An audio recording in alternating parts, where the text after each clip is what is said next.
yet reborn again? And astonishingly, this time it is not merely Chen Gou who has returned to life. Will Shen Youchu and Xiao Rongyu find happiness in this existence? The answer is unequivocally affirmative.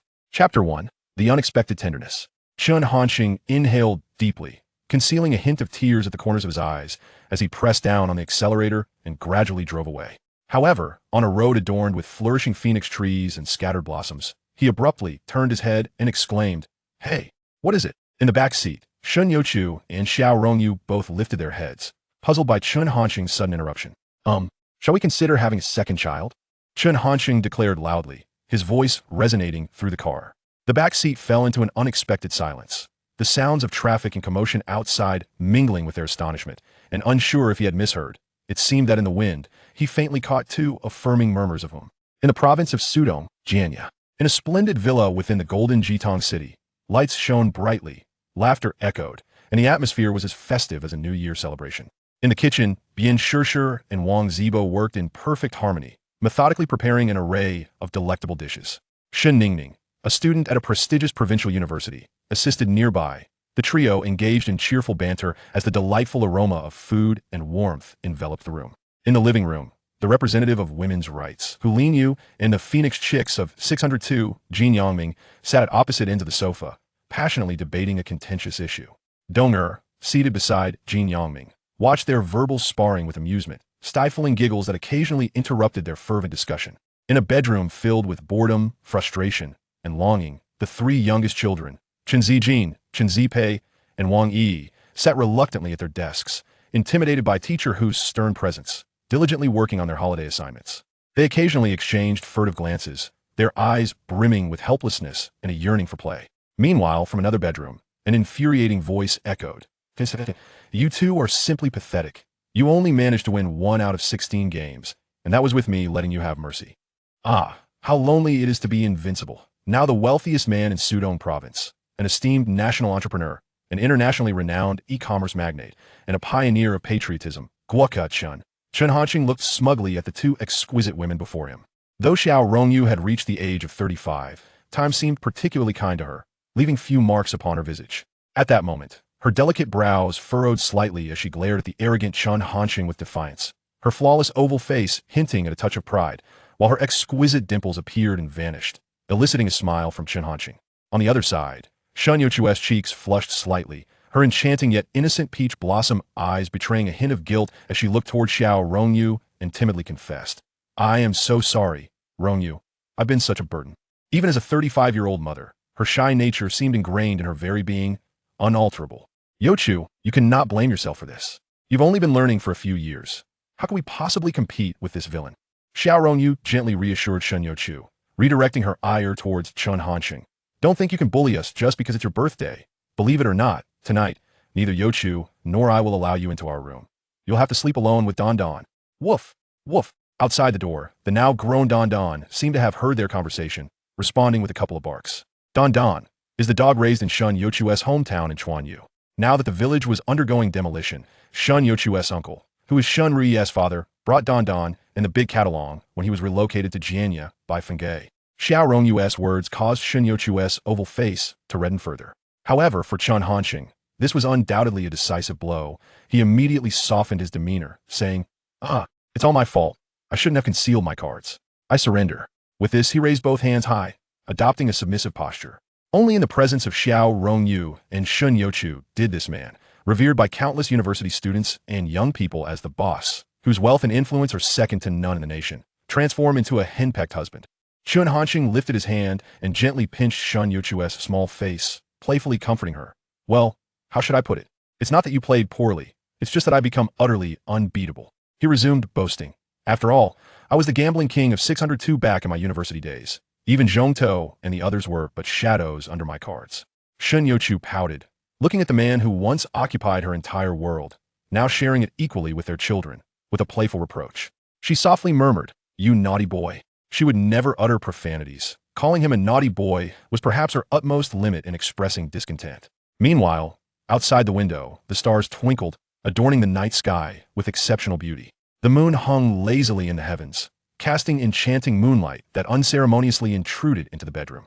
This harmonious and warm atmosphere gradually softened Chen Hanqing's previously arrogant expression. Illuminated by the moonlight, a flicker of profound reminiscence seemed to surge within his once imperious gaze.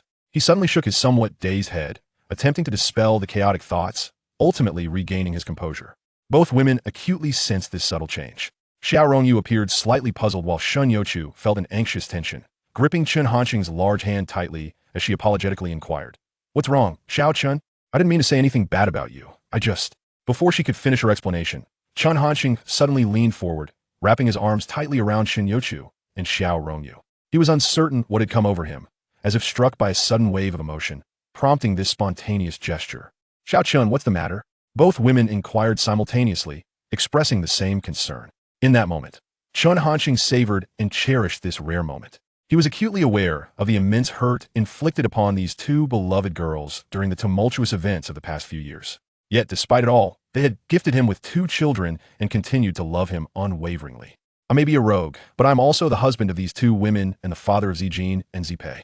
Perhaps a person's epiphany occurs in a fleeting moment, perhaps it is a transient emotion, or perhaps a complete realization. Yet this was the most authentic reflection of his heart at that moment. "It's nothing, in fact. The one who should apologize is me." Chen Hanqing suddenly became emotional. "In the past, I have done too many things that hurt you, yet you have always remained by my side. I truly thank you." His heartfelt words left both women astonished and moved. This was a sensitive topic among the 3 of them, one that had always been deliberately avoided, whether by the Little Fish faction or the Youchu faction. Yet at this moment, Chen Hanqing's words profoundly conveyed his sincerity and transformation to them. Uncontrollably, their arms enveloped Chen Hanqing, and this heartwarming scene endured for a full minute. Chen Hanqing maintained this posture until he began to feel a slight ache in his back, at which point he gradually released the 2. He could sense a few tears tracing down his back. Casting a glance at the 2 women, he revealed an exceedingly tender smile. Xiao Rongyu and Shen Youchu also discerned that the man they had cherished for over a decade seemed to have genuinely changed.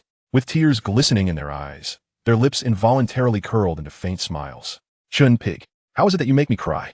I detest you." In that moment, Xiao Rongyu felt as though she had been transported back several years to her youthful self, who clung to Chen Hanqing daily, and she couldn't help but utter the long unspoken nickname Chen Pig. In contrast to Xiao Rongyu's sentimentality, the sweet and naive Shen Youchu remained silent, merely gazing at Chen Hanqing. Her enchanting, blinking peach blossom eyes retained their allure and charm. In truth, she had never truly harbored hatred or resentment towards Chen Hanqing. She occasionally felt wronged by his past deceptions and wronged by his secret replacement of their child. However, she was acutely aware that the man before her genuinely cared for her well-being. Even if he had his own selfish motives, everything he did was in pursuit of a life filled with happiness for Zijing, Zipei, and the 2 of them alongside him. At that moment, it seemed the final shackles left by their tumultuous past quietly began to fracture within their hearts. In the next instant, they instinctively embraced him tightly once more. Chapter 2. Happy 35th Birthday. Time slipped away unnoticed, and Chen Hanqing seemed to recall something, as if he had resolved to share a significant secret. Releasing the 2 women, he spoke with a hint of reluctance. "Actually, I harbor a secret, a rather substantial one." Shen Henin's waited silently for his continuation, while Xiao Rongyu, driven by curiosity, instinctively inquired, "Is there something you haven't told us?" Her eyes feigned a fierce glare at Chen Hanqing, reminiscent of the little fish from the past. With a deep exhale, Chen Hanqing gazed out the window at the softly glowing silver moon, his mind drifting to an indelible memory, filled with poignant longing. "Actually, sisters, I'm here." The sudden interruption shattered his train of thought. Chen Hanqing smacked his forehead in exasperation, exclaiming, "Damn it! Tian Lang, can you keep your voice down?" Were it not for the children next door, he might have succumbed to a more colorful tirade. Without needing to guess, one could easily identify the newcomer as the spirited princess Chen Lan, accompanied by Chen Boss's secretary, the ever-diligent Xiao, who now served as the full-time secretary second only to the boss at Guoku Corporation. Upon hearing Chen Hanqing's initial outburst, Chen Lan's carefree demeanor transformed into seriousness as she raised her hands on her hips, pointing at him. "Chen Hanqing, why are you scolding me? Why not? Damn it, I ought to hit you." Chen Hanqing met her gaze without mercy, frustrated that his rare moment of vulnerability with Shen Henin's was so rudely interrupted by his scatterbrained sister. "I came here to celebrate your birthday, and you dare to scold me. Do you believe I will just walk away and never speak to you again?" Tian Lang, ever the entertainer, paused for a moment, prompting laughter from the others in the living room. "Go ahead, I won't see you off," Chen Hanqing replied, unyielding. "From now on, don't come asking for pocket money." I hereby revoke your title of princess. Bro, I was just joking. Today is your birthday. Don't let it upset you. Chen Lan quickly shifted her tone, recognizing the gravity of the occasion. Don't take it out on the pocket money. Ugh, you are such a simpleton. Chen Hansheng thought to himself, realizing that the only way to manage Chen Lan was to threaten her with monetary deprivation. With Chen Lan quieting down, Xiao behind her offered her heartfelt birthday wishes. Minister Chen, happy birthday. Chen Hansheng, still irked by the interruption, responded to the sincere greeting with mere indifference. He surveyed the gathered guests in the living room and turned to Youchu and Xiao Rongyu. It was evident that they were still eager to hear the secret he had almost revealed. However, with Chen Lan's antics, he could not continue comfortably. So he smirked mischievously and said, "Tonight, whoever accompanies me to bed first will be the one I tell the secret to." Do you believe I'll make you sleep in the doghouse tonight? Xiao Rongyu retorted fiercely, throwing a pillow at him, which he deftly deflected with his back. Shen Henin's remained more composed, shyly delivering a soft, "Oh." It was not that she was uninterested. Rather, it was her nature to wait patiently for Chen Hansheng to share when he was ready. Fine. Tonight, I shall make an exception and reveal the secret to both of you. Rest assured, no one will escape, Chen Hansheng declared before swiftly exiting the room. Xiao Rongyu prepared to retaliate, but Chen Hansheng had already vanished. Taking a deep breath, she turned to the smiling Shen Youchu and chuckled. Yuch. No wonder Xiao Chen always calls you Hanins. You truly are a bit simple. Oh, Shen Hanins, still pouting and caught off guard, asked, where am I simple? All right, I'll visit Shang, Yin tomorrow to find you, Xiao Rongyu said. Got it. Thanks, Brother T. Hey, Sister Jing Yuo, come on, Lao Chao.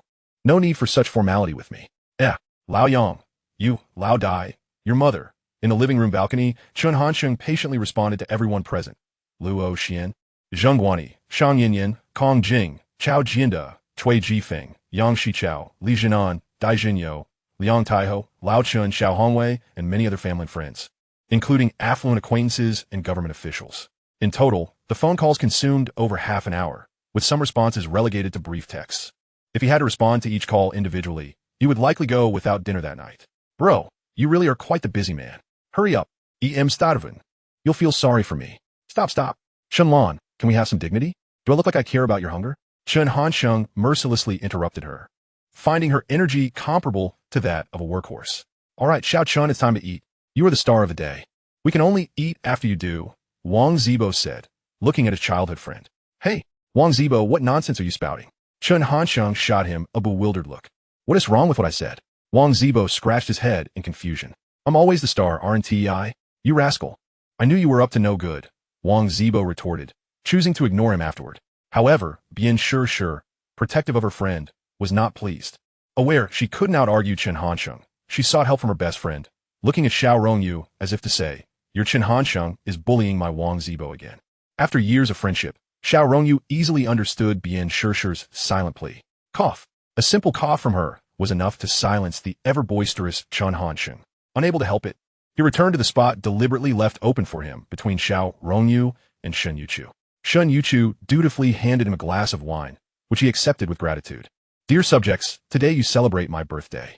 I raise a toast to you all, he proclaimed, mimicking ancient kings as he covered the cup with one hand and tilted his head back to drink it all in one go.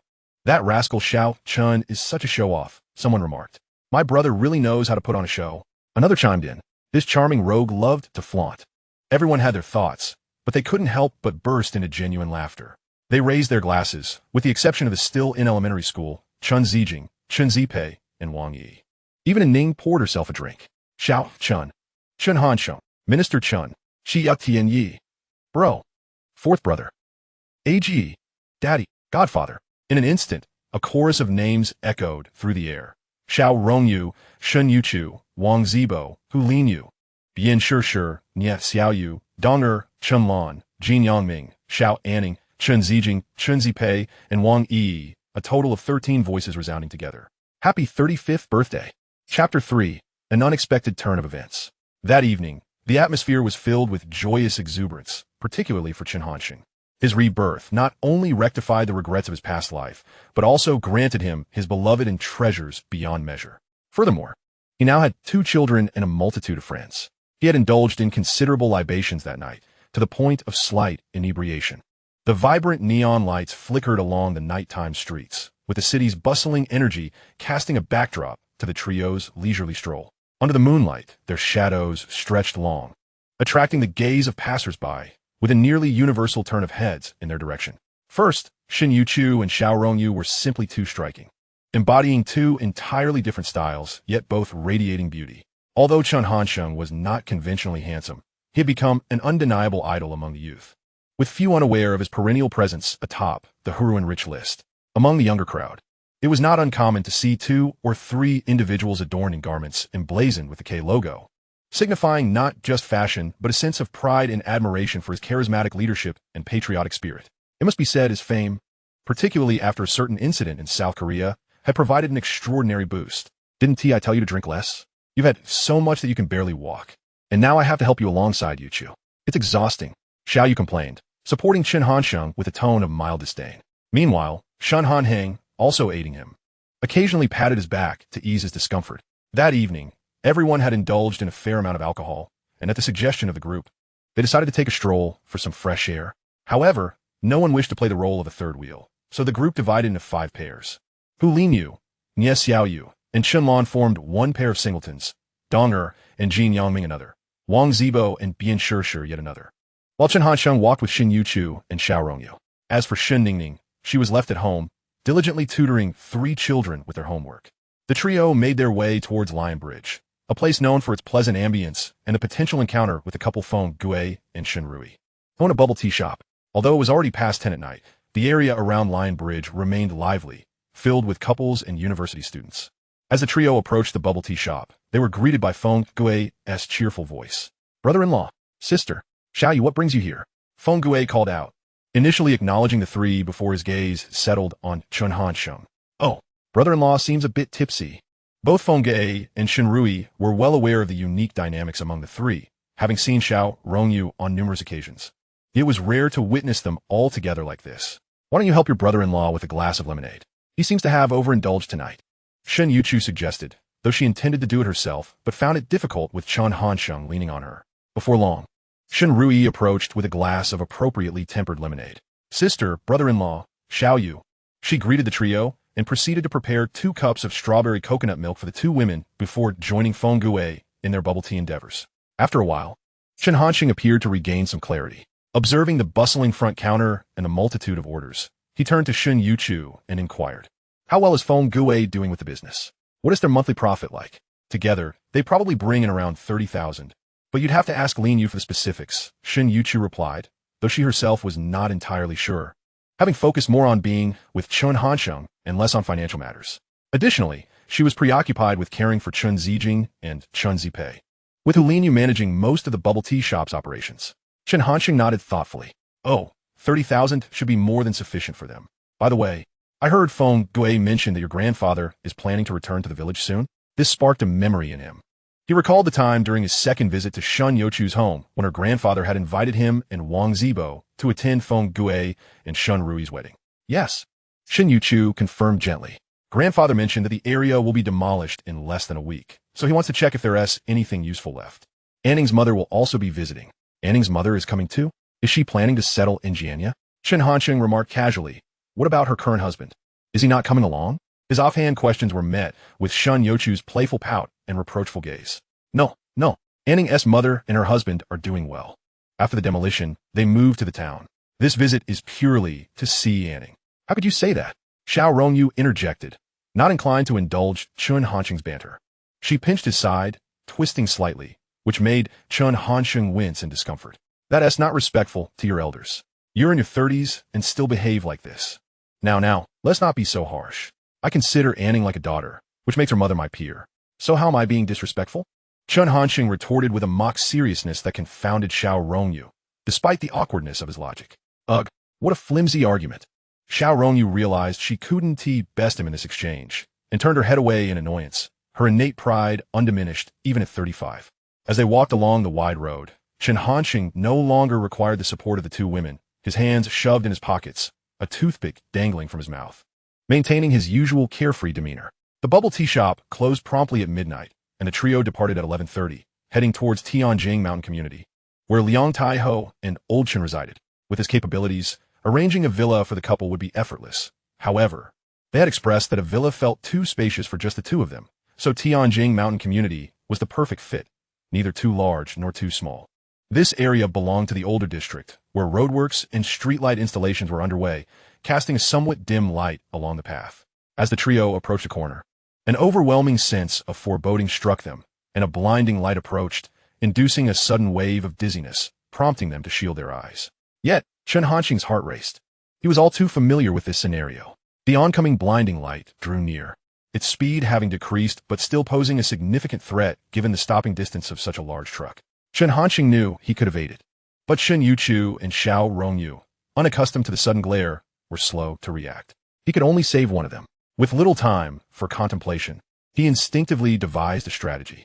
Swiftly, he wrapped his left arm around Xiao Rongyu and his right around Shen Youchu, bringing them as close to his body as possible. And with a resolute determination, he propelled himself forward, twisting his body. In that moment, the blinding light faded from his sight, replaced by a shroud of darkness, their shadows merging into one. Bang! A trio of muffled thuds resonated through the air. In an instant, three figures were propelled several meters forward. Shen Youchu and Xiao Rongyu felt as though an immense force had hurled them away, their bodies aching as if they were on the verge of disintegration, while a wave of dizziness relentlessly gnawed at their senses. Yet, they could distinctly sense a dampness on Chen Hanxing's forehead and cheek. A sharp inhalation revealed the metallic scent of blood, jolting their minds into awareness. Chapter 4. Rebirth once more.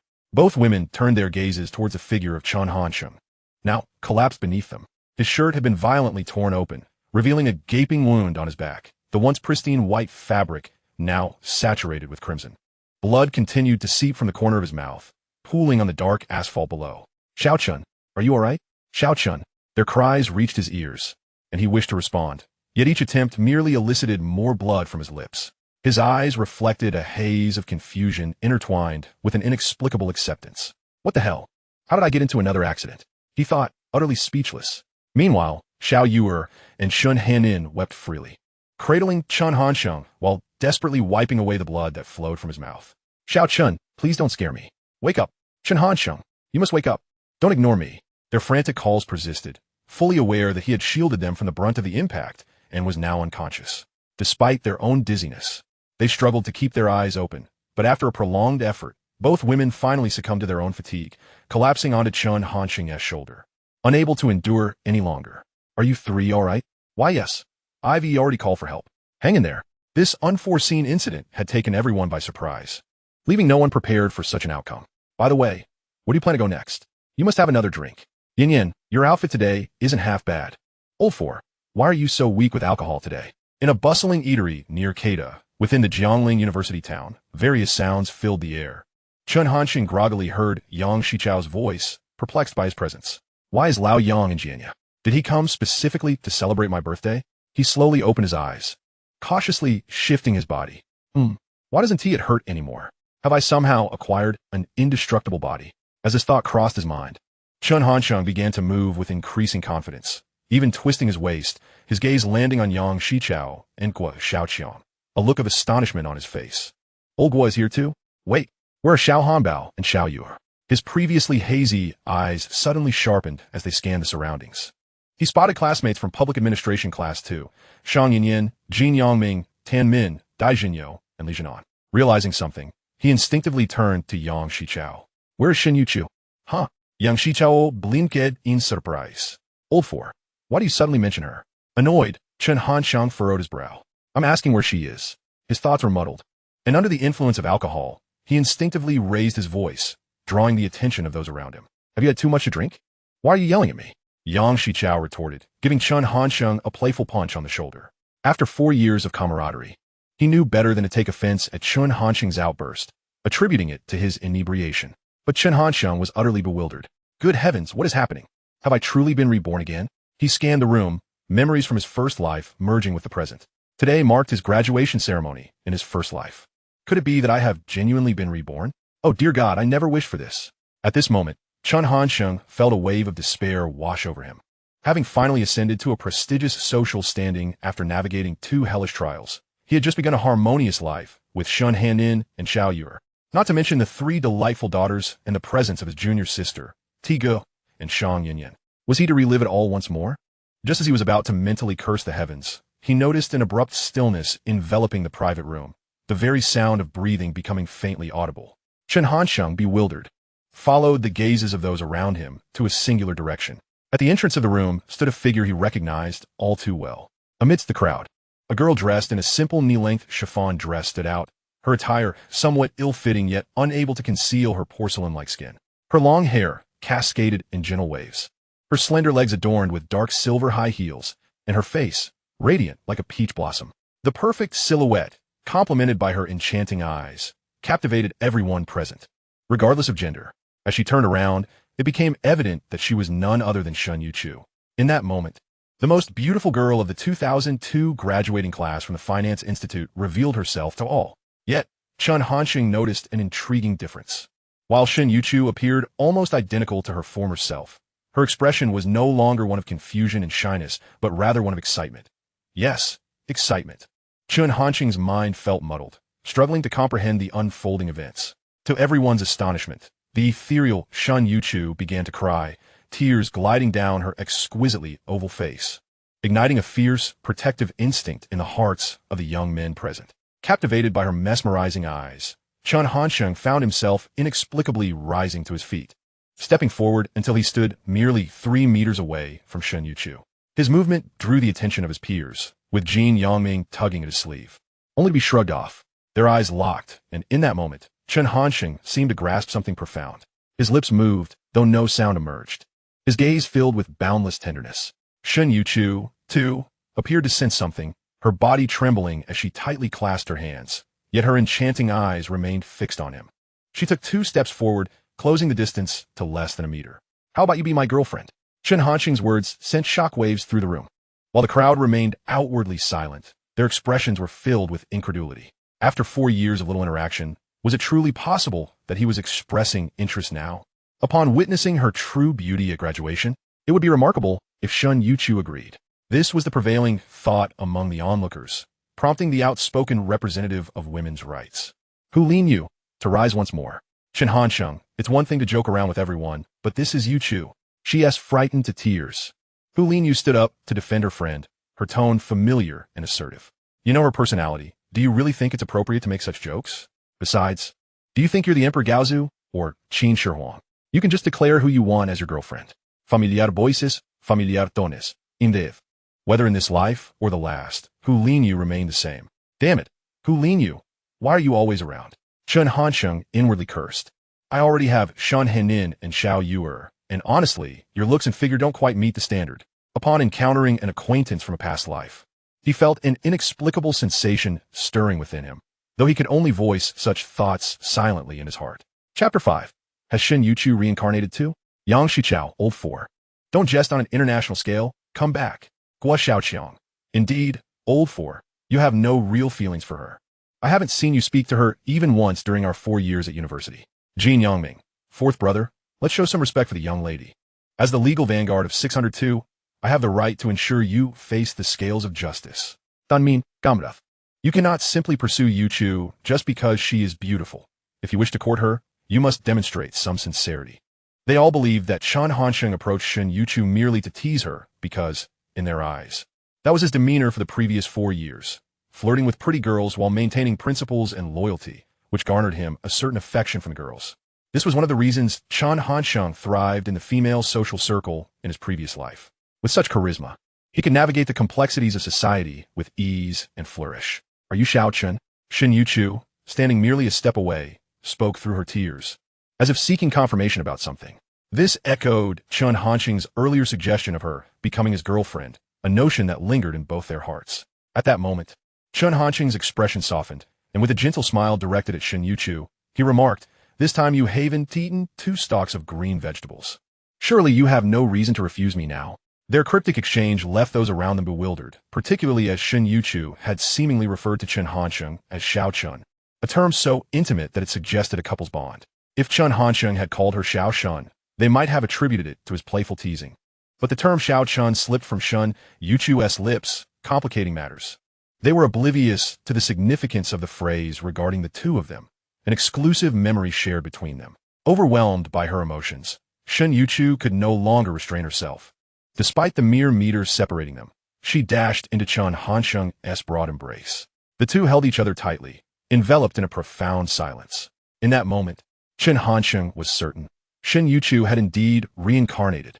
The atmosphere was so still that even the sound of breathing faded, leaving only the sound of Shen Youchu's sobs.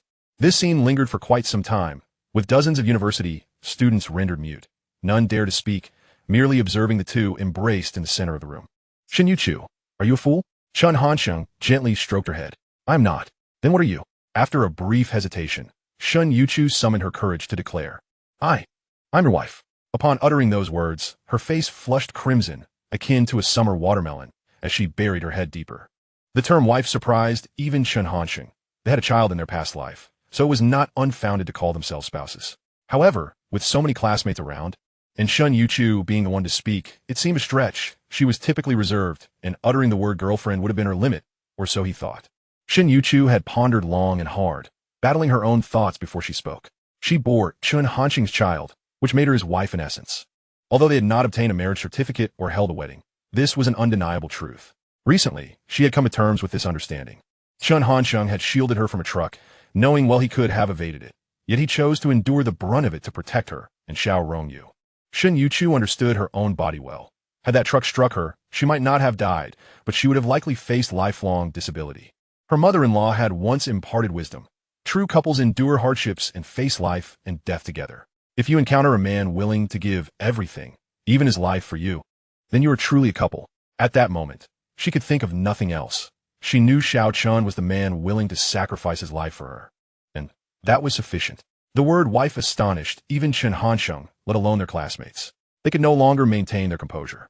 In an instant, the air buzzed with speculation, akin to a flood surging forth as they discussed the couple. Topics ranged from whether Chen Hansheng had successfully declared his affections, to when the two had gotten together, to questioning Shen Youchu's identity, as she proclaimed herself Chen Hansheng's wife. How had they suddenly become a couple after 4 years of barely speaking? Listening to the clamorous discussions, Chen Hansheng's mind raced as he sought to provide a rationale. The other members of dorm 602 cast him quizzical glances, mirroring the expressions of all their classmates. He gently patted Shen Youchu's back, prompting her to slowly release him and stand aside. Yet her right hand remained tightly clasped around his left thumb. This detail did not go unnoticed by the crowd. It was evident that Shen Youchu heavily relied on Chen Hansheng. Together, they faced their nearly 40 classmates. Ahem, actually, Shen Youchu and I have been together for quite some time, Chen Hansheng declared with feigned seriousness. She had to prepare for her postgraduate exams. So we decided to keep our relationship private until graduation day to avoid interfering with her studies. That is all there is to it. With that, he chuckled heartily, a genuine laugh born from relief. Fortunately, this reincarnation had also brought Shun Hanhansong into the fold, which would make this life considerably easier. Since Shun Hanhansong had also reincarnated. What about Xiao? With this thought, he felt a surge of excitement, but with Shen Youchu and their university classmates present, he had to set that idea aside for now. The classmates from Public Administration Class 2 found it challenging to accept this sudden revelation, not due to anything else, but because it felt so abrupt.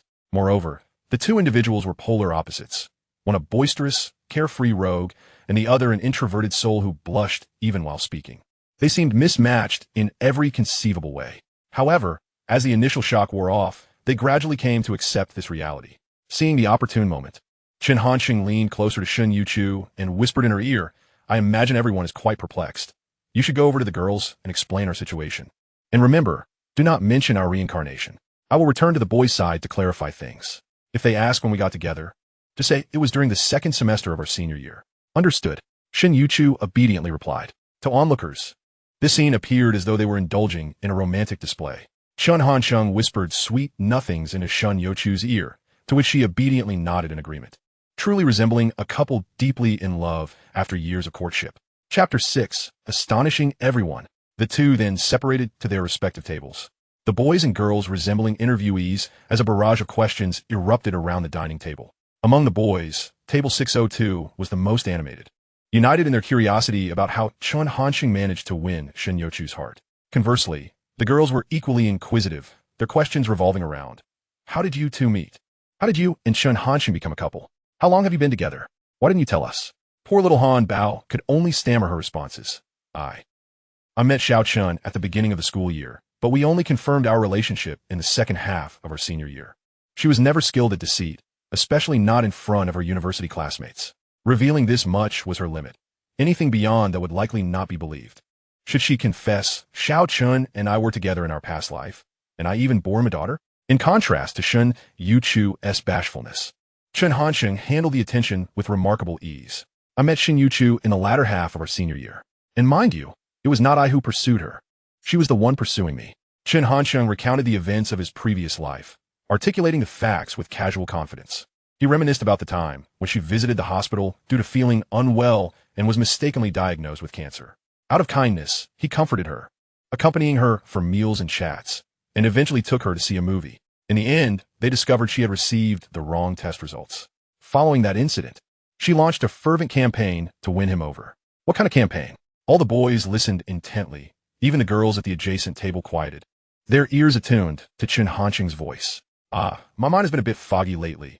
I often need something to jog my memory, he mused. Before he could finish, Jin Yangming, unable to contain his impatience, produced a cigarette, lighting it for him while urging, "Come on, speak up." "All right, then I shall continue." Chen Hansheng accepted the cigarette, and Li Jinan ignited it. He took a deep drag and glanced toward Shen Youchu, whose cheeks were rosy and round like a ripe peach.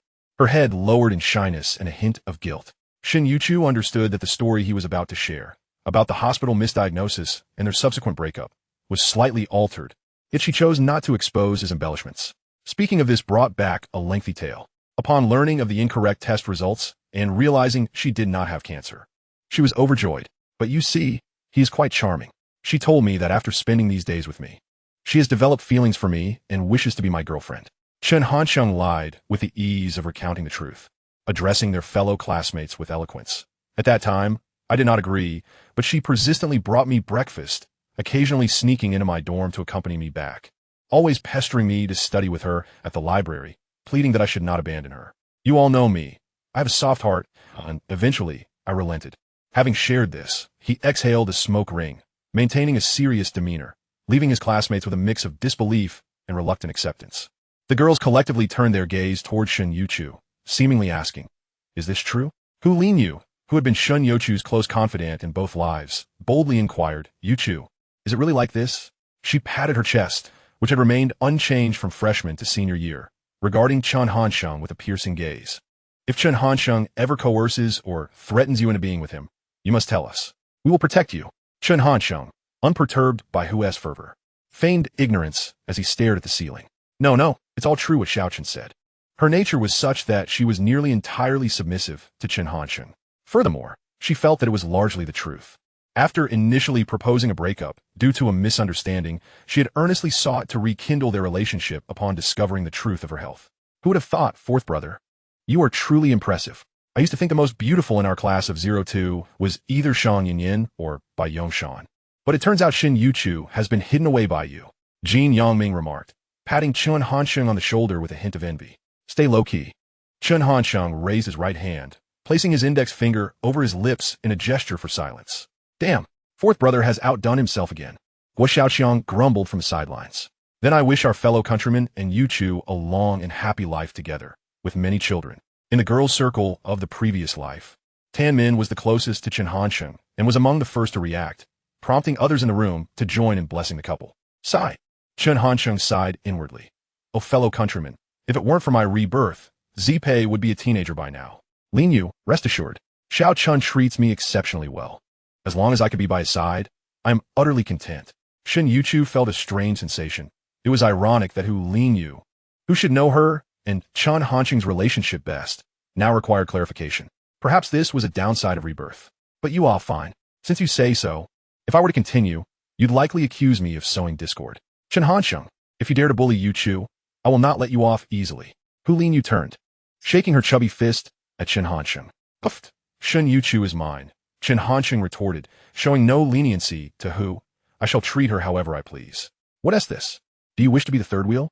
Though Hu Linyu's relationship with him was not as close as in their past life, that did not prevent him from teasing her. You, Hu Linyu exclaimed, pulling at her hair in exasperation. Youchu, if you ever feel wronged, remember to seek me out. Laughter erupted as Hu Linyu and Chen Hansheng's banter amused everyone. Finally departing, Chen Hansheng complained to Shen Youchu, I can't believe I attended 3 senior graduation ceremonies. I truly am a rarity. Oh, that can't be right. Shouldn't it be 2? Shen Youchu queried, perplexed. It should be 2 times. Where did the third come from? Chen Hansheng accidentally let it slip, but he did not intend to conceal the truth any longer. After all, Shen Youchu had also experienced rebirth, so she would likely believe him. Wait a moment, I need to check on Xiao. He pulled out a phone, the latest Nokia N91 from 2005. His family was well off, and although he wasn't as accomplished in his first life as in the second, he had saved up quite a bit, founding a small gaming company in his junior year, producing various online minigames like Gamoku, Tetris, Link, and Don't Step on the White Tiles. Having earned a modest sum of money, he found himself, shortly after graduating from university, with a net worth nearing 1,500,000. In this era, he could be considered a minor tycoon. This is the benefit of the independent thinking and practical skills that old Chen instilled in him from a young age.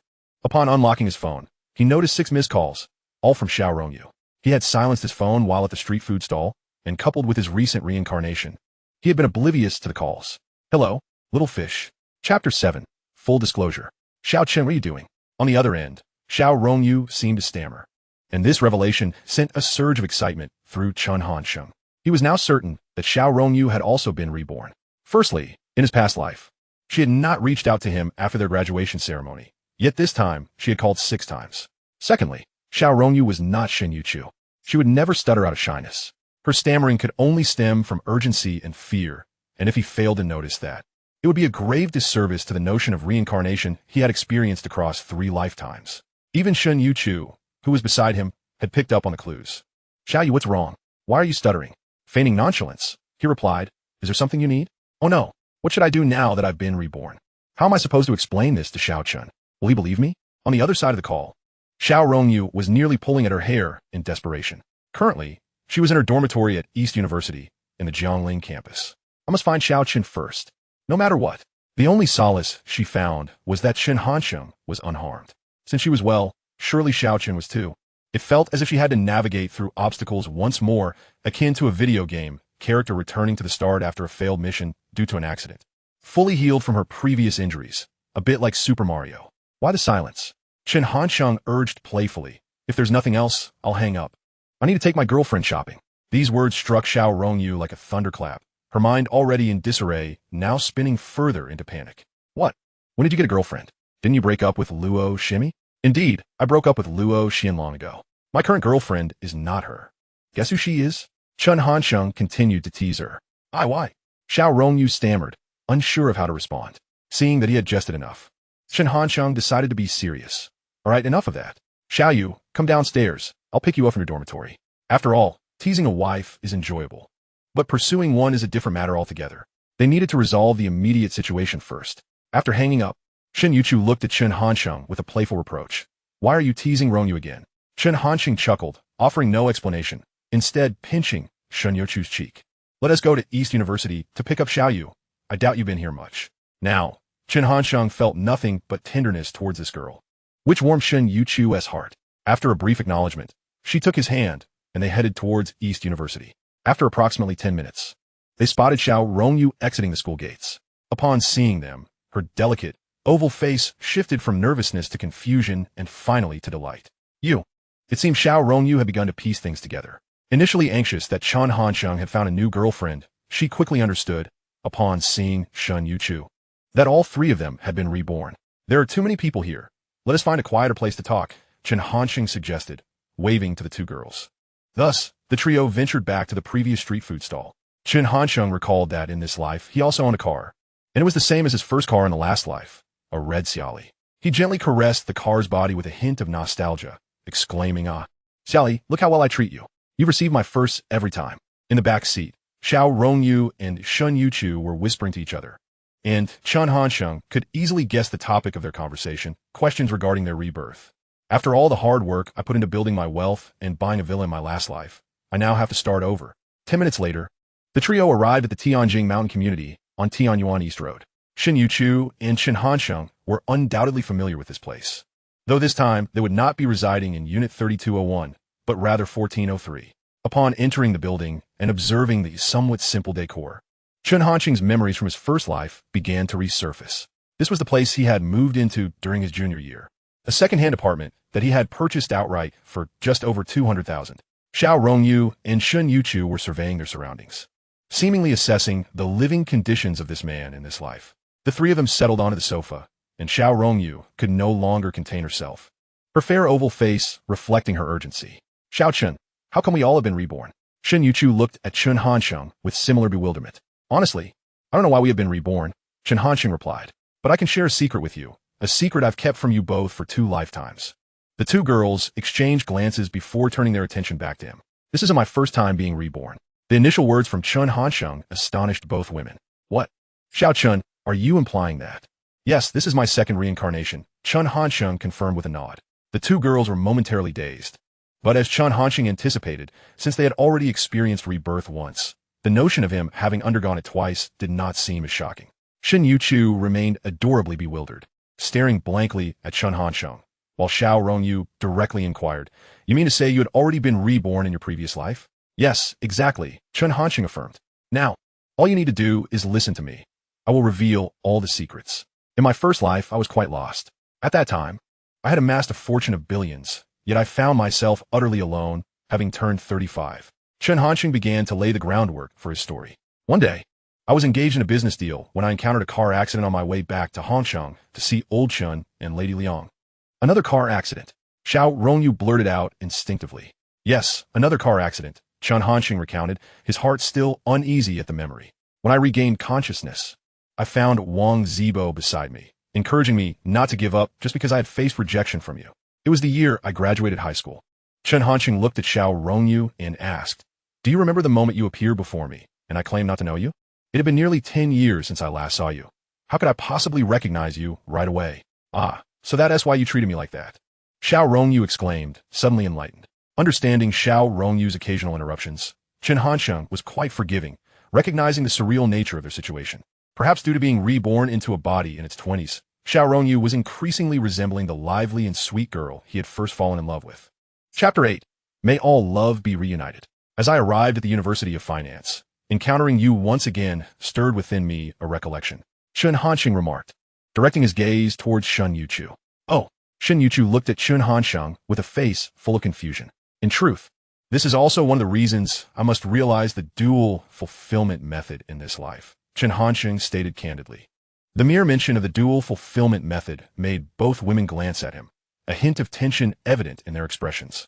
Although they had completely forgiven Chen Hansheng, a trace of resentment lingered in their hearts, which is a natural human sentiment. The two women regarded him, their eyes brimming with curiosity and apprehension. In fact, the concept of the dual fulfillment method had been conceived shortly after my rebirth. In my previous life, after my confession to Xiao Yuer failed during our senior year of high school, I lost all patience. Upon entering the University of Finance, I met Luo Xian in my sophomore year and discerned her feelings for me.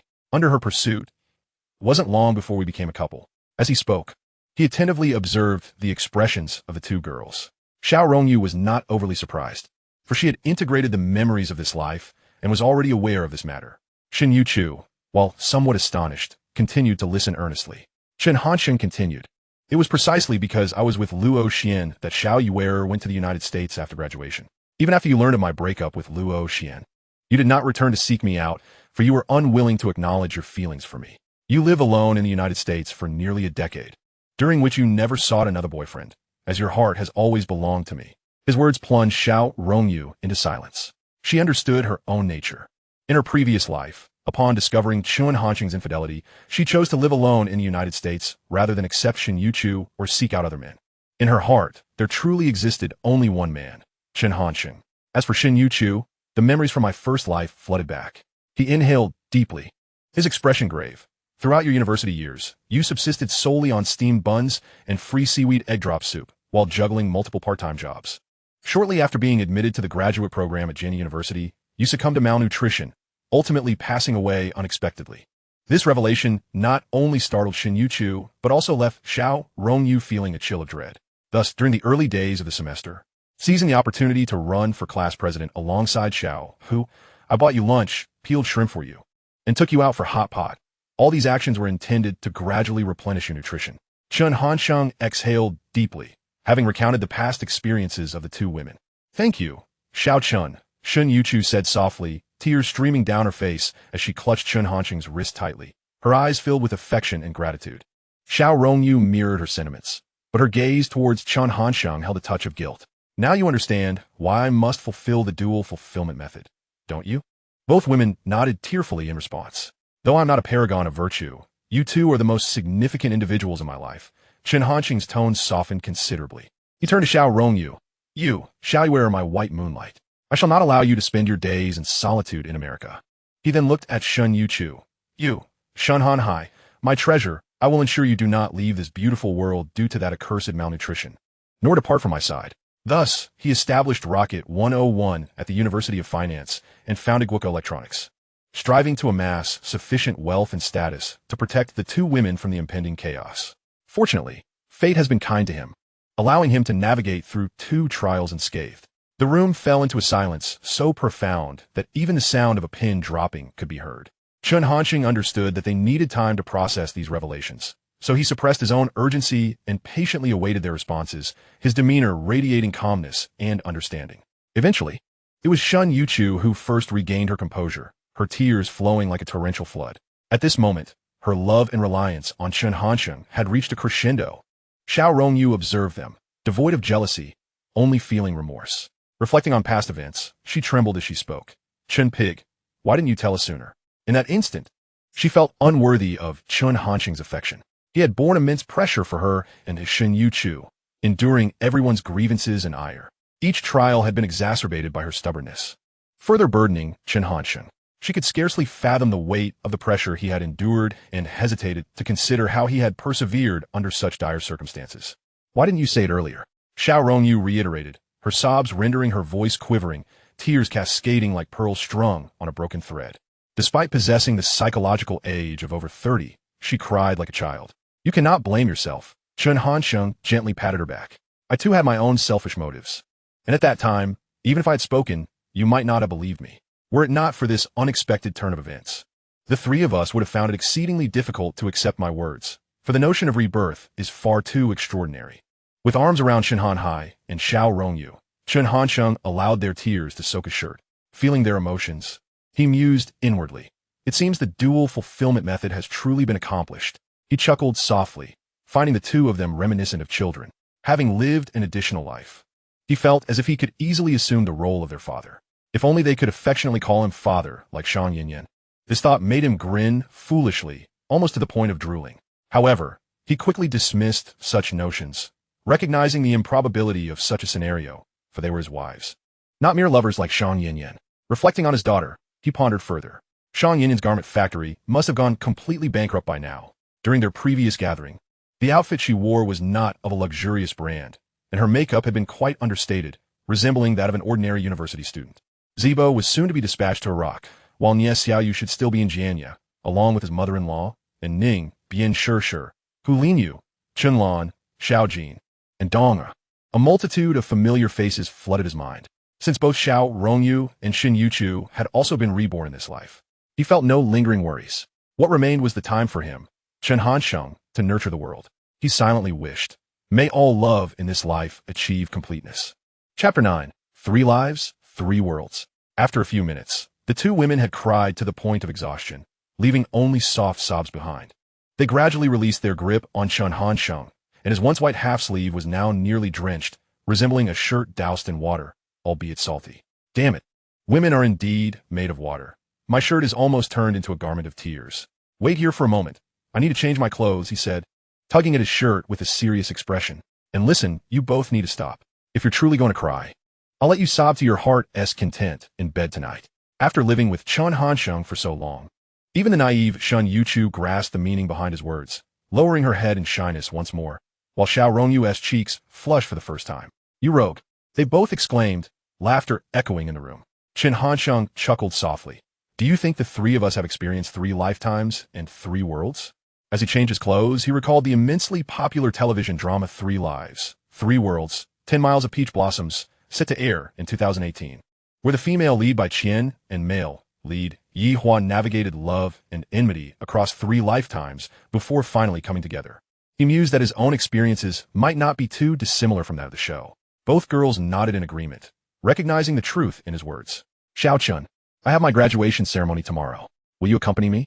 Xiao Rongyu suddenly remembered and inquired. Of course, Chen Hansheng teased, but Xiao Yu...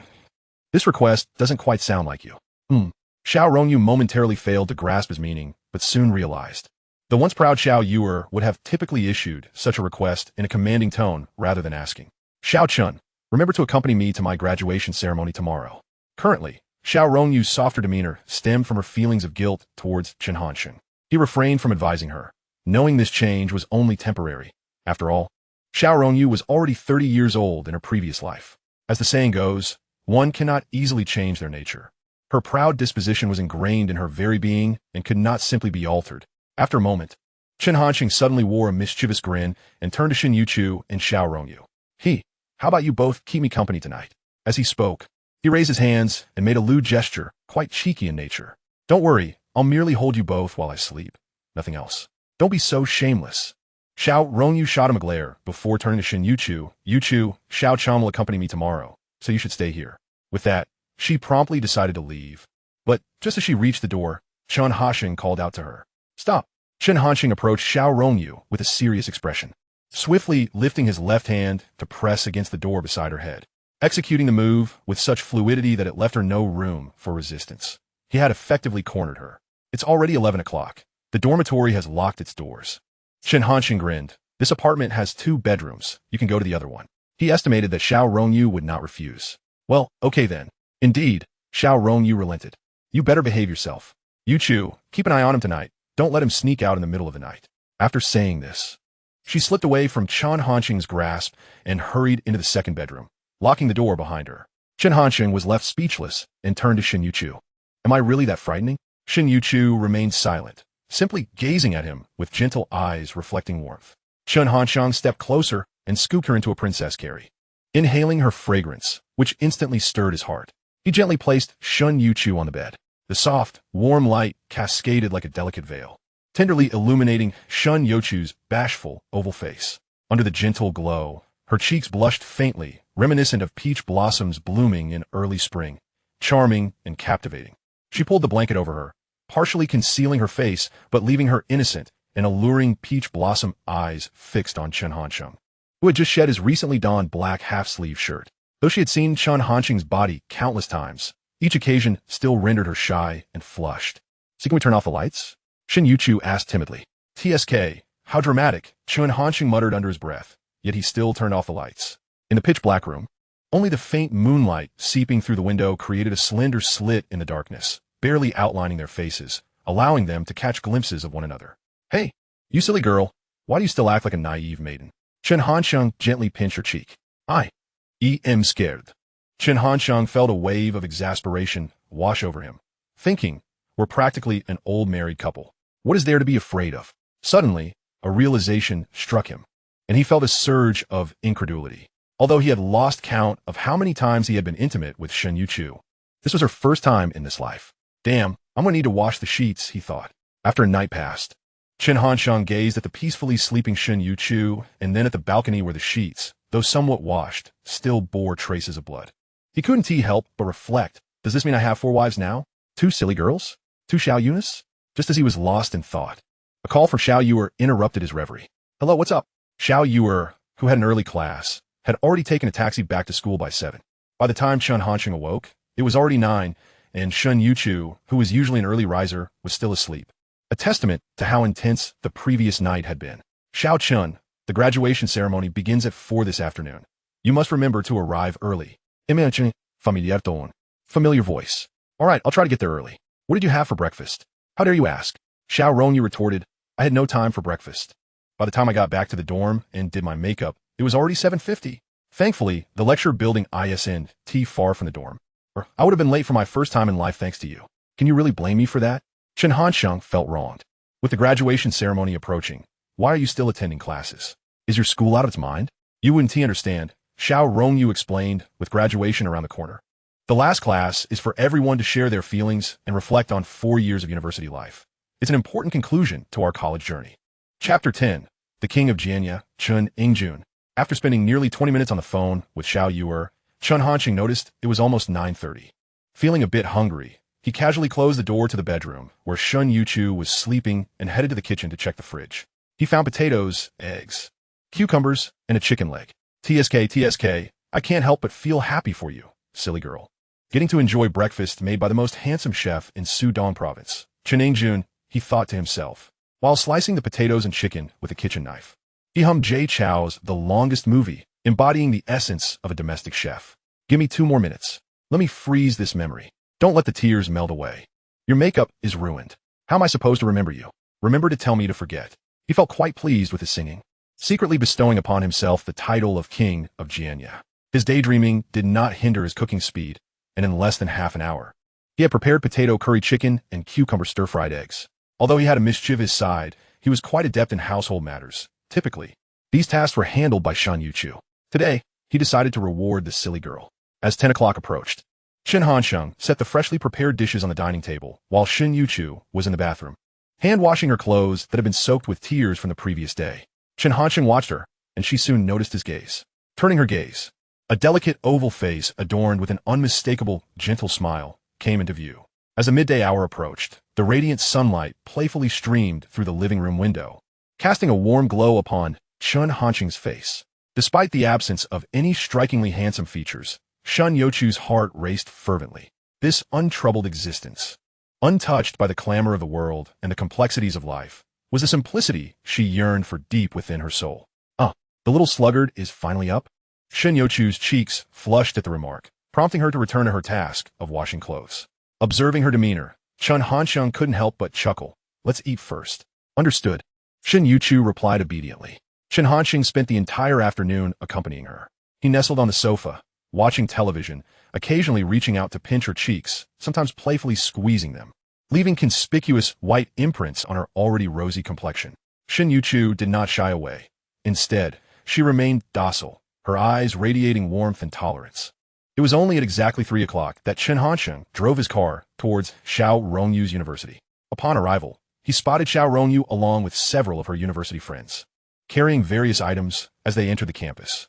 Among them was a familiar face, Su Jishi, the girl he knew from a previous life.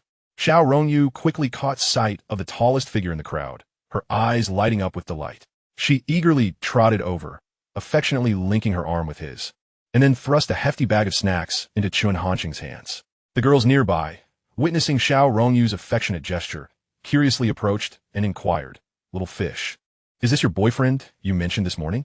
"Hello, beautiful ladies, good afternoon." Before Xiao Rongyu could respond, Chen Hansheng confidently introduced himself. "Allow me to introduce myself. I am from the neighboring financial university, just like you, a fresh graduate. You may call me Chen Jun or Handsome Brother." His self-introduction elicited laughter from the other girls. "Little fish, your boyfriend is quite amusing. No wonder you've been swept away." "Su Zizi Dizet." Another girl chimed in, "Handsome Brother, how did you manage to win over our campus flower, Xiao Rongyu?" At this, Chen Hansheng smiled broadly, about to quip that it was actually the campus flower who pursued him. However, he quickly stiffened, feeling a pinch at his waist from Xiao Rongyu. His lips twitched in reminder that this was indeed the proud Xiao Rongyu. "Actually, Xiao Rongyu and I were classmates in high school. I pursued her from freshman year until I finally won her over in her senior year," he replied, half truthfully, but it pleased Xiao Rongyu nonetheless. "At least you're sensible." Xiao Rongyu murmured softly in his ear, her demeanor shifting back to her usual proud self, a stark contrast to the obedient girl from the previous night. A transformation influenced significantly by Chen Hansheng's reassurances. After dropping off the snacks at her dormitory, Chen Hansheng found himself idly smoking below. A few minutes later, the group of 7, 6 girls and 1 boy, ventured to a nearby food stall, the ambience quite similar to the one they visited the previous day. "Rongyu, you're here today." A boy with black-framed glasses and a side part approached, first greeting Xiao Rongyu before shifting his attention to Chen Hansheng, as Xiao Rongyu was affectionately linked to his arm. And you are?" he inquired, a hint of awkwardness in his tone, though he quickly regained composure and looked at Chen Hansheng. "This is my boyfriend," Xiao Rongyu interjected before Chen Hansheng could speak, drawing the attention of many nearby. The center of attention was undeniably Xiao Rongyu, who had captivated a significant portion of the boys in her class, many of whom had professed their feelings for her or expressed admiration on the university BBS. As Xiao Rongyu entered, several boys discreetly focused on their conversation, and the clarity of her voice announcing boyfriend caught their ears. They scrutinized Chen Hansheng with skepticism, collectively concluding that he appeared to be a rogue. Their opinions aligned because, in truth, he did present as a bit of a rascal, unsteady in his gait. Clad in a casual t-shirt, towering stature, radiating an air of arrogance and defiance, and a toothpick dangling from his lips, evoking the image of a streetwise troublemaker. Several girls from the class approached Xiao, Rongyu, equally assessing Chen Hansheng. He maintained his usual self-introduction, prompting laughter from the surrounding girls. However, the boys felt a sense of displeasure, akin to the feeling of a sibling being teased by an outsider. Yet they were no fools, reluctant to be the first to confront him, preferring to remain seated, smoking and boasting among themselves. This gathering unfolded without any notable incidents or conflicts. As only the exaggerated plots of online novels would conceive individuals with nothing better to do than provoke others. In reality, such fools were scarce. By the way, Xiao Chen, my father will be picking me up later. Huh? Why is Dad coming over? Chen Hansheng instinctively referred to Xiao Hongwei as Dad, not out of flattery, but because he had been doing so for over a decade since the birth of Chen Zijing in his past life. Notably, Xiao Rongyu did not react either, having grown accustomed to it over the years. My dad knows about my graduation ceremony today. I mentioned it to him before my rebirth, Xiao Rongyu explained, a hint of resignation in her tone. Chapter 11. Dad and Old Xiao. Oh, Chen Hansheng nodded. In that case, I'll buy some food to bring back for you. I plan to stay in Jinya, firstly to take Shen Youchu back to Chuanju, and, secondly, to develop my career here. Ah, I can't believe I have to start all over again, he lamented, a hint of existential questioning in his voice. Indeed, Xiao Rongyu concurred. You should bring your mother and Aining to Jinya soon. After all, life in the mountainous areas is quite inconvenient. After advising Shen Youchu, Xiao Rongyu began ordering. I'd like some sushi, strawberry sundae, Oreo, Dove chocolate, and remember the original flavor of the cabbage chips. When it came to food, Xiao Rongyu could easily be considered an expert, given her affluent background and the wealth amassed from the previous life of the Chen family. Although Chen Hansheng was starting anew in this life, he did have a small company now. She was unaware of the exact amount he possessed, but it was undoubtedly substantial. After all, in every life, Chen Hansheng had been endowed with at least hundreds of millions, so financial concerns were the least of her worries. To consider it from another angle, even if he did not venture into entrepreneurship, Chan Zhaojun and Liang Meiwan were both civil servants, leading diligent lives for over 30 years, accumulating savings that, if not in the millions, certainly exceeded 100,000. Before long, Chen Hansheng had procured all the snacks Xiao Rongyu requested. With a cigarette dangling from his lips and a hefty bag of snacks slung over his shoulder, he returned to the entrance of Dong Demon. Yet he found no sign of Xiao Yuer. Chen Hansheng glanced around, but failed to spot her. However, his attention was captured by Santana parked in front of Dong Demon. He instantly recognized it as the vehicle of Xiao Hongwei. Just as he made this realization, the window of the passenger seat rolled down, and Xiao Yuer poked her head out, her voice ringing out sweetly. Xiao Chun, over here. Chen Hansheng promptly extinguished his cigarette and jogged over to the car. Offering a greeting, Dad, you really didn't need to pick Xiao Yuer up. I could have taken her home tomorrow. Yes, Dad, Xiao Rongyu chimed in, accepting the strawberry sundae ice cream that Chen Hansheng handed her and turning to Xiao Hongwei. Neither of them paid heed to the expression on old Xiao's face at that moment. Meanwhile, Xiao Hongwei, seated behind the wheel, looked at his daughter with a peculiar gaze before glancing back at Chen Hansheng, who was seated in the back. After a moment, he hesitantly inquired, Hansheng, what did you just call me? Dad, why? Chen Hansheng seemed to realize something. Damn it. How could I have forgotten this? I've been reborn. How can I still call Xiao Hongwei Dad? As his thought crossed his mind, his expression turned awkward.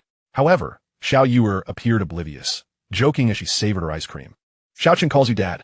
What else would he call you? Should he go back to calling you Old Xiao, like before? Xiao Hongwei was now somewhat bewildered. What did his daughter mean by this? Was she possibly dating this brat Chen Hansheng? But calling him Dad at this stage seemed rather premature. Ahem. Chen Hansheng had to give Xiao Rongyu some subtle hints. Otherwise, if this continued, Chen Zijing's name might inadvertently slip out.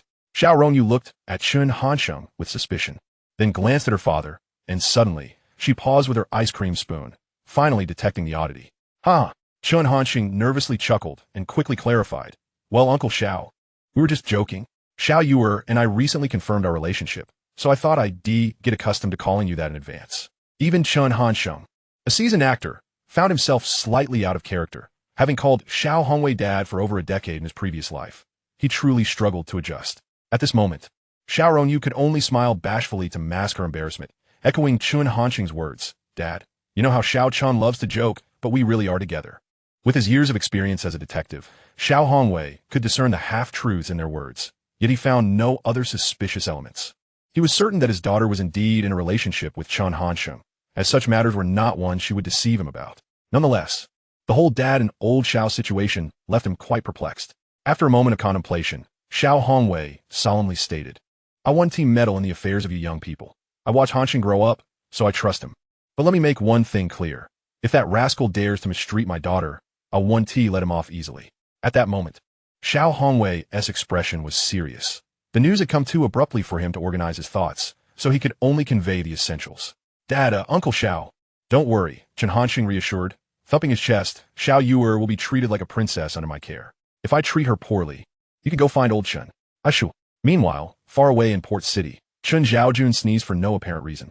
Liang Meiwan, who was watching television nearby, expressed concern. Are you catching a cold?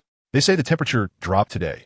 You should wear more clothes back in Jianya. Xiao Hongwei's lips curled slightly, feeling a touch of sympathy for Chen Zhaojun, though he had, in fact, spoken the truth.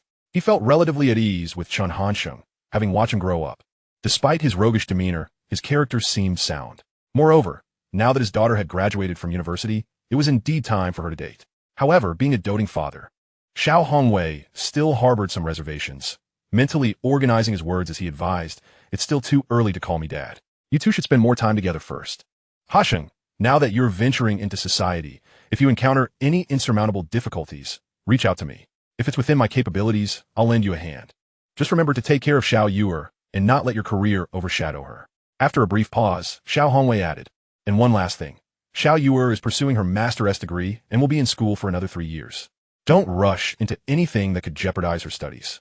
Chen Hanxing understood the implications of this statement, which essentially meant not to let Xiao Rongyu become pregnant.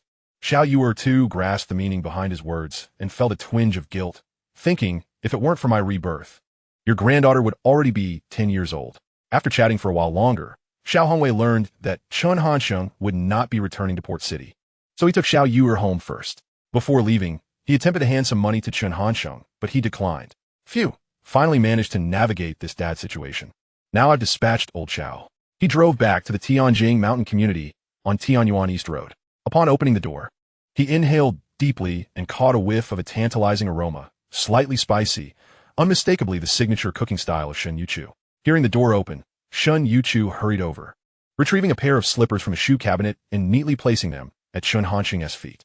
This habit had persisted for over a decade. Having been raised by her mother-in-law, she inherently embodied the qualities of a virtuous and nurturing wife. Let me guess, you made stir-fried green peppers with shredded potatoes and bamboo shoots with me today? Chen Hanxing remarked, glancing at Shen Youchu's gentle smile, an amused smirk forming at the corners of his mouth. But I don't want to eat that. Shen Youchu looked puzzled. These were all his favorite dishes. Could it be that his taste had changed since his rebirth? Realizing this, she quickly asked softly, what do you want to eat? I'll make it for you.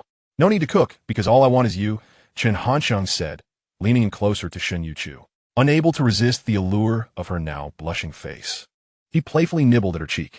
Shen Henin's only pouted at him, relieved to know he was merely joking and that he still loved those dishes. After being together for over a decade, she knew that Chen Hansheng was hardly picky with food. Go eat. It'll get cold if you wait too long. Shen Youchu reminded him, her cheeks flushed. All right, give me a kiss and I'll go eat, he urged, leaning in even closer.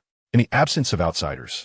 Although Shen Youchu felt bashful, she still pressed her lips gently against his cheek. No, Chen Hansheng exclaimed, then playfully planted a loud kiss on her face. See? It needs to be done with more enthusiasm. Shen Youchu lowered her head, her toes shyly brushing against one another. Yet she obediently followed suit, giving him another soft kiss, producing a quieter sound, lacking the force of Chen Hanxing's kiss. Satisfied, Chen Hanxing finally went to eat, and Shen Youchu, having waited for him, joined him for dinner. Chen Hansheng had initially indulged in some delicacies at Xiao Rongyu's graduation ceremony, yet he had intentionally left some room in his stomach, anticipating that Shen Han would prepare a splendid meal. Consequently, he ravenously devoured a considerable portion of the dishes. While Shen Youchu maintained an elegant and composed demeanor during the meal, a blissful smile involuntarily surfaced on her face as she observed Chen Hansheng, whose mouth was stuffed to the brim. Once Chen Hansheng finished his meal, Shen Youchu began to eat a bit more swiftly. But he suddenly recalled something and fixed his gaze upon her, inquiring about the well-being of his grandmother and Ning. Shen Yuchu's eating paused momentarily, her brow furrowing as she seemed to wrestle with her thoughts, her mind predominantly occupied with memories from her past life, requiring her to concentrate deeply to recall the events of this life. Amused by her expression, Chen Hanxing couldn't help but chuckle and chide her. Why are you still so simple-minded? Although Youchu felt a bit embarrassed by his remark, she quickly regained her composure and pondered the current circumstances of her grandmother and Ning. Oh, Ning is attending elementary school in town, and grandmother is likely still the same, occasionally going up the mountain to gather firewood and cooking daily at home. How about this? Let us return and bring grandmother and Ning to Jianyi, suggested Chen Hansheng. In a few days, my company will launch a new project for development, and I will be quite busy this summer, leaving little time to accompany you. Bringing grandmother and Ning over would spare you for feeling lonely. All right, Shen Youchu replied, seldom opposing matters decided by Chen Hansheng. To expedite their plans, Chen Hansheng purchased flight tickets that very evening, and after lunch the following day, they promptly made their way to the Lukou airport in Jianyi, boarding a flight together. However, aboard the plane, he encountered an acquaintance from his past life, one with whom he had a bit of a grudge, Huang Hui, the lowly green tea bitch who had caused much trouble during her lifetime and had only come to realize the value of life shortly before her demise. Well, chicken-neck brother, I never imagined I would run into your ex-girlfriend so soon, he mused, feeling a pang of regret that in this life, he could no longer threaten her using Wang Zibo's past indiscretions with Huang Hui. Meanwhile, Shen Youchu noticed Huang Hui as well. She did not disguise her emotions or gaze, subtly following Chen Hansheng's line of sight. Coincidentally, Huang Hui sensed Shen Youchu's stare and turned to meet her gaze, resulting in a direct confrontation. My goodness, Huang Hui thought, astonished by Shen Youchu's beauty. That girl is extraordinarily stunning. How I wish I could possess even half of her allure. In stark contrast to Huang Hui's envious demeanor, Shen Youchu shyly averted her gaze. Not out of general shyness, but rather because she felt her previous glance had been intrusive. Although Wang Zibo is a fool, I certainly do not wish for him to play the role of a sycophant once more. That would be utterly humiliating. Chen Hansheng muttered to himself while casting a disparaging remark at Wang Zibo. Upon exiting the Shuangliu airport, Chen Hansheng and Shen Youchu took a bus to Daliang Mountain. They arrived in the town shortly after 7 p.m. The June night fell later than usual, with the sun slowly setting in the west, casting its warm glow upon the earth. Shen Youchu gently held Chen Hansheng's hand as they strolled side by side along the road. The soft, golden light of the sunset enveloped their faces, creating an ethereal aura akin to blush-hued clouds. Their shadows, elongated by the setting sun, intertwined closely behind them. A gentle breeze rustled the wheat fields along the roadside, sending a flurry of dandelion seeds into the air, painting a picturesque scene. Chen Hansheng inhaled deeply, exclaiming, "The air here is undeniably fresher than in Jianyi."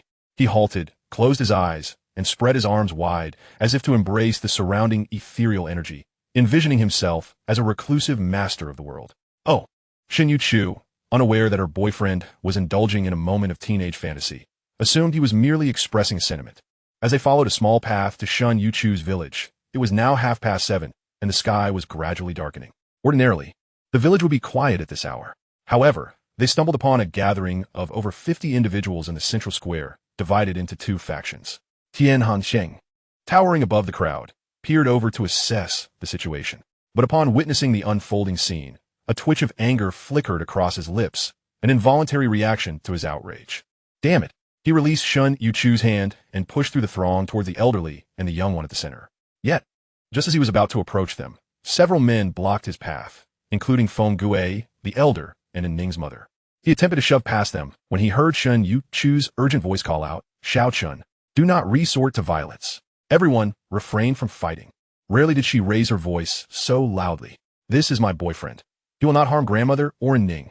She turned to the men blocking Chen Hansheng, speaking in the local dialect. Though her tone was more urgent than loud, the crowd recognized Shen Youchu and, upon hearing that the tall young man was her boyfriend, they promptly parted, offering apologies. Yet Chen Hansheng had no time to acknowledge them. He turned his attention to his grandmother and Ning, asking grandmother and Ning, "How are you? Why is Ning crying?" But Ning, seeing Chen Hansheng for the first time, was too intimidated to respond and hid behind her grandmother. "I am fine," the grandmother replied hastily upon recognizing the familiar voice. She turned to her granddaughter. "Yao you have returned." "Yes, I am back, grandmother." "What is happening?" Shen Youchu inquired anxiously. Chapter 13, Bringing Grandmother and Ning, Part 1. Shen Youchu embraced the still sobbing Ning, who, now 7 years old, sported two playful pigtails reminiscent of their previous life. Though somewhat slender, she had reached a height of approximately 1.3 meters. With quivering hands, she tearfully recounted her ordeal. "Sister, They insulted and wronged me, slapped my face, and even pushed grandmother down. Poor Ning sobbed as she pointed a trembling finger at one of the women in the opposing group. Shen Youchu and Chen Hansheng followed her gesture to the woman, observing her stout figure, small eyes, and a flat nose adorned with a prominent beauty mark, accompanied by frizzy hair that accentuated her aging visage. Shen Yuchu's gaze turned hostile, an unusual sentiment for her. Had the woman struck her, she might not have felt such animosity, but the fact that she had harmed her grandmother and Ning incited her fury. You little wretch. What if I scold you and strike you? Why are you in school if you have already learned to seduce others at such a young age? Truly a fox. The woman continued her tirade of insults towards Ning, but abruptly, her shrill voice fell silent, the last word dying on her lips. With a resounding slap, her face twisted and turned away, her body spinning 360 degrees before collapsing onto the slightly damp earthen ground. The vivid, red imprint on her cheek was larger than her plump face, and, as her one side swelled, she expelled two slightly yellowed teeth amidst the cacophony of her shock. She felt as if the world were spinning, her head swirling as she rolled her eyes in disbelief. This scene not only left the 20-odd individuals dumbfounded, but also rendered the villagers on Shen Youchu's side utterly astonished. They instinctively touched their own faces, pondering what it would feel like if such a slap were delivered to them. The young man, they could only silently marvel at him. As the instigator of the chaos, Chen Hansheng seemed far from appeased. He lunged once more at the middle-aged woman, only to be intercepted by 4 middle-aged men. However, these men were all around 5 feet 7 inches tall and well into their middle age, while Chen Hansheng was a vigorous young man. He'd been fighting bullies alone since elementary school, and his fighting prowess was beyond doubt. How could they possibly stand against him? With his nearly 6'3" stature, he advanced step by step towards them. First, he pushed with great force, causing 2 of them to stagger backward several steps, one of them even falling flat on the ground. He then delivered a kick to the waist of the 3rd man, who retreated, clutching his aching back. The last man, overwhelmed by fear, froze in place, while the others around them lost their nerve. Yet, Chen Hansheng did not pursue further. His primary target remained the woman. Just as he was about to deliver a punch, he heard Shen Youchu's voice urging him not to strike too hard. Ultimately, her concern was not for the middle-aged woman, but rather for Chen Hansheng, fearing he might seriously injure or kill her, which could lead to repercussions for himself. Understanding her intent, Chen Hansheng transformed his punch into a slap on the other side of the woman's face, then gripped her with her thinning hair, yanking her up with force. Even the onlookers began to plead with Chen Hansheng, apprehensive that Shen Youchu's boyfriend might inadvertently cause a fatal incident. Brother, just teach her a lesson. Don't let a moment of impulse involve you and Youchu in trouble. Many others echoed similar sentiments. However, Chen Hansheng could see that the villagers truly cared for him. The woman now resembled a grotesque figure, her face swollen like a pig's head, blood trickling from her nose and mouth, and a patch of hair torn out. Remember my name, Chen Hansheng. After declaring this, he disregarded the crowd, approached Shen Youchu, and offered her a reassuring glance. He then crouched down to look at Ning, who was cowering behind Shen Youchu, and gently waved to the frightened little girl with a bittersweet smile. Come here. And Ning, to your brother's side. Don't worry, the bad person has been defeated by your brother. His tone was tender, devoid of the ferocity he had just exhibited towards the middle-aged woman. And Ning was someone he had watched grow up, transitioning from Liangshan to study at Jianyano, one high school. In his previous life, he had cherished Ning as if she were his own daughter, as a devoted father figure. How could he allow her to suffer? And Ning understood that her brother had acted to protect her from the wicked woman. Yet, having grown up in the mountains, she was naturally timid, and witnessing Chen Hansheng's earlier aggression only intensified her fear. And Ning, be good. Call your brother. At that moment, Shen Youchu knelt down to pat Ning's little head. Though frightened, small Ning summoned her courage upon hearing her sister's words and weakly called out, brother. Yes, Ning is good. Only bad people fear your brother. Do you want to be a bad person? His gaze was suffused with warmth, a gentleness distinct from that which he offered to Xiao Yuer and Shen Youchu, resembling a fatherly affection. Thus far, only Chen Zijing, Chen Zipei, Chen Zining, Wang Yi, and Shen Ningning had been privileged to receive such a look from him. Among them, and Ning was the eldest, and, due to her familial ties, as Shen Youchu's cousin, she was naturally considered his sister, yet that did not diminish his affection for her, as if she were his daughter. I'm not a bad person. They're the bad ones.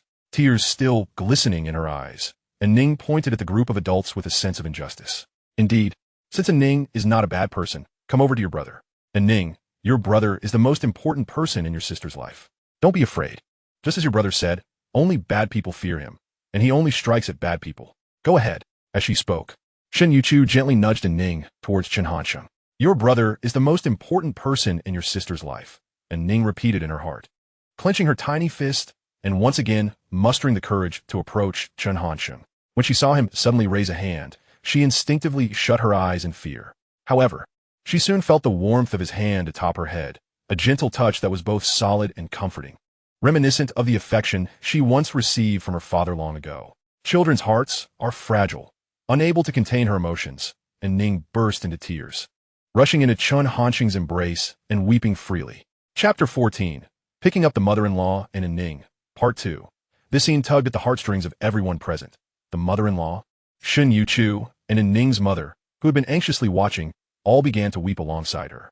Chen Hansheng tenderly stroked Ning's slightly reddened cheek from the earlier slap, then turned his sharp, piercing gaze towards the group of adults, his eyes as fierce as a predator ready to pounce, sending shivers down their spines.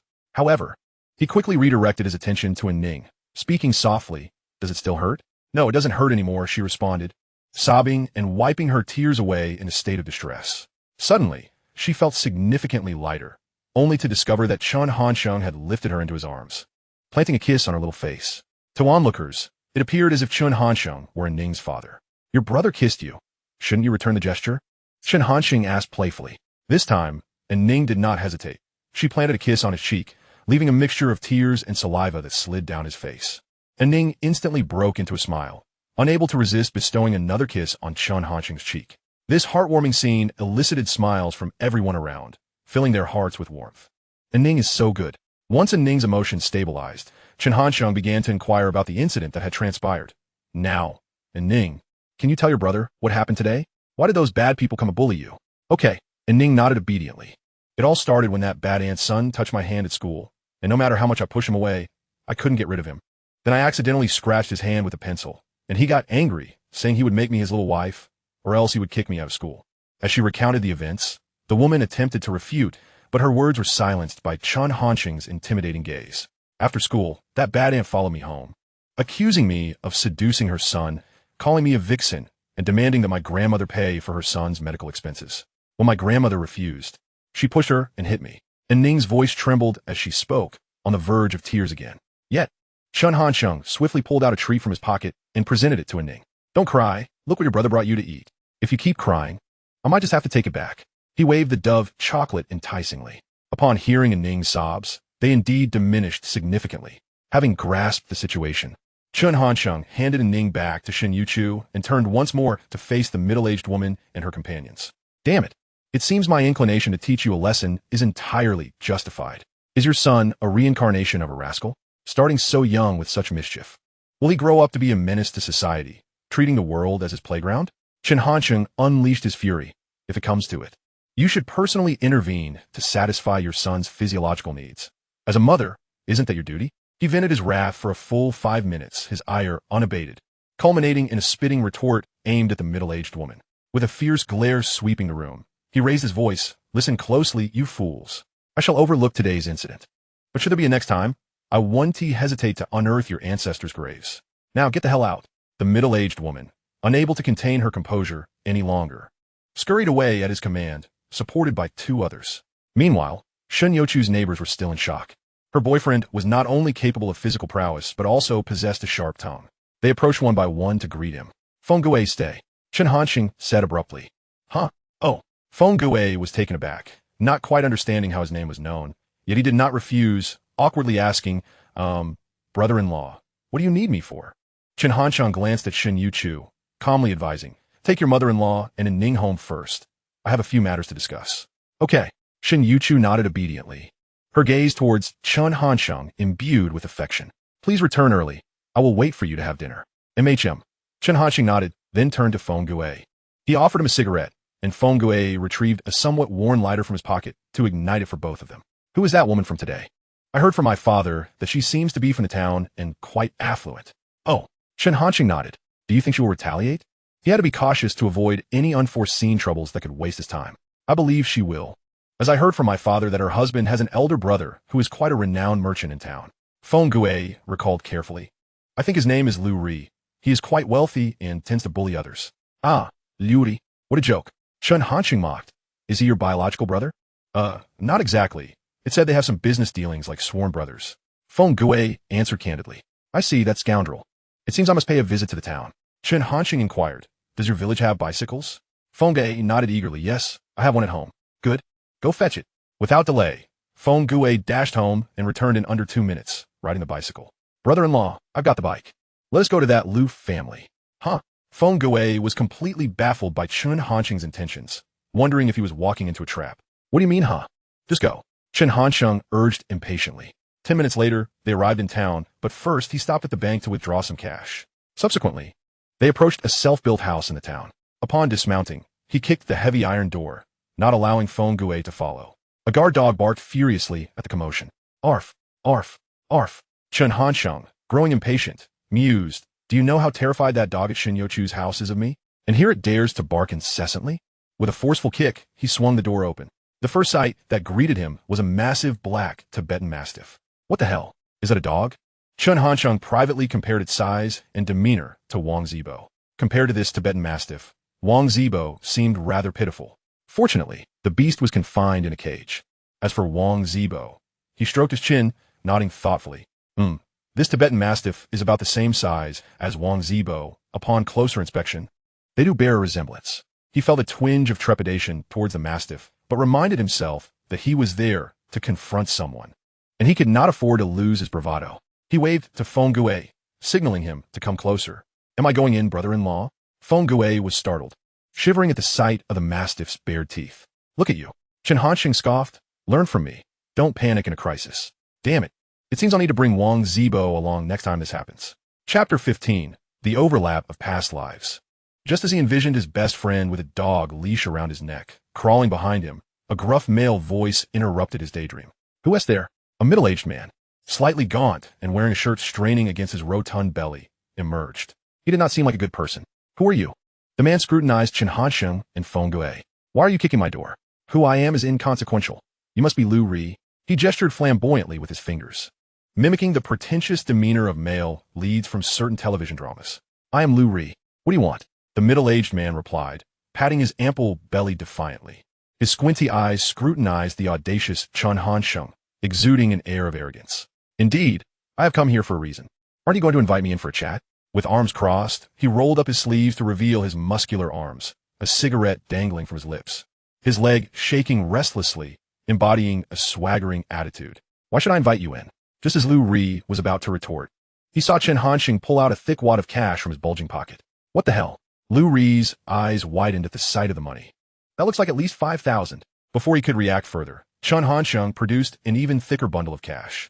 Observing the expression on Lu Ri's face, Chen Hanqing decided against pulling out more money. Instead, he spat the half-smoked cigarette onto the ground, watching him with amusement. On the way, he had learned some details about this portly man from Feng Gui. A few years back, Lu Ri had made a bit of money in the wholesale cotton business and had become a well-known wealthy figure in the town. However, this so-called wealthy merchant was merely a big fish in a small pond. According to Feng Gui, Lu Ri had several tens of thousands, which was considered a fortune in this remote town. Yet for Chen Hanqing, that amount was trivial compared to the hundreds of thousands in liquid assets his small company held. He had just withdrawn 15,000, which was a generous amount for this portly figure. Observing Lu Ri's reaction, Chen Hanqing sneered, Can I come in now? Ha ha ha. Please do, brother. Lu Ri's demeanor shifted instantly, welcoming him inside. With everything settled, the two made their way back to the village. On the return journey, Feng Gui was perplexed by his brother-in-law's behavior, yet due to the constraints of his position, he refrained from voicing his inquiries. However, Chen Hanqing had already discerned his subtle thoughts. He patted Feng Gui on the shoulder and said, Are you curious as to why I did not simply hand him the money, but instead opted to offer even more while delaying our collaboration? Feng Gui, unable to conceal his intrigue, nodded in affirmation.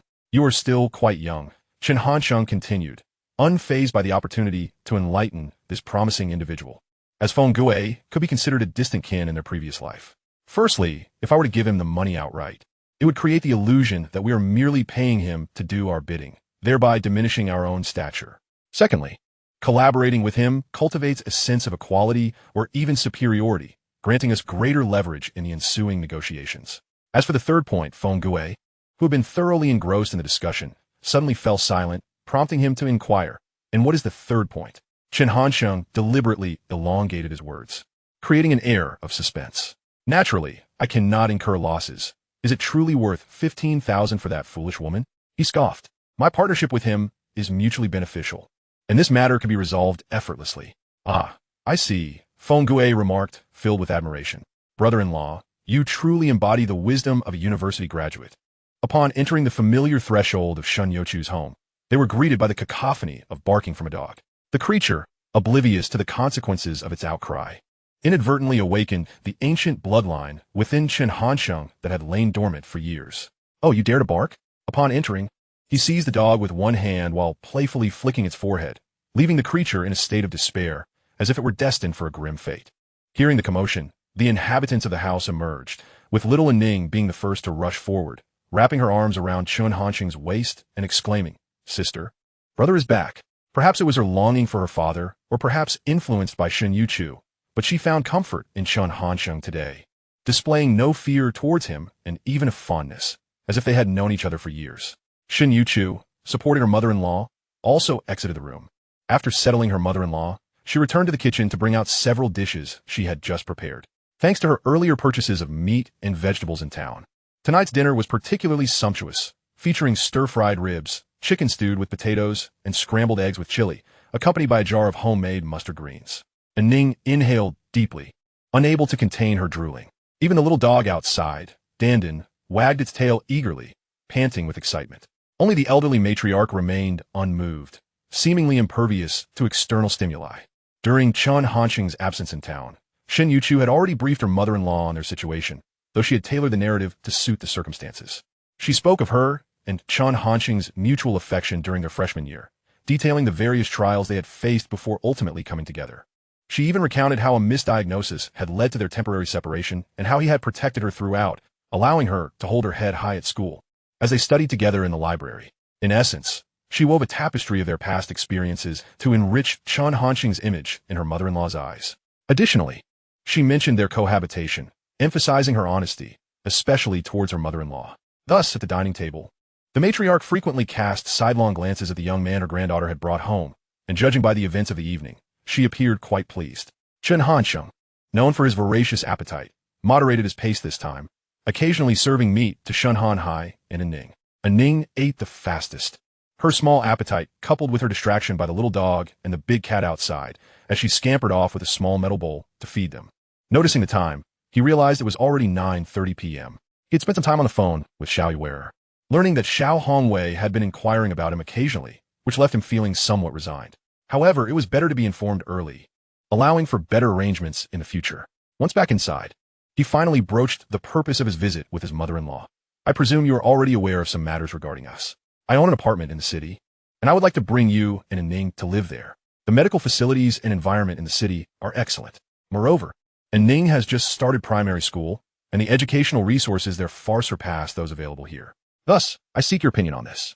His mother-in-law did not respond immediately, simply gazing at him in silence. After a long pause, Chen Hansheng suddenly opened the wooden door to the kitchen and pointed toward the dazzling night sky. The world beyond is developing rapidly and continuously expanding. This village will not remain secluded forever. In a few years, the first telephone line will undoubtedly reach here. By that time, this village will no longer be able to hide its secrets, nor will Ning. He turned his gaze to Ning, who was busy feeding the dog. How old will Ning be then? At most, just a teenager in junior high. Rather than passively adapting, it is better to confront the changes head-on. Shen Youchu has bowed her head for 20 years. Little Ning should not continue in the same manner. Slowly approaching, he knelt down and gently placed his hands over his mother-in-law's knees. Mother-in-law, allow me to share a secret I have never revealed to anyone. The world can be a gentle maiden, but only if one is fierce enough, with a villain like me, to protect you both. The matriarch looked at Shen Youchu and the now returned Ning, one a blossoming beauty, the other an 8-year-old child. As she considered her own advancing age, she observed Chen Hansheng's audacious expression, brimming with confidence and disregard for convention. If we leave, she finally spoke, her voice slightly trembling, laden with both wistfulness and trust, then I will rely entirely on you. If they truly departed from the mountains, their future would rest entirely upon Chen Hansheng. If he treated them well, they would thrive. If he treated them poorly, they would suffer. The crux of the matter was whether Chen Hansheng was worthy of their trust. Mother-in-law, I am but a worldly man, greedy and lustful. This scene echoed the events of their previous lives, yet he responded with unwavering sincerity. You know, Shen Youchu, with just her face, could make me love her for a lifetime. Yet this flippant remark hardly constituted a promise. Ultimately, the matriarch chose to place her faith in him, just as she had in the past. Meanwhile, Shen Youchu, who had been quietly observing, was deeply moved by the familiar scene. Little Chen had acted similarly in their previous life, with the same words and tone, and he had indeed fulfilled his promises, single-handedly bearing the weight of their burdens, working hard to provide for her mother-in-law and in Ning, enabling them to purchase a home in Jinya, and ensuring in Ning received a fine education. After a moment of contemplation, Shen Youchu reflected.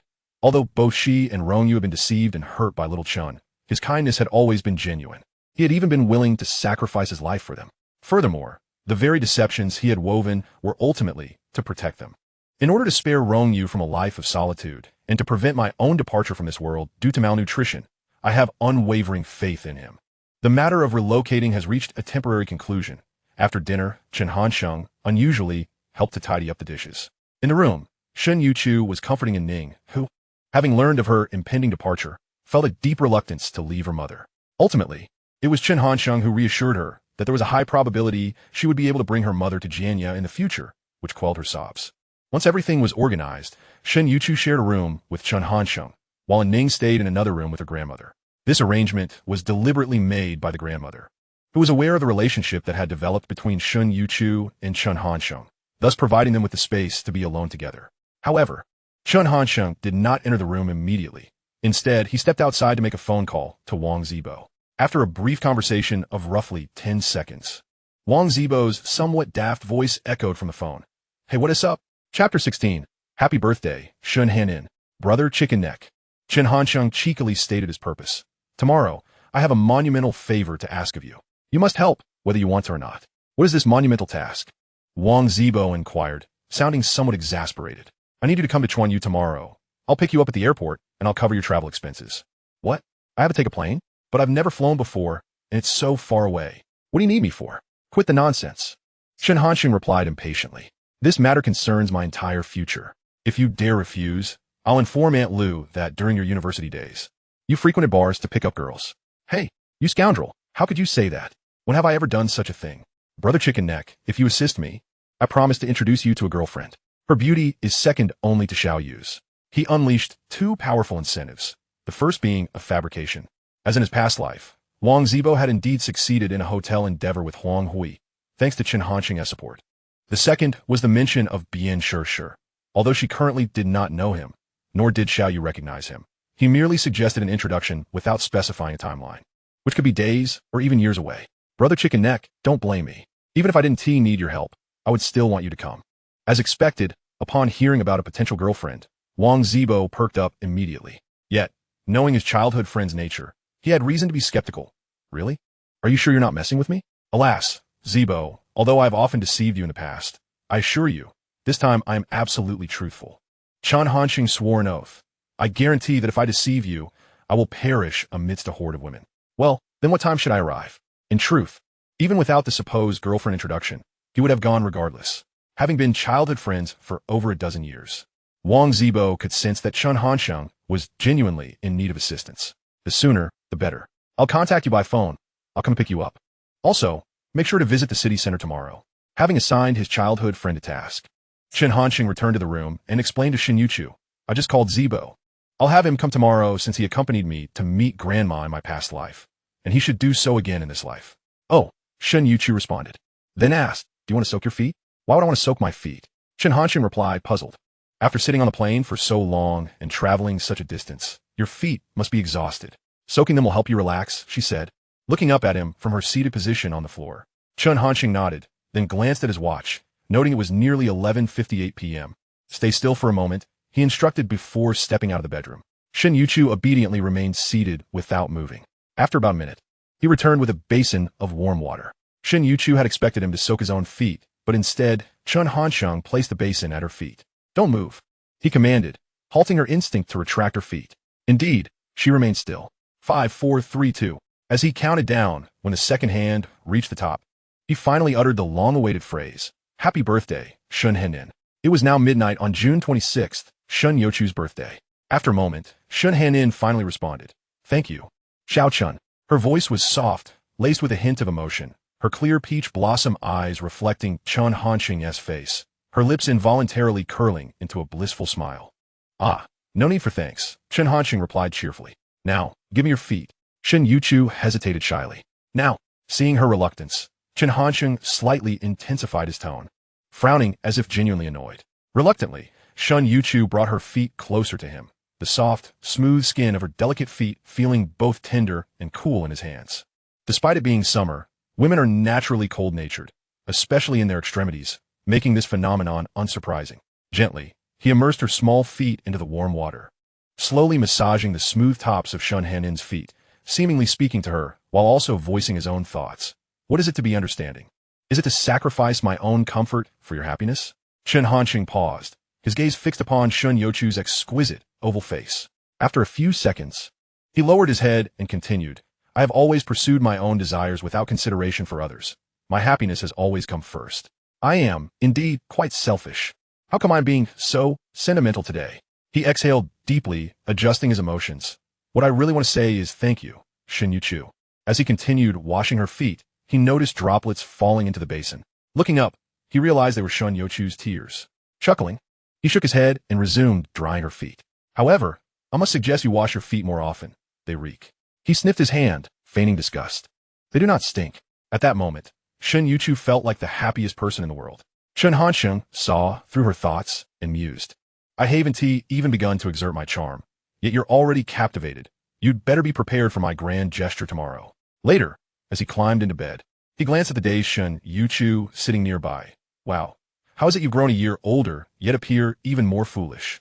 Come, sleep here with me. The night passed in silence, and when the alarm forcibly roused him the next morning, it was already 7:30 a.m. Shen Youchu was on her way to send Ning to school. He noticed his grandmother sitting outside in the sun and walked over to greet her.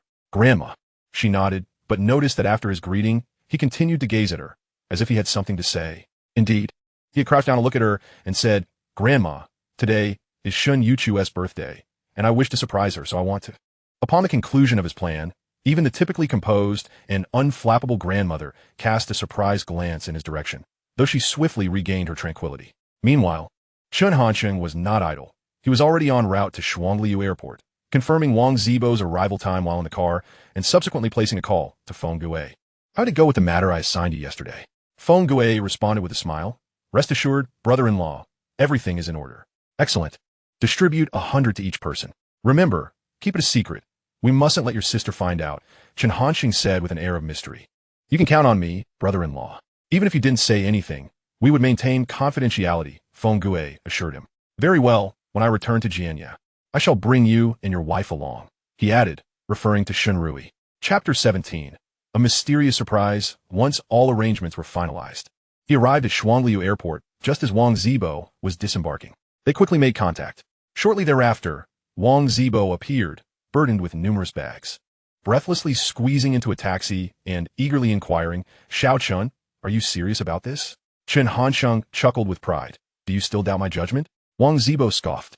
You said the same when you were with Luo Shimi, and look how that turned out. Luo Xian was simply too stubborn. What could I do? Chen Hanxing replied, momentarily speechless. Let us not dwell on her. Are all the items prepared? Yes, yes, Wang Zibo affirmed, thumping his chest. You still doubt me? Then let's be off. Chen Hanxing instructed the taxi driver. As they journeyed back to Daliangshan, Wang Zibo occasionally stole glances at his childhood friend, harboring a substantial curiosity about the girl in question. What manner of girl could she be? Upon their return to the village, it was already 10:30 in the morning. Chen Hanxing glanced at his phone and instructed Wang Zibo to hand over several items to Feng Gue, offering a few reminders. Following this, he led Wang Zibo to Shen Youchu's home. Upon seeing strangers enter, Dandan contemplated barking, but, upon recognizing Chen Hanxing, immediately cowered, scampering to rub against his pant leg. Get, Chen Hanxing said, nudging the little dog aside with his foot. Go play elsewhere, you little rascal. Awoo. Wang Zibo, lacking Chen Hanxing's brusqueness, kindly pulled out a chicken sausage from his pocket for the puppy, all while surveying the surroundings. This was Wang Zibo's first visit to Shen Youchu's home in this life, and his initial impression was one of remoteness and poverty. Creaking open the door, Shen Youchu emerged to greet them. However, upon catching sight of her face, Wang Zibo stood frozen, a particular phrase echoing in his mind. A mountain need not be high. It is famed if it has a spirit. A river need not be deep. It is enchanted if it has a dragon. Goodness, she is truly comparable to the likes of Xiao Yuer. Wang Zibo mused inwardly, finally grasping his friend's sentiment. Hello, I am Wang Zibo, he stammered, unable to suppress a nervous fidget as he introduced himself. I'm Xiao Chen's childhood friend. We've known each other since birth. Puffed. Chen Hansheng couldn't contain his laughter, which only heightened Wang Zibo's discomfort. Hello, I am Shen Youchu, Xiao Chen's girlfriend, she said, already familiar with Wang Zibo, thus feeling less anxious during her introduction. Chen Hansheng shot an exasperated glance at Wang Zibo's fidgeting, thinking to himself that this friend, with a dancer spirit, might need a little guidance for being sure. Upon entering the house, Wang Zibo also spotted the grandmother, this time greeting her naturally. Hello, Grandma. She nodded in response, glancing at Chen Hansheng before turning her gaze back to Shen Youchu. Love, pride, and an indescribable emotion enveloped her heart. After some idle chatter among the three, as it approached 11, Chen Hansheng turned to Wang Zibo, saying, Brother Chicken Neck, it's time to commence the operation. At this, Wang Zibo promptly lifted himself to head outside, holding a small communicator, unaware of whom he was dialing. Shen Youchu, puzzled, wondered what plan had begun, but she refrained from interrogating further, believing it to be just another of Chen Hansheng's antics. Regardless of his endeavors, she would always support him, a conviction strengthened by her rebirth. Ahem, Chen Hansheng cleared his throat, calling out, Shen Youchu. Oh, typically, Chen Hansheng addressed her with casual interjections such as hey or Xiao Hanwei, rarely using her full name. Shall we play a game together? He proposed with a cheerful grin. Sure, she replied, unfazed, accustomed to his quirky yet enjoyable ideas after so many years together. We're going to play a game called the Ghost Catcher, where the ghost must wear a specific uniform and be blindfolded. Within a designated area, the ghost will try to catch others, and anyone caught will join the ghost in capturing others. He presented this blindfolded game as something grand, appointing Shen Youchu as the first ghost. Unsurprisingly, she consented. The first step is to blindfold you. Rui will assist you in changing into the ghost's uniform, Chen Hansheng instructed. Oh, she replied. Thus, he wrapped a prepared red silk ribbon around her eyes, ensuring she could see nothing, before excusing himself under the pretext of stepping outside for a cigarette. In truth, he was coordinating with the three who had been lying in wait outside. Zibo, keep an eye on the square. Feng Gou, go fetch Aining. Rui, assist your sister in changing clothes. After deploying his team, he reiterated go. Remember, this is not a drill. In the living room, the observing grandmother smiled knowingly, as if the wrinkles on her face had diminished, momentarily shedding years in her youth. She gazed at the sight of Shen Youchu, blindfolded and seated on the bed, a tear of indescribable emotion trickling down her cheek. Oh, my dear, can you see this? In the room, Shun Rui had already entered with a large bag, approaching Shen Youchu. Sister, you're here? Rui, Shen Youchu responded. Yes. Brother-in-law asked me to help you change clothes, Shen Rui said, glancing at the garments in her hands. Oh, all right. Meanwhile, Feng Gou was furiously pedaling his bicycle, determined that little Aining must be present for today's event, as per Chen Hansheng's instructions. Wang Zibo, on his end, was meticulously surveying the preparations, feeling satisfied once he deemed everything ready. No wonder Xiao Chan insisted on this. Shen Youchu was truly stunning, rivaling even the likes of Xiao Yuer. After this brief interaction, he found Shen Youchu's demeanor to be exceptionally gentle. He couldn't help but wonder what the girl Chen Hansheng intended to introduce him to would be like. Could she possibly rival Shen Youchu? As for Chen Hansheng, he had changed into a different outfit and arrived at a corner of the square, about to light a cigarette before pulling his hand back. Damn it. I guess I'll have to abstain for today. Approximately half an hour later at this moment, it was already 11:30. Feng Gou returned with a Ning, who was also dressed appropriately. Shen Ning trotted up to Chen Hansheng, affectionately grasping his hand. Brother, where's sister? Your sister will be here shortly. And here is the list I promised you. And Ning pulled out a long slip of paper from her pocket, waving it in front of Chen Hansheng. Very well. And Ning is such a good girl. Chen Hansheng gently ruffled the little girl's hair. Tonight, and Ning can indulge in candy.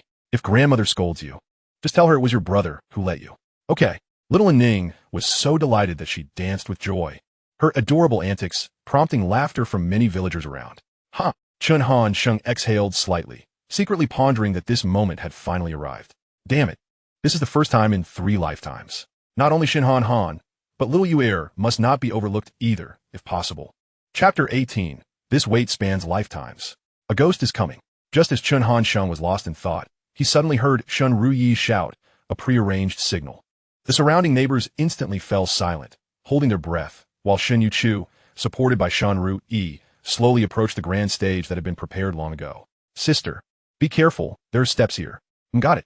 Oblivious, Han had no inkling that she was about to encounter the most significant moment of her life, genuinely believing it was merely a game. The gazes cast upon her were filled with awe, including Shang's.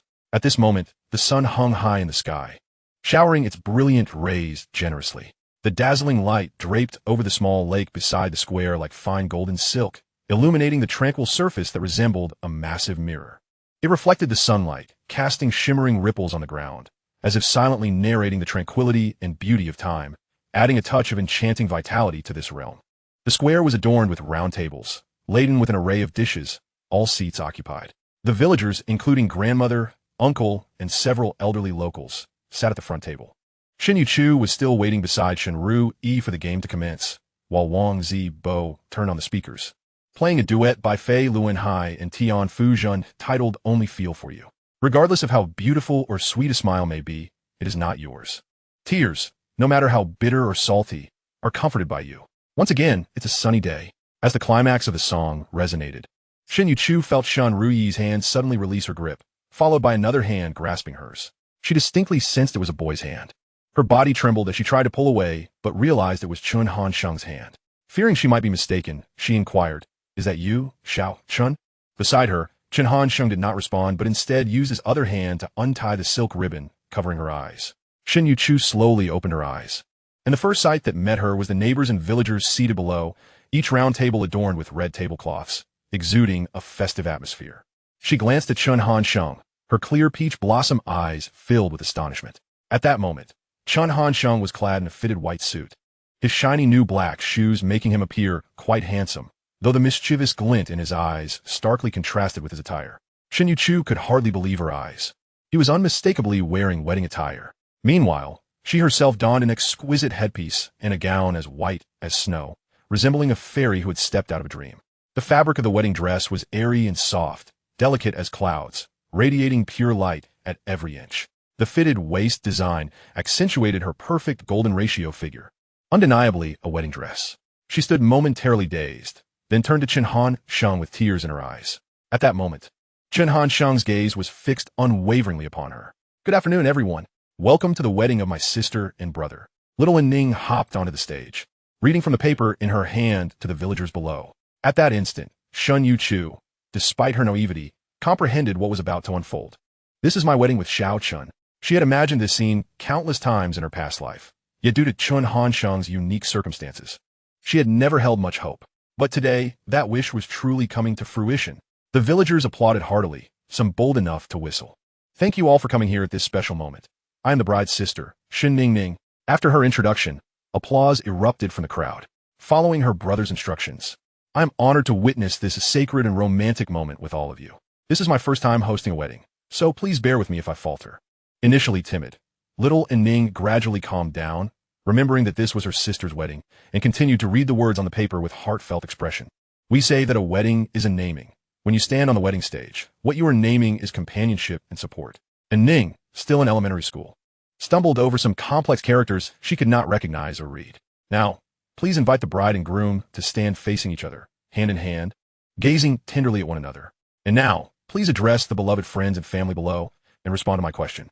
At this moment, Shang and Youchu followed Ning's instructions, standing face to face, hands clasped. Shang's gaze was gentle, while Youchu's eyes, brimming with unshed tears, reflected endless love, longing, and contentment. Marriage is distinct from romance. It encompasses the myriad intricacies of life, daily chores, the nurturing of children, and the responsibilities of caring for the elderly. Do you both wish to cherish each other in the days to come, walking hand in hand? Ning stood on her stool, microphone raised high between them. "I do." The couple gazed deeply into each other's eyes, responding in perfect harmony. Behind them, Wang Zibo felt a mixture of joy for his childhood friend's wedding and envy, thinking, "Damn it, Xiao Chen is already married, while I don't even have a girlfriend. Now, please invite the groom to speak." Little Ning obediently handed the microphone to Shang. Clearing his throat, he felt quite nervous. "First, I want to thank everyone for attending Youchu and my wedding. Here, I wish grandmother good health and longevity, as well as everyone present. He greeted the guests one by one, then turned his gaze back to the beautiful bride beside him. Finally, I have something to say to Miss Shen Youchu. Chen Hansheng turned to Shen Youchu. Though I may sometimes be quick to anger and often tease and scold you, I truly, truly like you. Perhaps in the future, I will still upset you and cause you distress. But please remember, I, Chen Hansheng, will always love you. Upon finishing, Chen Hansheng instinctively looked up at the sky, his eyes blinking occasionally. Others may have been oblivious to the reason behind his actions, yet before him, Shen Youchu could clearly see the tears welling in Chen Hansheng's eyes. Little Chen did not wish for so many people to witness his tears. The audience erupted in applause. As Xiao Aning took the microphone to continue, next, let us invite the bride to speak. When Shen Youchu grasped the microphone, her hands trembled, and tears fell like a relentless downpour onto the microphone she held. Little Chen, thank you. She lifted her gaze, her clear, gentle, and red and peach blossom eyes locking onto Chen Hansheng. I'm truly grateful to you. From the moment you entered my life, I transitioned from fear to gratitude, from gratitude to affection, and ultimately, from affection to reliance. Today, my life cannot be imagined without you. At that moment, their eyes met, and Shen Youchu, for once, felt no embarrassment, only a profound sense of happiness swelling within her heart. Silently, her ruby lips parted as she confessed to Chen Hansheng, today, I want to tell you that I love you dearly. Perhaps it was the familiarity of the crowd surrounding them, or perhaps it was the significance of this being her wedding with Chen Hansheng, or perhaps both, but she found herself speaking more than ever before. Suddenly, Chen Hansheng bent down and knelt on one knee. At that moment, a once reckless rogue bestowed upon this girl the deepest love and respect. Few could compel him to bow his head or kneel, aside from his elders, and only Shen Youchu and the bored little Yuer at home remained. He placed the wedding ring he had prepared long ago onto Shen Youchu's left ring finger, eliciting a flurry of emotion as she covered her mouth, stifling her sobs. In that moment, they were undeniably blissful, finally reaching the most pivotal moment of their lives. This wait spanned lifetimes. A serene silence enveloped the venue, so quiet that even the sound of breathing was absent. Typically reserved, Shen Youchu spoke more at her wedding than Chen Hansheng, offering him her most sincere vow. Everyone was touched by the sight of Chen Hansheng kneeling to place the wedding ring on Shen Youchu's finger. Behind the scenes, Wang Zibo was already in tears. Shen Ningning, unsure of why, also shed tears, perhaps moved by her sister's emotions. Following the wedding, the toast to the groom commenced with unwavering loyalty. Wang Zibo resolutely shielding Chen Hansheng from nearly half the drinks. Feng Gui also consumed a considerable amount, while the groom, Chen Hansheng, remained only slightly tipsy. However, the after-effects of the alcohol were potent. In a previous life, he had been utterly inebriated while shielding Feng Gui from drinks. Meanwhile, the bride, Shen Youchu, sat quietly in their bedroom, her exquisite oval face radiating happiness accompanied by a palpable nervousness. Everything that transpired today would become an indelible memory for the future. Shen Youchu never imagined that on her birthday, the usually audacious and domineering man would kneel before her to propose. She waited from noon until after 2, without a single complaint. It was not until she heard her sister's call that she took a rare moment to check her reflection, ensuring her hair was in place and her makeup intact. Big sister, we're back. Her mother-in-law emerged from the room, bringing the bewildered Aning back inside. Following closely behind, Chen Hansheng, alongside Feng Gui, carried the already intoxicated Wang Zibo to another bedroom before heading toward his and Shen Youchu's room. Upon entering, he was greeted by Shen Youchu's flushed face, her hands tightly clenched into fists, her knuckles turning white from the tension. Chen Hansheng could not help but smile, amusement dancing in his eyes. Silly, not silly, Shen Youchu pouted defiantly. Go close the curtains. As he spoke, Chen Hansheng locked the door from the inside. Shen Youchu obediently removed her shoes, drew the curtains, and then quietly sat on the bed, her eyes shimmering with shyness and joy. Chen Hansheng approached her, his tone tender as he asked, Are you happy today? I've never been this happy, Shen Youchu replied, feeling that merely stating her happiness was insufficient. So she added, I'm just so happy. Now, please take that heavy thing off your head. Chen Hansheng appeared to be well-meaning, but had ulterior motives. Just as long as you're happy, quickly remove that chaotic thing from your head. It might be cumbersome during our activities. Oh, Shen Youchu bit her lip, smiling with happiness as she said, I want to wear it for a photo with you. Chen Hansheng readily agreed. All right. Lacking her own phone, she used Chen Hansheng's to take a picture. As in a previous life, regardless of how they posed, Shen Youchu's gaze was fixed solely on him. Unlike before, they were both adorned in wedding attire today. After capturing the photo, Chen Hansheng could hardly contain his eagerness. Let me help you take it off. Shen Youchu nodded obediently. Hum. Just as she began to remove the adornment from her head, she felt a strong pair of arms envelop her from behind. Little Chun, she knew what was about to unfold next, and with the courage instilled by the day's events, she declared, "I love you so much." "I love you just as much," he replied. The following morning, as Chen Hansheng opened his eyes, the first sight that greeted him was Shen Youchu, her bright peach blossom eyes fixed on him without a blink. "What are you doing?" "Just looking at you." Chen Hansheng pressed further. "Why are you looking at me?" "I don't know," Shen Youchu replied, her cherry lips pouting weakly. "All right." Chen Hansheng found himself at a loss for words. Suddenly, the harmonious atmosphere was disrupted by the ringing of a phone. Chen Hansheng pulled out his phone to discover it was a call from Luo Xian. After much hesitation, he answered, fearing that the infatuated younger sister might do something reckless, despite his current desire to avoid her. The bond forged over 2.5 years in university left a lingering affection in his heart. However, Luo Xian's love was suffocating. And with Shen Youchu and Xiao Yuer in his life now, he was determined to avoid any complications this time around. As soon as the call connected, Luo Xian's frantic voice echoed through the line. "Shen, where have you been? I returned to the port city to find you, but Aunt Liang said you were in Jianya. So, I went to your home in Jianya, but you weren't there either. Now I'm at your company, and you're still not here. I stopped. I am not in Jianya, and we have long since broken up. Please stop searching for me," Chen Hansheng resolutely declared. A moment of silence hung on the line before Luo Xian's voice became even more agitated. "Brother Chen, why are you treating me so harshly now? You say we've broken up, but I refuse to accept that. I demand that you appear before me immediately, or else," before she could finish her sentence, Chen Hansheng abruptly hung up the phone and blocked her number. He was all too familiar with this pattern. It was likely that she would follow up with threats of self-harm, such as cutting her wrists, taking sleeping pills, or even jumping off a building. However, he had learned a crucial lesson in his first life. If he hung up the phone in a timely manner and did not hear her threats, she would not resort to such foolish actions.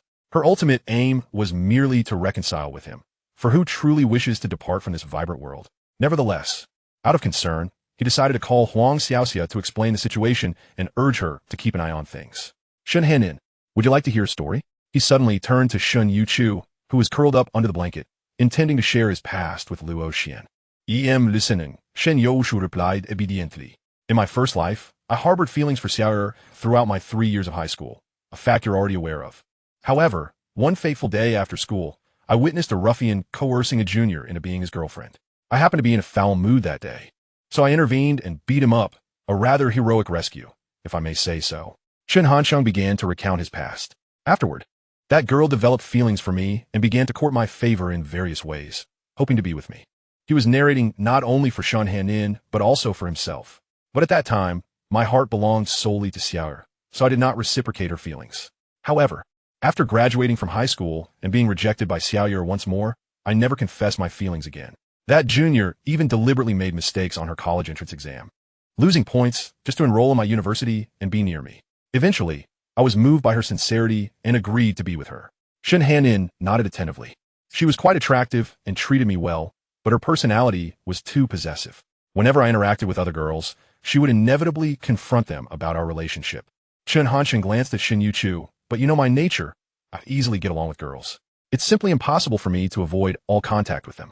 At this point, Chen Hansheng noticed Shen Youchu subtly nodding. Yet, she was relentless in her pursuit of me. She once threatened to harm herself, even attempting suicide. Such behavior was intolerable, and ultimately, I had to break up with her. A bitter smile crossed his face as he continued. However, she was incredibly persistent, perhaps too enamored with me. After numerous breakups and reconciliations, I could no longer endure it. I formally ended our relationship during my final year of university and ceased all contact with her. You must know that she is Luo Xian, and she just called me again, desperately searching for me." Shen Youchu contemplated. "It's not entirely her fault. She simply loves you too much, albeit in an inappropriate manner." "Ah, even you can see that." Indeed, her love suffocated me, leading to my desire to distance myself from her. Yet, she accompanied me through a significant portion of my university life. Although we have parted ways, I find it difficult to completely let go. Do you understand what I mean?" "Yes, I understand." Shen Youchu nodded earnestly and innocently. "Thus, when I encountered her again in my second life, I instinctively avoided her. However, I must admit that I am partly to blame. Had I not met her, she could not have drugged me, and that would have prevented the existence of that child. He chose today to be open about everything. Not just because Shen Hanin's affection and reliance on him had reached its zenith, but also because he no longer wished to keep secrets. He knew that once the child grew up, she would inevitably seek out her father, at which point the truth could no longer be concealed. Do you blame me?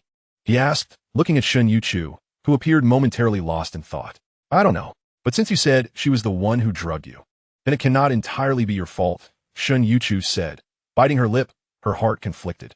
I'm sorry. If you hadn't encountered me, I would have sincerely apologized. Chen Hansheng expressed, but he was interrupted mid-sentence by Youchu. No, as you said, if I hadn't met you in my previous life, I might have succumbed to malnutrition and left this world. How could I possibly blame you? Youchu exhaled deeply. As long as Xiao Chen doesn't involve himself with other girls anymore, that will suffice. Chen Hansheng understood the implications of the situation. The acceptance between Youchu and Xiao Rongyu stemmed from the initial arrangement that ensured both could coexist. If another person were to enter their circle, the delicate balance would shatter, plunging them into yet another tumultuous scenario.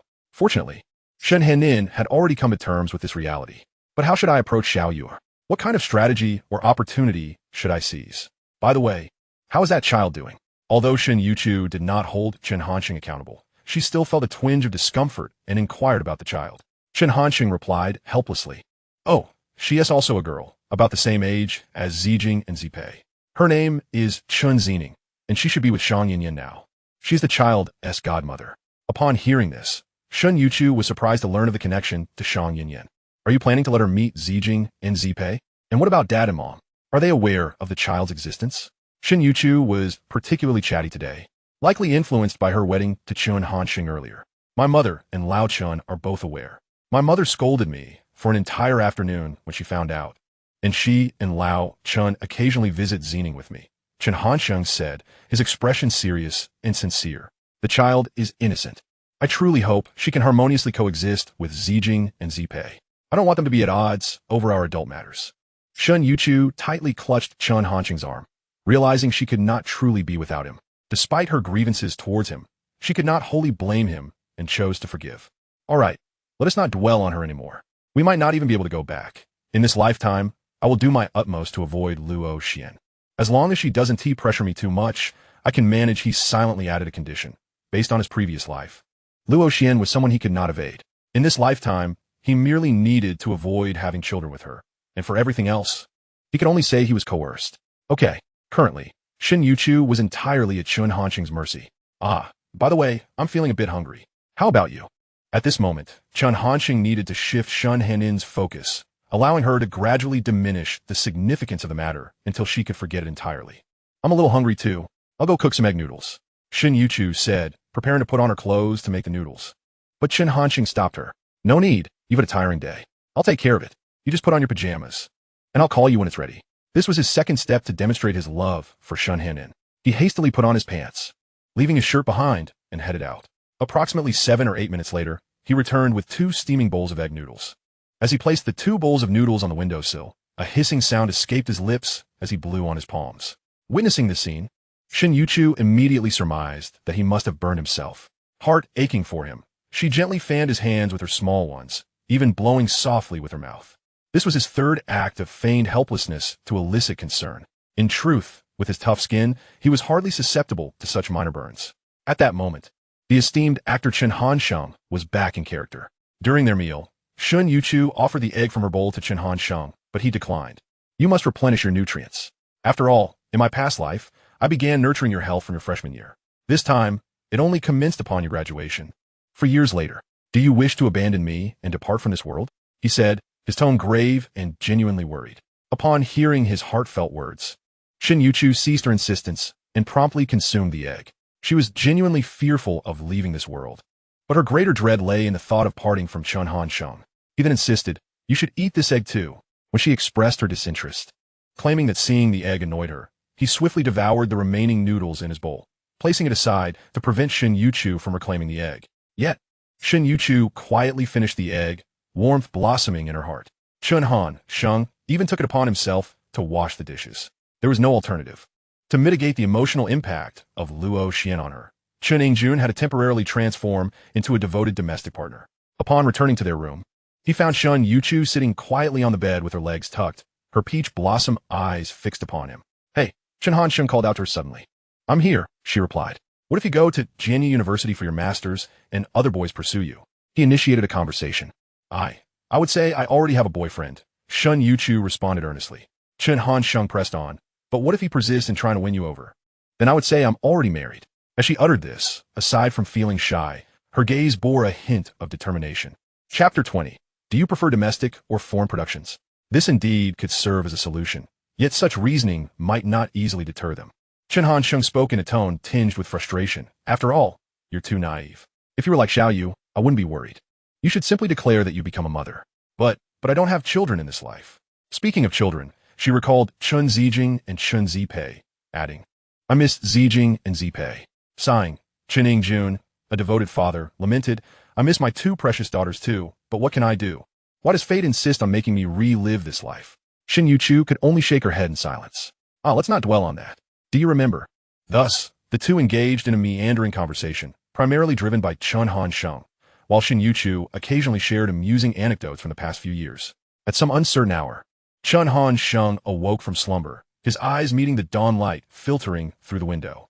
He ventured to Wang Zibo's room, discovering his friend still fast asleep. In truth, Wang Zibo had briefly awakened earlier, but, seeing everyone else asleep, had donned his headphones to watch a previously downloaded educational video. Not wishing to disturb his friend, Chen Hansheng quietly closed the door and mischievously crumpled 2 pieces of tissue paper into little balls, which he then unceremoniously stuffed into Wang Zibo's nostrils. Soon enough, Wang Zibo, struggling to breathe, was forced to awaken. He instinctively expelled the tissue balls with a forceful exhale, still caught in a haze between sleep and wakefulness.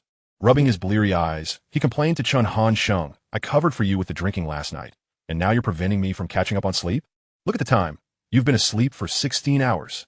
Chun Hansheng retorted, pointing at his watch incredulously. Do you think you're a princess in a fairy tale? Needing a prince's kiss to awaken? I haven't slept for 16 hours. I woke up once, but you were all asleep, so I...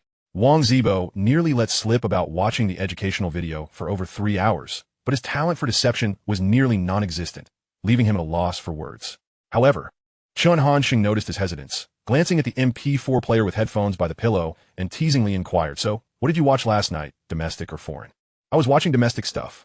Wang Zibo, realizing he could no longer deny it, chose to abandon the debate, fully aware that Chun Hansheng had been the one to introduce him to such materials in their childhood.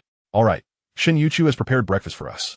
Hurry up and don't let my darling's efforts go to waste, he urged, giving Wang Zibo a gentle nudge before settling down in a chair to wait for him. Soon enough, both made their way to the kitchen table, where Grandma had already finished her meal, and Ning was enjoying a bun while sipping millet porridge, which included an egg. This represented a standard breakfast for an ordinary family, ensuring adequate nutrition. Otherwise, under Shun Youchu's previous economic conditions, little Ning would have only shared half an egg or a small bowl of vegetables with Grandma each morning, often going without breakfast altogether. Chen Hansheng's arrival had disrupted this pattern, mirroring events from his past life. As Shen Youchu entered with 2 steaming bowls of porridge, Chen Hansheng, accustomed to such a lifestyle, received it readily, while Wang Zibo scratched his head in gratitude. Shen Youchu, ever polite, replied, You're welcome. Good morning, Brother Age, good morning, Brother Zibo, and Ning cheerfully greeted the two. Chun Hansheng smiled as he wiped a stray vegetable leaf from Ning's mouth, feigning seriousness as he remarked, Children eat so messily.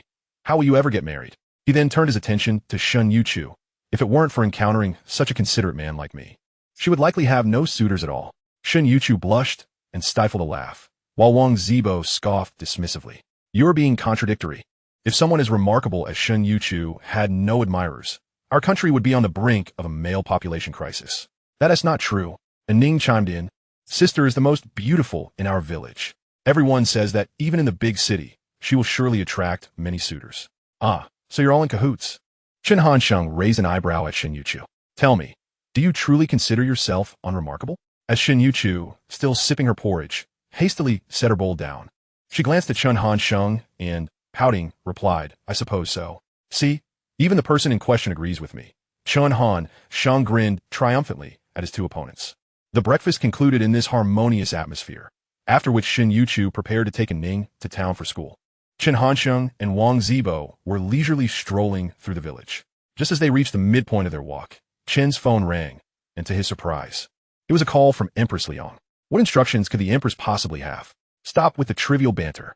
Even during the holiday, you forget to come home. Do you still remember that I spoke to your father? The familiar voice of Liang Meiwan resonated through the line. Chen Hansheng distanced the phone slightly from his ear, waiting for the vibrations to subside before bringing it back closer. Mom, didn't I already mention that I intend to stay at the company during this holiday? He patiently explained. Right now is a crucial time for my grand ambitions. How could I possibly find the time to return home? You can't just stay away for the entire day, can you? Empress Liang retorted. Moreover, your uncle Xiao visited our home yesterday and had an extensive conversation with your father, subtly hinting at you and Xiao Yuer. Be honest with me. Are you two romantically involved? Her voice, initially tinged with reproach, transformed into palpable excitement at the mention of Xiao Yuer, prompting Chen Hansheng to shake his head inwardly. It seemed the Empress was on the verge of shifting her allegiance from the Shen faction to the Xiao faction. He felt compelled to intervene.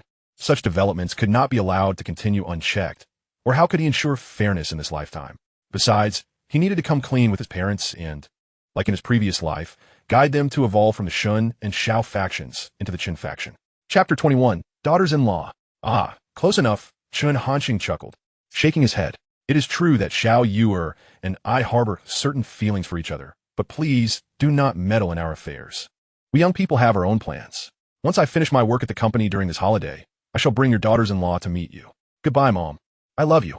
Without waiting for Empress Liang to continue, he promptly ended the call. Hey, daughters-in-law. In the Han Ning community of Port City, Liang Meiwan and Chun Zhaojun exchanged their thoughts. Liang Meiwan emphasized the word daughters-in-law, yet she knew her son often spoke whimsically, so she did not dwell on the implications of his words. Oh, you needn't worry about Hansheng. Let's observe how things unfold between the young ones. Besides, you know his temperament.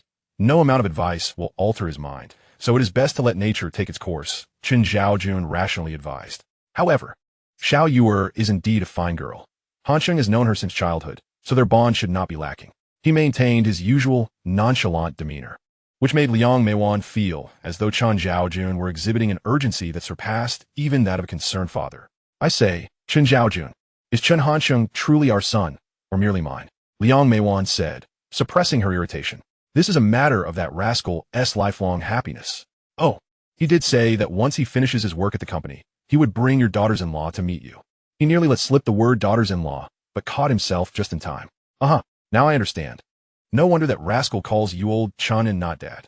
It turns out you're not his father. Hey, that statement is rather excessive. What do you mean not his father? Chen Zhaojun rarely put down his newspaper to retort.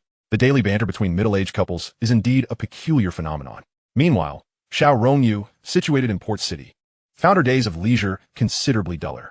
Throughout the holiday, she spent most of her time at home watching television dramas or exchanging phone calls and QQ messages with Chen Hansheng. However, today was an exception, as her high school friends, Xiao Wanqiu and Lu Xiaoming, who had maintained a good relationship, were also back home for the holiday. The three of them had decided to visit a newly developed entertainment complex in Port City. Xiao Yuer, why didn't you invite Chen Hansheng and Wang Zibo today? Not even that annoying Gao Jelly? Xiao Wanqiu inquired. Usually, when they went out together, Xiao Rongyu would always invite Chen Hansheng, and naturally, she could not forget Wang Zibo. As for why Gao Jili was labeled as annoying, that was simply due to his pretentiousness, especially in front of Xiao Rongyu. Not only Chen Hansheng and Wang Zibo, but even the girls found him somewhat off-putting. Yet, Chen Hansheng always insisted on including him, likely due to his belief that Gao Jieli's pervasive pretentiousness served to accentuate his own charm and humor. Nonetheless, the girls were quite gracious, despite their distaste. They recognized the bond formed over 3 years of high school. Having gone out together numerous times, Gao Jili had naturally become a member of their little circle. Therefore, the girls were quite familiar with him, but today, only Xiao Rongyu was present, prompting Xiao Wanqiu's question. Right. Could it be that you and Chen Hansheng are at odds again? Lu Xiaoming chimed in, as everyone at Port City know. One high school was aware that Chen Hansheng had pursued Xiao Rongyu throughout their high school years. Although she had not acquiesced, she did not avoid him.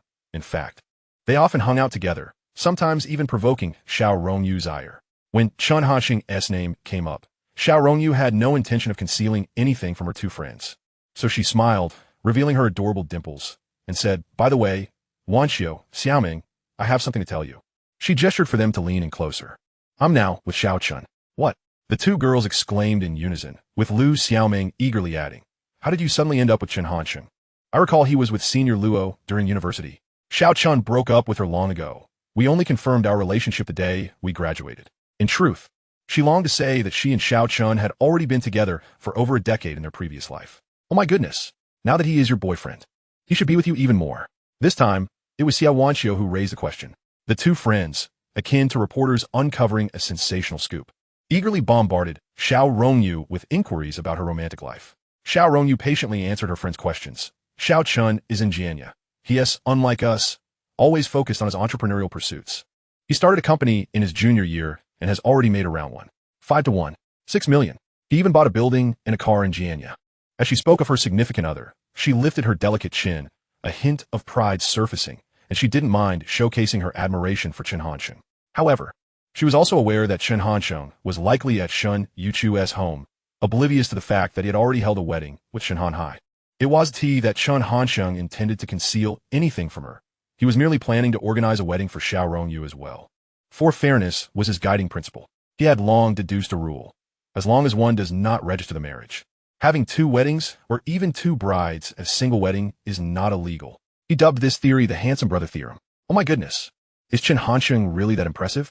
He established a company right after graduation and earned 500,000 to 600,000. Lu Xiaoming exclaimed, her voice filled with astonishment and envy. What rich lady! Xiao Yuer is not some old, fat, ugly, wealthy woman. She is destined to be Chen Hansheng's affluent wife. Ha ha, don't tickle me, Xiao Yuer. I was wrong. Xiao Wanqiu began, but was interrupted by Xiao Rongyu's playful tickling, creating a delightful scene that caught the attention of many in the mall, becoming a vibrant highlight. Achoo! Achoo! Far away in Liangshan, Chen Hansheng, who was leisurely basking in the sun while seated, inexplicably sneezed twice in quick succession. He instinctively muttered under his breath, "Damn it, who is cursing me from behind?" Meanwhile, Shun Youchu, who was feeding the kittens and puppies nearby, immediately stood up and headed toward the kitchen upon hearing Chen Hansheng's third sneeze. Wait, I'm not sick, I just don't know who is cursing me. There's no need to brew banlan root. That stuff tastes horrendous, he said, seeing through Shun Youchu's intentions with a resigned expression. I suppose I should go ahead and prepare a bowl, she remarked, making her way to the kitchen to boil water for the banlan root. Wang Zibo, who was idly smoking nearby, looked on with a mix of envy and regret. Little Shun Youchu is indeed gentle and virtuous, and quite beautiful too. You've struck gold, but it's a pity this bowl of banlan root will go to waste. You'll never drink it. Chapter 22. Unexpected Delight. Wang Zibo knew his childhood friend all too well when Chen Hansheng had a cold as a child. Even Liang Meiwan wielding a rolling pin to force him to take medicine could not make him swallow a single drop. What do you mean I've struck gold? Zibo, I must earnestly inform you that it is Shun Youchu who has struck gold. His expression was quite serious, as if he were stating a fact. Your face is thicker than a high school student's homework, Wang Zibo quipped back. He genuinely felt that his childhood friend's shamelessness had reached new heights.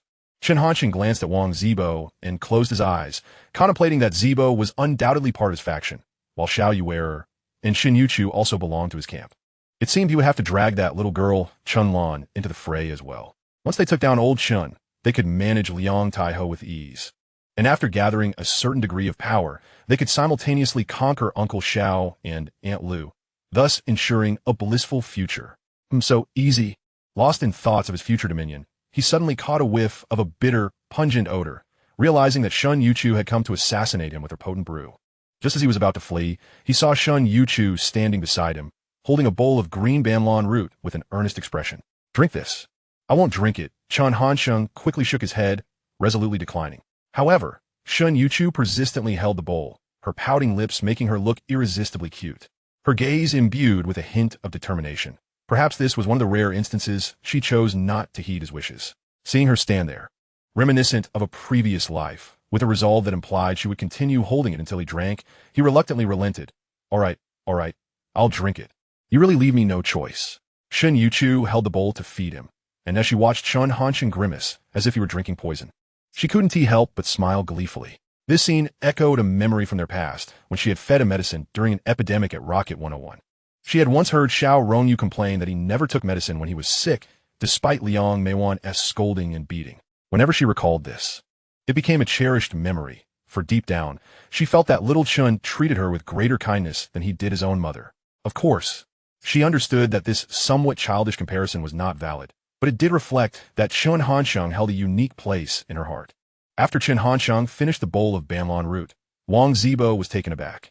Little Chun actually drank it. He who refuses even medicine has consumed banlan root. It seems Youchu holds quite a significant position in his heart. No wonder she is the one to marry him so early. Wang Zibo raised an eyebrow, silently marveling. Ding! At that moment, Chen Hanqing's phone rang again. He glanced at the contact name, Su Ning. This was a subordinate from his company, relatively young at 30 years old, a graduate of Jian University of Technology, and the head of both the design and research departments. The timing of the call suggested something urgent, so he answered without delay. Hello, Lao Su, what is the matter? President Shen, today, a franchisor wishes to collaborate with us to develop a new game.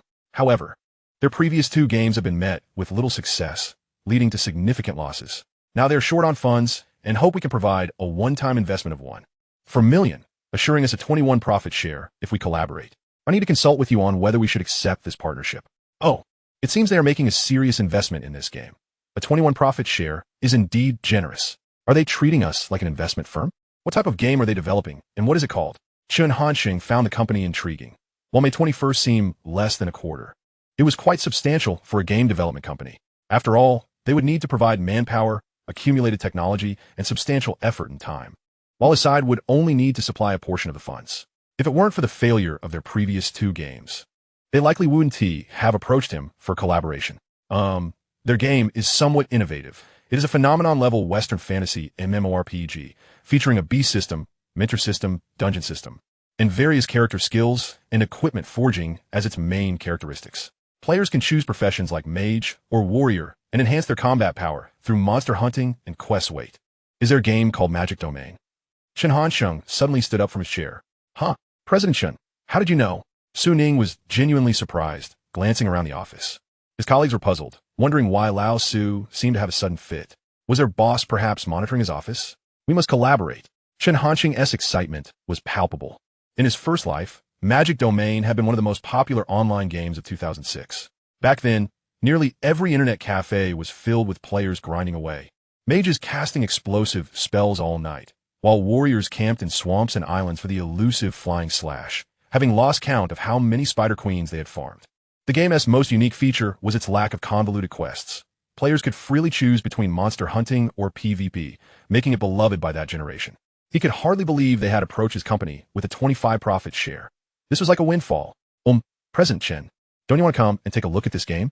After all, their previous 2 games weren't that great. Our company's liquid capital is only $62 million.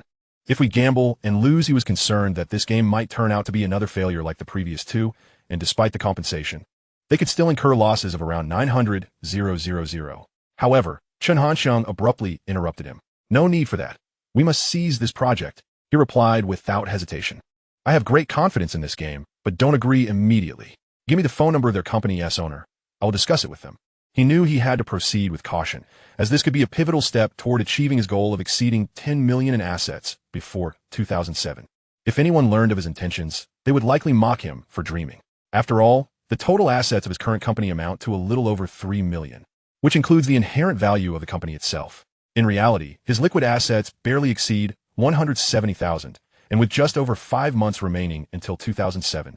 The prospect of multiplying his assets several times, even a dozen times, within this brief span is, from a logical standpoint, sheer folly. Yet, Chen Hanqing has always defied logic. Soon, Su Ning sent the other party's phone number via text, and he promptly dialed it, contemplating how to maximize the benefits of this opportunity. Hello, may I speak with Chairman Chen of Yingjun Company? The voice on the other end was distinctly male, sounding relatively youthful. The company referenced, of course, is Chen Hanqing's game development enterprise. He had chosen the name rather casually, believing that as long as the games were enjoyable, the name itself was inconsequential. However, he no longer held that view. Companies like Tencent and Xiao boasted names that were both innovative and in tune with contemporary trends, and upon returning to Jianya, he intended to adopt a unique and striking name. Chapter 23, In Good Spirits. Hello, I am Chen Hanqing, the chairman of Yingjun Company. I have heard about our collaboration from Minister Su. I would like to know the current progress of your development project and how long it will be until the public beta is launched. He cut straight to the chase without any preamble. Haha, Chairman Chen, you are indeed quite forthright. I shall be equally direct. The man on the other end chuckled lightly. Our game is currently undergoing internal testing, and we anticipate a public beta in early August this year. If the market responds favorably, we could have an official release shortly thereafter. That is quite swift. I am inclined to proceed with this collaboration. However, I must note that your company's previous 2 game releases have left much to be desired. Personally, I have an aversion to the number 1. It feels too solitary. Therefore, I propose a 23% profit share for this project. If you agree, the 140,000 will be promptly transferred. Chen Hansheng asserted his demands without hesitation, a hallmark of his straightforward approach. Though merely an additional 2% in profit share, this increment could ultimately translate into millions.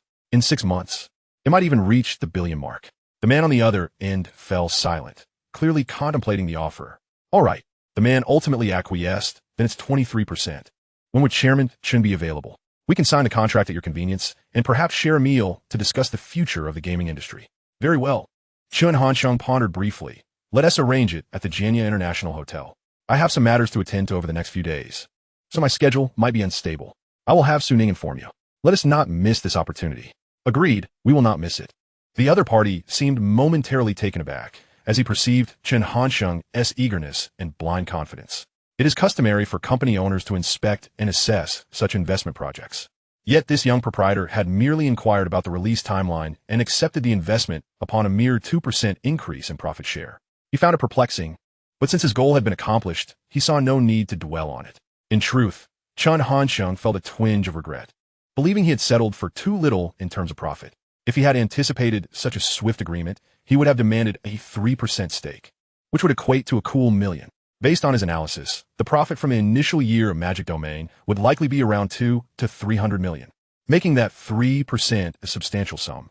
This was a guaranteed profitable venture, securing tens of millions in profits for a mere 140,000. With the insight gained from 2019, he could be said to possess a divine perspective for the next 13 years, closely tied to his own capabilities.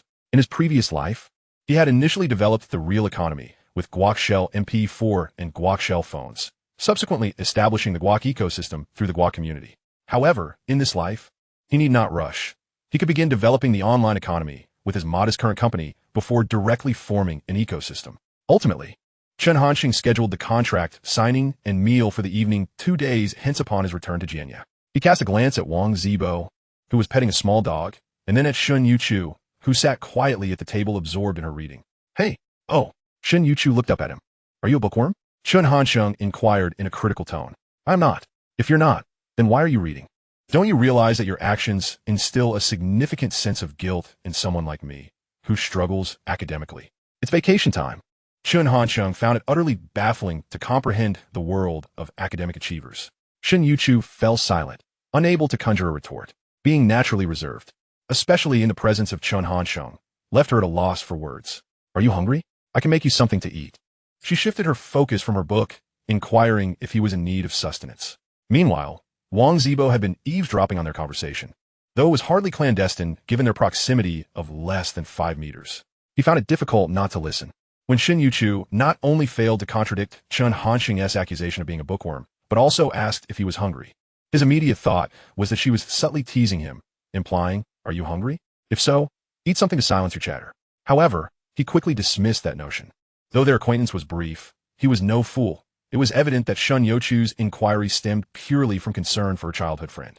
Youchu was indeed a quintessential Chinese good woman, and it was hard to imagine any man who wouldn't appreciate such qualities.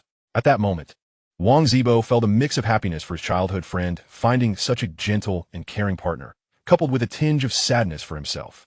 In the austere environment of Jianya Polytechnic University, he was a rather unassuming individual, likely having never even held a girl's hand throughout 4 years of study. This kind of interaction seemed uniquely suited to Youchu. If it were someone like Xiao, she would have shot back with retorts even without a solid argument, declaring, I'm just reading. What is it to you? Such proud defiance was a far cry from Youchu's willingness to prepare a meal. Youchu, how am I supposed to tease you like this? Why do you always bully me? Youchu pouted softly. Never mind, I am indeed somewhat hungry. Still, let me cook. Your dishes are far too spicy for me. You go pick up Aining and handle the withdrawal procedures. We'll head back to Jianya the day after tomorrow. He lazily stretched, rising from his chair and affectionately ruffled Youchu's hair. All right, go ahead, and if anything arises, give me a call. But I don't have a phone, Youchu replied, somewhat shyly. Chen Hansheng was momentarily taken aback, but quickly realized that in this life, Youchu had not had much interaction with him during their 4 years of college. So where would she have acquired a phone? Next time, let me know about such matters earlier. As the first lady of Chairman Chen, how could you not even have a phone? What if I need to reach you? When we return to Jinya, I'll buy you one. Oh. Upon hearing Chen Hansheng refer to her as his wife, she felt a wave of joy. Her small face blushing like a ripe apple, appearing even more enticing under the sunlight. The classical beauty radiated happiness and bashfulness, and Chen Hansheng, unable to resist, playfully nibbled on her cheek, leaving a faint imprint of his teeth.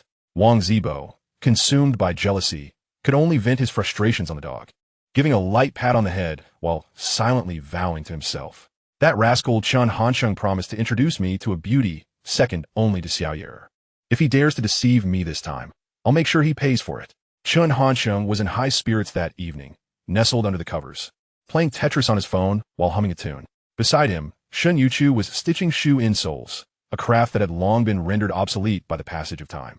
Yet, growing up in a rural, impoverished household, Shen Youchu had persisted in making several pairs of insoles each year and knitting sweaters and scarves. Even during Chen Hansheng's past life, when he was worth billions, she believed this practice would save more money and help pass the time. Originally intending to read, she hesitated after recalling Chen Hansheng's remark that afternoon about her being a bookworm, which made her shyly abandon that thought. As she focused intently on her work, her peach blossom eyes occasionally flickered toward Chen Hansheng. She could sense his happiness and, in return, offered him gentle smiles, perhaps embodying the essence of married life. Chapter 24. The Subtle Art of Affection Between Couples. Noticing Shen Youchu's occasional glances, he ceased playing on his phone, turned over, and faced her gaze. This sudden movement startled Shen Youchu. Whenever their eyes met, her cheeks flushed with shyness, while Chen Hansheng gazed unabashedly at her face. A tumult of emotions stirred within him. Should he perhaps impart some useful knowledge to her? For instance, transforming her into a formidable dragon-riding warrior. After all, while being in control was exhilarating, it lacked a certain charm. Even if Shen Youchu had 1,000 suspicions, she could never fathom Chen Hansheng's current thoughts. Had she known, she might have buried herself under the covers in sheer embarrassment. The following morning, Chen Hansheng awoke unusually earlier than Shen Youchu. He took it upon himself to cook a bowl of steamed egg for her. His mother said nothing, while Wang Zibo praised him for finally having a conscience. Little Aining, confused, asked, "Brother, where's sister?" "Cough. Your sister is a bit tired from last night, so she'll rise a little later today. You all eat first. I'll go check on her." With that, he sheepishly carried the bowl of steamed eggs back to their bedroom, finding her still asleep and opting not to wake her. After all, he had only managed to coax Shan Hanhui into being slightly more proactive last night through guidance and a bit of persuasion. And her nature was such that even a few instances of initiative were her utmost limit. He placed the bowl on the table and sat idly on a chair, toying with a lighter, occasionally flicking it open with a soft click, the yellow flame dancing like a will-o'-the-wisp in the dim room. Time slipped by until Shen Youchu softly murmured a gentle amichum, a sound everyone makes upon waking. For instance, when he himself arose, he would stretch and emit similar sounds, for it felt undeniably good. However, Shen Youchu did not stretch. She merely turned over, sleepily propping herself up to gaze at Chen Hansheng. Still a bit disoriented from the previous night's exhaustion, she recalled how he had covered her with the blanket. As her awareness sharpened, the memory of his earnest teachings from last night surfaced. This isn't about learning bad habits. Every couple experiences such a process. It's a little technique of affection between spouses. If you don't learn it, then you must not love me, right? At that moment, her cheeks flushed with warmth. Yet having been together for over a decade, she felt that whatever Chen Hansheng asked of her was only natural. With that thought, she relaxed a little. "Oh, the little sloth is finally awake. Come and taste the nutritious breakfast your handsome brother made just for you." Upon seeing Shen Youchu awake, he drew back the curtains. The first rays of morning sunlight, gentle as gossamer, cascaded upon their faces, akin to nature's tender caress. The golden glow, imbued with a hint of warmth, softly penetrated her eyelids, awakening her slumbering consciousness. Her eyelashes fluttered slightly, like butterfly wings in flight, before she slowly opened her eyes, reflecting the brilliance of dawn. As if the entire world was coming alive in that moment, welcoming a brand new morning alongside her. Shen Youchu picked up the bowl of steamed eggs, discovering they were still warm. She truly cherished Chen Hansheng's tenderness. The warmth of the dish not only warmed her hands, but also her heart. As they made their way to the living room, little Aining was languidly cradling a kitten, muttering incomprehensibly to himself, while Wang Zibo was almost invisible. So much so that if not for the dog barking a couple of times, Chen Hansheng might not have even noticed him. His mother sat quietly on the wooden chair, basking in the sun, resembling a sunflower. Viewed this way, the family exuded warmth and coziness. Little Chen, come here for a moment. Wang Zibo suddenly called out to Chen Hansheng. What's on your mind? When are you planning to return to Hong Kong City? My mom pressed me about it last night. He was unaware that Chen Hansheng intended to take Shen Youchu and the whole family to Jianya. Worried that returning too late would earn him a scolding from Lu Yuzhen, hence his urgency. When did I ever say I was going back to Hong Kong City? His first response left Wang Zibo momentarily stunned. Huh, you rascal, don't joke with me. I'm serious. He thought Chen Hansheng was teasing him, having been fooled by him countless times since childhood. Why would I joke with you? Chen Hansheng replied with a chuckle. I plan to take Shen Youchu, Aining, and mother back to Jianya. What the hell? Why didn't you say so sooner? Once you've used me, you just plan to leave me behind. He slapped Chen Hansheng on the shoulder, venting his dissatisfaction. Hey, big brother, don't be mad. I have my clever plans. Wang Zibo relaxed at once, knowing his best friend had always been resourceful. Do you know how to do 3D modeling on a computer? He inexplicably asked Wang Zibo. Upon hearing 3D modeling, Wang Zibo perked up. What are you talking about? I'm studying computer science at Jianya Institute of Technology. Do you think I can't do it? Oh, what about animation production? He ignored Wang Zibo's show-off and continued to stroke his chin, pondering. Well, that's doable too, though it's a bit tedious. Why do you suddenly ask me this? Well, you see, I'm about to develop a project and urgently need a team proficient in computer-generated 3D modeling. This work requires dedication and at least 12 times the effort. I've concluded that no one in our company is suitable. If you can, I'd like to offer you the position of head of the design and production department for my new project. What do you think? He revealed his intentions. The year is 2006, and soon the first capacitive touchscreen phone, the LG Prada, will emerge, followed closely by the revolutionary iPhone, along with the Meizu 8, which is celebrated in 2009 as the pinnacle of domestic mobile phones. This marks a pivotal moment in time. By then, the era of mobile gaming will present itself as a vast opportunity. He must develop a mobile game at the onset of smartphone proliferation, ensuring that not only Tencent holds a position of prominence, but that his own company, handsome as it is, finds its rightful place in the market. His ambitions have never been confined to mere millions or billions. Rather, he aspires to render currency a mere figure, as in his past life, perpetually seeking to expand his capital. Regardless of the era, strength remains the ultimate truth, granting him the capability to attain all that he truly desires. Huh? Wang Zibo paused momentarily. Me? Become the general manager? At your company? Isn't that a bit of an underhanded move? He said, a hint of trepidation in his tone. If it were any other company, perhaps he would be elated, believing his acquired knowledge had finally found its application, securing him a job. Yet this was Chen Hansheng's company. He felt a disquiet, fearing that a misstep might jeopardize Chen's enterprise. Don't talk nonsense about underhanded moves, Chen Hansheng retorted sharply. I need someone wholeheartedly dedicated. Everyone else in the company is merely in it for the money. Who would genuinely care about my business? Just tell me whether you'll assist me or not. He was direct and unambiguous, while he harbored intentions of aiding his childhood friend. Not wanting him to be dispatched to Iraq as in their previous life, he genuinely needed Wang Zibo. Though Chen Hansheng regarded Wang Zibo as somewhat foolish, even an unabashed sycophant, he was nonetheless a graduate of Jianya Institute of Technology, a reputable institution in 2006, where a bachelor's degree still held significant weight. His technical skills were commendable, though he lacked some practical experience. However, what Chen Hansheng truly valued was Wang Zibo's heart, for as he stated, the people under him were merely subordinates. None would treat the company with the same diligence as Wang Zibo would. All right, since you put it that way, I'll give it a shot. This way, I can also accompany you to Jianya.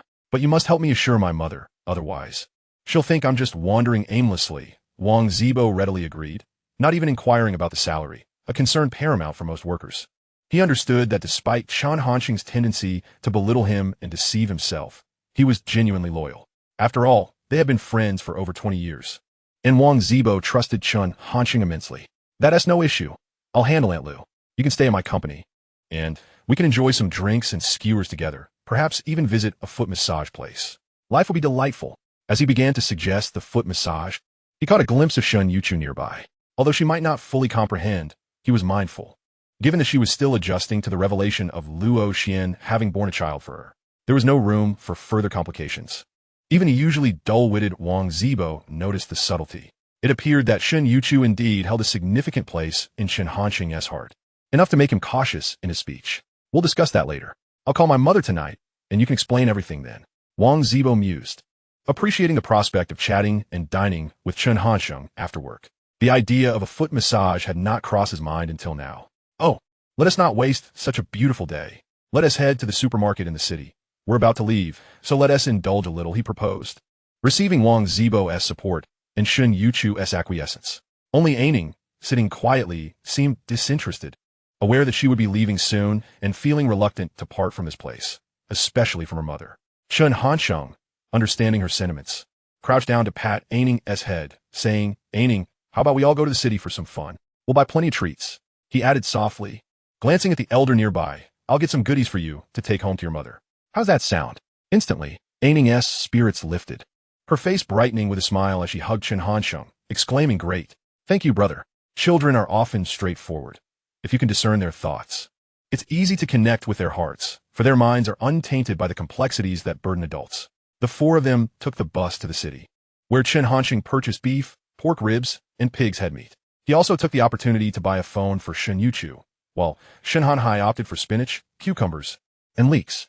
Meanwhile, Wang Zibo led Aining to the small commodities market to buy hairpins and elastics, and then they ventured to the supermarket for snacks like chips, spicy strips, and cakes. After a bustling afternoon, they settled for a simple meal at KFC. The most perplexing moment for Chen Hansheng was spotting Huang Hui in the very KFC they were dining in. It seemed that due to Shun Youchu's striking beauty, Huang Hui recognized her as the lovely girl from the airplane and came over to greet them. This was rather intriguing. Wang Zibo and Aining remained oblivious. But Chen Hansheng and Shun Youchu exchanged glances, both acutely aware of the underlying meaning. It was not surprising, given Huang Hui's penchant for presenting herself as an elite, making her appearance in the city less unexpected. Yet, they had not anticipated encountering this familiar face again, which led to an odd feeling. Chen Hansheng couldn't help but marvel at the peculiarities of fate. Who would have thought he would encounter Huang Hui twice in this lifetime? What a stroke of misfortune. Fortunately, this was merely an ordinary encounter. Wang Zibo did not notice Huang Hui, sparing them from another episode of his infatuation. Chen Hansheng found himself pondering the smallness of the world. Hadn't he just been reborn a few days ago? And here he was, running into Huang Hui, the proverbial green tea, for the second time. He hoped the oblivious Wang Zibo wouldn't fall back into the role of sycophant. His thoughts drifted to many acquaintances from his previous life, such as Kong Jing, Nie Xiaoyu, Chao Jianda, and Huang Liqian, who had once brushed past him but later became core figures in his enterprise, as well as Zhang Mingrong, Wen Ling, and Xiao Anping, who could also be considered friends. He contemplated their current circumstances. Sister Jing was likely still working at Shentong, while the secretary might have returned home after searching for a job in Jianya. He needed to devise a plan to bring her on board. Otherwise, he would be overwhelmed with work, and finding a new secretary would be cumbersome. Anping was perhaps still gathering funds for her mother's treatment for uremia. As for Zhang Mingrong, the ambitious girl yearning to remain in the big city, he wondered if she had succumbed to the pressures of life. Wen Ling had probably relocated to another city after graduation.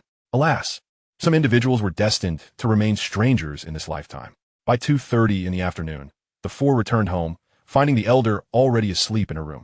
Elderly individuals often have lengthy and irregular sleep patterns. Sometimes, after standing for a while, they feel fatigued and take a brief nap. Shen Youchu tenderly covered the elder with a blanket. Although it was summer, the elderly body could not be compared to that of the young. One could not apply common logic to their needs.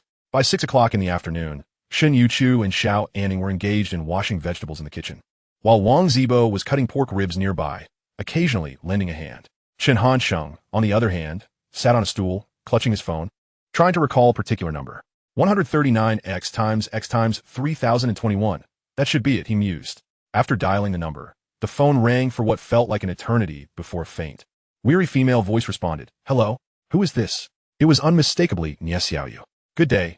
May I inquire if this is Ms. Nie Xiaoyu? Chen Hansheng asked politely at first. If this is about some business, you might as well hang up. I'm quite exhausted. Please, do not bother me, came Nie Xiaoyu's impatient retort. Rest assured, I'm not one of those fools. I have an important matter to discuss with you. Are you currently working in Jianya? He inquired, deducing from her fatigue that she likely was indeed employed there. Yes, I am working in Jianya. What is it that you need? She replied. If I were to say that I'm looking to recruit you for my company, would you believe me? Chen Hansheng said with a playful tone. What? Nie Xiaoyu scratched her head, a look of confusion crossing her face. You must be joking, my friend. I am merely a recently graduated student from a second-tier university. It's hard to believe any company would seek me out. Do not doubt me. To be frank, I graduated from Jianya University of Finance and Economics. My name is Chen Hansheng, and I have established my own company. At present, I am in need of a secretary. He began to weave an elaborate tale. I heard that you once served as the vice president of the student council in the Department of Humanities and Social Sciences. I am rather nostalgic and prefer my colleagues to be from our esteemed university. Hence, I hope you will consider my offer. What salary are you offering? I'll pay you double what your current company does, he proclaimed with great bravado. If you're skeptical, you can verify it with the school. I am in Class 2 of Public Administration. Should you be interested, do give me a call, he concluded. Beep, beep, beep. Chapter 26. Wang Zibo's Existential Doubts. On the other end of the line, Xiao felt a mix of confusion and inexplicable excitement as she stared at Chen Hanqing's number, lost in thought and unable to settle her mind. Meanwhile, Shen Youchu had overheard Xiao's voice during the call. Chen Hanqing often engaged in lengthy conversations with her before bedtime, and he had mentioned the idea of rehiring Xiao more than once. So Shen Youchu was not at all surprised. I still need to call Xiao Yuerer, Chen Hanqing explained. After all, she shares a good rapport with the secretary, and I should inform her.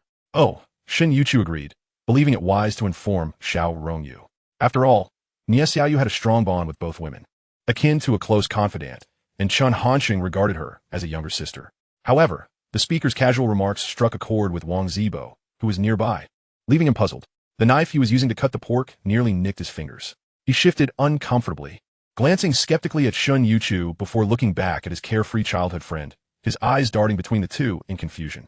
Xiao Yuerer was the girl Chen had secretly admired for 3 years. Why was he mentioning her in front of Shen Youchu? Why did Chen feel the need to update Xiao Yuerer? Moreover, given Shen Youchu's demeanor, it seemed she was aware of Xiao Yuerer's existence. But if that were the case, wouldn't she feel jealous over her husband reporting to another woman? At that moment, Wang Zibo's mind was clouded with questions. Yet he felt too embarrassed to directly inquire in front of Shen Youchu. Chen Hanqing, being perceptive, noticed Wang Zibo's distracted expression and understood his thoughts immediately. After a brief contemplation, he decided it was time to reveal the truth about his rebirth to his childhood friend. After all, many future events would involve him, such as persuading old Chen Liang and the Empress Dowager, as well as managing his relationships with both Xiao, Rongyu, and Shen Youchu, which Wang Zibo would eventually learn about. Resolute, he leaned towards Shen Youchu and whispered, I do not wish to keep this from Zibo, especially since you and Xiao Yuerer cannot hide it from him. I'll have a word with him. You can continue cooking. Understood. Shen Youchu nodded obediently. With that, Chen Hanqing seized the knife from Wang Zibo's hand and ushered him into a nearby bedroom.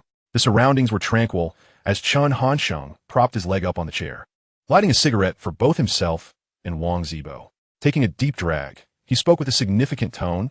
Zibo, as your brother, I must share with you a colossal secret about myself, one that is intricately tied to your future as well. You may find it hard to believe and think I've lost my mind, but I assure you, this time I am truly sincere. Are you willing to listen? Whether you lie or not, I can tell. Just speak your mind, Wang Zibo replied, his instincts honed over 2 decades of friendship, sensing the gravity of Chen Hanqing's demeanor, which was unlike his usual playful self. In this charged atmosphere, a sense of tension enveloped Wang Zibo. Wow, bro, you seem quite confident. The truth is, I'm not an ordinary person. I know, Wang Zibo interjected, immediately agreeing. Chen Hanqing sighed in exasperation. Do not interrupt. When I say I'm not an ordinary person, I mean that I, in short order. Chen Hanqing succinctly recounted how in his past life, he had simultaneously courted both Xiao, Rongyu, and Shen Youchu, resulting in children with both and navigating through harrowing love triangles. He also mentioned Xiao, Chen Lan, and himself as the most loyal members of the Chen faction, alongside a tragic and melodramatic love story with Huang Hui. He even detailed his marriage to Xiao Rongyu's best friend, Bian Shi, and their daughter, as well as his role as a godfather, covering nearly all significant events from his previous life. About an hour later, Chen Hanqing, licking his already parched lips, observed Wang Zibo's stunned expression and was not surprised. If he had reacted any differently, that would have been the true shock. After a long pause, Wang Zibo shook his dazed head, even pinching his own cheek in disbelief. Chen, why do I feel like you were pulling my leg? But, he trailed off, his mind swirling with existential doubts. But nothing. I've already told you. This time, I'm genuinely not lying. Soon I will also be discussing things with Xiao Yuerer. Chen Hanqing spat out. After a while, I will bring Xiao Yuerer to Jianya. A proud person like her would never accept that I am juggling 2 relationships. I am sharing this with you for 2 reasons. First, because you are my brother and I will not conceal anything from you. And second, I need your help in this lifetime. Chen Hanqing spoke candidly, laying bare his intentions. But, Wang Zibo still struggled to comprehend, which was entirely reasonable. If he had accepted Chen Hanqing's words without a shred of doubt, that would have been truly abnormal. You are in quite the predicament, aren't you? Regardless, I have shared this with you. You'll help me, whether you like it or not. Now let us eat. He disregarded Wang Zibo's bewilderment, leaving him to ponder alone. At the dining table, Shen Youchu noticed Wang Zibo's absence and glanced at Chen Hansheng. After years of unspoken understanding between the two, Chen Hansheng comprehended her meaning and waved his hand dismissively, stating, "It's nothing. He'll be fine in due time. Just save some food for him." This matter was something that no one could assist him with. He must accept it gradually on his own. Had it been in his past life with Shan Han Han, if Xiao Yu were to mention this, they would likely fare no better than the current Wang Zibo. Fortunately, this time, the three of them had been reborn. And as long as they had evidence, their credibility would significantly increase. In the blink of an eye, 2 days had passed, and Chen Hansheng and his companions had arrived at Jian Yiluko Airport. Inside the Xiaoli car, Shen Youchu sat beside the tear-streaked A Ning and her grandmother. "Go, when will we be able to return?" A Ning whimpered, dabbing at her swollen eyes. She understood that within this household, her elder brother was the most influential voice. Through the rearview mirror, Chen Hansheng observed the pitiful A Ning, and a wave of paternal affection surged from the depths of his heart, his tone contrasting sharply with his earlier conversation with Wang Zibo. When the winter or summer holidays arrive, or during the National Day and May Day breaks, your elder brother and sister will take you back, all right? MHMSI. I wonder how those little girls are faring over there. Upon returning to Tianjing Mountain Community, the management of affairs was left to Shen Youchu. Chen Hansheng, however, took Wang Zibo to the company, Ingjun Company. At that moment, it was lunchtime for the employees, and the security guards were enjoying their meals in the security room, having just received their boxes of meat and vegetables from the canteen. Upon seeing their boss return, they greeted him warmly. "President Chen is back. Oh, young Wang is here too." Wang Zibo had visited numerous times before. Initially, the guards addressed him as Manager Wang, but he corrected them. Chen Hansheng shared a few cigarettes and engaged in casual banter before leading Wang Zibo into the company. Chapter 27. No Drinking and Driving. Observing the decor, the stark contrast between this place and his past life Esquiku was beyond description, leaving him momentarily speechless. They entered a quiet office where several individuals were still working, and upon noticing their boss, they all greeted him enthusiastically, including Su Ning. "Chairman Chen, you're back." "Indeed." Chen Hansheng introduced Wang Zibo, saying, "This is my childhood friend Wang Zibo, a graduate of Jianyi Institute of Technology. Please help him familiarize himself with the layout and processes here. I need him to handle the modeling and development of a game. In short, he is in your hands. So don't feel obliged to be nice to him on my account. If he deserves scolding, then scold him. If he needs a beating, then beat him." Wang Zibo looked at Chen Hansheng, speechless, thinking, is he really that heartless? Su Ning nodded. "Don't worry, I'll take good care of young Wang." Presently, the company's liquid assets barely exceeded 1,700,000, yet the decision to invest nearly 140,000, almost the entirety of their funds, into an unknown project was made without any prior investigation. Su Ning felt his boss was being overly rash, so he wanted to discuss the matter thoroughly. Chen Hansheng stepped aside with him and quietly listened as Su Ning shared his thoughts. This was a person who genuinely cared for the company. Being from the future allowed him the audacity to invest confidently in the game MOU. Yet he could not explain his reasoning, so he concocted a casual excuse. "I've been paying attention to this game for a while. I can only say it will definitely be a hit in the future."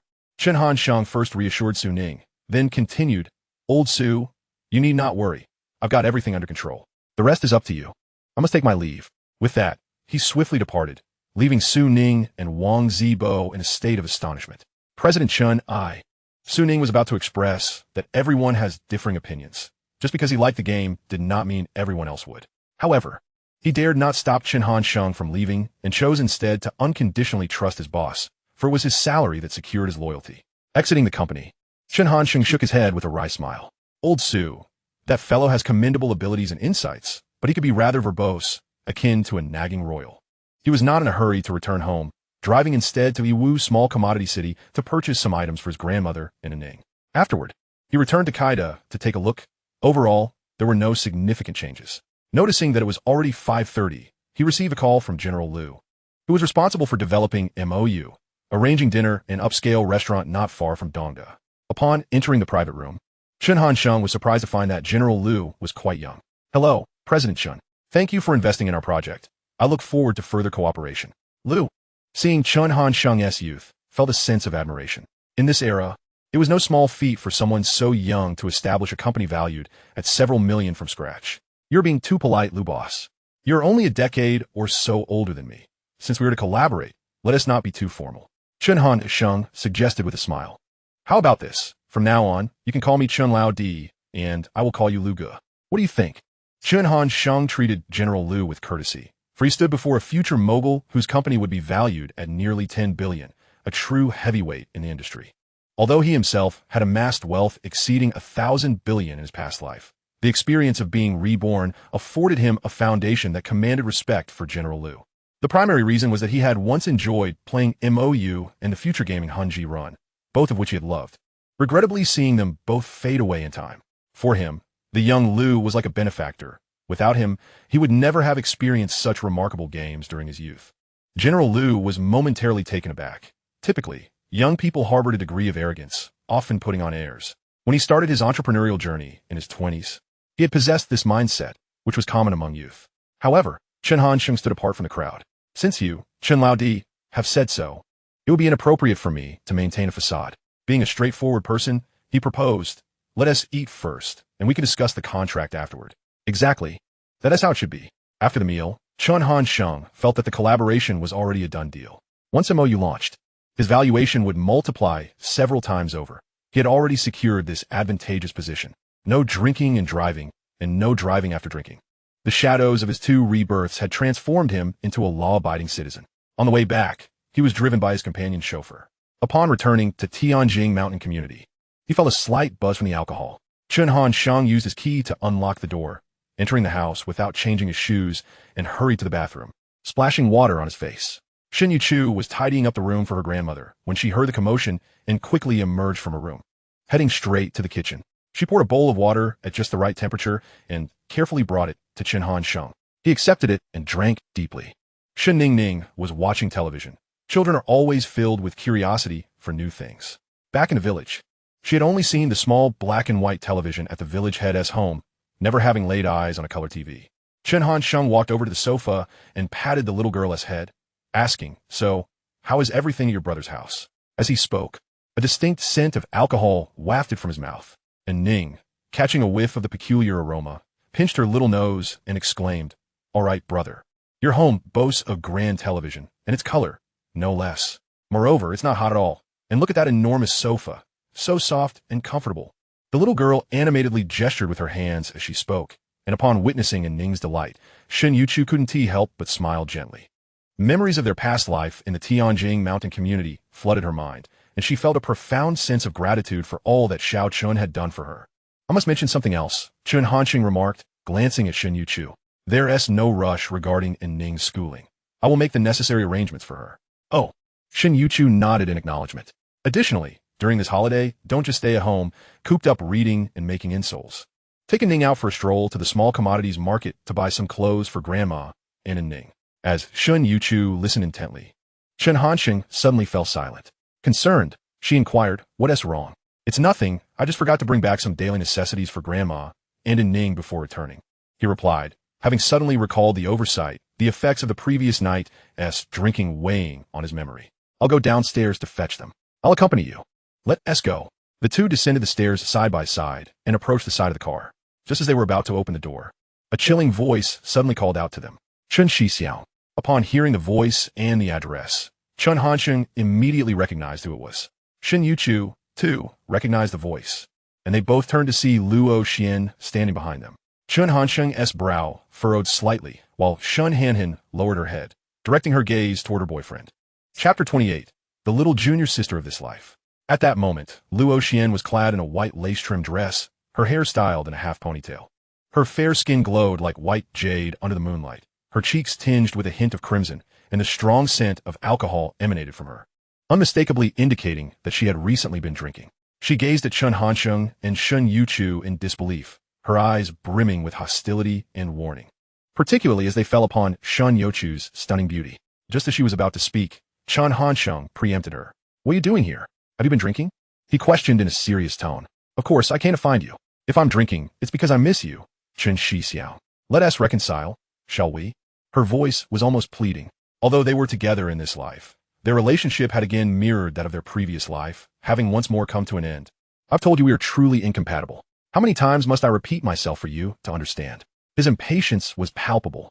Luo Xian was like a ticking time bomb, and he had no desire to provoke her, especially with Shun Hanan present. Yet, he didn't wish to be excessively harsh on this obstinate girl, as she had been a significant part of his university life and had genuinely cared for him. Had it not been for her overly possessive nature, he might have even married her in his past life. I don't understand. What must I do for you to change your mind? As she spoke, her shoulders began to tremble uncontrollably, two streams of unwilling and sorrowful tears trailing down her cheeks. Perhaps due to the alcohol, she swayed slightly, appearing as if she might collapse at any moment. Alas, I already have a girlfriend, and we are married. We are truly not suited for one another. You should head home. Aunt Huang must be worried about you. Chen Hansheng gently urged Luo Xian, knowing that delivering such blunt truths would likely send her into a frenzy. True to his expectations, upon hearing that Chen Hansheng had a new girlfriend and was married, Luo Xian stumbled backward, her eyes wide with distress, as she cried out, "How can you? With anyone but me? How dare you marry another woman? I don't believe it. You're lying." Her heart raced uncontrollably, and her mind spun, the alcohol mingling with her fury. Moreover, she had not slept for over a day, and the extreme tension in her nervous system led to temporary cerebral hypoxia. Instinctively, she crouched down slowly, hugging her knees, and sobbed before leaning to one side and collapsing. Chen Hanxing looked at her with a mix of helplessness and compassion, quickly moving to check on her. Relieved to find that she had merely fainted, he exhaled a sigh of relief. "Ah, what a predicament! Were I born in ancient times, perhaps I would have taken you all in. Alas, with Shun Hanhin and Xiao Yuer, I have already reached my limits. That is their boundary as well, unless..." Xiao Chun actually, Shen Youchu observed Luo Xian's state with a heavy heart. "You wish to suggest that she is truly pitiable and harbors deep feelings for me, and that I should assist her, correct?" Chen Hanxing could easily surmise Shun Youchu's thoughts, for her reasoning was rather straightforward, making it simple to discern her thought patterns. Yes, she admitted candidly. "Have you considered leaving me to fulfill her wishes because of her affection and plight?" Such a notion, while seemingly foolish, was indeed something that the kind-hearted Shun Hanhin might entertain. He recalled the previous life when Xiao Rongyu and Shun Youchu both became pregnant without his knowledge, with the news only reaching him through their respective best friends. At that time, he had been so distressed that he had vented his anger by lashing out at both friends in the gym. Xiao Yuer was too proud, while Shun Hanhin was excessively kind, always thinking of others. Back then, both had sought to distance themselves from Chen Hansheng to allow the other to be happy, marking one of the most agonizing periods of his life. As Shen Youchu faced Chen Hansheng's probing inquiry, she inevitably recalled the many experiences shared with Xiao Rongyu from their past life. However, she quickly shook her head, resolutely stating, "We are already married. I did not wish to part with you." Her words were sincere. She believed that since she had married Xiao Chun, there was no reason to separate over any circumstance. "Well, I suppose I should first take her back to her dorm at the university. It's unsafe for a girl to go to a hotel alone. Let us go together. It'll save you from overthinking." Oh, due to this unexpected turn of events, Chen Hansheng, who had just resolved to be a model citizen adhering to traffic laws, found himself compelled to drive under the influence once more. He first took Luo Xian to the nearest hospital for an examination, confirming that there were no serious issues, just a temporary fainting spell due to chronic fatigue and mental strain. With that worry alleviated, he took Shen Youchu and Luo Xian back to the university. Having spent 2.5 years at university, he still remembered where Luo Xian's dormitory was located. Along the way, many thoughts occupied his mind. He found it difficult to let go of Luo Xian, yet he needed to maintain a certain boundary. He was determined to navigate this delicate balance. Upon returning to the university, both Chen Hansheng and Shen Youchu felt a peculiar sensation. After safely delivering Luo Xian to the dormitory supervisor, he called Huang Xiaoxia. "Hello, Aunt Huang. Rest assured, she merely drank too much and came down to find me. No, you needn't worry. I've taken her back to her dorm at the university. It's quite safe." Yes, all right. He felt compelled to share this matter with Huang Xiaoxia. Otherwise, as a mother, she would be consumed by worry, unable to find rest, especially since she was aware of his breakup with Luo Xian. Although the hour was late, the school remained lively, with students engaging in sports on the playground and others strolling beneath the street lamps. Occasionally, a couple would emerge suddenly from behind a thicket or pavilion. The young man glanced around nervously, adjusting his glasses, feigning nonchalance about their earlier actions, while the girl blushed, her head bowed, tightly linking her arm with his as they sweetly and hastily disappeared into the gentle mist. Chen Hanxing let out a loud whistle from behind, teasing the couple who, for some reason, chose not to retreat to a hotel. University life was indeed splendid. Alas, I'm no longer a graduate student in this lifetime. With this thought, he turned his gaze to Shun Youchu, unable to resist pinching her smooth little face. Why does fate deem that you remain a graduate student in this life? How unfair. Shen Youchu. Upon returning to the Tianjing mountain community, both his mother-in-law and Ning had already retired for the night. Shen Youchu appeared largely unaffected by the events concerning Luo Xian, or perhaps she was simply concealing her feelings exceptionally well. She first organized the daily necessities purchased by Chen Hansheng, then returned to the living room to sit beside him. At this moment, Ning and her mother-in-law were sound asleep. Chen Hansheng was on a call with Xiao Rongyu, no longer needing to exercise caution.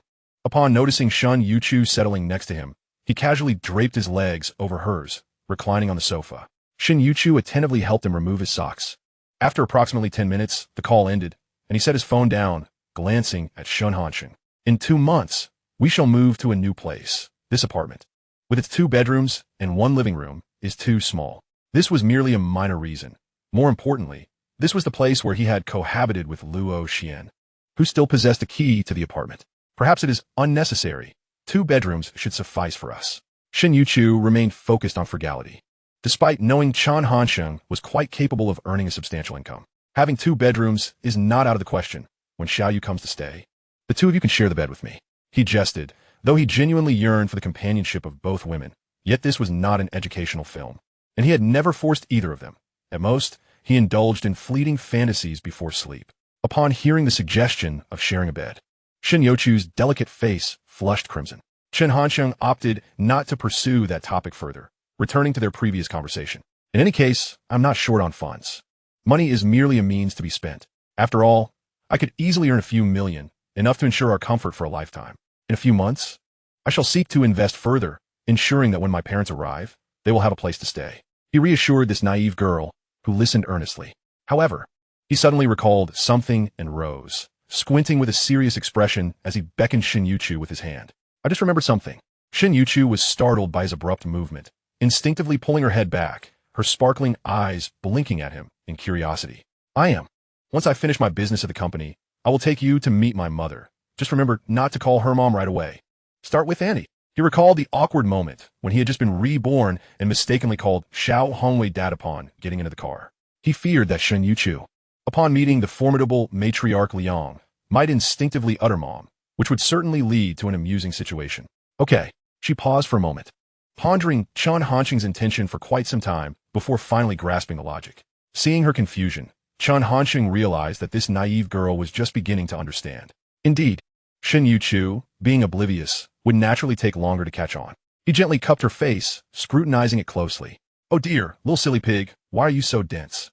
After saying this, he released her face and began to pinch it, playfully tugging at her soft, elastic cheeks, unable to resist applying a bit of pressure.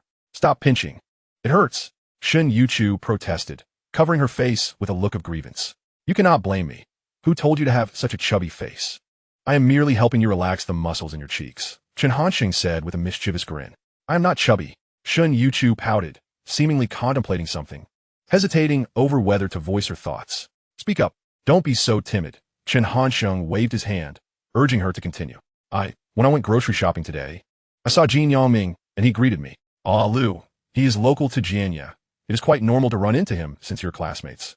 And considering I'm with you now, it is only natural for him to acknowledge you. Did he say anything else? Not much, but there was another girl with him. Though it wasn't Dong. In her previous life, Jin Yangming had been with Donger, yet the girl she had seen today was not the hard-working, well-behaved little girl she once knew.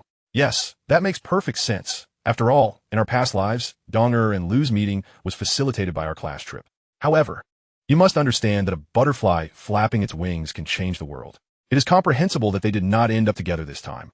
Ultimately, it all depends on fate. He pondered briefly before offering a suitable example. Just like Sister Jing or Mr. Zheng from the Xiaomi factory, if I did not take the initiative to reach out to them, it is likely that we would have no intersections in this lifetime. Chapter 29. Passion in the Office.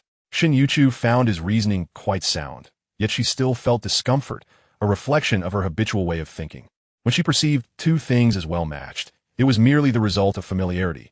Removing one and replacing it with another would naturally invoke discomfort. All right, time for a shower and sleep.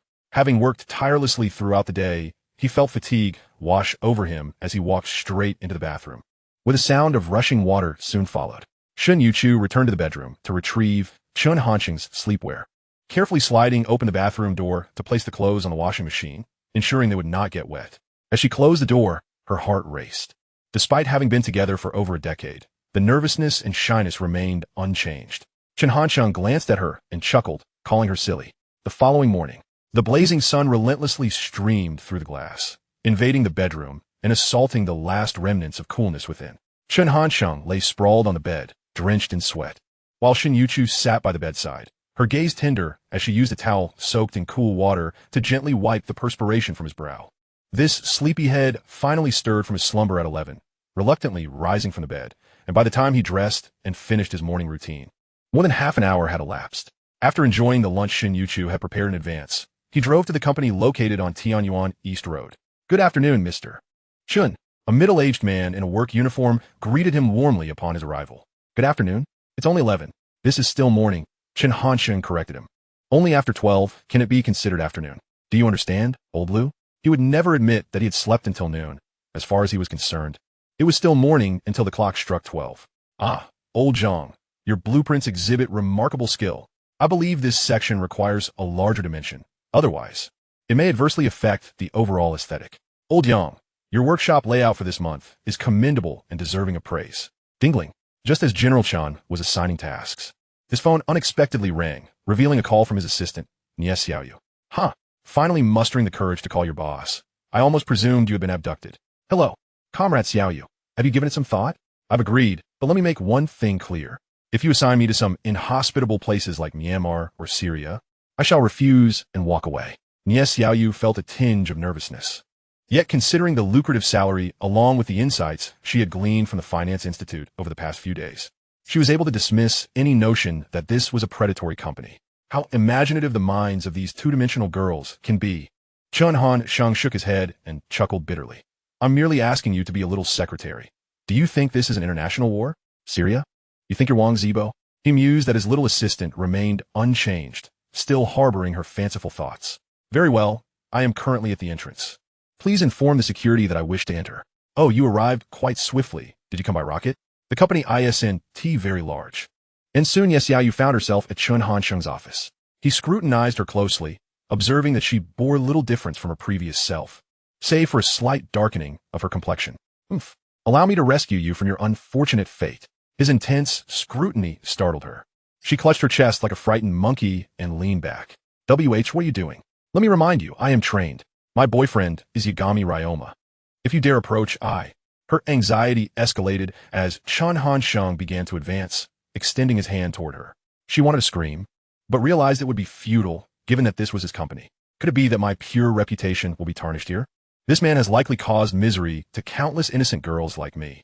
Yet, just as she envisioned herself becoming one of those unfortunate women in educational films, Chen Hansheng merely lifted her under her armpits and tossed her onto the sofa beside his desk. She looked at him with suspicion. Shouldn't he be undressing me or engaging in some lewd act? Why is he just throwing me on the sofa? Does he prefer lounging there? Chen Hansheng could likely discern her errant thoughts and hastily quelled her imagination. I merely intended for you to sit and converse. Do not overthink it. I have a girlfriend too, in fact. He hesitated to articulate that with your looks, you hardly inspire any office romance. Oh, I apologize. I was just a bit nervous. Hee. Upon hearing that he had a girlfriend and that he intended no misconduct, she felt as though she had been granted a second chance at life. As for the two girlfriends, she dismissed it, assuming it was merely a jest. Let me reintroduce myself. My name is Chen Hansheng, and I am the proprietor of Elegant Company. Your role will be that of my dedicated secretary, with a current salary of 3,600 per month. Should you perform well, you can directly benefit from salary commissions. However, Xiao was intrigued by the salary. 3,600 was significantly more than her previous job, which barely offered 2,000. Yet, she suddenly felt apprehensive about potential ulterior motives. Are there any other unreasonable demands? Those secretaries on television often end up. No, if he were that kind of person, he would have acted on it by now. With his keen understanding of human nature, Chen Hansheng could easily gauge a person's inner world through their expressions, gestures, and demeanor. He thought to himself that this little secretary's thoughts were rather erratic, truly deserving of her reputation alongside Chen Lan as one of the two amusing characters. However, being my dedicated secretary entails far more than merely serving tea and delivering documents. Even a toddler could manage that. A dedicated secretary must assist the boss in navigating challenges, starting with a constant awareness of the specifics of every task within the company. He elaborated on this notion, primarily to dispel her rather risque thoughts. Subsequently, he did as he had in his previous life at the New World Electronics Factory, assigning her to the HR department to experience various roles within the company, including that of a cafeteria cook and a janitor, over the course of a month. After arranging matters with his little secretary, he proceeded to visit Wang Zibo, who sported 2 prominent dark circles under his eyes, a clear indication of his earnest efforts on Chen Hansheng's behalf. Oh dear, Zibo may be a bit foolish and certainly a sycophant, but talking to a pretty girl makes him fumble. How unfortunate that I can find no commendable traits in him. Seated at his dedicated computer, Su Ning approached quietly and reported softly, "Your childhood friend has been here, eating only 1 meal a day. And aside from sleeping and using the restroom, he's constantly working. I must say, boss, your brother is quite loyal." In his usual manner, he was rather daft. Tell him he can take a day off to rest, and thereafter, his work hours must not exceed 12 per day, or he will incur a fine of 1,000. Go ahead. Though he was the boss, he knew Zibo might not heed him, thinking it a mere indulgence.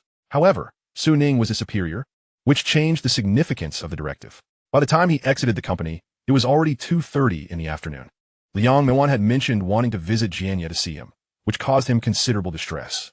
Was his mother, perhaps, experiencing a midlife crisis and seeking to create drama? Chapter 30. The Empress Dowager arrives. He felt quite helpless. In this world, only Empress Dowager Liang could restrain his lineage. Since she was arriving early, so be it. It was inevitable to face the storm. Informing the Empress Dowager in advance was not a bad idea. Once he managed to pacify his mother, dealing with old Chen would be a piece of cake. Arriving at the Zhonghua Gate train station, he spotted Empress Dowager Liang from a distance, her arms laden with bags as she waved at Chen Hansheng. "You ungrateful brat. You take a holiday and neglect to come home, spending all your time at the company.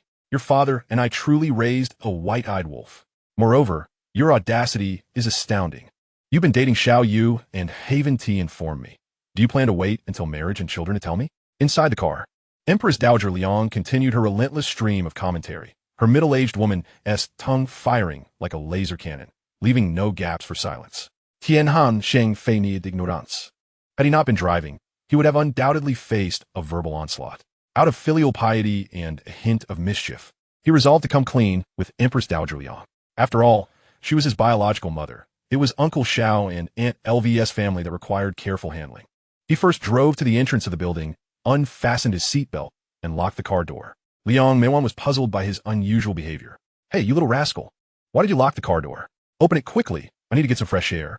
The smell of smoke inside here is suffocating." Chen Hansheng instinctively rolled down the window, then donned a cherubic expression as he grinned mischievously. "Your Majesty, it's true that I'm together with Xiao Yuer now. But what?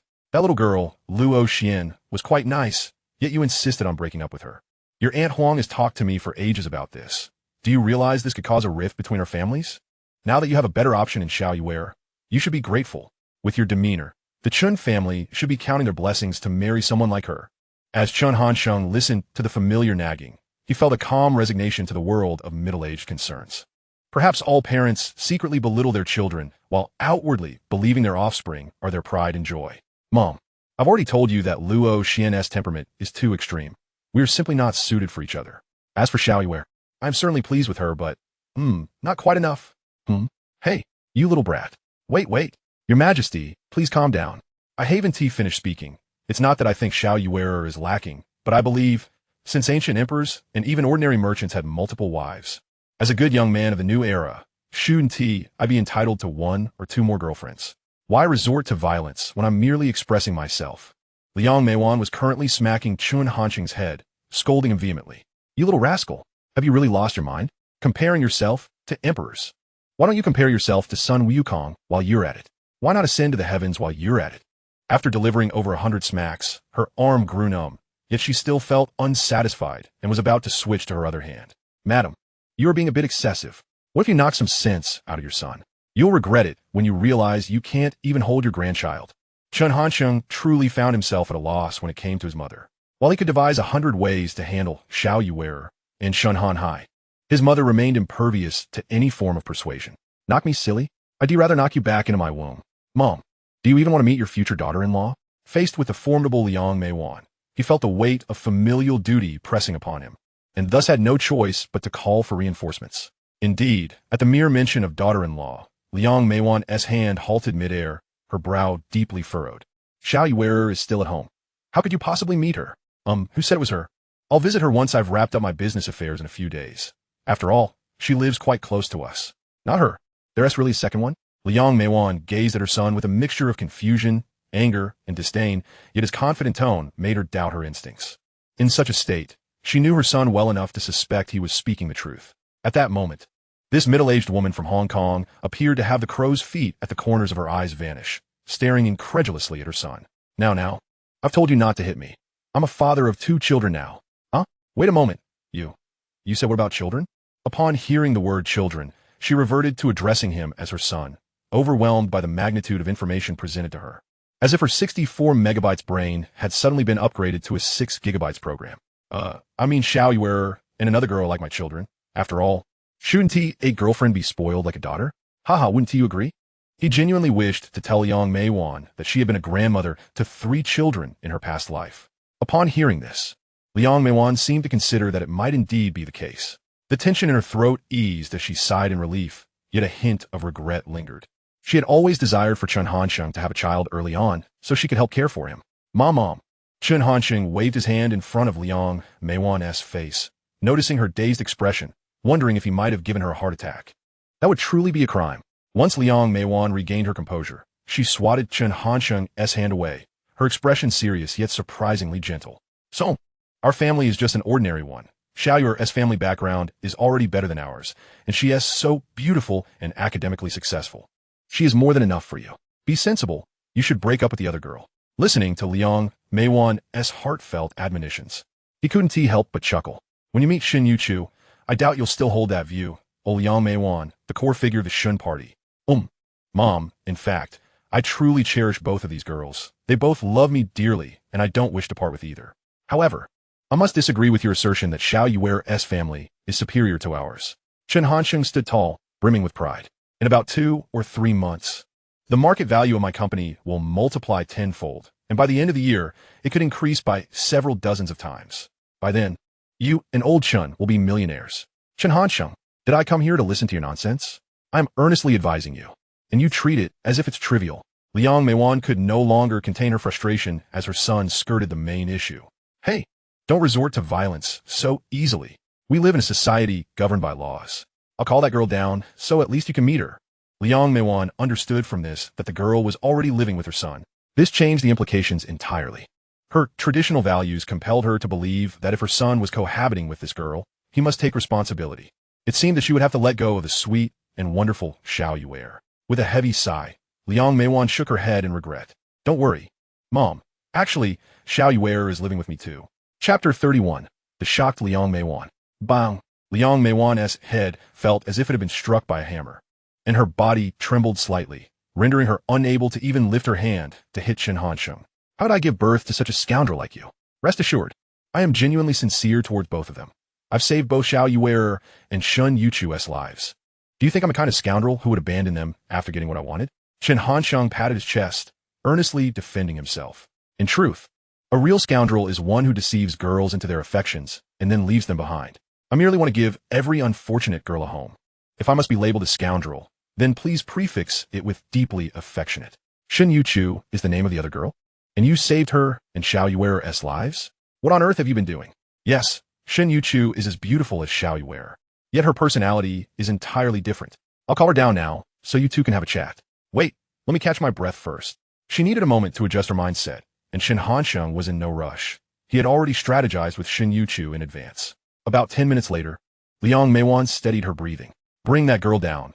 I'd like to see the girl you dare compare to Xiao Yuer. All right, I'll summon her to meet the Empress Dowager. Stop with your flattery. Soon, Shen Youchu arrived at the back seat of the car, and upon opening the door, she found Liang Meiwan staring at her. Hello, Annie. At this moment, the morning sun shone brightly outside the car, casting a golden hue upon Shen Youchu's classical beauty, her ponytail swaying gently in the midday light. Her peach blossom eyes sparkled with a rippling clarity reminiscent of shimmering waters. There was a hint of resilience in her delicate nose, while her naturally rosy and soft lips exuded an undeniable tenderness. Dressed in an unassuming long dress, devoid of any cosmetic embellishments, She radiated an allure that was simply breathtaking. It was evident that Shun Youchu had made a conscious effort to present herself well, knowing she would soon face the formidable Empress Liang. This left Liang Meiwan utterly astonished.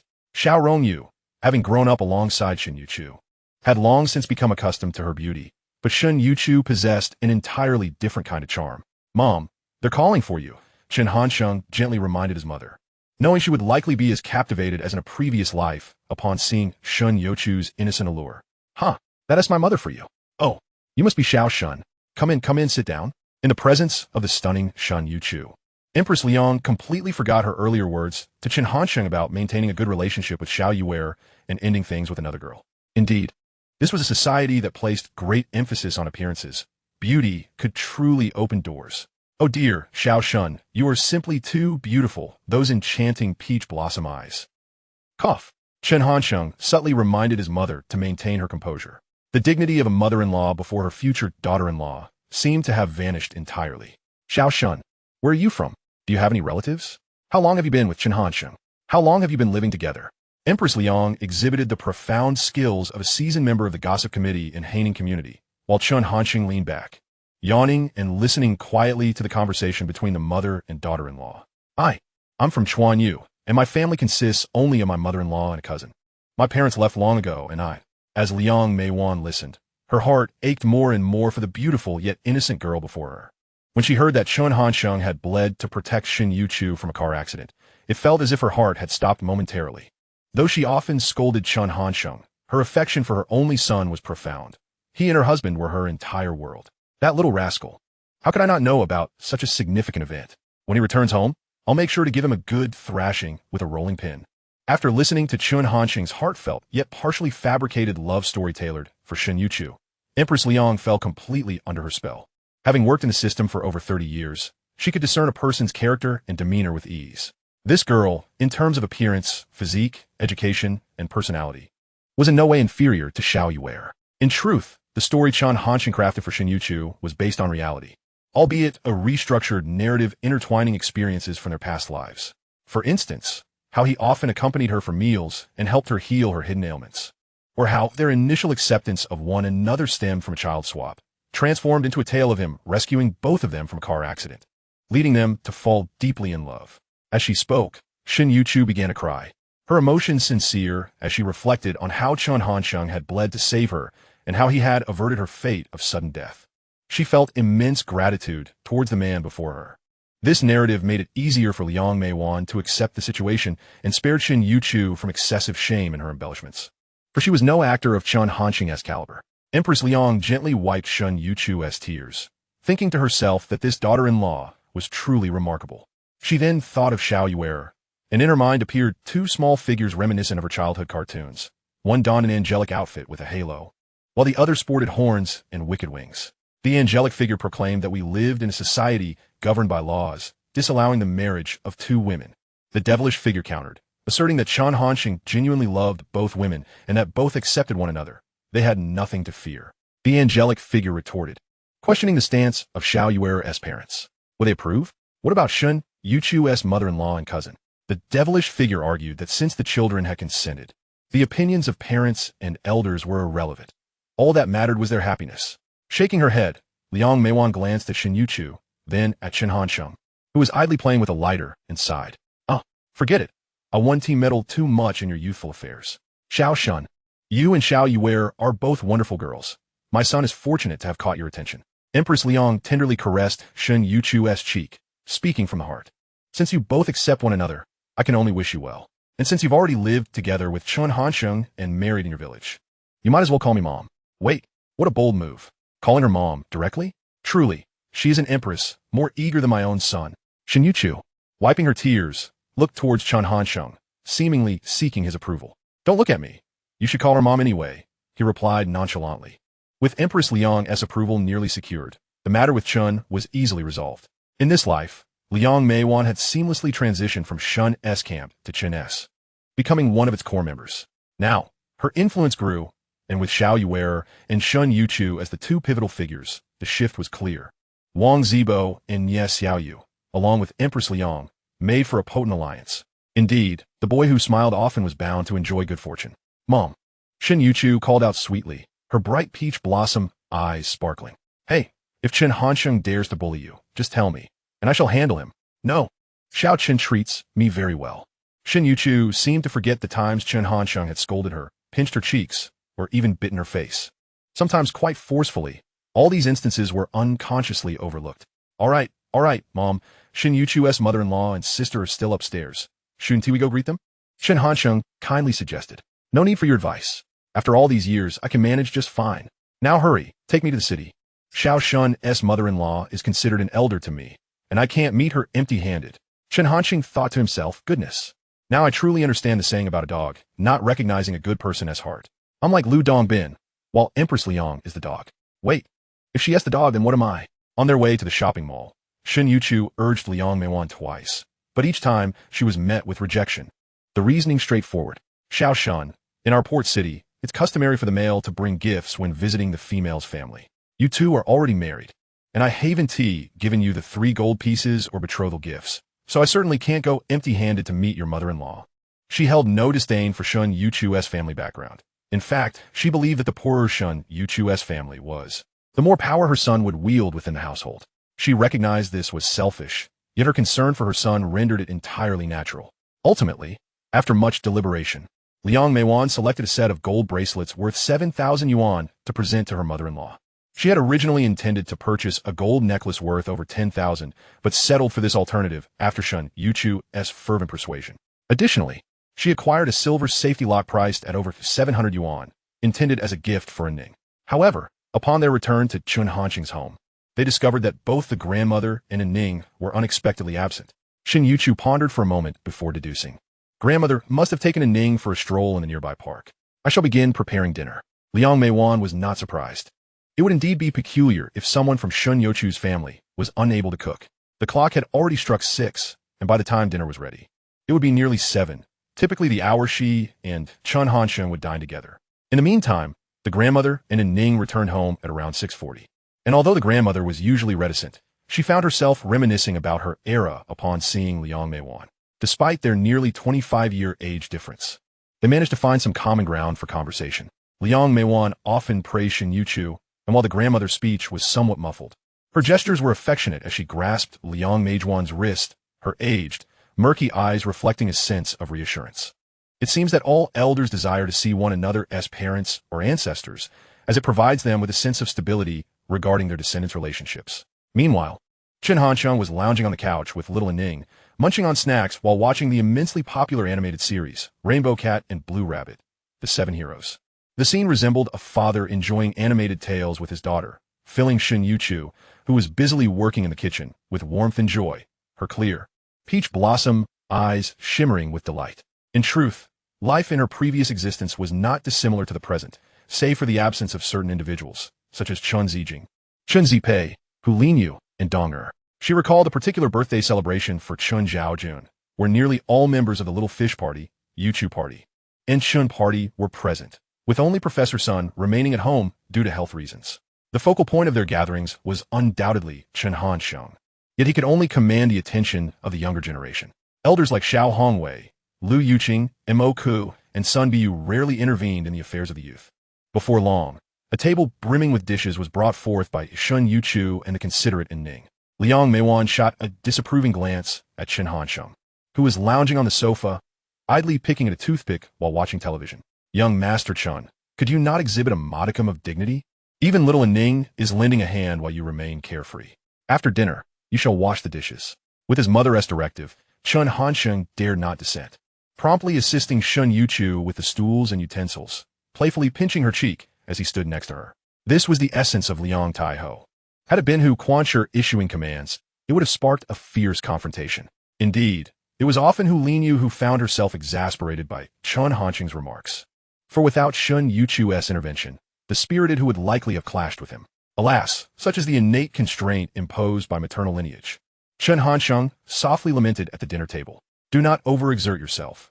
Once Annie departs, I will wash the dishes, Shen Youchu gently reassured him, leaning in to whisper, refraining from opposing Liang Meijuan's teachings, instead supporting her quietly from behind. Chen Hansheng, fully aware of her intentions, merely picked at his ear, unbothered. Are you two engaged in a secret conversation? Little and Ning inquired playfully, having detected their furtive exchange. Children should not pry into adult matters. Disobedience may lead to punishment. Liang Meiwan swiftly interjected, reminding Chen Hansheng of their dining etiquette. Oh dear, all these dishes prepared by Xiao Shen are my favorites. I wonder if our mother-daughter duo shares a telepathic connection. Liang Taiho attempted to divert the subject with limited success, though she was indeed truthful in her statement, as these were indeed her cherished dishes. Moreover, she had an aversion to ginger, and many of the dishes she adored typically required it. However, Shen Youchu not only knew her preferences, but also understood her distaste for ginger, prompting her to glance at her son. It appeared that this rascal still possessed a shred of conscience. She assumed that Chen Hansheng had informed Shen Youchu of her likes, oblivious to the fact that Shen Youchu had been cooking for her for over a decade. Her familiarity with the tastes of both her husband and even Xiao Hongwei and Lu Yuqing was second nature. After the family of 5 finished their meal, Liang Meiwan insisted on taking Shen Youchu for a stroll. Consequently, Chen Hansheng remained with his grandmother and Ning in the community park, keenly aware that he could not smoke in front of her, as the elderly were particularly sensitive to such habits. Ultimately, he resorted to amusing little Ning, spinning tales and recounting whimsical stories, such as the tale of Snow White being deceived by the queen and marrying the 7 dwarfs, or the monkey reaching for the moon only to become a monkey teasing Chang'e in the lunar palace, alongside other absurd adaptations of classic narratives. Yet, Ning listened intently, likely to become the most captivating storyteller among her peers in the future.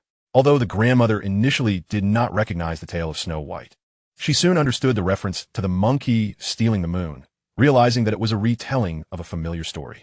Just as little Ning was engrossed in the narrative, a faint mewing sound caught her attention from a nearby thicket, and Chen Hansheng noticed it as well. Chapter 32. Return to the harbor city. Meow. They both recognized the sound as that of a kitten. Thus, the pair stealthily followed the sound to a corner where they discovered a patch of grass, pushing aside the weeds that stood nearly 20 centimeters tall, revealing an adorable tricolor kitten. Both Ning and Shen Youchu had a fondness for small animals, particularly the aesthetically pleasing kittens. This tricolor cat was particularly striking. The left side of its face bore the markings of a tabby, while the right side exhibited the hues of an orange tabby. Its body was a patchwork of black and yellow, chaotic yet possessing an unusual beauty, and its pudgy paws were a delightful pink. Most captivating were its mismatched eyes, one blue and one yellow, imbuing it with an innate elegance. Brother, what a beautiful little cat! Ning exclaimed, gazing with delight at the kitten nestled in the grass, cautiously attempting to scoop it up with her petite hands. She gently brushed the dirt from the kitten's white fur with utmost care. Can I take it home? Ning pouted, her eyes filled with longing and tenderness, nearly on the verge of tears, appearing irresistibly endearing. Well, that would require asking grandmother. I certainly have no objections, Chen Hansheng replied, although the house belonged to him, and he could decide on the matter. However, with his grandmother present, he chose to defer to her judgment. Grandmother, look, what a lovely little cat. May I bring it home? Ning pleaded, one arm cradling the kitten and the other shaking her grandmother's hand in an endearing manner, a display of charm that was difficult to refuse. Having previously kept both cats and dogs while living in the village, adopting this kitten seemed almost a foregone conclusion.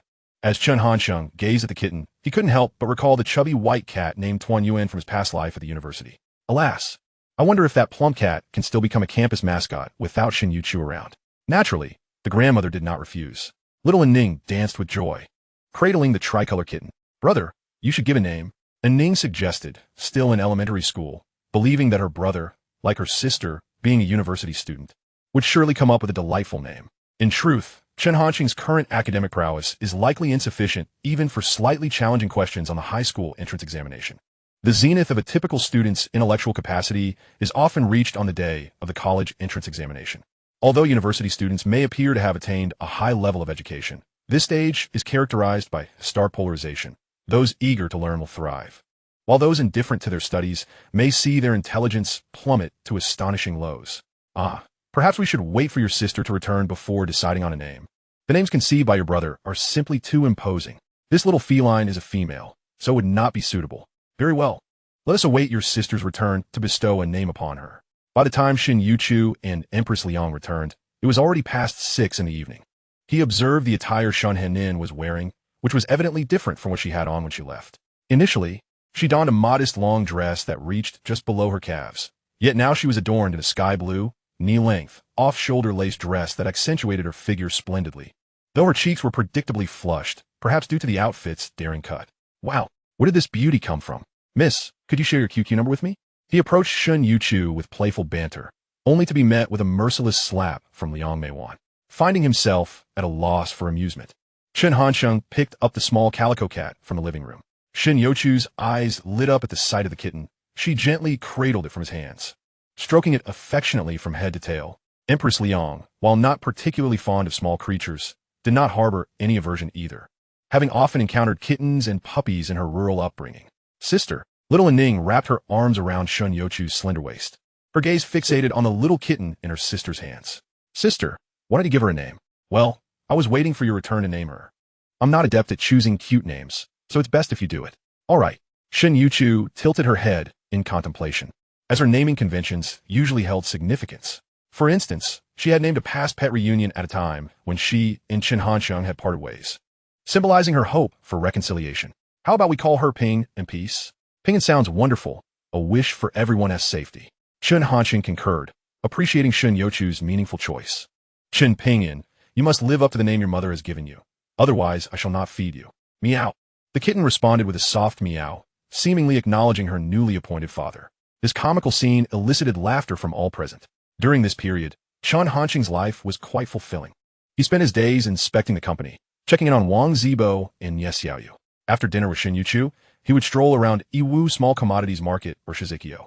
Meanwhile, Empress Liang had only been stationed in Jianya for 3 days, leaving with instructions for Chen Hansheng not to bully Shen Youchu. He also had to call Xiao Rongyu 3 times a day, who had begun to complain about his favoritism, though she understood that he was genuinely busy in Jianya. Thus, half a month slipped by quietly. Today, Chen Hansheng was set to return to Gangsheng. Most of the company matters were nearly resolved, and he only needed to be back in July for the public testing of Demon Domain. Wang Zibo had also received a 3-day holiday. Thus, he hitched a ride with Chen Hansheng to the Gangsheng Expressway. Hey, Xiaocheng, why didn't you bring Shen Youchu along? Wang Zibo inquired out of curiosity. Bro, are you questioning whether your brain is filled with nonsense? Why insult me like that? Wang Zibo, unperturbed, retorted with a curse. Their camaraderie allowed for such banter. If I brought Shen Youchu back to Gangsheng, wouldn't Xiao Shu know of her existence and demand a swap? Besides, Shen Youchu needs to remain in Jianya to accompany Grandma and in Ning. I've spent enough time with her. It's my turn to be with Xiao Yu. Wow, you truly are something else. Both Shen Youchu and Xiao Yu are stunning beauties. The average person would consider themselves fortunate to have even one. You seem to have captured both. Wang Zibo expressed a mix of envy and admiration for his friend. Of course, you can always trust in Brother Ingjuan's charm.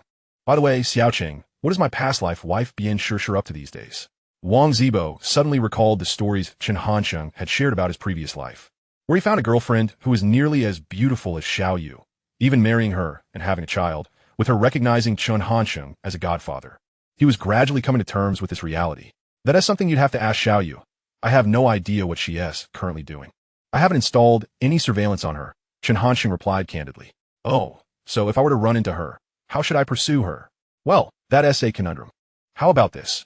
First, go find Sister Xiao Wei for some rigorous training, so you can level up, making it much easier to win over Bian Shishir later. Come on, you want me to be a sycophant? Are you even brother? That is not quite fair to say. You've certainly grown a lot thanks to Huang Hui. Produce.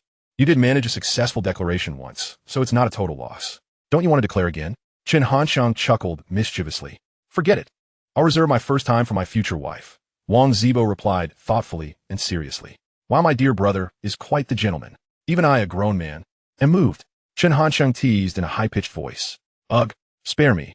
I feel nauseous, Wang Zibo retorted. Between the two close friends, the conversation flowed without pause, drifting from Wang Zibo's inquiries about past events to various amusing tales from their childhood escapades or high school antics. Together, they could share stories endlessly. Time passed swiftly, and after exiting the Gangsheng Expressway, Chen Hansheng did not hurry home, but instead first dropped Wang Zibo off. Aunt Lu, I brought your mischievous boy back. He called out loudly to Lu Yuzhen, who was a short distance away. Oh, Hansheng, thank you for bringing him back. Has he eaten? We just made dinner. Why don't you stay for a bite? Lu Yuzhen greeted warmly, wielding a spatula as she approached, reminiscent of how Liang Meiwan cherished the earnest Wang Zibo. While Lu Yuzhen also held a fondness for the playful Chen Hansheng, it seems that parents often take a liking to their children as friends. especially those who have grown up together, frequently visiting each other's homes for meals and stays. This is what one might refer to as the proverbial ideal child of someone else's family. Aunt Lou, I want to be eating today. They prepared dinner at home and are waiting for me. I'll come back to mooch off you tomorrow, he replied after exchanging pleasantries with Liu Yuzhen. He did not head home immediately. Instead, he drove toward the opposite direction to Chen Gou community. Son, I sent T Hanqing's house in the other direction. Why is he going the wrong way? Liu Yuzhen remarked, pointing toward a nearby Haining community, her face a portrait of confusion. Xiao Cheng is off to see Xiao. Next time you need tea, specifically invite him for dinner. If he wants to eat, he'll come even if it's just for a bowl of noodles. Indeed, this encapsulates the camaraderie between him and Chen Hanqing. It is evident that despite his current affluence, he remains unpretentious in his eating habits, sometimes settling for mere steamed buns accompanied by pickled vegetables when hunger strikes. Alas, can one truly compare? While your bond with Hanqing is commendable, we as parents must uphold our roles with the appropriate decorum. Tomorrow, make your way to the supermarket and procure several pounds of pork, ensuring it is of the fatty variety. Now that you are employed at Hanqing's company, it is imperative that you approach your responsibilities with utmost seriousness. This, you need not remind me. I am fully committed to Chen's enterprise. This exchange reflects the dynamic between him and his mother, lacking the nurturing influence of Huang Hui, which has rendered him somewhat stunted in his development. Were Chen Hanqing present, he would likely urge him to engage in a few more friendly competitions with Huang Hui. For although he may frequently face defeat, the experience gained would be invaluable. Naturally, Chen Hanqing would not arrive at Xiao Rongyu's abode empty-handed. By the time he knocked on the door, he was already bearing 2 bottles of Wuliangye. Upon seeing his guest's offerings, Xiao Hongwei waved his hand dismissively, maintaining a serious demeanor. Hasheng, there is no need for such formality when visiting our home. Given that you and Xiao are now together and have graduated from university, as parents, have little to say. Our only hope is that you will treat her well, as both I and your Aunt LV have raised Xiao as a princess. Lastly, as her father, I express my gratitude for saving her. He patted his future son-in-law's shoulder in a gesture of appreciation. LV Yuqing observed Chen Hanqing, feeling increasingly fond, akin to a mother-in-law appreciating her son-in-law. Initially, she had reservations upon learning of her daughter's relationship with Chen Hanqing. Despite his commendable qualities, she believed Xiao could find someone even more exceptional given her circumstances. However, after more than half a month at home, Xiao had unequivocally expressed her affection for Chen Hanqing, a sentiment she had harbored since their first year of high school. Additionally, the fact that he had founded a company with assets exceeding 1 million was not overlooked. Most importantly, she recounted how Chen Hanqing had sustained serious injuries while rescuing her from heavy truck, framing the narrative solely in the context of his heroism for her sake. This revelation served as a powerful trump card, capable of disarming anyone, be they the Deputy Director of the Public Security Bureau or the Deputy Director of the Power Supply Bureau. Consequently, LV Yuqing began to perceive Chen Hanqing as a rather admirable young man, both financially astute and genuinely caring towards Xiao and with a favorable relationship between their families. Given the temperaments of Chen Zhaojun and Liang Meiwan, Xiao would likely not endure any hardship in the future. Uncle Xiao, you are being too formal. Xiao is my girlfriend, and soon to be my wife. What I do is merely my duty. Besides, purchasing items for your own family is not the same as giving gifts. Indeed, Dad. Xiao chimed in, her smile radiant as she looked at Chen Hanqing. If you truly feel indebted, how about letting me sample those 2 treasured bottles of Maotai you have at home? He playfully suggested, not hesitating to make a light-hearted request regarding the esteemed spirits. Young man, so you have your eye on my prized collection of fine liquor. Very well. Let us share a few drinks today. Xiao Hongwei was bemused, pondering how Chen Hanqing had become aware of the fine Maotai in his possession. Perhaps his daughter had divulged it to him? That seemed unlikely, as Xiao had never shown interest in such matters. Unable to fathom the source of this knowledge, he decided to set aside his curiosity, retrieving from his kitchen cabinet the Maotai that Chen Hanqing had enjoyed in his past life. Xiao Rongyu sat beside Chen Hanqing, watching him converse amiably with her father, her hand resting gently on his knee. LV Yuqing noticed this tender gesture, feeling a mix of delight and bittersweet nostalgia, realizing her daughter had indeed grown up. Shortly thereafter, LV Yuqing prepared an elaborate spread, distinctly different from the simpler meals Chen Hanqing's family had grown accustomed to during more modest times. Although their financial situation had improved, they still retained a preference for straightforward fare. In contrast, Xiao Rongyu's family had always enjoyed a higher standard of culinary presentation. Even a simple home-cooked meal was artfully arranged, exuding sophistication. The Xiao family dined with a certain elegance, particularly LV Yuqing, who maintained a straight posture while eating, valuing decorum.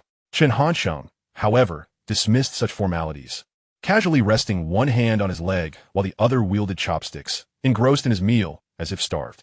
"Slow down. There is plenty more to eat," LV Youchu admonished, having issued this advice numerous times in the past.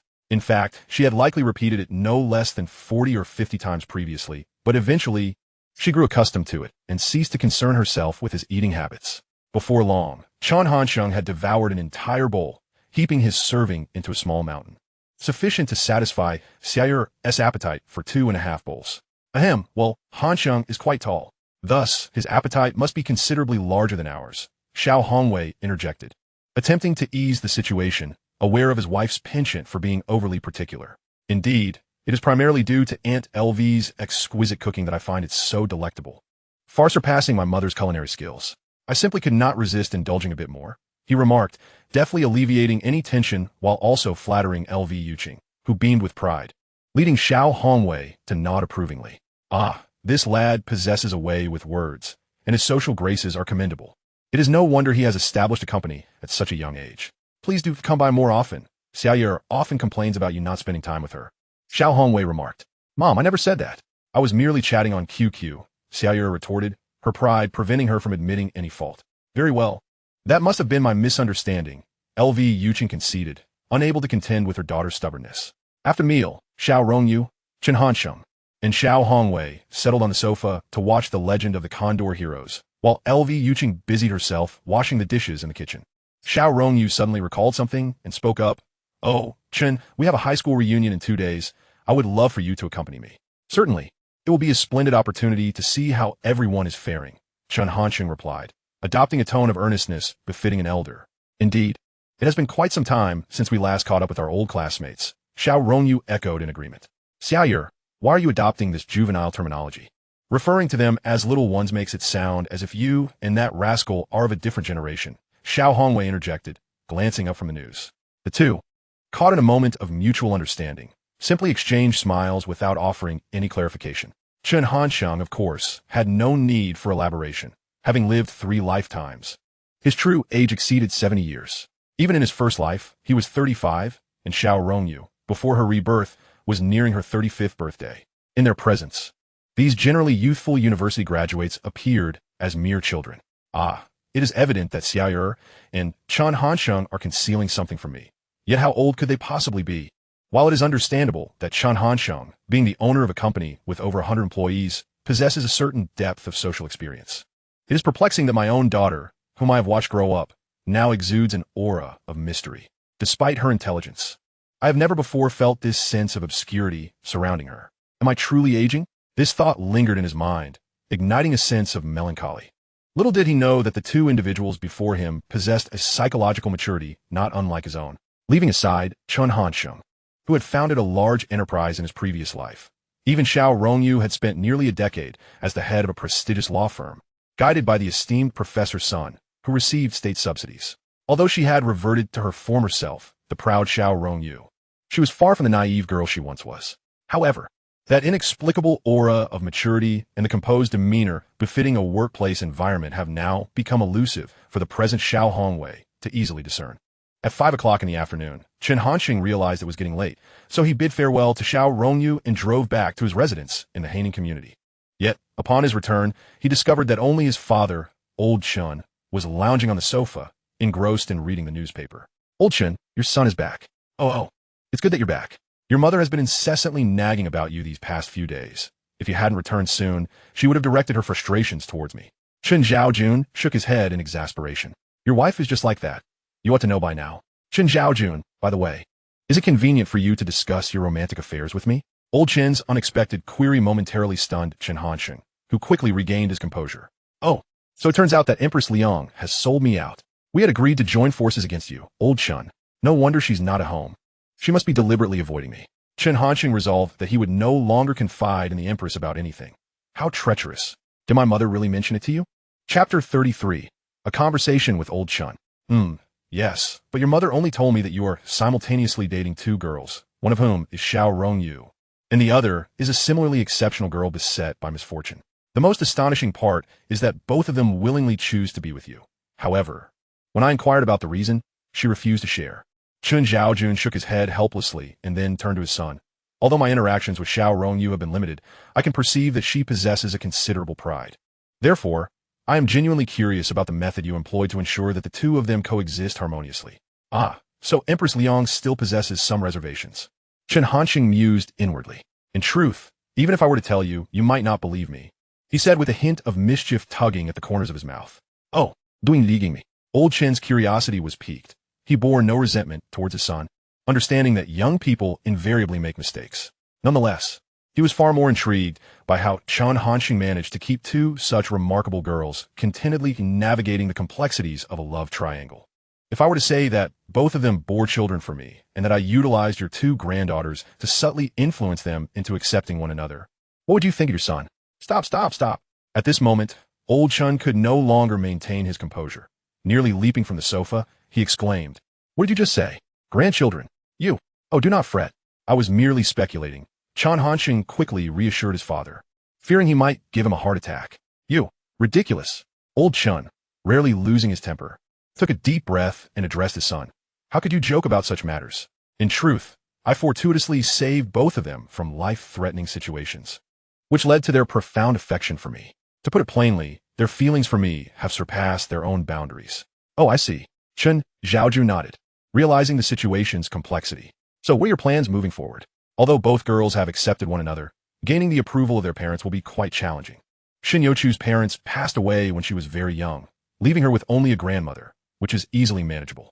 As for Uncle Xiao and Aunt Lu, Xiao Yu and I will rally some allies to persuade them when the time is ripe, even if they oppose us. Once my social standing and financial means reach an unimaginable height, I will be able to resolve the matter." "An unimaginable height? Your Uncle Xiao is already the executive deputy director of the Municipal Public Security Bureau. Even if you were to become the mayor of Port City, you wouldn't attain such exaggerated heights." Chen Xiaojun looked at his son in bewilderment, unable to fathom the idea of him becoming a provincial vice governor. "I have no interest in politics. I'm a businessman. Once my wealth accumulates to a certain degree, my status will naturally rival that of a provincial governor." Chen Hanqing was candid with old Chen, revealing that in his previous life, he was a central figure within the party. Had it not been for old Chen's mediation, the comprehensive approach would not have been so easily achieved. To amass wealth comparable to that of a provincial governor, you would need at least tens of billions. In truth, given old Chen's capabilities, he could easily have been a district leader. However, due to his unambitious and easygoing nature, he remained merely an office director within the system, possessing an astute understanding of the balance between politics and wealth. Indeed, a mere 40 to 50 billion will suffice. Chen Hanqing waved his hand dismissively, speaking with a light-hearted tone. Just 40 to 50 billion? Seeing his son's nonchalant demeanor, old Chen could not help but inquire, "What is the current market value of your company?" The valuation is approximately 370 million, with my liquid assets around 170 million. However, I recently invested in a project, and now only 10,000 remain." Chen Hanqing spoke candidly, without a hint of concealment. "Very impressive. I anticipated that by the age of 30, you would become a millionaire or even a billionaire." Chen Xiaojun first acknowledged his son's exceptional abilities, then redirected the conversation back to reality. "However, reaching tens of billions, even if you encounter a smooth path, will likely take you until about 45 to achieve that level." He hesitated mid-sentence, realizing he could not be overly definitive. Glancing at his son, who bore an air of indifference mixed with a hint of disdain, he felt an uncanny sense that this son was beyond his imaginative grasp. "No wonder he is my biological father. In my first life, I became a billionaire at 32, and by 35, my fortune was around 4 billion. If the trajectory of my previous life continues, it would indeed take until my 50s to reach tens of billions." He was not surprised. After all, this was his biological father, and his independent thinking and capabilities were all nurtured by Chen Xiaojun from a young age. "Dad, by the end of this year, your son will become a millionaire. Not just 1 million, but possibly 3 or 5 million. Forget about tens of billions within the next decade. I am destined to become a billionaire or even 100 billionaire." Chen Hanqing contemplated the significant transformations poised to occur in the coming years, such as the proliferation of smartphones, the widespread adoption of automobiles, the emergence of WeChat into the public consciousness, and online shopping becoming an integral part of daily life, estimating a rough timeline for these developments. If all goes well, it could happen in 4 to 5 years, if not 7 years at most. Chen Xiaojun. He found himself at a loss for words. pondering whether to label his son's confidence as sheer delusion or to acknowledge some hidden brilliance. Business does not guarantee perpetual profit. There will always be risks of losses or even bankruptcy. Ultimately, remember one word. Old Chen teased, narrowing his eyes at Chen Hansheng. What word? He nearly blurted out a crude remark, likely influenced by his recent conversations with Wang Zibo, yet he could somewhat guess what his father was about to say. Stability. This echoed the lessons of his previous life. Ah, indeed, just like the previous two lives, it seems old Chen remains true to form. Had he not made certain mistakes in his first life, leading to losses and bankruptcy, he might have perceived himself as something akin to a deity from a certain perspective. In truth, this life has been the most relaxed for him, as both Xiao, Rongyu, and Shen Youchu have also been reborn. There will no longer be the unbearable scenes of strife that plague his previous life, nor will he have to engage in the intricate games of sweet reminiscence, deception, or feigned ignorance. As long as he resolves the pivotal matters concerning Xiao Hongwei and Lu Yuqing, everything will be accomplished. Yet, deep within him lingers an unsettling sense of incompleteness. The naive darling has already held her wedding in the village, and Xiao Yu is also seeking an opportunity to make amends. If only he could obtain a marriage certificate with both of them. Alas, being a scoundrel is truly challenging. Chen Hansheng couldn't help but exclaim in exasperation. Before him, Chen Zhaojun noticed his son seemingly lost in contemplation and assumed he was reflecting on the stability he had mentioned. He patted Chen Hansheng on the shoulder and picked up the phone, saying, "All right, as long as you don't provoke your Uncle Xiao into pulling a gun on you. I should call your mother home now. Come on, it can't be that bad, right?" Chen Hansheng shuddered at the thought. If he dares to trade me for Xiao Yu, she might just end up a widow. However, upon reflection, considering Uncle Xiao's doting nature, while he might not trade her outright, inflicting significant harm is certainly within the realm of possibility. "Hello, I've finished talking with my son. You can come back now." He disregarded his son and called Liang Meiwan to return home. Chen Hansheng understood that his mother was intentionally creating space for him and his father to converse privately. He couldn't be bothered to address it directly and retreated to his room to play on his laptop. As soon as he logged onto QQ, he noticed his QQ level adorned with a sun, 3 moons, and 3 stars. Damn it, I barely managed to reach a crown last life. And now I have to start all over again. Bored, he scrolled through his contacts and noticed that several high school classmates, including Lu Xiaoming, Xiao Wanxiu, and Gao Jiaoyang, were online. Oh, look at that. Everyone's here today. He continued scrolling until he stumbled upon a group chat with 99 unread messages, labeled as their high school class group. With the group avatar featuring a class photo where the most conspicuous figure was undoubtedly the princess of Gangchong, Xiao Rongyu. He himself was situated at the back row, grinning cheekily while draping his arm around Wang Zibo's neck. Damn, why do I look a bit chubby in this picture?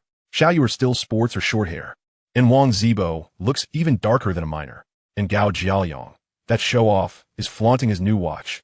How pretentious, he mentally critiqued each familiar face before finally checking the messages, realizing there were quite a few participants.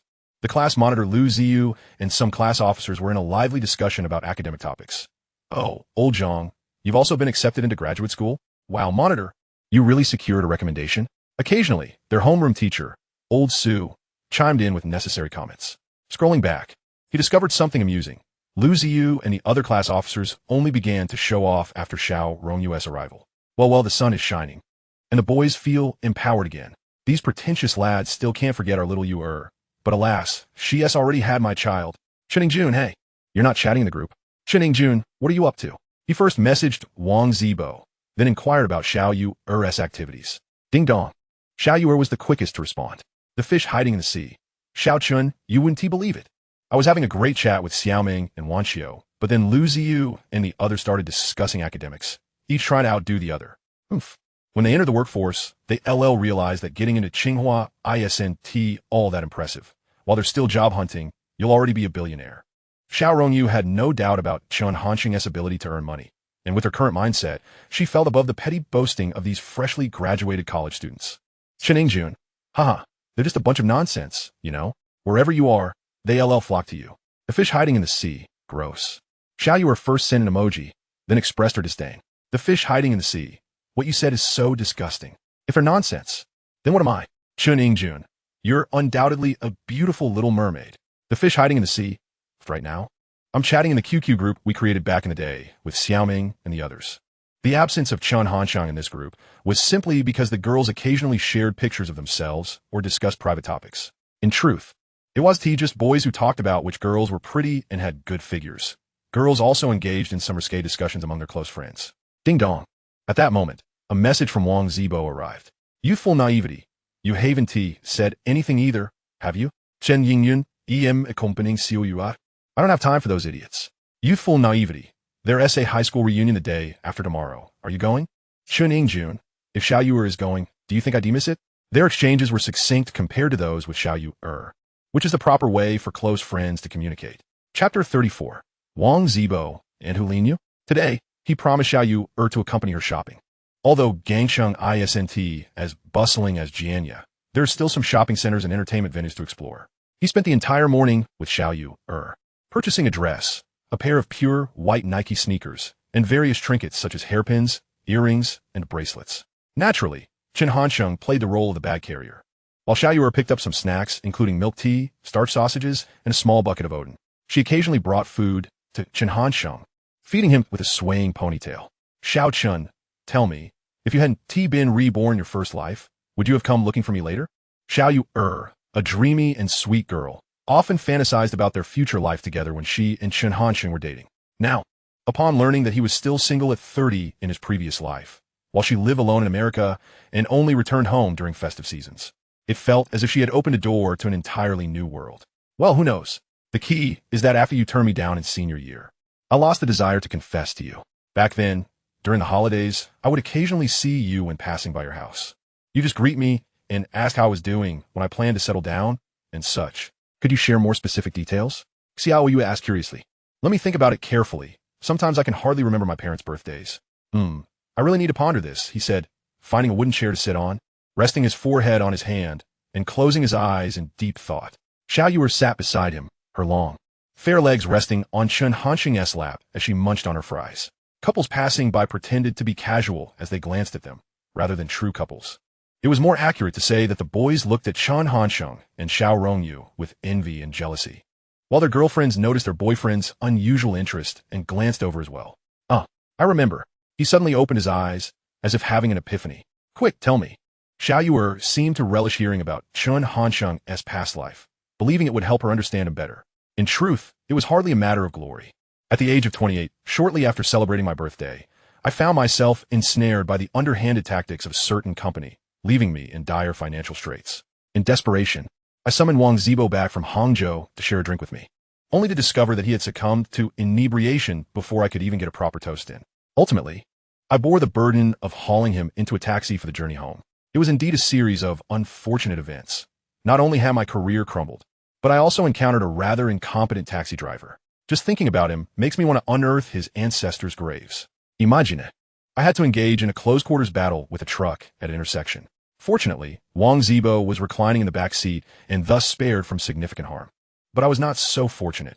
I nearly flew out of the vehicle, and the glass shards embedded themselves in my ribcage, perilously close to my heart.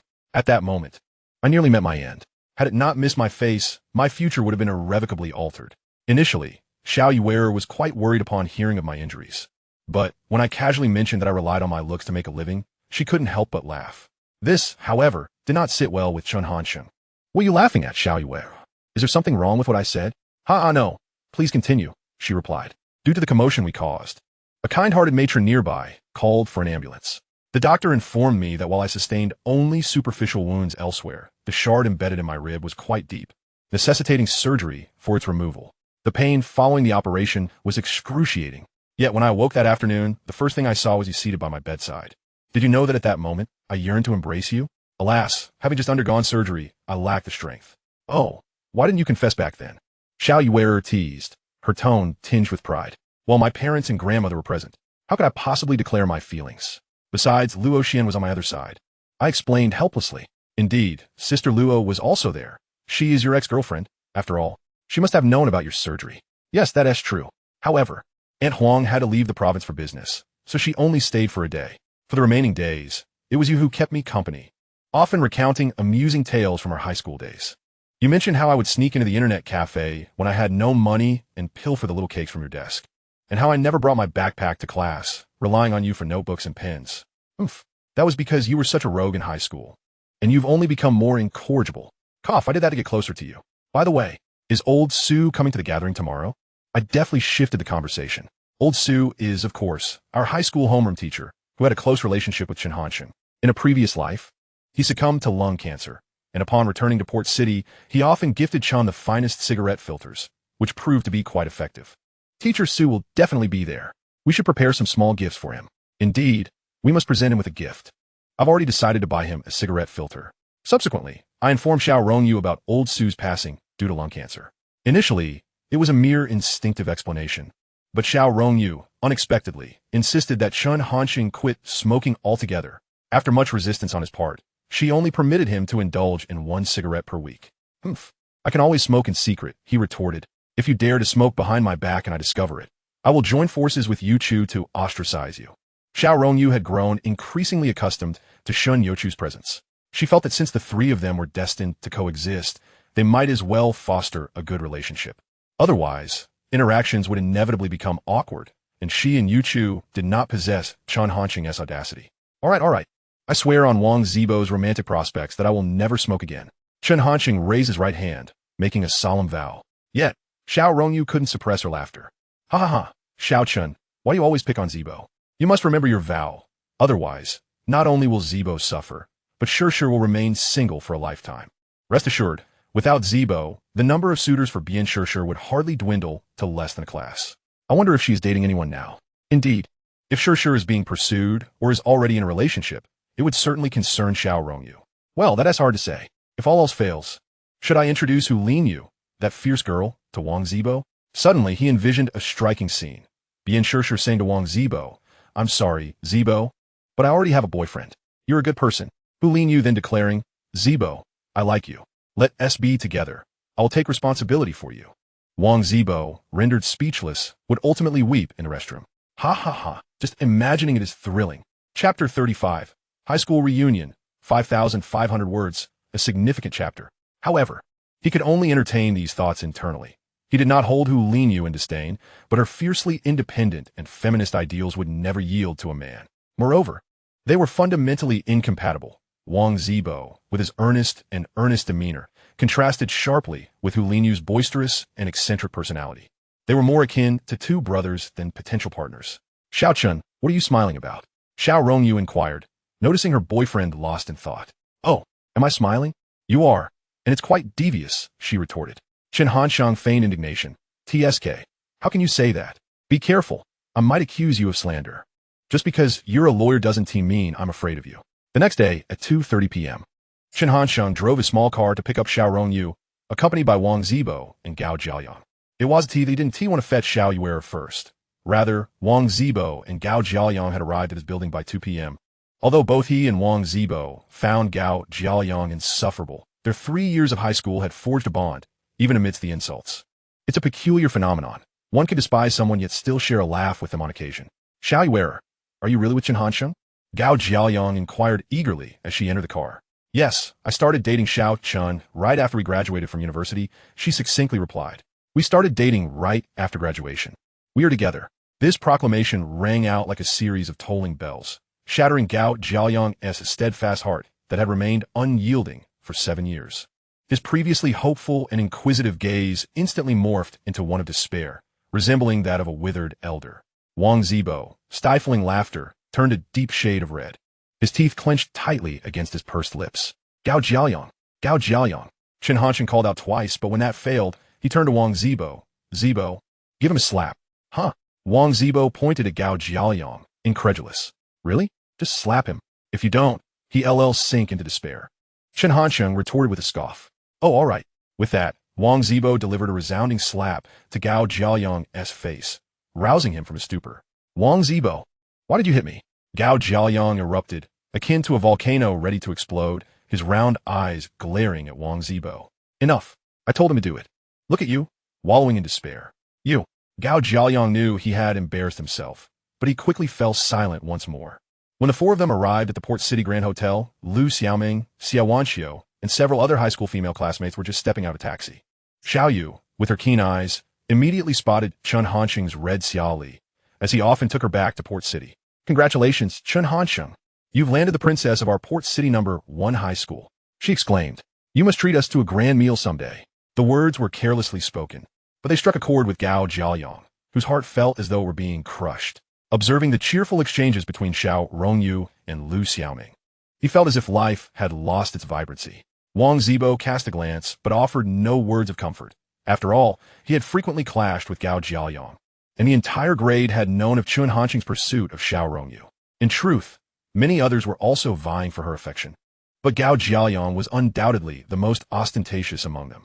As they entered the room, a considerable number of people had already gathered, divided into groups reminiscing about high school memories or discussing future aspirations. When Chun Hanqing and his companions arrived, a noticeable hush fell over the room before the chatter resumed. The boys' conversations revolved around the same few topics. How did you win over Xiao Rongyu? Chen Hanqing, you've really struck gold. You lucky bastard. The air was thick with envy and jealousy. While not every boy present had openly pursued Xiao Rongyu, the vast majority had at least harbored a crush on her. Chen Hanqing's response was simple. Sincerity is the ultimate weapon. The girls, on the other hand, were considerably quieter. They first pulled Xiao Rongyu into their circle, forming a small group around her, cautiously inquiring about how she and Chen Hanqing had become a couple. Xiao Wanxiu and Lu Xiaoming, who were already in the know, were eager to hear the tale once more. The group munched on sunflower seeds and peanuts while engrossed in conversation. Mr. Su is here, someone shouted, and at the doorway appeared a middle-aged man with a receding hairline, dressed casually. Mr. Su, many called out, but one voice stood out. Damn, old Su, you're balder than last year. Everyone could guess, but the owner of that voice was none other than Chen Hanqing, the only one bold enough to address a teacher so casually.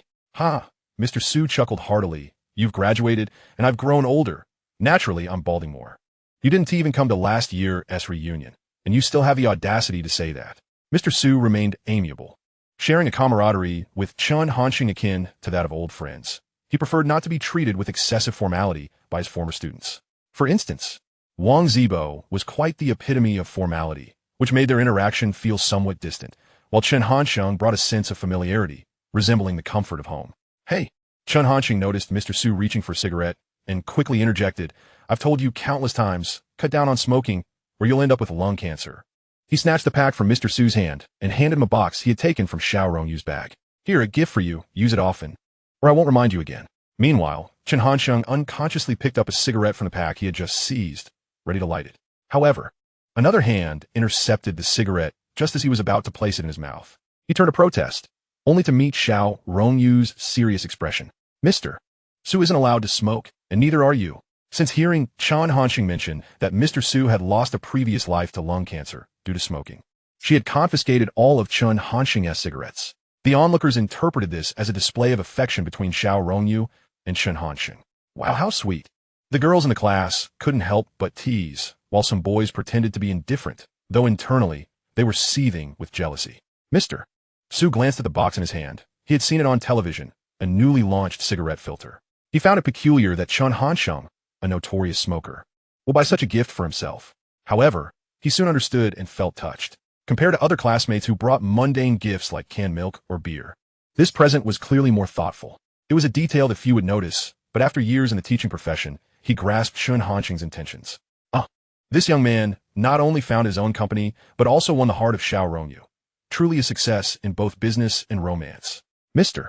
Su patted Chen Hanqing on the shoulder and sat down, seamlessly joining the conversation, creating a warm atmosphere. However, this harmony was soon disrupted when a fair-skinned youth with gold-rimmed glasses entered the room. He exuded an innate scholarly air. This was Lu Ziyu, the class monitor from Chen Hanqing's high school days and one of the few from Port City No. 1 High School to gain admission to Yenjing University. Entrance to prestigious institutions like Tsinghua or Peking University requires not just effort, but also a certain level of innate academic talent and luck. Mr. Su, everyone, it's been a long time. Lu Ziyu greeted Mr. Su first, his gaze instinctively falling on Xiao Rongyu. His brow furrowed slightly as he noticed that her attention was entirely focused on Chen Hanqing, who was idly fiddling with a lighter, a toothpick dangling from his mouth. What Lu Xiaoming said must be true, he thought to himself. In terms of looks, education, and family background, I outshine Chen Hanqing by a considerable margin. Where did I go wrong? He had once pursued Xiao Rongyu in high school, but had kept his feelings subtle, only hinting at them once. Back then, he had thought that someone like Chen Hanqing, with his rogue demeanor, would be utterly despised by her. Yet, the harsh reality was far different.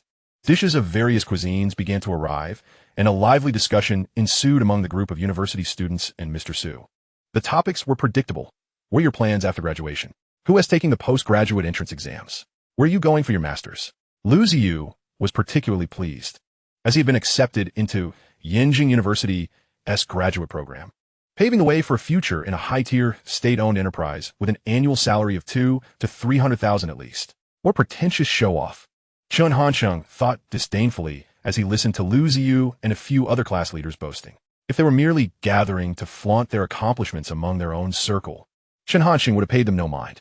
However, Lu Ziyu's constant glances at Xiao Rongyu, while bragging, were particularly irksome.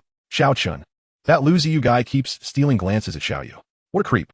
Wang Zibo murmured beside him. He had often followed Chen Hansheng into fights during high school, and although he was somewhat timid around girls, he was bold when it came to his male peers. After all, it was not as though he followed Chen Hansheng into trouble without reason. Wow, even you noticed? Chen Hansheng chuckled. This fool has been showing off for ages, and he has still sneaking glances at Xiao Yu. I'll have to give him a little gift. A subtle smile graced his lips as he cast a glance at the delicate visage of Xiao Rongyu beside him. What is it? Xiao Rongyu, sensing her partner's gaze upon her, instinctively turned her head. She observed Chen Hansheng gently brushing his fingers against the lips of the petite beauty, an affectionate gesture that did not go unnoticed by several keen observers. Look at you, you've got oil on your lips. Don't move, let me wipe it off for you. In that instant, Xiao Rongyu discerned his intentions. It was a jest, after all. The esteemed Director Xiao of Rongxing Law Firm, the proprietress of Guokao Electronics, and the most cherished disciple of Professor Sun in the legal realm. Any one of these titles placed her above all present, save for Chen Hansheng. She had long been aware of Lu Ziyu and his cohort's subtle antics.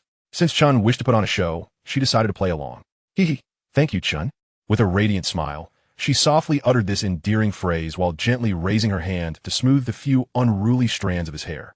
This scene pierced the hearts of certain onlookers like a sharp thorn, rendering them more sour than biting into a lemon. Lu Ziyu gripped his spoon tightly, his knuckles turning white. Oh my, is this still the proud little princess from Gangxing No. 1 High School? Xiao Wanxiu, unable to resist poking fun at her friend. You look just like a Cinderella, all sweet and delicate. Were it sure, she would have exclaimed, how sour, how sour. Hearing Xiao Wanxiu's playful teasing, Xiao Rongyu's thoughts drifted to bien sure. If one were to categorize friendships, Lu Xiaoming and Xiao Wanxiu belonged to the second tier, while bien sure occupied the first. She then glanced at Wang Zibo, standing behind Chen Hansheng, and felt a tug of concern for their destined connection in this lifetime. Ahem. No one is allowed to mock my little fish, Chen Hansheng said, wrapping his arm around Xiao Rongyu's slender waist, addressing Xiao Wanxiu and the crowd of spectators. The performances of these two could be likened to textbook examples. No one would suspect that these two individuals, both harboring hearts far older than their physical forms, were playfully toying with the younger crowd. Hashing, you truly are one lucky dog. How on earth did you manage to find such a beautiful girlfriend like Xiao Rongyu? At the dining table, the boys were vocally lamenting Chen Hansheng's extraordinary fortune in dating Xiao Rongyu, while the girls remained far quieter. Little fish, how long have you and Chen Hansheng been together? What interesting stories do you have to share? The atmosphere was quite lively, with only Lu Ziyu and a few class leaders belonging to a third faction, quietly sipping their drinks and whispering among themselves, not plotting trouble for Chen Hansheng, but rather exchanging a few disparaging remarks. After all, they were well aware that Chen Hansheng had been in brawls since childhood, and they had once witnessed him and Wang Zibo chasing after 5 burly men, each wielding a wooden stick, a scene etched vividly in the memories of their entire class. Once the meal concluded, the group naturally made their way to the karaoke hall. Initially, they planned to drive, but old Sue suggested a leisurely stroll after their meal, as the distance was merely a kilometer. Thus, over 30 young men and women ambled down the street in clusters. The group divided into several factions, with the boys largely rallying around Lu Ziyu and a few class leaders, while the girls naturally gravitated toward Xiao Rongyu. Only Chen Hansheng and teacher Sue engaged in casual conversation, with Wang Zibo quietly listening nearby, occasionally contributing a line that momentarily stalled the atmosphere. However, Wang Zibo's demeanor was well understood by the others. They occasionally indulged him in his rather unremarkable topics. By the way, how's your business developing? Teacher Sue inquired, directing his gaze at Chen Hansheng. Old Sue, in a few months, you'll have to call me General Chen, Chen Hansheng replied, brimming with bravado. It seems business is thriving. Of course, one mustn't underestimate my capabilities. As the two conversed, the group arrived at the karaoke venue. Upon entering the pre-reserved private room, everyone eagerly began selecting songs. Being fresh university graduates, most chose the latest hits of the year, while others opted for nostalgic favorites. Xiao Rongyu, glancing at Chen Hansheng, who was chatting with Wang Zibo, suddenly had an idea. Little Chun, let us sing a duet. Let us choose something special. Leaning in, she whispered her proposal into Chen Hansheng's ear. Sure, sound great. He nodded. Let me show you the prowess of the famed Chun Ingjun of Jianya. With that, he stood up, placing one foot on the table, holding the microphone Xiao Rongyu had handed him, a swagger that had long ceased to surprise anyone. Hey, why aren't you two picking a song? A curious female classmate remarked, noticing Xiao Rongyu and Chen Hansheng standing together, yet not selecting any songs. We plan to sing a piece a cappella. We hope everyone will provide feedback, Xiao Rongyu replied politely, in stark contrast to Chen Hansheng's nonchalant demeanor. Everyone was intrigued, eager to discover what this dynamic duo, once the darlings of the school, would perform. Thump, thump, thump. Xiao Rongyu began tapping her foot to the rhythm. And at a pivotal moment, she grasped Chen Hansheng's hand and opened her enticing cherry-red lips. Love is like the face in the mirror. As you draw closer, it becomes less complete. Initially thought to be bitter or sweet, willingly, without regrets. When the scenery has been observed once. We're Xiao Rongyu and Chen Hansheng singing. Indeed, it's rather peculiar. I've never heard this prelude before. Xiao Rongyu's vocal prowess was impressive. Even Chen Hansheng managed to stay in tune, yet the song remained a mystery to all present. However, as they reached the climax of their duet, the audience fell into a stunned silence. Love has condensed time. On the line of love's return, we anticipate meeting again. The sky will clear, the heart will warm. Sunshine at our fingertips, a fairy tale unfolds. One day, we meet again, our faces unchanged as before. At that moment, the expressions of the crowd were a sight to behold. Eyes wide, nostrils flared, mouths agape as if they could swallow a light bulb, seemingly holding their breath as they fixated on the couple at the front. Once the song concluded, the atmosphere in the room was thick with awe, until someone finally broke the silence. Wow, what a divine song. My goodness. Xiao Rongyu, what song was that? Hurry, tell me. I need to download it right now. Lu Xiaoming instinctively overlooked Chen Hansheng. Despite their duet, it was evident that Xiao Rongyu had carried the song, with Chen merely echoing her lead. Ahem. This song hasn't been released yet. It's something a friend of mine wrote. I thought it was quite nice, so I borrowed it, she explained, skillfully deflecting any further inquiry. After all, it was clear she couldn't divulge that the song was from a future comedic yet philosophical masterpiece titled Love Apartment. Chapter 36, The Fusion of Armor. Published in 2009, this narrative unfolds the delightful daily escapades of a group of tenants residing in an apartment filled with love, encapsulating the entire youth of the post-00s and post-10s generations. Through its humorous language and distinctive plot design, it vividly portrays the emotional lives and life attitudes of contemporary youth, garnering considerable affection from audiences. Its popularity has not waned over the course of more than a decade. Indeed, even in the year 2019, during Chen Hansheng's first life, it remained one of the must-watch dramas for countless young people who would stay up late to follow its episodes. The song they had just sung was none other than the return line of love, which would not emerge until 2012. In the previous life, Chen Hansheng and Xiao Rongyu had even coerced Shun Youchu into binge-watching the series, completing all 4 seasons together, and even Wang Zibo, Bian Sure, and Hu Lin Yu had tuned in. They once engaged in discussions about how Zhang Xiaoxian would explain things to Nualan, who was more beautiful between Chen Meijia and Qin Yuma, and the identity of the mysterious figure downstairs, Xiao He. Among them, Xiao, who held a particular disdain for Lu Ziqiao, as her feminist ideals found such a scoundrel intolerable. However, upon witnessing Lu Ziqiao weeping profusely over Meijia's demise in the infinite dreamscape, she remarked that perhaps he wasn't so bad after all, famously exclaiming, "How can Lu Ziqiao resemble Chen Hansheng so much, aside from being more handsome?" To this, Chen Hansheng retorted that Hu Linyu was akin to the chubby girl Mei from the EIO World Environmental Organization, despite Xiao Hu being somewhat plump and short of leg. She and T quite reached that extent. Had it not been for Shen Youchu restraining her, this fierce girl might have lunged at Chen Hansheng. Alas, it would be another 3 years before Love Apartment would grace the screens, which was frustratingly slow. He yearned to rewatch it with Xiao Yu and Shan Han a few more times. On their way home that evening, Chen Hansheng, Xiao Rongyu, and Wang Zibo strolled along the asphalt path through the fields, engaged in lively conversation. For Wang Zibo, the sensation was quite peculiar. He was aware that both Xiao Chun and Xiao Yu were from the future, leaving him curious about the events that lay ahead. Moreover, there was Bian Sure, who would one day become his wife. Currently, only a handful were privy to this information. However, to defeat the opposing factions of Xiao Hongwei and Liu Yuqing, Chen Hanxing needed to amass sufficient support from the Chen faction.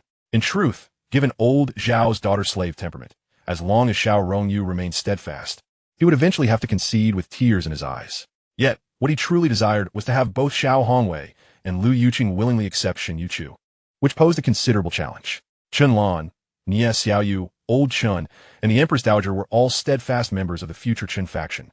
He estimated that he would need to discuss his reincarnation with them before employing some subtle tactics.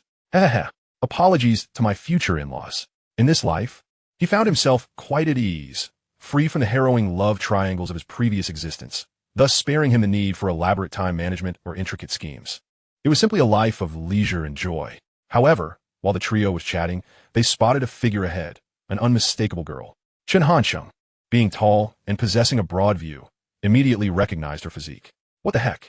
Luo Xian, is she here to ambush me? As they approached, Xiao Rongyu and Wang Zibo also discerned that the girl was indeed Luo Xian. Wang Zibo shot a somewhat disgruntled glance at Chen Hanxing, while Xiao Rongyu calmly regarded Luo Xian's hostile yet astonished gaze. Luo junior sister, it has been a while. Xiao Rongyu initiated, catching Luo Xian off guard. Aware that in this life, Luo Xian had dated Chen Hanxing for 2.5 years, she felt it imperative to take the initiative. Xiao's senior sister? How could you possibly be with Chen's senior brother? Luo Xian queried, utterly bewildered. She recalled that Chen's senior brother's new girlfriend was the doe-eyed girl she had seen last time outside his building. How could it be Xiao Rongyu by his side now? She glared at the hand Xiao Rongyu had entwined with Chen Hanxing's arm, a mix of anger and confusion brewing within her. Luo junior sister, your words are quite amusing. Why should I not be with Xiao Chen? I know you have affections for him, but you two have already parted ways. And now he is my boyfriend. But senior brother Chen, clearly she wanted to mention that Chen Hanxing had told her he was already married to another girl. Yet Xiao Rongyu would not grant her the luxury of unnecessary dialogue. Are you suggesting that Xiao Chen has another girlfriend? Then there is no need for further discussion. Come on, Xiao Chen, let us go. With that, she tugged Chen Hanxing away from Luo Xian, while Wang Zibo awkwardly shifted his stance, finally attempting to step forward, only to be abruptly seized by Luo Xian. Zibo senior brother, what on earth is happening here? How could senior sister Xiao, a person so prideful, knowingly be with senior brother Chen despite knowing he has a girlfriend? Initially, she had intended to take advantage of Shun Youchu's absence to pursue her own interests, but unexpectedly, Xiao Rongyu had emerged. While she felt merely threatened and dissatisfied by Shen Youchu, to her, Xiao Rongyu represented an overwhelming force akin to a bloodline suppression. During their time at Hong Kong City No. 1 High School, her family background, physique, and appearance had left her feeling overshadowed by this senior sister for a full 2 years. I'm not entirely sure, Wang Zibo said, glancing at Luo Xian's reddening eyes, momentarily at a loss for words. Surely, he couldn't reveal that both Xiao Chen and his 2 girlfriends were reincarnated? I don't believe it. Given your relationship with senior brother Chen, you must know something. Luo Xian glared, her tone unwaveringly assertive. Just then, a notification chimed on Wang Zibo's phone. Upon opening it, he discovered a message from Chen Hanxing. Don't follow me just yet. Stay with Luo Xian and escort her home. I'm worried she might do something reckless again. Remember, if you sense any trouble, come find me immediately. After sending the message, he turned to look at Xiao Rongyu, who merely huffed and turned her head away. Alas, I'm left with no choice. Luo Xian is simply too unstable. Although I've made every effort to avoid her, 2 years of emotional ties are difficult to sever. If anything were to happen to her, I would feel deeply unsettled. If only she could be like a sister to me. In truth, he was correct. In his heart, his parents, Xiao Yu and Shen Youchu, undeniably held the topmost positions. Luo Xian's status in his heart ranked comparably to Chen Lan's, perhaps even slightly higher, as she belonged to the same emotional tier as Xiao Yu and Shen Hanhang. His parents and wife were self-evident, while Chen Lan's bond stemmed from their childhood camaraderie, and Luo Xian represented the depth of affection cultivated over the past 2 years. Yet, Xiao Rongyu's subsequent remark left even him momentarily speechless. Sister, I refuse to believe that over these 2 years, nothing transpired between you and Luo junior sister. What the heck? Has Xiao Yu's prowess grown so formidable? One sentence has rendered me speechless. Is she aiming to surpass me? Clearing his throat, he stammered, well, that was somewhat inevitable. Just look at how fervently Luo junior sister pursues me. I'm not the one being proactive. I'm merely responding to circumstances. At that moment, the advantage of his shamelessness came into play, while a normal person would feel guilt or embarrassment. His explanation left even the stern-faced Xiao Rongyu unsure of how to continue reproaching him. Xiao Chen, How can you be so shameless? She exclaimed, pinching his ear. Chen Hansheng, however, would not allow himself to be easily bullied, and soon they found themselves playfully wrestling as they walked, yet his strength far surpassed hers. Before long, she found herself at a disadvantage. Refusing to concede, she bit down on his hand, reminiscent of the early days of their relationship in their previous life. Both of them becoming aware of this detail once more. Cough. As the two were engaged in playful banter, a cough from a middle-aged man caught their attention. Turning around, they were surprised to find it was Xiao Hongwei. Dad, Uncle Xiao. Both of them ceased their activities, and Xiao Yuer walked over to Xiao Hongwei, with Chen Hansheng following suit without any sign of embarrassment. Uncle Xiao, rest assured, with me, the foremost expert in the harbor city, guarding your little Yuer. She is safer than any ancient empress in the palace. Well, that won't do. If you call Yuer an empress, does that imply you intend to have a harem? Xiao Hongwei jested, but Xiao Rongyu and Chen Hansheng's expressions appeared somewhat stiff. Oh no, father-in-law, please don't jest. If you scare your daughter into widowhood, I'll be left in despair. He thought this internally while smilingly retorting. Uncle Xiao, your words are quite provocative. How could I be so honest? With such a beautiful girl as you were, how could I bear to let her go? Unless I find another girl as beautiful as you were, then I might consider crowning a second empress. Ha ha, you little rascal. I watched you grow up. How could I not know if you're honest or not? It's getting late. You should head home to spare your parents the worry. He assumed Chen Hansheng's last remark was merely a jest, little realizing that Chen Hansheng had indeed crowned two empresses in the past. Sigh, Xiao Chun's tactics are truly unpredictable, lurking everywhere. One slip, and one might find oneself ensnared. I can only wonder what father will be like when the truth comes to light. Xiao Yuer gazed at her father with a hint of pity. The man who had always doted on her and obeyed her every whim now appeared somewhat aged, with the wrinkles at the corners of his eyes more pronounced. Dad, thank you. Huh? What is wrong? Well, my precious daughter, don't cry. Has that rascal, Chen Hansheng, bullied you? He exclaimed. That scoundrel. I'll go after him right now. He immediately released Xiao Yuer and turned to pursue Chen Hansheng, his speed rivaling that of a national-level sprinter. After all, he was a former police officer. Dad, she attempted to dissuade him, but then recalled that Chen Hansheng had indeed bullied her in a previous life. Although she had forgiven him, it wouldn't hurt for her father to vent his frustrations on her behalf, especially after he dared to resist her when she tugged at his ear. Indeed, the old adage holds true, never provoke a woman. Chen Hansheng, swaggering home while smoking, suddenly sensed hurried footsteps behind him. Instinctively, he turned around, but in the dim light of the street lamp, he only saw a shadow rushing towards him, mistakenly believing it was a thug trying to rob him. He instinctively activated his combat mode. Damn, an assassin. Wing Chun Master Chun is here. He silently chanted his mantra, reminiscent of his childhood days watching the animated series Armored Warrior, where each battle commenced with a rallying cry. Armor Unite. Chapter 37. An assassin.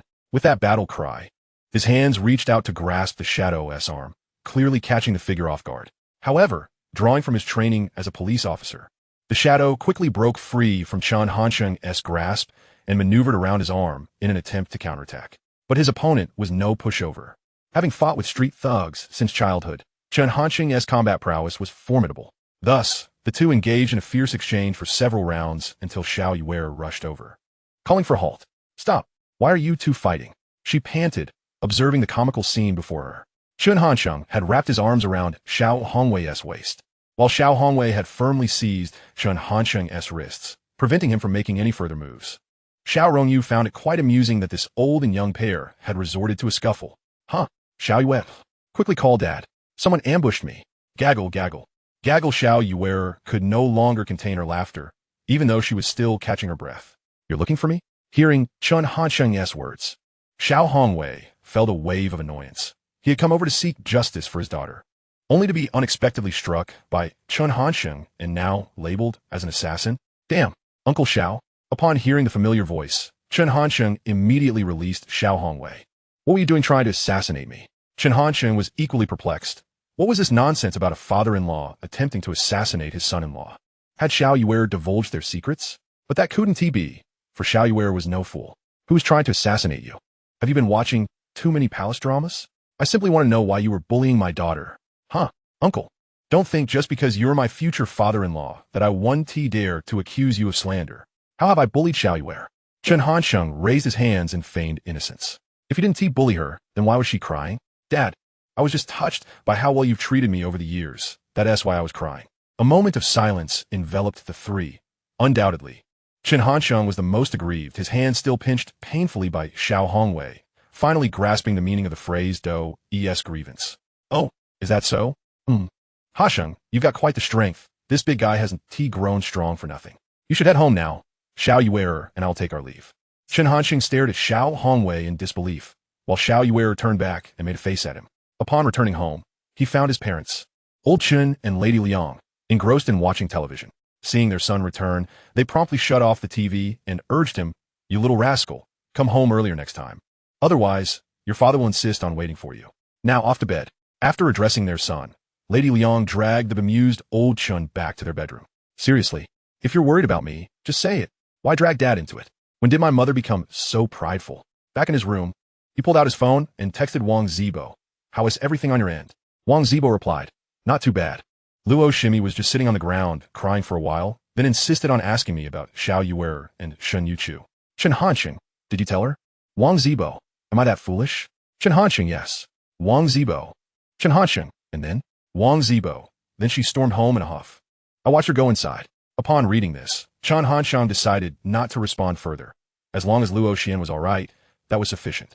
The next morning, while on the phone with Shen Youchu, Chen Hansheng rummaged through the kitchen for food. After searching for quite a while, he found nothing to eat. Cursing under his breath, he lamented to Shen Han-ins. "Do you think I'm even your biological brother? Not even a breakfast is left for me. Shen Han-ins, if it were you, would you let me starve?" "Of course not, but Uncle and Annie are probably too busy with work," she firmly replied, and then explained on behalf of Chen Zhaojun and Liang Meiwan, as Shen Han-ins was currently out buying groceries with a Ning, making the phone quite noisy. Chen Hansheng, disinterested in cooking, decided to hang up and head downstairs to a breakfast shop for some buns. "Yeah, it's already 10 o'clock. Why is Aga talking about breakfast? Shouldn't he be lunch by now?" "Because Aga has to work late every day. He is very tired." Shen Youchu didn't mention that Chen Hansheng was simply too lazy to get up, instead using the excuse of being too busy and tired to defend him. "Oh, when will Aga be back?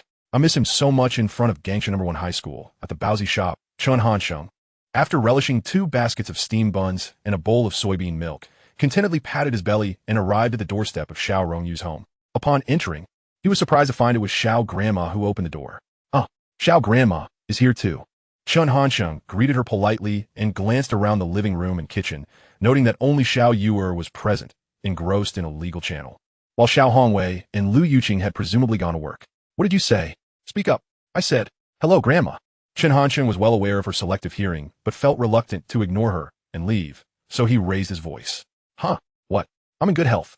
Speechless, Chen Hansheng could only offer a sheepish smile as an implicit acknowledgement. He walked over to the living room and sat beside Xiao Yu, who was clad in a pink pajama set, her disheveled hair cascading down, exuding a vague, chaotic beauty. "My dear beauty, where shall we venture today?" Chen Hansheng boldly initiated the conversation, his gaze rather unabashed. "I don't feel like going out today.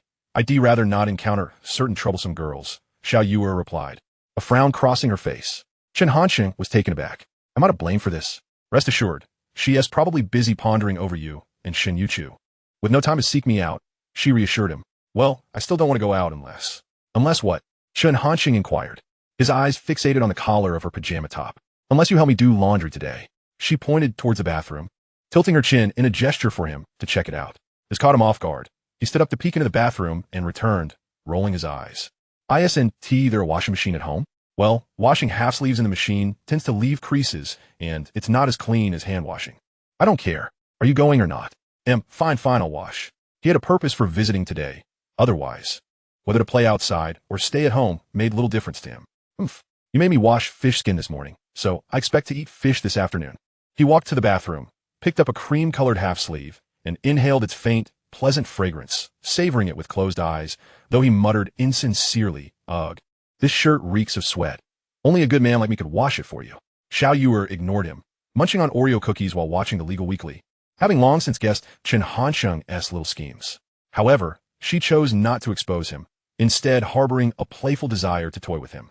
Under normal circumstances, she would not outsmart him, but if he had a request of her, she would certainly have the upper hand. At around 11 o'clock a.m., the two of them ventured to the food street in the city center, savoring jianbing guozi and duck blood vermicelli soup. They both had a penchant for such street snacks. reminiscent of Chen Hansheng's previous life, where he possessed a fortune in the hundreds of billions. The trio, including Shen Youchu, often frequented the Jia Jiangling University City and Yiwu Commodity City for hot pot or skewers, occasionally inviting Feng Gui and Shen Rui, the young couple, since their home was located in the school district just behind the financial university. Xiao Chun, I want to buy some squid skewers and potato towers. Do you want anything else? Chen Hansheng shook his head. He was already quite stuffed, unlike Xiao Rongyu, who shared her food generously. Seemingly oblivious to the trend among couples where girlfriends often leave the bulk of their meals for their boyfriends. This could be why so many boys gain weight when they enter relationships. Fortunately, he had learned from experience and refrained from ordering his own food, only consuming what Xiao Rongyu offered him. In stark contrast, Shen Youchu always opted for cheaper, spicier dishes, never sharing unless it was something he particularly liked or if he explicitly asked her for it. Otherwise, she would not readily offer him anything. Given Shen Han-in's habits, he was spared from becoming Chen Pang-Pang. The rain fell all night. My love overflows like rainwater. The butterfly on the windowsill, like beautifully fluttering verses in a poem. Suddenly, Chen Hansheng's phone rang, the tune being Jay Chou's Calixiang, released on August 3, 2004. Initially thinking it was Wang Zibo, he was surprised to find it was his little secretary. Hello, Comrade Xiao, what is the matter? Director Chen. I've familiarized myself with all the departmental projects at the company. May I take a break now? The secretary's voice sounded weary, the title being something Chen Hansheng had specifically instructed her to use, given that she had called him Director Chen for over a decade in his previous life. And switching back to calling him boss would surely feel strange. Reflecting on the month's work, she had indeed endured similar trials in her past life. Albeit her first experience was at the New Century Electronics factory. However, these experiences constituted essential skills for a secretary.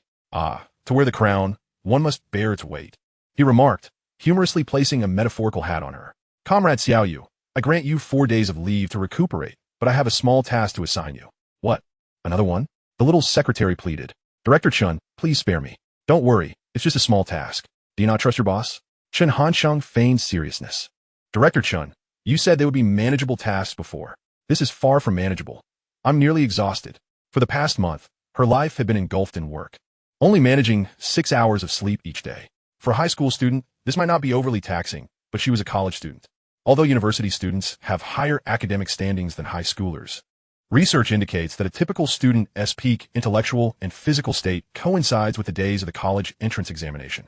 If one doesn't sleep at least 10 hours or more daily, they would awaken feeling like a zombie, as if the transition to university marked a rapid decline in human capability. In the 602 dormitory, Feng Chao Jin Yangming once quipped, if I was a nascent soul cultivator in my senior year of high school, then in my senior year of college, I'm just a pile of crap.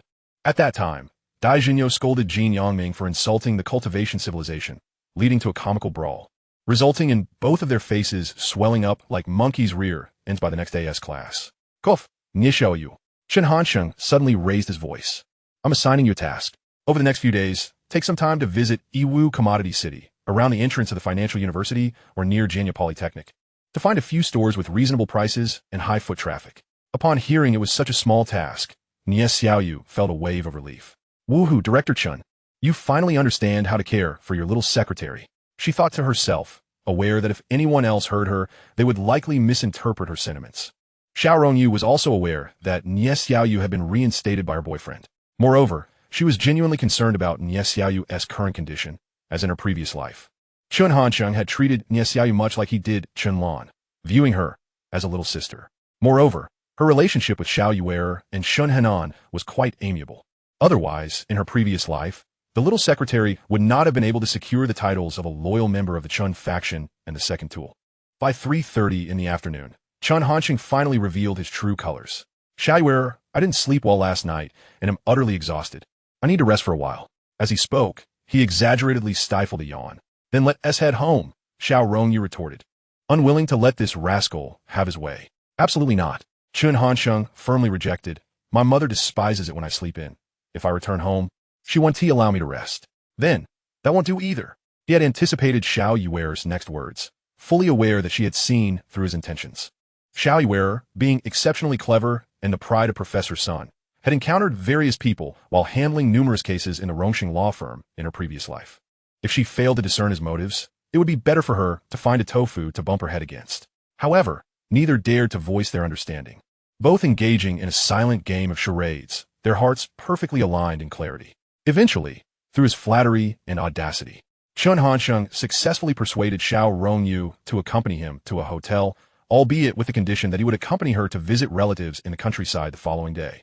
He would have to rise early and deal with her relatives. Ordinarily, he would have concocted an excuse to refuse, but for the sake of enjoying fish tonight, he consented. In this life, Xiao Rongyu remained untouched, having been taken back to Gangshang by Xiao Hongwei following her graduation ceremony, which explained his urgency. After all, Shen Youchu had been with him numerous times and even married in her village, though not in an official capacity, as Chen Hansheng's parents were not present. However, for Shen Youchu, having Chen Hansheng was sufficient. Adhering to the principle of fairness, he felt compelled to bestow affection upon this fish queen. Upon arriving at the hotel reception, the receptionist, a woman in her 30s, was neither particularly ugly nor strikingly beautiful, but exuded an aura that made one want to kick her. It was perplexing how such a person could be chosen as the face of the establishment. "Good day. May I ask if you have a reservation, or if you wish to book now?" "We have a reservation for room 302, they replied. After ascending the stairs, the receptionist eyed them with barely concealed disdain. "That girl is simply exquisite. Yet, how can a man be so ordinary? Perhaps he is immensely wealthy, but his attire is rather unremarkable." Unbeknownst to Chen Hansheng, who was oblivious to the receptionist's scrutiny, he was singularly focused on the prospect of enjoying fish. Upon entering the private room, he eagerly stripped off his clothes to shower, while Xiao Rongyu furrowed her brow, puzzled. This isn't his first time. Why the sudden urgency? Could it be a consequence of being reborn? Although his spirit seems unperturbed, perhaps his body still craves it? What she failed to realize was that she too was gradually reverting to her once proud self, albeit only in the presence of those close to her, before outsiders. She remained the icy goddess. It seemed that Shen Youchu was perhaps the only one who had not changed much, still adorably naive. Chapter 39. Has Wang Zibo encountered trouble? After Chen Hansheng emerged from the shower in merely 3 minutes, Xiao Rongyu voiced her realization. Having been a couple for over a decade, they often spoke their thoughts aloud. Chen Hansheng pondered her observation and found it rather accurate. "Now that you mention it, it does seem to be the case. However, I must disagree with your perspective on Shen Youchu. She merely keeps everything to herself, silently enduring her burdens. And her lack of change is simply her failure to express herself." "Puffed. As if you know her better than I do," Xiao Rongyu rolled her eyes, unbothered by challenging Chen Hansheng. "Well, isn't this about mutual growth? You know me. I have always aspired to be an exemplary young pioneer." "Ugh, young pioneer? How old are you?" Xiao Yuer made a disgusted gesture, expressing her skepticism. Their conversation flowed, intertwining memories from their past lives, including the 2 grand gatherings where the Xiao Yuer faction, Youchu faction, and Chen faction all convened. It was to celebrate the entrance of the 2 little ones, Chen Zijing and Chen Zipei, into primary school, where over 20 people filled 2 large tables, doting on the 2 little princesses. "What are you doing?" As they chatted, Xiao Rongyu noticed a peculiar glint in Chen Hansheng's eyes. "What can I do?" He shrugged innocently, appearing quite mischievous. "You know me. I've always been upright, adhering to my principles." As he spun his fabrications, Xiao Rongyu unexpectedly leaned in, planting a kiss on him, leaving Chen Hansheng both astonished and enchanted. When had Xiao Yuer become so forward? Yet, in less than a second, he was engulfed by her fervor. After a moment, Xiao Rongyu's beautiful eyes shimmered with a faint sheen of tears as she gazed deeply into Chen Hansheng's eyes, her lips parting. "Xiao Chen, thank you for that night." Her words were shrouded in ambiguity, leaving him perplexed, yet Chen Hansheng understood her sentiment. "Oh, so you're grateful for my assistance during the accident? What is there to thank me for?" As he spoke, Chen Hansheng embraced Xiao Rongyu, pressing her down. Xiao Yuer, panting heavily, pulled him closer. "Xiao Chen, you're pulling my hair at this moment." The sun dipped below the horizon, painting the sky in a dazzling inferno, as if releasing the last vestiges of light and warmth into the world. The returning birds fluttered through the glowing dusk, their calls echoing in the tranquil air, narrating the day's toil and triumph. The snow fell profoundly, earnestly, mirroring the scars upon my body as I lay amidst the snow. I cared not for my wounds. At 9:30 in the evening, the room resonated with Xue Zhiqian's serious snow, signaling Xiao Yuer's phone, as she and Chen Hansheng slumbered soundly. Upon seeing that it was Lu Yuqing calling, she understood her mother was beginning to urge her to return home. Earlier, she had lied to Lu Yuqing, claiming she needed to accompany Chen Hansheng to a social gathering and would be back late. Now, she dared not stay out overnight, otherwise with Xiao Hongwei's extensive experience. he would surely suspect something. Thus, they had arrived at the hotel by 4 in the afternoon, and after completing their language studies, they had taken a nap. Hello. Xiao Yuer, has Hanqing's gathering concluded? Yes, it is wrapped up. We are on our way home now. Oh, that is good. Lu Yuqing's tone shifted from anxious to relaxed. While she was aware her daughter was with Chen Hansheng, the innate concern from a mother was unavoidable. In truth, upon learning that her daughter would accompany Chen Hansheng to a gathering, she understood something deeper. Her daughter genuinely cherished Chen Hansheng, and they both contemplated marriage. Otherwise, it would be impossible to casually bring someone to such an occasion, signifying that Chen Hansheng was introducing Xiao Yuer to his business associates, a public acknowledgement of their relationship. Mom, Xiao Chun and I have just come downstairs and are about to head back. Rest assured, Aunt Lu. With me around, Xiao Yuer won't lose a single hair. Chen Hansheng yawned, assuring her. When Chen Hansheng returned Xiao Rongyu to the Chen Gou community, he found Xiao Hongwei, as usual, chatting with the security guard while smoking. Upon seeing Chen Hansheng, he patted his shoulder and advised him to drink less for the sake of his health. He assumed the role of a mentor, imparting wisdom to the young man who might one day become his son-in-law. Uncle Xiao, rest assured, I know my limits. In a couple of days, let us share a few bottles together, but don't hold back. Xiao Hongwei smirked, thinking that this lad truly had no reservations. Deciding to drop the pretense, he laid his cards on the table. You're just here for my liquor, aren't you? If it weren't for Xiao Yu accompanying you, I would bother about how much you drink. Uncle Xiao, you can't be like this. Are you still holding a grudge? The elder before him was candid. Much like old Chun, saying whatever was on his mind without hesitation. Unconsciously, Xiao Hongwei's hand moved toward his waist, realizing that Chen Hansheng was alluding to their previous rivalry, which startled Chen Hansheng considerably. What the hell are you doing, Uncle Xiao? What can I do? It's just a bit itchy. I'm scratching it. He was indeed not lying. It was July, and the nights in Gangsheng were sweltering, causing him to sweat and feel a bit itchy. However, he understood that his action seemed to have become a matter of muscle memory. Hasheng, you should head back soon. Although you're a young man, your parents will worry. He was already ushering him away, despite having a favorable impression of Chen Hansheng. After all, this was a person who potentially could take his daughter away. He didn't underestimate Chen Hansheng, but there lingered a feeling of his daughter, a blooming flower, being placed amidst cow dung. Yet, just as he was leaving, he received a phone call. Pressing the answer button, his previously relaxed demeanor suddenly turned grave, even tinged with a hint of menace, as if he had transformed into a beast ready to hunt. Damn it! Chen Hansheng cursed inwardly and immediately sprinted in a certain direction. 5 minutes later, he arrived at Wang Zibo's house, clutching his chest and panting heavily. However, he did not find Wang Zibo, but instead encountered Aunt Lu. Aunt Lu, where's Wang Zibo? How is he? Aunt Lu appeared haggard, gripping Chen Hansheng's hand and lamenting, Hansheng, Zibo has already been taken to the hospital. I truly need your help this time, Aunt Lu. No need for further words. Wang Zibo is my brother. This is what I ought to do. I'm heading to the hospital now. With that, he flagged down a taxi and rushed to the First People's Hospital of Gangsheng. As he disembarked, he spotted Wang Zibo's father waiting at the entrance. Uncle Wang. Hansheng. Wang Zibo's father struggled to find the words. It was inherently awkward for an elder to ask for money from a younger person, especially in a place like Gangsheng, where everyone was financially strained. He only knew the Chun family, who were relatively well off, but at this hour, old Chen and Lady Liang had long since turned off their phones and gone to sleep. Thus, he had no choice but to reach out to Chen Hansheng. Uncle Wang, let us go see Wang Zibo first. His intent was straightforward. His immediate concern was to ensure Wang Zibo's safety. Chapter 40. Caring for animals arriving at the hospital. Chen Hansheng paced outside the operating room while clarifying the details with Uncle Wang. It turned out that 6 months prior, Aunt Lu had met a woman while selling eggs. This woman claimed that the government was implementing a series of subsidy policies for impoverished citizens. By opening a bank account with her and depositing funds for 6 months, they could receive a tenfold return by mid-July this year. This was clearly a scam. Even a child would recognize it after 2012. These individuals exploited the desperation of middle-aged people eager to earn money, luring them to deposit funds into the banks they operated with promises of outrageous returns.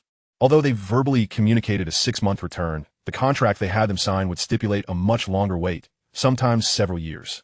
By the time the victims realized they had been defrauded, the perpetrators would have vanished, leaving no legal recourse for their victims. Today happened to be the day Aunt Lu went to collect her tenfold return. Having saved $6,000 over the past 6 months, she anticipated a return of $60,000. Believing this sum to be substantial, she insisted on bringing Wang Zibo along for reassurance. However, as expected, the money was unattainable. Although Wang Zibo was generally honest, Sometimes a bit naive, he could still discern the nature of such scams. When confronted with the contract stating a 3-year return for tenfold profit, he realized his mother had fallen victim to a fraud. Originally, he intended to seek help from a childhood friend, Chen Gou, knowing he was clever. But Aunt Lu was not as composed. 6,000 was a significant amount for their family. In her agitation, she clashed with the security guard, who forcefully pushed her to the ground. Wang Zibo could not tolerate this. Despite his mother's incessant chatter and his occasional condescension towards her rural mindset, he truly loved her. Witnessing her being pushed down caused his remaining calmness to evaporate instantly. Thus, he engaged the security guard in a scuffle. Wang Zibo was quite capable of fighting, but the opposing side had 5 or 6 men, all armed. In an unfortunate turn of events, he suffered a fractured rib, perilously close to his heart. A punctured rib could lead to fatal consequences, which is why he was so frantic and enraged. Damn it, these shameless bastards. I will make you pay for this. Now, Wang Zibo faced a perilous surgery, with the operation costing 30,000, plus hospitalization and medication expenses, totaling at least 36,000. Yet, even if they sold everything they owned, they could only scrape together 8,000, and selling their home was not a feasible option. Thus, Aunt Lu was left with no choice but to borrow money. Unfortunately, her friends could only come up with 5,000, barely covering half of the surgical costs, leading her to seek help from her son's childhood friend, Chen Gou. Uncle Wang, rest assured, Zibo will be fine. Once he recovers, I'm coming over to enjoy your braised pork. Chen Gou observed that Wang Zibo's father was on the verge of tears, a sight that tugged at his heartstrings. Fathers often embody authority in their children's eyes, yet their love is no less profound than that of mothers. All right, once Zibo is well, I'll prepare braised pork and ribs for you. Wang Zibo's father choked, knowing Chen Gou was trying to console him. As a child, Chen Gou often visited their home for meals. Despite their modest means, whenever he came over, they would serve the best dishes they could spare. They both regarded Chen Gou as a son. They waited anxiously in the corridor, each glance at the glowing red letters on the operating room door adding to their heavy hearts. 6 hours later, the operating room door swung open, and Wang Zibo was wheeled out on a white hospital bed, the incision on his chest stitched, but still a haunting sight. Chen Gou and Wang Zibo's father followed closely behind the gurney into the ward. How is he? Doctor, how's my son? They both inquired simultaneously, their faces etched with anxiety and tension. The surgery was remarkably successful. Although his rib was fractured, it had deviated from the heart's location, and aside from the pain, there was no imminent danger to his life. The situation was far better than we had anticipated. With a collective sigh of relief, both parties felt a sense of comfort in the absence of life-threatening issues.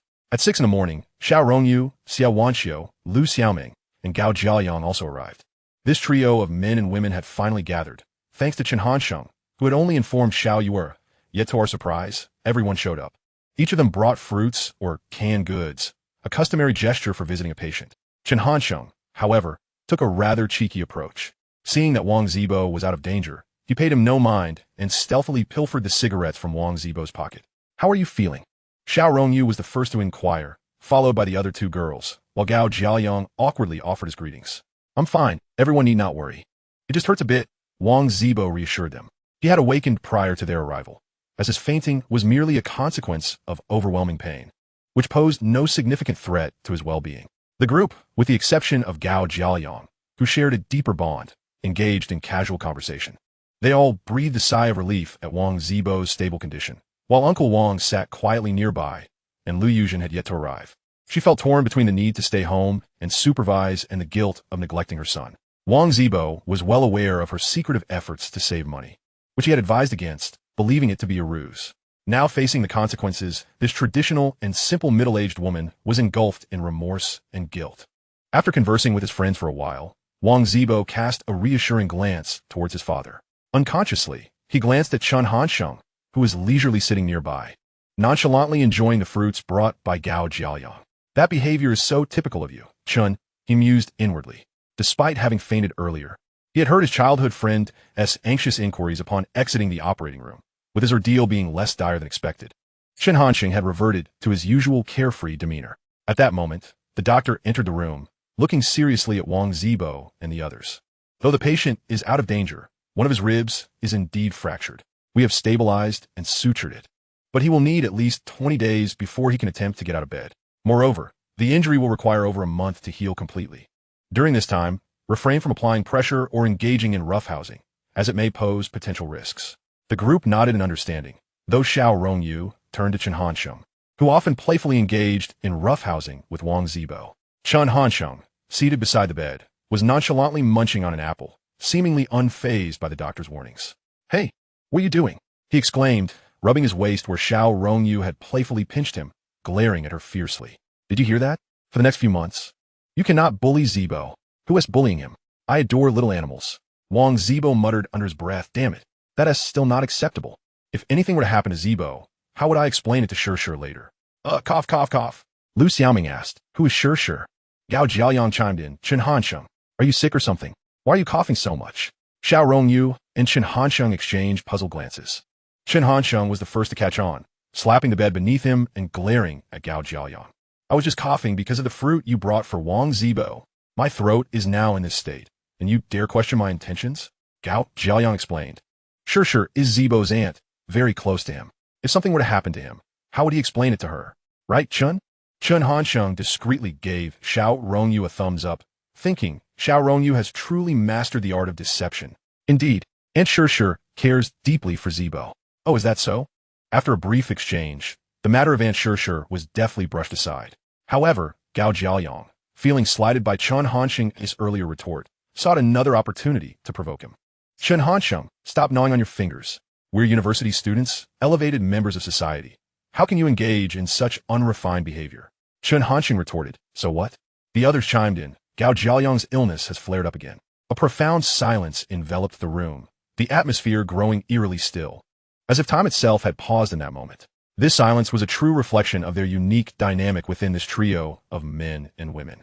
In this little group, Chen Hansheng and Xiao Rongyu undoubtedly stood out the most. Yet, Gao Jiaoyang also emerged as a distinctive focal point whenever he attempted to show off.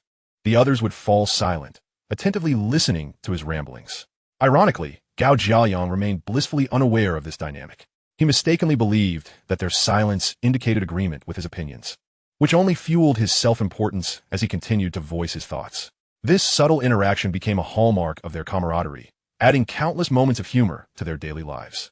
"Gao Jiaoyang, go fetch us some lunch," Chen Hansheng instructed. Typically, he would send Wang Zibo for such errands, but today, due to his injuries, Gao Jiaoyang was the designated runner. "Why should I go? Don't you have legs? One must be diligent." "How dare you say that?" Cough. "My throat is in agony. If it weren't for you, I wouldn't be in this state."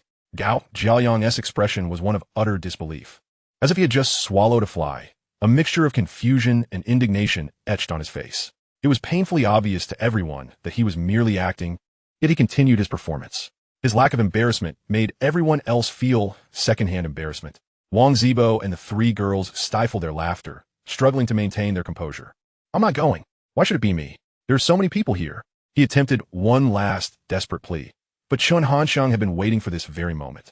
"How dare you? You constantly brag about being a gentleman, hard-working, and capable. Wang Zibo and I are injured, and the rest are girls. Where is your so-called gentlemanly conduct?"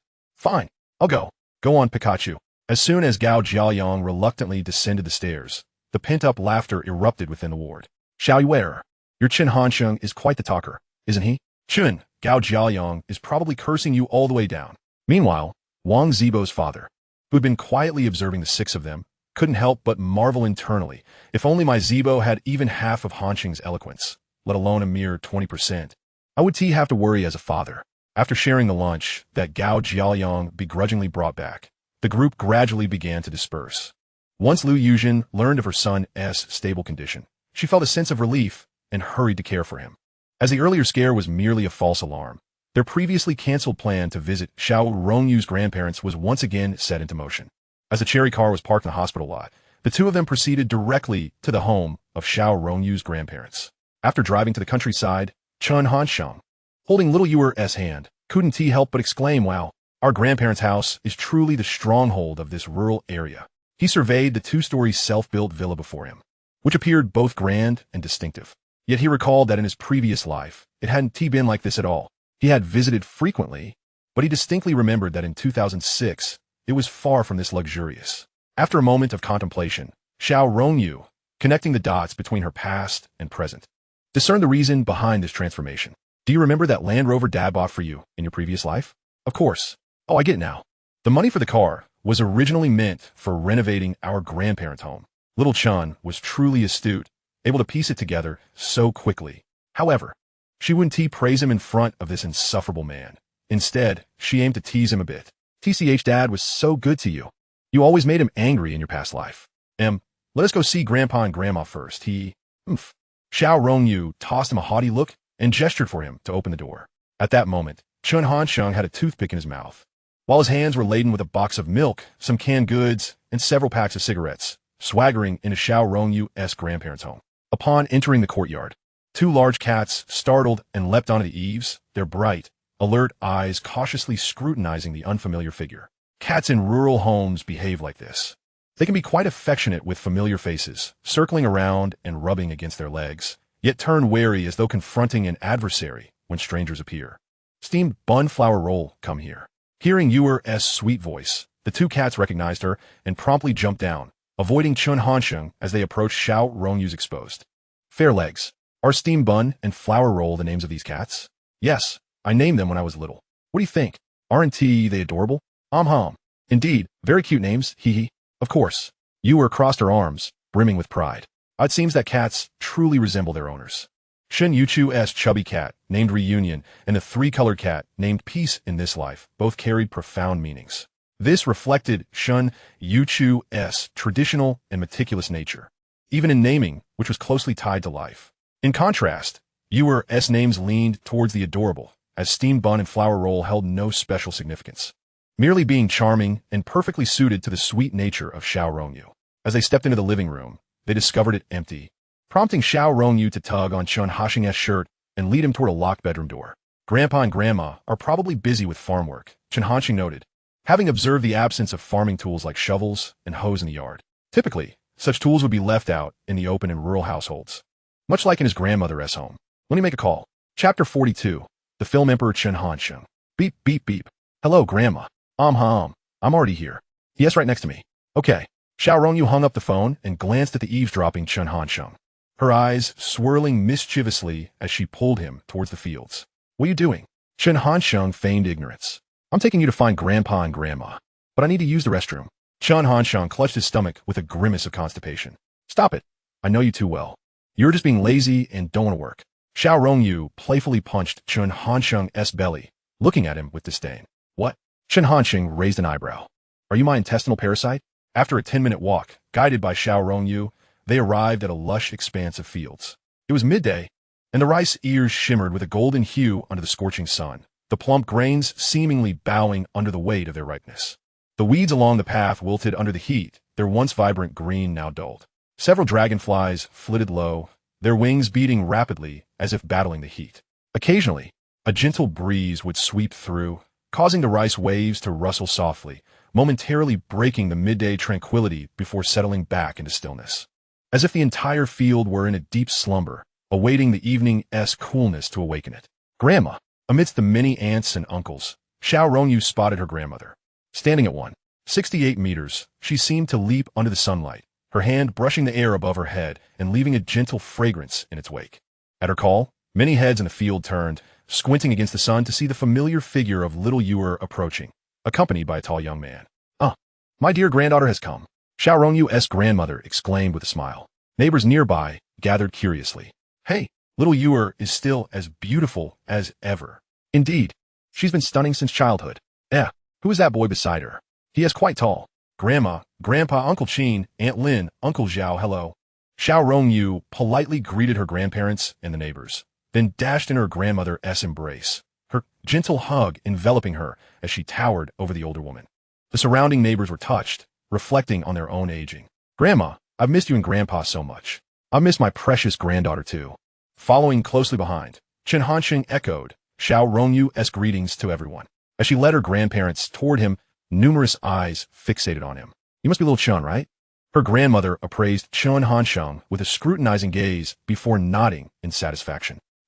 You're indeed quite tall. He. Chen Hansheng chuckled lightly, responding warmly to Xiao Rongyu's grandmother. Yes, I also believe I'm quite tall. This boy, not only is he tall, but he treats little Yuer very well, her grandfather remarked. I heard from Yuching that Hansheng saved little Yuer's life. He even ended up in the hospital after an accident. Because of it. Upon hearing this, Chen Hansheng felt a wave of warmth and approached her grandfather, grasping his calloused, slightly dusty hands, deeply moved. Our grandfather knows how to express himself. This child is indeed teachable. Huh? Hearing her grandfather's words, her grandmother glanced back and forth between Xiao Rongyu and Chen Hansheng in astonishment. Is this true? Her grandmother's slightly clouded eyes reflected her concern for her granddaughter, mingled with astonishment and gratitude towards Chen Hansheng for risking his life to save little Yuer. Each time this incident was mentioned, Xiao Rongyu's gaze towards Chen Hansheng softened immensely. If it weren't for little Chen, I might never have had the chance to see you again. Oh my, why did you only tell me today, you old man? Grandmother lamented her husband while holding on to Xiao Yu and leading her towards Chen Hansheng, grasping his hand and finally placing their hands together. Little Chen, I truly do not know how to express my gratitude. It seemed that Chen Hansheng suddenly became aware of the gazes from his grandparents and numerous relatives, and he felt as though a romantic and touching background music began to resonate in his heart. Grandmother, how can I say it's gratitude? He took a few deep breaths, then suddenly tightened his grip on grandmother's hand, lowering his head to glance at Xiao Yu before looking back at her with a serious and solemn expression, profound yet open-hearted, half in jest and half in sincerity. He declared, to me, Xiao Yu is my life. Everything I do is willingly done, as long as she is safe and sound. That is the greatest gratitude I could ask for. As he spoke, Chen Hansheng squinted slightly, the glaring sunlight casting a faint mist in his eyes. He suddenly looked up at the sky, rubbing his eyes with his hand, as if wiping away the tears that were about to spill. Little Chen, although Xiao Rongyu was aware of his theatricality, she could not suppress her emotions and embraced him tightly, tears threatening to spill over. These two children are simply too touching. Xiao Yu's boyfriend is so deeply affectionate. They are truly in love. Grandmother, with tear-filled eyes, suggested to her husband, old man. Let us put our work aside for now and go home to prepare something to eat for these two children. Yet before grandfather could respond, the surrounding villagers voluntarily picked up the couple's farming tools. Old Lu, you two hurry back and cook for Hansheng and Xiao Yu. We'll take care of your work today. Hey, don't forget about me. This kindness can't just be yours. I'm Xiao Yu's real uncle, so no one can compete with me. Though grandmother and grandfather were not accustomed to troubling their neighbors and relatives, they could not resist their enthusiasm and were eventually pushed away from the fields. This is the genuine and unadorned emotion among the rural folk, though direct and simple. It brings forth warmth akin to that of family. At 5:30 p.m., after enjoying the carefully prepared dinner by the elderly couple, Chen Hansheng retrieved cigarettes, liquor, and health supplements from the trunk of the little Xia Li and diligently followed Xiao Rongyu, visiting relatives one household at a time. The relatives, well aware of Xiao Hongwei and Lu Yuqing's affluent family background, were eager to inquire about Chen Hansheng's identity. Xiao Rongyu's introduction was succinct. This is Chen Hansheng, my high school classmate, currently my boyfriend, and he runs a company valued at over 2 million. The friendliness Chen Hansheng established earlier in the fields had garnered widespread acceptance among the villagers regarding Xiao Rongyu's boyfriend. At 8 p.m., after graciously declining the elderly couple's offer to stay overnight, they drove back to the urban district of Gang City in the Xiaoli. After seeing Xiao Yu enter her home, he did not return home, but instead drove to Luo Xian's residence. Chapter 43. Change of Vehicle. Ever since Luo Xian last saw Xiao Yu, she had been in a state of existential confusion, repeatedly calling Wang Zibo, Chunlan, and even Chen Hansheng's college roommates to inquire about the matter. Today, Jin Yongming even questioned him on QQ. Fourth brother, when did you start playing both sides? Can't Shin Youchu satisfy you? Why didn't you tell me such an important thing? That is quite inconsiderate. This crazy girl only knows how to trouble me. Yet I still can't bear to let go. A bitter smile flickered at the corner of his mouth as he glanced at the lonely phone number locked away in his contacts. That smile reflected a resigned acceptance of fate's whims, and a long sigh escaped his lips, resonating with the phone's ringing in the quiet of the car. The soul was calling, singing an ancient yet familiar melody. The sky was smiling, and my world was vibrant and dazzling. Love is a light, so wondrous, guiding us toward the future we desire. Luo Xian's ringtone was Zhang Xiaohan's Aurora, released in December 2004. He inadvertently looked up at the sky, where the moonlight flowed like fine sand, gently draping over the lush shrubs beside the community, casting a patchy reflection as the leaves swayed in the wind. And the stars twinkled brightly, intertwining with the chorus of croaking frogs to create a harmonious melody of light and sound. Chen Hansheng's thoughts drifted away, the melody of the song inexplicably connecting in his mind, as if seeking to fill the gaps of memories he had long buried deep within. Magical Aurora, a fantastical prophecy. Quickly seek out the incredible love. Love is a light, so wondrous, illuminating our courageous future. Magical aurora, the language of legends.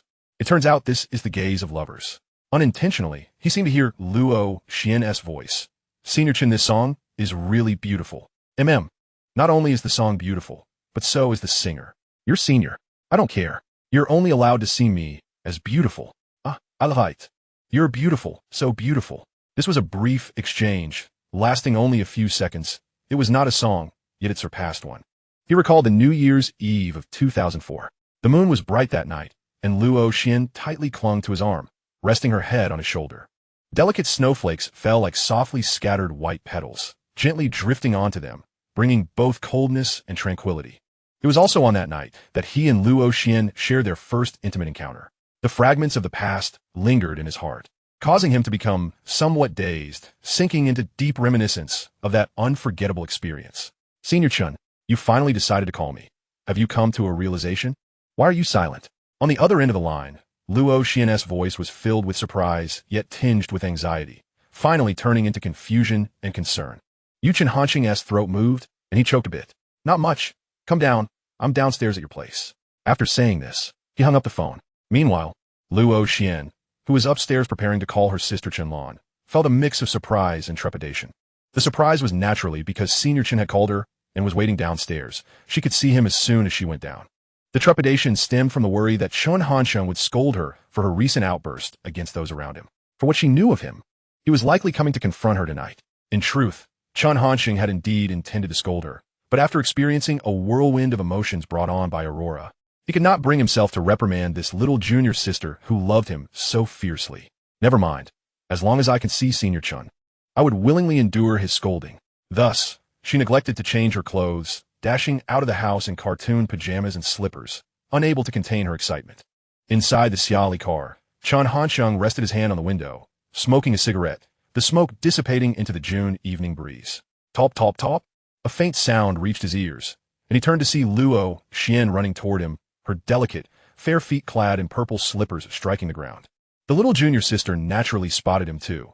Her already brisk pace quickened as Chen Hanqiang discarded the half-finished cigarette and leisurely opened the car door. Leaning against the vibrant red Xiao, senior brother Chen. Hey, slow down. Hey, Luo Xian was like a lively little deer, sprinting straight towards the man she had been yearning for day and night. She then leapt lightly, her smooth, fair legs and arms resembling soft vines. Her gaze resolute yet tinged with a hint of tears, wrapping tightly around him. Under the hazy moonlight, the once lovers embraced fervently. It should have been a picturesque scene, yet reality was no fairy tale. Bang! Accompanied by a muffled thud, Chen Hanqing's lower back collided forcefully with the doorframe of the Xiao, due to the impact caused by Luo Xian. The pain sent a shiver through him in the sweltering summer heat. He yearned to cover the spot, but was restrained by the little sister's fatal embrace, ultimately gritting his teeth to endure the agonizing moment.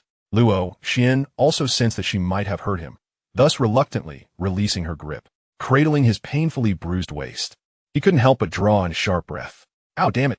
Instinctively, he raised his fist, prompting Luo Xian to close her eyes, bracing for punishment. However, after a prolonged wait, she felt nothing. It was only when she heard another bang that she opened her eyes to find Chen Hanqiang merely striking the Xiao behind him, muttering curses under his breath. Damn it, why is this stupid car so hard? By the end of the year, I'm getting rid of you. In truth, he could have dodged. However, with Luo Xian's sprinting speed, if he had evaded, it would have resulted in her crashing into something else entirely. Haha, are you still laughing? You're not mad, right? Chen Hanqiang feigned anger. Well, I came here to tell you, stop bothering Lao Lu and Zibo. In reality, Luo Xian felt quite pleased, as Chen Hanqing's lack of reprimand indicated that he still harbored feelings for her. But no buts. If there's another time, I'll never speak to you again. Chen Hanqiang threatened in a low voice. No, I won't say anything anymore. Luo Xian immediately conceded, yet her confusion lingered. But I just want to know why you're dating two girls at the same time, one of whom is senior sister Xiao, and most importantly, they actually accept each other. Damn, do you think you're Newton or Einstein or something? Why do you need to know everything? Chen Hanqing spat, initially not intending to get angry, but his aching back disagreed. Just tell me. Luo Xian tentatively grasped Chen Hanqiang's hand, playfully pouting. Given that they were in Hong Kong, a place rife with Xiao Hongwei's dark influence, he promptly withdrew his hand. Chapter 44. Angels and Dog Poop. However, when he glanced at her stubborn face, teary-eyed yet desperately holding back tears, he contemplated for a moment before sighing in resignation. Because I owe both of them my life. Out of gratitude, they chose to accept each other. He succinctly revealed part of the truth. So that is how it is. But I'm your first love. I want to accept them. Luo Xian pouted defiantly. Impressive. Have you forgotten that we've already broken up? Chen Hansheng looked down at Luo Xian, his peripheral vision discreetly studying her neckline. In this reincarnation, it was the first time he had been so close to Luo Xian, causing his heart to flutter involuntarily. Shaking his slightly dazed head, he opened the car door and prepared to leave. Senior brother. Yet just as she thought he would leave coldly, he stepped out of the car once more, this time carrying a pack of tissues, a bottle of water, and a few band-aids. Before walking a short distance to pick up a lost slipper. What are you standing there for? Come here. He impatiently gestured toward a nearby wicker chair. Oh, okay. Only then did she realize she had lost a slipper. Lifting her foot, she noticed several scratches on her fair little foot and felt a twinge of pain upon moving it. Strangely, she hadn't sensed any discomfort while in Chen Hansheng's embrace. Approaching the wicker chair, she did not sit down, but instead gazed up at his not-so-handsome face intently. What are you staring at? Sit down. However, this time she did not comply. Instead, she suddenly wrapped her arms around Chen Hansheng's neck, passionately bestowing a fervent kiss. Chen Hansheng found himself unwillingly rejecting her while simultaneously savoring the moment, yet he couldn't shake the feeling of being watched, thus could only momentarily indulge in the little sister's affections. All right. If you keep this up, I'm leaving. Senior brother, please. Just agree to get back together with me. It's night now. Stop daydreaming. Chen Hansheng retorted, though he pressed her down onto the wicker chair, sitting beside her. He lifted her delicate little leg, first using a tissue dampened with water to wipe away the dirt from her foot, then applying band-aids to the more severe wounds. Just go home quickly. If there's a chance in the future, perhaps, maybe, possibly we might get back together. Really? How long do I have to wait? I never said definitely. And the condition is that you must be obedient. If you do anything that annoys me again, it will never happen. Having completed everything, he promptly stood up, disregarding the look Luo Xian cast at him, and walked directly to his Xiao, driving away, leaving behind a junior sister who was both excited and somewhat bewildered. Phew. On the way back to Haining Community, he lit another cigarette, the clouds of smoke dissipating into the night breeze accompanied by his murmured words. If there's truly a chance, I won't let you down. Creak. As he opened the door to his home, Chen Hansheng cautiously peeked inside, discovering the living room lights still on, yet no one was present. Is that you, Chen Hansheng? Huh. I knew you wouldn't be asleep. Mom, it's Wang Zibo. He imitated Wang Zibo's deep voice. You little rascal. You finally remember to come home? If it weren't for waiting for you, your dad and I would have been asleep ages ago. I was accompanying Xiao to the countryside to visit relatives. Can you blame me? Chen Hansheng protested against the monarchical constitution of Lady Liang, determined to resist to the end. Is that an excuse? Visiting relatives until 10 at night? Which countryside stays up that late? I'm dead. Seeing his rebellion fail, Chen Hansheng could only come up with a flimsy excuse. He then removed his shoes, leaned back on the sofa, and turned on the television. Could you turn the TV down a bit? Chen Hansheng. He decided to ignore it altogether. It was evident that Empress Liang was deliberately targeting him. He feared that soon enough, she would criticize him for making too much noise while bathing. Thus, he carelessly tossed his clothes onto the sofa and retreated to his bedroom for some sleep. Tian Hansheng, what time is it? You're still in bed while the sun's shining on your backside. At 8 in the morning, the familiar nagging voice of Empress Liang pierced through the air once again, causing his eyelids to flutter as he slowly opened his bleary eyes. The glaring sunlight, infused with a touch of warmth, streamed through the glass onto his somewhat disheveled bed, accompanied by the sounds of cicadas heralding the summer. Good grief. Empress Liang is intent on making me suffer. Chen Hansheng, forced awake, rubbed his eyes and shuffled into the bathroom to freshen up. When breakfast time arrived, his uprising from the previous night was rekindled. Mom, I wake up at 11 every day in Jianya. You've disrupted my perfectly regular sleep schedule. Do you know this could lead to cancer? Nonsense. You're too lazy. Even cancer wouldn't bother with you. Liang Meiwan shot back, glaring at her son, while simultaneously placing the only chicken leg from the plate into his bowl. TCH, if you cared, just say so. This old lady is so stubborn. Yet, he dared not voice this in front of Empress Liang, resorting to internal complaints instead. After breakfast, Chen Hansheng settled onto the sofa, his feet instinctively propped up on the coffee table. Fortunately, the Empress had retreated to the kitchen to wash dishes, leaving only old Chen in the living room. I heard from Uncle Wang that you lent him 30,000. Chen Zhaojun glanced at his nonchalant son, casually inquiring, as if discussing mundane family matters. Wang Zibo got beaten up and needs surgery. I know. Uncle Wang explained everything to me. What are you planning to do about it? The question seemed abrupt, yet Chen Hansheng was astute enough to grasp the underlying implications in his father's words. It's simple. Have Uncle Xiao arrest those who assaulted Wang Zibo. They shouldn't even think about getting out for a year or two.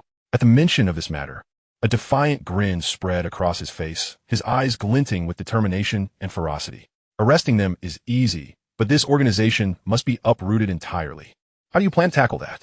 Uncle Xiao's family will handle it all. Tian Hansheng replied nonchalantly. It's not that straightforward.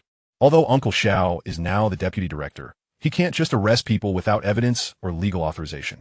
Chen Zhaojun assumed his son was referring to Xiao Hongwei, unaware that he had also overlooked Xiao Rongyu. This organization has managed to establish itself in the port city for so long. There must be someone with profound legal knowledge behind it. Old Chen sees through it all. Chen Hansheng thought to himself. But no matter how skilled they are, can they surpass Xiao Yue? He mused, recalling the disparity between the two. Dad, how vast is the difference between an angel and dog poop? Chapter 45, An Unexpected Reunion. What is this about angels and dog poop? Chen Zhaojun was somewhat bewildered by his son's abrupt comment. Oh, it's nothing. I'm heading to Xiao Yue's place. Go ahead, but don't forget to visit Zibo at the hospital. Old Chen refrained from probing further about the fictitious bank and the angel dog poop analogy, aware that his son was concealing many things from him. He understood Chen Hansheng's nature. If he didn't want to speak, not even a knife to his throat would compel him, and when he was ready to share, he would do so in his own time. Got it. You talk too much, old man. Just mind your own wife. This brat. 10 minutes later, Chen Hansheng arrived at Chen Gou community, finding himself on Xiao Yue's sofa. At that moment, Xiao Rongyu was clad in pink cartoon pajamas, her sleepy eyes drooping as she slumped on the soft sofa, exuding an air of silliness, likely due to a poor night's sleep. Did you stay up late last night? He inquired tentatively. It could be because of the materials for that fake bank. Chen Hansheng was taken aback. He had asked Xiao Yue to prepare legal loopholes regarding the bogus bank, assuming that with Director Xiao's prowess, it would be a straightforward task. Did the perpetrators of that fraudulent bank have formidable backing? No, my mom was on the phone with Grandma all night, and I got caught up in their conversation, losing track of time. By the time I started preparing the materials, it was already 11:30. Xiao Rongyu leaned against her boyfriend's shoulder, still somewhat dazed. I never imagined you had such a peculiar habit of enjoying the chatter between middle-aged women and elderly ladies. Smack. Xiao Rongyu playfully punsha Shen Hansheng. Her tone laced with a light-hearted reproach. It's not like that. It's because my mom and grandma were talking about you. Otherwise, I wouldn't be so idle. Chen Hansheng raised an eyebrow. Oh, I see. Now you know. My lack of sleep is all your fault. How do you plan to compensate me? How about I let you lean on my shoulder? You. Frustrated, Xiao Rongyu tugged at his hand and playfully bit him with her neat, white teeth, leaving a faint imprint.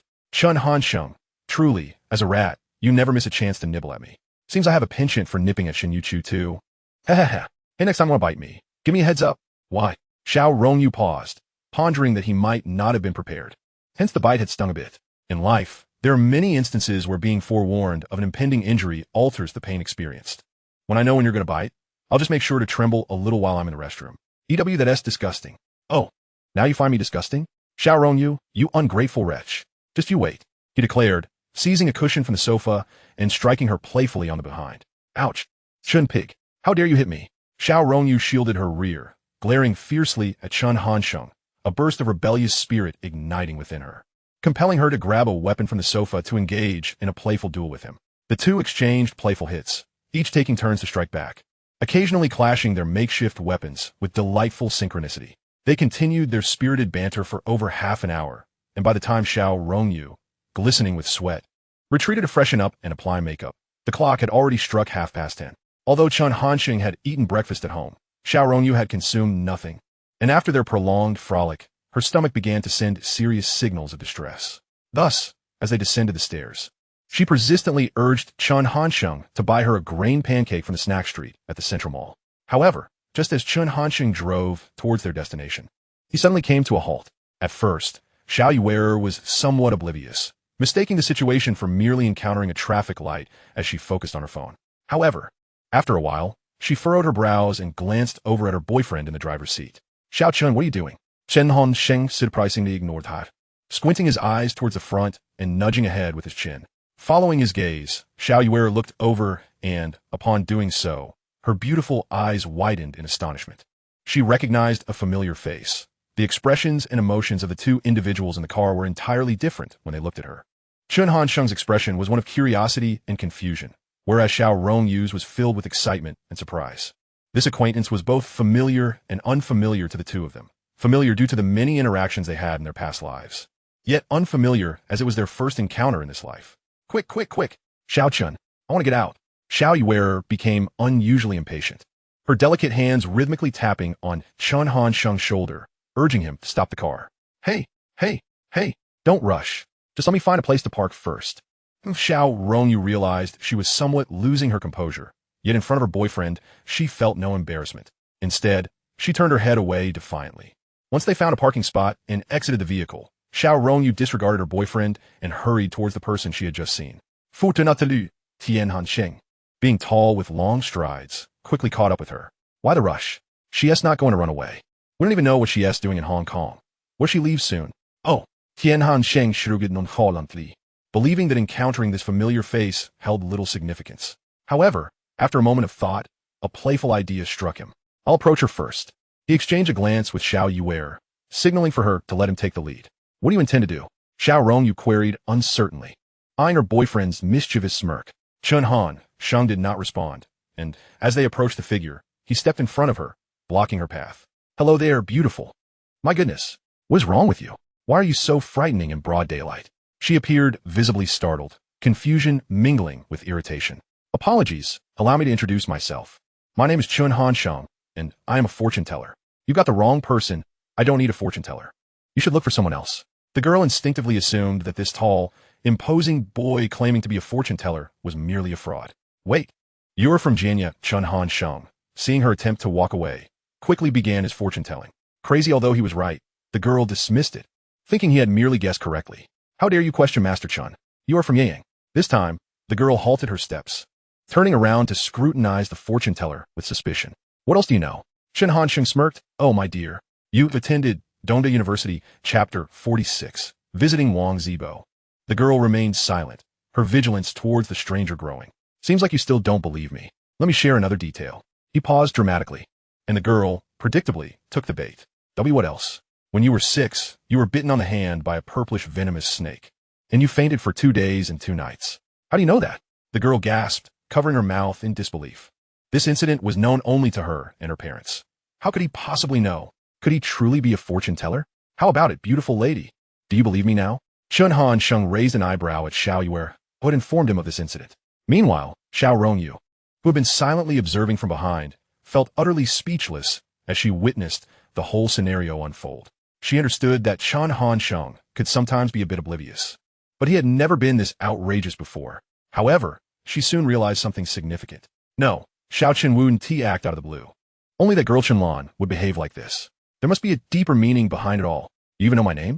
But quickly, she recognized the foolishness of her question. If he knew about her childhood snake bite, he certainly knew her name as well. Naturally, Bien Sure, a student majoring in business law at Dongda University. If my instincts are correct, you've likely been accepted into graduate school. Haven't you? This familiar face was indeed Bien Sure. At that moment, Chen Hansheng straightened his posture, his eyes calm and ethereal. His right hand tucked behind his back while his left hand pretended to stroke an imaginary beard, exuding an air of a wise sage. Sensing the right moment had arrived, he signaled to Xiao Rongyu with his eyes, indicating it was her turn. Xiao Yuer responded swiftly, first introducing herself. Hello, Sure. I'm Xiao Rongyu, the girlfriend of this esteemed master. Bien Sure thought to herself, wow, this girl is stunning. Her name, Xiao Rongyu, is beautiful too. Why you? Hello, Bien Shishi. You, too. Her sentence trailed off, yet the implication was clear. Why are you telling me all this? Don't misunderstand. We are not human traffickers. Tianhan Shengresu Bian Shishi. My girlfriend is also from Dongda University. Just now, I noticed a dark aura around you, suggesting potential danger. To create a good fate for my girlfriend, I thought I should warn you. His reasoning was sound, causing Bien Sure to feel a chill run down her spine. What should I do? Now, she was convinced that Chen Hansheng was indeed a fortune teller. How else could he know so much about her? Well, this disaster is not too hard to resolve. I sense great karmic ties regarding this place for you. You can see my past life? Yes. I have some insight, he nodded slowly, appearing quite modest. Master Chen, what exactly is my connection to this place, and how can I avert this disaster? Bien Shishir anxiously inquired, beads of sweat forming on her forehead due to the intense sunlight and her mounting tension. All right, in light of my girlfriend, I shall lend you a hand. Follow me. Inside the summerly vehicle, there was no doubt that Chen Hansheng was at the wheel, while Xiao Rongyu and Bien Shishir sat in the back seat. The two friends were cheerfully chatting away, sharing a wealth of common ground, as both were students at Dongda University, particularly from the Xianning campus as graduate students. Furthermore, Xiao Yuer's familiarity with Shishir was akin to that of sisters, allowing them to bond quickly. Their destination was the First People's Hospital of Hong Kong. At that moment, Wang Zibo was lying in his hospital bed, conversing with Lu Yuzhen, while his father had gone to work, having been merely alarmed. Knowing that Wang uncle still needed to save money for Chen Hansheng's surgery fees, even if he wouldn't accept them. Mom, in the future, please listen to me more when you do these things. Even if I don't understand, I can always ask Xiao Chen. If you don't trust me, surely you trust Xiao Chen? Yes, Mom understands from now on. Despite the passage of a night, Lu Yuzhen, the mother, remained enveloped in self-reproach. She gazed at her son, whom she often chastised, and recalled his selfless act of bravery on that fateful day when he risked his own safety to protect her, plunging her into deep contemplation. Hey, did I give you permission to mention my name? Hurry up and settle the appearance fee. Wang Zibo, without needing to guess, knew that it was Chen Hansheng who had arrived, as only a childhood friend would be so brazen. Indeed, the door swung open, and Chen Hansheng barged in boldly, followed closely by Xiao Rongyu. Hansheng and Little Fish have come, haven't they? And this is... Oh, hello, Annie. I am Bien Shishir, a university classmate of Little Fish. I just came along. Oh, dear. Sure. You could have just come without bringing anything. It's nothing, Aunt Lu. We're all classmates after all. Cough, Aunt Lu. I'm craving your farm fresh eggs. Did you bring any today? Chen Hansheng remarked casually, yet with ulterior motives. Oh dear. I didn't bring any today. But wait, I can go home and prepare some for you. After all, Zibo hasn't had lunch either. Don't bother buying anything. I'll make you all braised pork. Lu Yuzhen, believing his words, promptly sat up and hurried towards the door. No need, Aunt Lu. I was just saying that. I can go buy some later. Why bother? The food downstairs, while delicious, cannot compare to Annie's healthy cooking. I'll leave first, you all chat. Little Chun, you're so mischievous. How else could I send Aunt Lu away? He boasted, gesturing for Xiao Rongyu to enjoy the show. Meanwhile, Wang Zibo, who had not uttered a word from his hospital bed, was now writhing in excitement, the bed creaking beneath him. What had he just heard? That girl's name was Bien Shishir, the same Bien Shishir that Xiao Chun, Little Fish, and Shen Youchu spoke of as his future girlfriend. Zibo, this is Bien Shishir, a college classmate of Little Fish, Chen Hansheng introduced. What do you think? Isn't she lovely? Hello, Bien Shishi. I heard from Little Fish that a classmate was hospitalized, so I came along. I hope you don't mind. Bien Shishir appeared somewhat awkward, her words tinged with unfamiliarity. Yet she was far better than certain others. Wang Zibo, trying to maintain composure, placed a hand on his waist, suppressing the urge to squirm while striving to appear natural. Chen Hansheng couldn't contain his laughter and quickly made an excuse, dragging Xiao Rongyu, who was also struggling to stifle giggles. I'm a bit hungry. I'll head to the restroom first.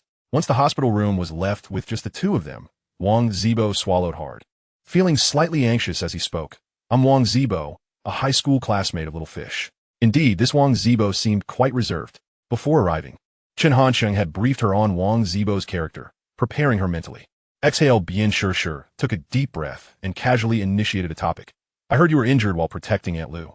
Upon hearing this, Wang Zibo felt relieved, his previous nervousness dissipating. Yes, my mom was deceived by a fraudulent bank, and I was right there so.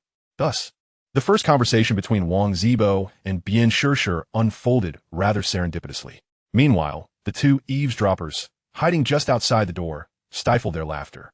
Everything that transpired today seemed so peculiar, yet only Xiao Rongyu understood that this was all Chen Hansheng's clever orchestration. On the way here, Chen Hansheng had told Bien Shishir, to overcome this calamity, you must engage with a specific person, for only then can the ties of past lives be reconciled. That person, of course, was Wang Zibo, and what amused Xiao Rongyu even more was that Chen Hansheng had more tricks up his sleeve. I calculated it. Wang Zibo was your lifesaver in a past life. Hence, your profound connection in this life. This mixture of truth and deception not only allowed Little Fish to befriend Bien Shishir ahead of time, but also created an inexplicable bond between her and Wang Zibo. Reflecting on this, she couldn't help but sigh at her boyfriend's unusual intellect. Why was it that Xiao Chun could conjure such bizarre, yet effective methods? Nevertheless, Xiao Rongyu still felt that their actions could be seen as deceiving Bian Shishir. Xiao Chun, do you think this approach could backfire? Chen Hansheng, immersed in the conversation, was momentarily interrupted, yet still captivated, as he leaned in to cradle Xiao Rongyu's delicate face. I'm not wrong. They were lovers in their past life. So there's a significant connection, right? Yes, but he was a lifesaver. Do you remember that foreign old dog from Australia? What was his name? Oh, right. Olivier. I remember, but that Olivier didn't he? Cut it out, darling. Rounding off makes sense, right? Wang Zibo saved Shishir's reputation, which is akin to saving her life. Xiao Rongyu was taken aback.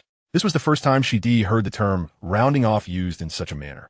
Finding it amusing while gradually acknowledging Chen Hansheng's perspective, realizing that her boyfriend wasn't entirely fabricating the truth.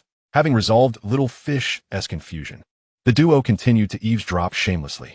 Under Bian Shishir's deliberate guidance, the two inside the room engaged in lively conversation, with Wang Zibo primarily responding rather than initiating topics. This made the two outside quite anxious for him. I had initially planned to visit Huaguo Mountain in Port City for sightseeing and photography, but I didn't expect such an event to occur. Well, Huaguo Mountain isn't that exciting, and the monkeys there aren't particularly friendly. Today, I tried the local delicacy, phoenix goose, and it was truly delicious, especially the tender meat. Not bad, but it's really expensive. I generally wouldn't buy it. What is up with this Wang Zibo? I just wanted to find a topic to continue the conversation. Such was Wang Zibo. He consistently managed to extinguish any conversational sparks. Had she not possessed a strong mental fortitude, she might have been inclined to curse aloud. Yet, she merely grumbled internally. Fortune Hansheng had stated that he was her lifesaver, and she admired Wang Zibo's gallantry in saving his mother. She felt that this somewhat inept conversationalist was still worthy of friendship. Hansheng, little fish, why are you both crouching? Huh, we're tying our shoelaces. Oh, but you don't even have shoelaces? I'm helping little fish tie hers, The two outside listened intently, unaware of when Wang Zibo's mother would return. Fortunately, Chen Hansheng concocted a plausible excuse to deflect the inquiry. However, with Lu Yuzhen's unexpected interruption, their eavesdropping plan could no longer continue. Taking the assortment of meal boxes from Lu Yuzhen, Chen Hansheng pushed open the hospital room door, eager to commence the feast. In truth, he wasn't particularly hungry. It was mainly because Xiao Rongyu hadn't eaten anything from the previous night until noon today, and she was now famished. Aunt Lu's braised pork is truly delectable. With heartfelt admiration, Xiao Yuera remarked, Indeed, I used to relish visiting Aunt Lu's house for a meal when I was young. How did Shishir enjoy her meal? Lu Yuzhen turned her gaze towards Bian Shishir, as she always sensed a certain aloofness from this beautiful and highly educated young woman towards their circle. However, such feelings were hardly unusual. Everyone at the table, aside from her, had known each other for at least 4 years, with Chen Hansheng and Wang Zibo having maintained a friendship for nearly 2 decades. How could Bian Shishir, who had only just arrived, possibly integrate into their camaraderie so effortlessly? Aunt Lu's braised pork is indeed delectable, but I have a penchant for spicy scrambled eggs. Oh, don't you find it too spicy? In Lu Yuzhen's memory, it was rare for girls to enjoy spicy food. I hail from Yang, where in the southern part of Hunan, we have always embraced spicy cuisine. Fortunately, Bian Shishir's cheerful demeanor allowed her to seamlessly engage in conversation, maintaining a lively atmosphere at the table. Had it been some foolish sycophant, the situation would have turned dire. The afternoon sun poured down like fine golden sand, silently slipping through their fingers as time ebbed away amidst their brief yet joyful exchanges. The once bright and scorching light had softened into a gentle glow, akin to the stage lights gradually dimming at the end of a performance. When the few individuals in the hospital room glanced towards the window, they beheld clouds resembling cotton candy, now tinted with the radiant hues of the setting sun, sprawling across the horizon in a lavish display. Unbeknownst to them, the 4 young people had engaged in conversation until 6 o'clock. Bian Shishir glanced at the time on her phone, furrowing her brow slightly. She felt an insatiable yearning for this strange yet delightful experience, as if she had known these 3 individuals for a lifetime. Could it truly be, as Chen Hansheng suggested, that there were karmic connections between her, Wang Zibo, and even the others from their past lives? With a deep breath, she cast aside her distractions and beamed a genuine smile. It's getting late. I must find a place to stay. It was a pleasure meeting all of you, and thank you for your warm hospitality. Sure, it's too late. Why don't you? Noticing her friend was about to leave, Xiao Yuera stood up, intending to invite her to stay at her home, but before she could finish her sentence, Chen Hansheng tapped her shoulder and interjected, "Yes, the hour is late. Let us find Sure an affordable hotel, shall we?" "Oh, well, fine, let us go." Chen Hansheng seized the opportunity, taking her hand and leading her out of the hospital room. Neither Wang Zibo nor Bian Sure sensed anything amiss. Once outside, Xiao Yuer finally whispered her confusion. "Xiao Chun, isn't finding a hotel redundant? Sure could just stay at my place." "Oh, did you see your friend so excited that she lost her mind?" Chen Hansheng chuckled, playfully patting Xiao Yuer on the head. "I'm not," Xiao Yuer replied, slightly annoyed as she swatted his hand away. "Hee, you really are adorably naive. Although you two hit it off today, inviting someone to stay at your house on the first day of acquaintance could make her feel we are overly enthusiastic and ulterior in our motives. But I understand your concern for Sure, yet rushing into things won't yield good results. There will be ample opportunities for you two to meet once school starts. Why rush this moment? Oh, let us go.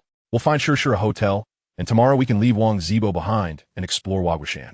Chapter 48, Borrowing Money. After bidding farewell to Bian Sure, the two resumed their culinary exploration at the snack street of Huayamall. Amidst the bustling crowd, the air was thick with the tantalizing aromas of various delicacies. Skewers sizzled with oil, releasing the fragrant scent of cumin, while the batter for jianbing guozi steamed on the griddle, and the sweet aroma of candied chestnuts wafted enticingly into the air. Laughter and chatter resonated through the vibrant snack street, as if the entire world had been reduced to just the two of them and the lively hustle of humanity around them. "Xiao Chun, do you think we will return to our past lives?" Chen Hansheng remained silent, as he too was uncertain. He pondered the fate of Zijing and Zipei, the two little ones. Xiao Yuer began to think of her own children, recalling that Shun Youchu had posed a similar question not long ago. With Empress Liang and Old Chun, as well as Uncle Xiao and Aunt Lu. Even if they're no longer here, there is still Professor Sun, Animo, Wang Zibo, Bian Sure, Nie Xiaoyu, Chun Lan, and Ning, Dong, Shang Yin, and not to mention that little tiger girl, Hu Lin Yu. All in all, those two little princesses are surrounded by so many who cherish them. Chen Hansheng had initially intended to mention only Empress Liang and Old Chun, but unexpectedly found himself listing so many names. They all regarded Zijing and Zipei as part of their family. Indeed, those two little ones are truly little princesses. Aren't they? Everyone revolves around them. Chen Hansheng's words proved comforting, as Xiao Yuer felt a temporary reprieve from her longing upon realizing how many cared for her children. However, when she glanced up at Chen Hansheng, she only saw his chin. He was gazing upward at the moon.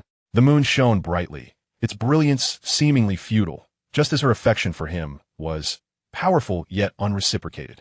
Whenever he looked at the moon, his thoughts inevitably drifted to that obsessive junior sister, and naturally to his youngest daughter, Chun Zining.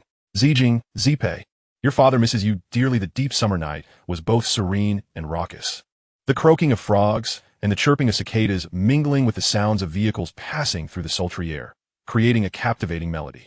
Moonlight bathed Chen Hansheng's sleeping face, giving the impression that he was smiling, while a crystalline tear glistened on his pillow. Perhaps this scene was not solely his experience. It might have unfolded for 3 or even many more. How the next morning, Chen Hansheng awoke naturally, stretching contentedly and yawning.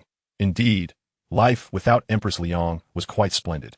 He had only learned the previous night that his mother had returned to the countryside, purportedly to pay her respects to a relative who had passed away. Once he confirmed it wasn't his grandparents, he dismissed it. He stretched lazily and rolled around in bed for a few moments before reluctantly rising to wash up. Slumped on the sofa, Chen Hansheng contemplated his plans for the day.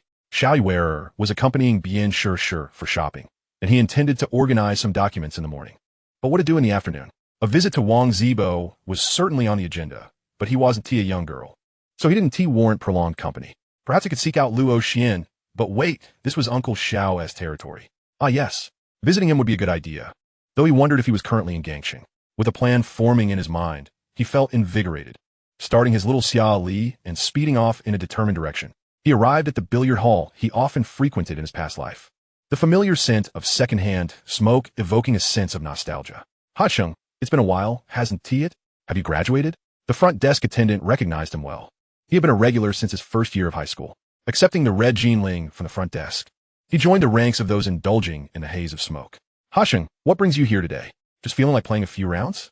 "Just bored and thought I'd drop by to see if Zhang Weiyu is around." The two of them were entirely self-taught, adhering to the belief that sheer strength could yield miraculous outcomes. Hence, their conversation was punctuated by a series of crackling sounds. Lao Zhang, your timing is impeccable. He just returned from Jianya a few days ago. Indeed, a cheerful young man is seldom without fortune. Well, to be honest, Lao Zhang has had his share of misfortune as well. His mother fell ill recently, reportedly suffering from a kidney ailment, which, as you know, can be quite financially draining. Oh, I see. So, he's currently seeking funds from various sources? Yes, indeed. At present, Lao Zhang is scouring for loans while his younger brother is working in Jianya to make ends meet. It's not easy for them, just as they were engrossed in conversation. A sudden jingle emanated from the mobile phone in Lao Zhang's pocket. Upon glancing at the caller ID, he found it vaguely familiar, yet could not recall from where. Hello. As soon as the call connected, a familiar, gravelly voice resonated on the other end. Han Sheng, it's Zhang Weiyu. Do you remember me? What a surprise. Speak of the devil, and he appears. The other party was evidently taken aback, but the gravity of his mother's condition subdued his curiosity about the circumstances. He directly extended an invitation. May I come out to meet you? Sure, just let me finish this game. Chen Han Sheng was not in a hurry. After all, kidney-related ailments are chronic, and as long as treatment is possible, they can be managed over time. All right, how long will it take? How can I pick you up? Zhang Weiyu was quite composed, despite his inner turmoil. He managed to maintain his calm without urging Han Sheng. 10 minutes later, Zhang Weiyu's second-hand tricycle appeared punctually outside the billiards hall. Since he had a driver, he felt no inclination to bother with his dilapidated Xiao. It's been a while. Han Sheng. Not too long. If I recall correctly, you brought me a gift the day before my birthday in my previous life. However, considering this lifetime, it had likely been over a year since they last met. Han Sheng. I'll be straightforward. My mother has developed uremia due to diabetes, and she requires medication and dialysis every month. I've exhausted all my savings, so I'd like to borrow some money from you. Chen Han Sheng was already aware of the situation, yet he refrained from immediately agreeing or voicing any words, simply gazing silently at Zhang Weiyu. The latter did not shy away, instead meeting Han Sheng's gaze with clarity and determination. How much do you still need? 40,000, with that amount. I can take the time to earn the rest. How did you know I have that much money? I'm merely a recent graduate. Should I ask my family for funds? 2,000 was an amount that barely made a ripple for him. Yet there is no such thing as a free lunch. Nor is there unmerited charity. Nevertheless, even considering the bond from their past lives, he would lend it to him, perhaps even gift it. But he absolutely could not allow Zhang Weiyu to perceive this money as easily attainable. I saw you in Jianya last year. You joined a game company, and upon inquiry, I discovered it was your enterprise. Oh really? You've been discreetly inquiring about me? How dubious. Tian Han Sheng yested. Heha, sang Weiyu fuklid, Han Sheng. You remain as amusing as ever. I once hide it from you. I recently invested in a project, and now I have less than 200,000 on hand. Zhang Weiyu, sensing Han Sheng's hesitation, promptly assured, I can repay you swiftly, and I can even offer interest. Chen Han Sheng raised his hand, signaling for him to pause. But given our friendship, I must assist you, albeit with 2 stipulations. All right, go ahead. Tian Han Sheng nodded slightly. It must be noted that despite Zhang Weiyu's rough exterior, he was genuinely filial and capable of shouldering the responsibilities of an elder brother. Apart from lacking formal education, he was commendable in many respects. First, you need to bring Zhang Weilei back from Jianya to care for your mother. No problem. That was my intention all along. Second, you must accompany me back to Jianya. As he spoke halfway, Chen Han Sheng beckoned him closer with a finger. Upon hearing the second request, Zhang Weiyu appeared momentarily perplexed before a realization dawned upon him. All right, I can manage that. I'll have Weilei return immediately. Chen Han Sheng nodded in satisfaction. Good, then let us go. Now, back to Jianya? Zhang Weiyu felt a pang of difficulty, as he had yet to bid his mother a final farewell. However, he was not concerned about Chen Han Sheng deceiving him regarding the funds. Based on his previous experiences with Han Sheng, he knew that if he said he would do something, he would indeed follow through. Where else would we head? Of course, we're going to the bank to withdraw money. Huh? Thank you, Han Sheng. Observing Zhang Weiyu bow in gratitude, Chen Han Sheng inwardly acknowledged his worth. Truly, gold shines no matter where it is found, whether in the past or present. This fellow's emotional intelligence remained impressively high. Had it been that fool Wang Zibo seeking to borrow money, he would have likely remarked, "Ah, you're lending me money? So soon? Do you trust me that much?" Such superfluous chatter was his hallmark. Of course, it cannot be said that this trait was entirely negative. It merely tended to irritate others. After bidding farewell to Zhang Weiyu, Chen Han Sheng patted his rumbling stomach and casually sought out a noodle shop, ordering a bowl of spicy and sour beef noodles. Suddenly, his phone rang again, and to his surprise, it was a call from Youchu. Fearing something might be amiss, he promptly hit the answer button. Hello, what is wrong? A slow, labored breath preceded her words. Today, I took a Ning to elementary school. Shen Youchu's voice remained gentle and melodious, though soft, compelling Chen Hansheng to press his ear closer to the receiver to hear clearly. Oh, how did Ning fare? Fairly well, though he is still somewhat shy. I'll be returning in less than half a month. I'll bring Wang Zibo and Xiao to meet him, allowing him to interact with more people, which should be beneficial for him. Yes, indeed. By the way, I found a few storefronts ready for rent near the financial university and Yiwu small commodity city. You and Xiao should check them out in the coming days and select a suitable one for your old profession. Oh, on the other end, Shun Youchu acknowledged, but her thoughts wandered back to her friend. What about Linyu? That chubby who is probably in the midst of a civil service exam interview. Let her face the music for now. This time, Shun Youchu did not respond, and Chen Hansheng understood that she was opposed to the idea. She did not wish for her friend to encounter setbacks. He had long informed this naive girl about how Lin Yu had been dismissed in his previous life for being ill-suited to the bureaucratic environment. Rest assured, a little hardship will do her good. Otherwise, given Lin Yu's current capabilities, not even 10 donkeys could bring her back. Noticing the silence on the line, he felt a tinge of impatience, but calmed himself to continue offering her encouragement. If her personality isn't tempered, she will inevitably encounter trouble. Being able to face some challenges in the system now will greatly benefit her future. Finally, a response came from Shen Youchu, indicating that his words had had some effect. Yes, that's right. Children should behave themselves. Don't learn that haughty attitude from Xiao Yu. I haven tea. You truly are adorably silly. Chen Hansheng could easily envision that at this moment, Shen Youchu must be gazing with her peach blossom eyes, filled with playful reproach and shyness. Pouting her small lips, her cheeks flushed as she weakly retorts. After concluding the sweet phone conversation with Shen Youchu, he glanced at the time. It was merely 12:30. Without further ado, he decided to drive over to the hospital.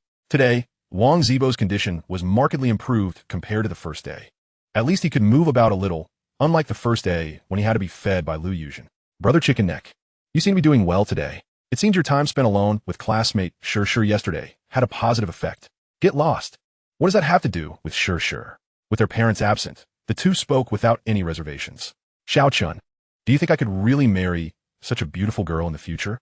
Wang Zibo looked up at the white ceiling, lost in thought, clearly both captivated and bewildered. Chen Hansheng understood his childhood friend's character all too well. This was a classic case of insecurity rearing its head. Zibo, honestly, I didn't want to say this, but I feel compelled to share it with you now. Go ahead. Am I really going to say it?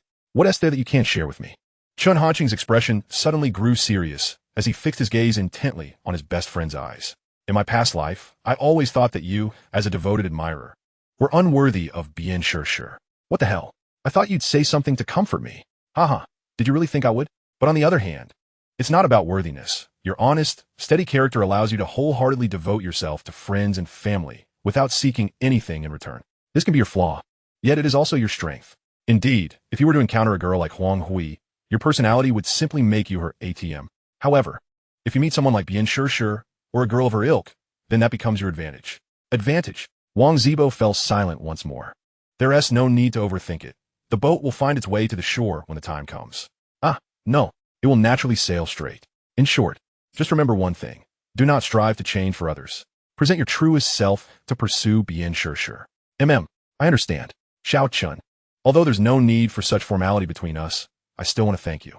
After a long pause, Wang Zibo finally managed to utter these words. Thank your mother?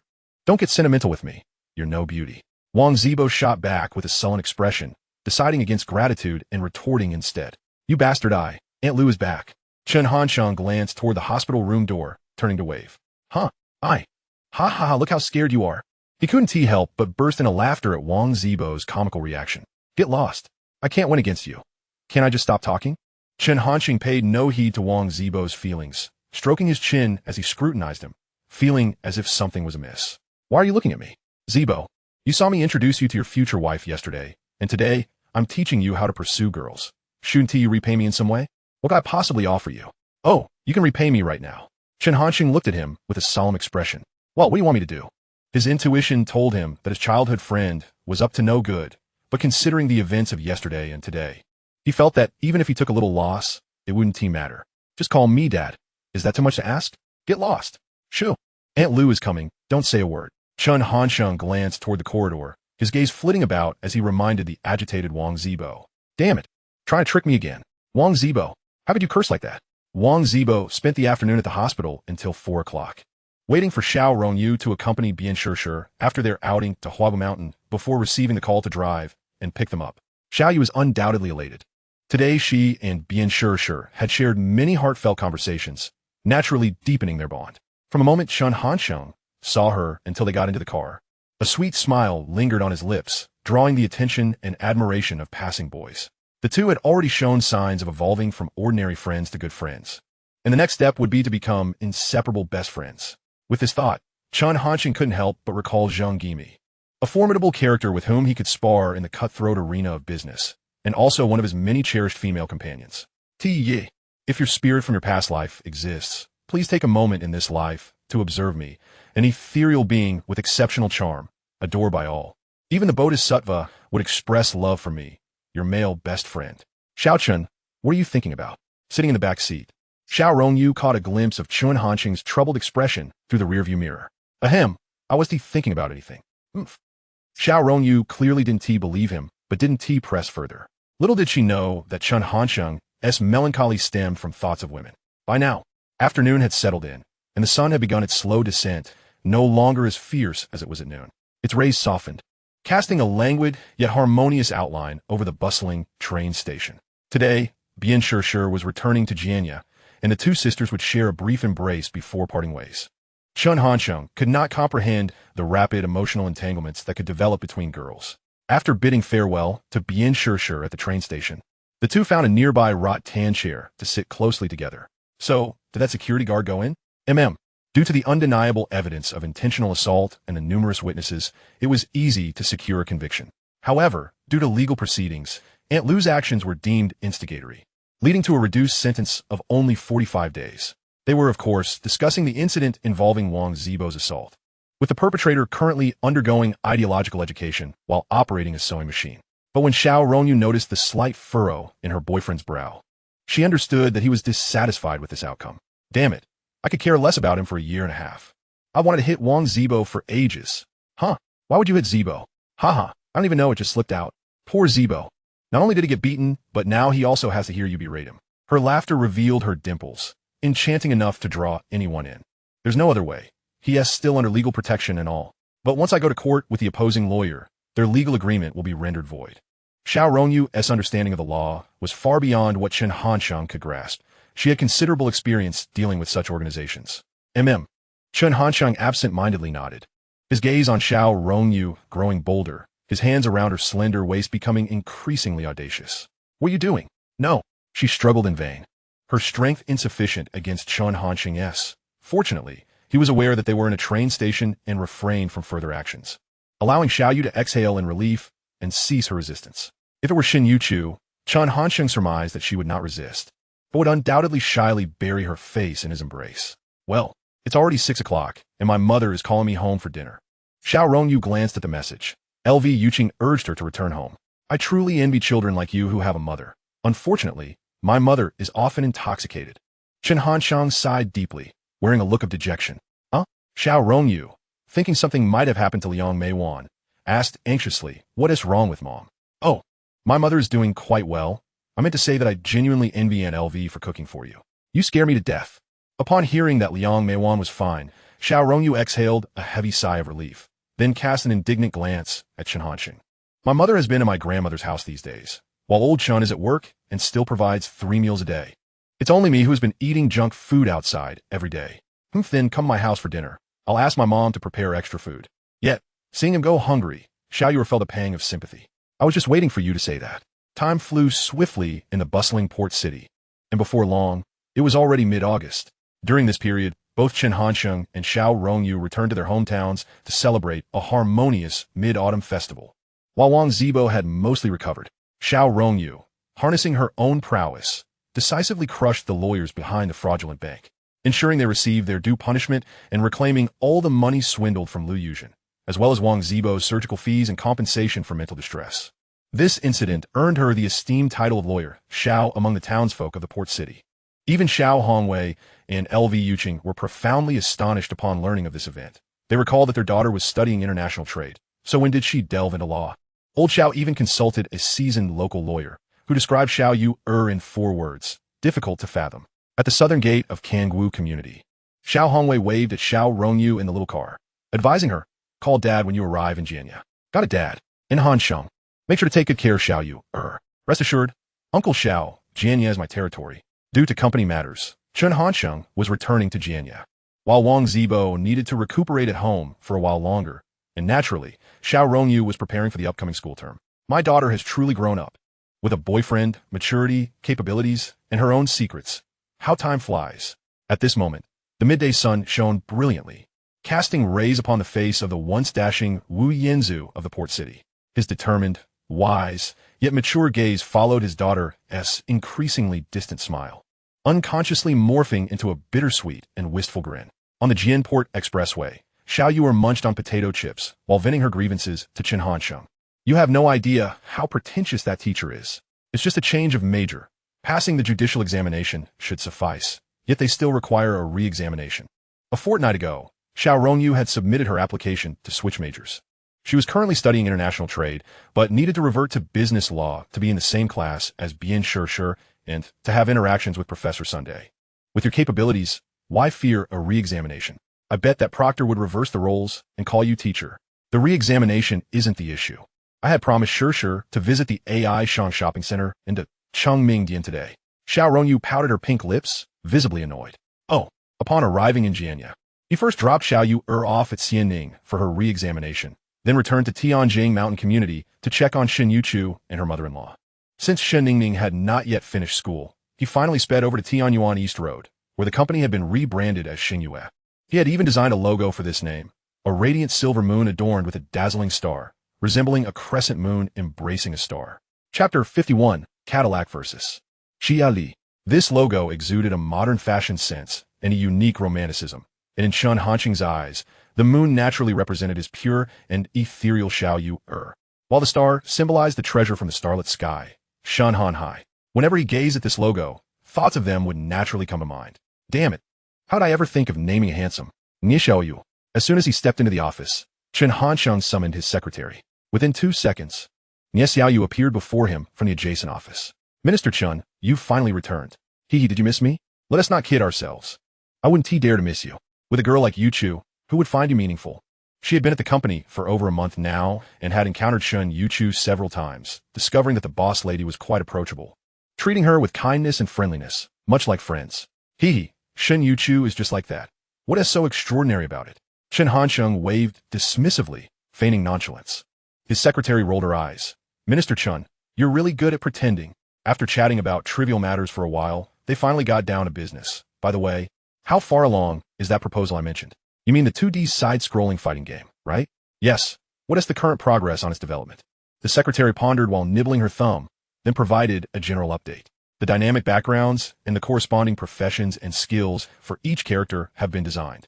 However, the game mechanisms, graphics rendering, and some core elements are still under development. Do you have any specific documents? Let me take a look. Sure. The secretary pulled out 2 almost identical documents from her briefcase. She checked the markings inside and handed one of them to Chen Hansheng. Quite good. If we maintain this pace, we can go into public testing by March next year.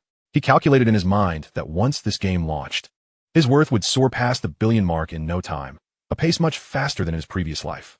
Damn it, having a foundation is truly advantageous. Back then, launching a rocket took all my energy. In fact, he was meant to soar to great heights post 2007 in his first life, but due to certain unforeseen circumstances, he faced his first trough in life, leading to the bankruptcy of his company and accumulating a debt of 17.4 million. Reflecting on this, a fierce and confident glint flickered in his eyes. After spending nearly 2 hours at the company and ensuring there were no oversights in the plans, he drove towards Xianning University Town. It was already 5 in the afternoon, a popular dining hour for university students. Chen Hansheng squinted and searched for a long time before finally spotting Xiao Yu making her way toward him. However, he found it both amusing and exasperating that wherever she passed, people deliberately cleared a path. The head-turning rate for Xiao Yu was nearly 99%. As for the remaining 1%, they were probably blind. Yet at this moment, the center of attention, Xiao Rongyu, remained remarkably composed. This wasn't an act, but rather a genuine habit.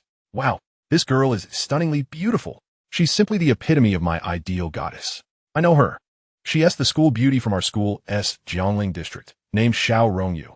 So she's Xiao Rongyu. Hello, Junior. Em Dunk Anpo. A doctoral student from Dongdali College. Are you also a doctoral student at Dongda? At that moment, a somewhat handsome young man, impeccably dressed, extended his hand towards Xiao Rongyu. Today, she donned a lightweight khaki-fitted shirt, its lines sharp and devoid of any hint of sloppiness. Her straight-leg trousers, which gracefully skimmed her ankles, imbued her outfit with a subtle professional flair. Having served as a law firm director for over a decade in her previous life, her demeanor exuded a maturity far beyond her actual age. At least in public, she refrained from revealing the sweet, youthful side of her character. Thus the young man, Dong Anpo, mistakenly perceived her as a doctoral student. Hello, senior. I am merely a graduate student, she replied, addressing the unexpected male presence with a mere polite acknowledgement, scarcely casting a glance in his direction as she continued toward the inconspicuous red Xiao Li parked on the road. However, this fellow was undeterred. Upon noticing the direction Xiao Rongyu was heading, he felt a surge of pride. He jogged ahead of her, pointing at a striking black Cadillac DTS parked nearby. And with genuine regret, he said, I apologize, Junior. I did not mean to imply that you look old, but your aura truly resembles that of a PhD candidate. Noticing Xiao Rongyu's continued indifference, he resorted to his trump card. That Cadillac is my car. May I invite you to dinner? This time, Xiao Rongyu offered no verbal response, merely appearing to walk toward the vehicle. At least, this was how it appeared to most onlookers.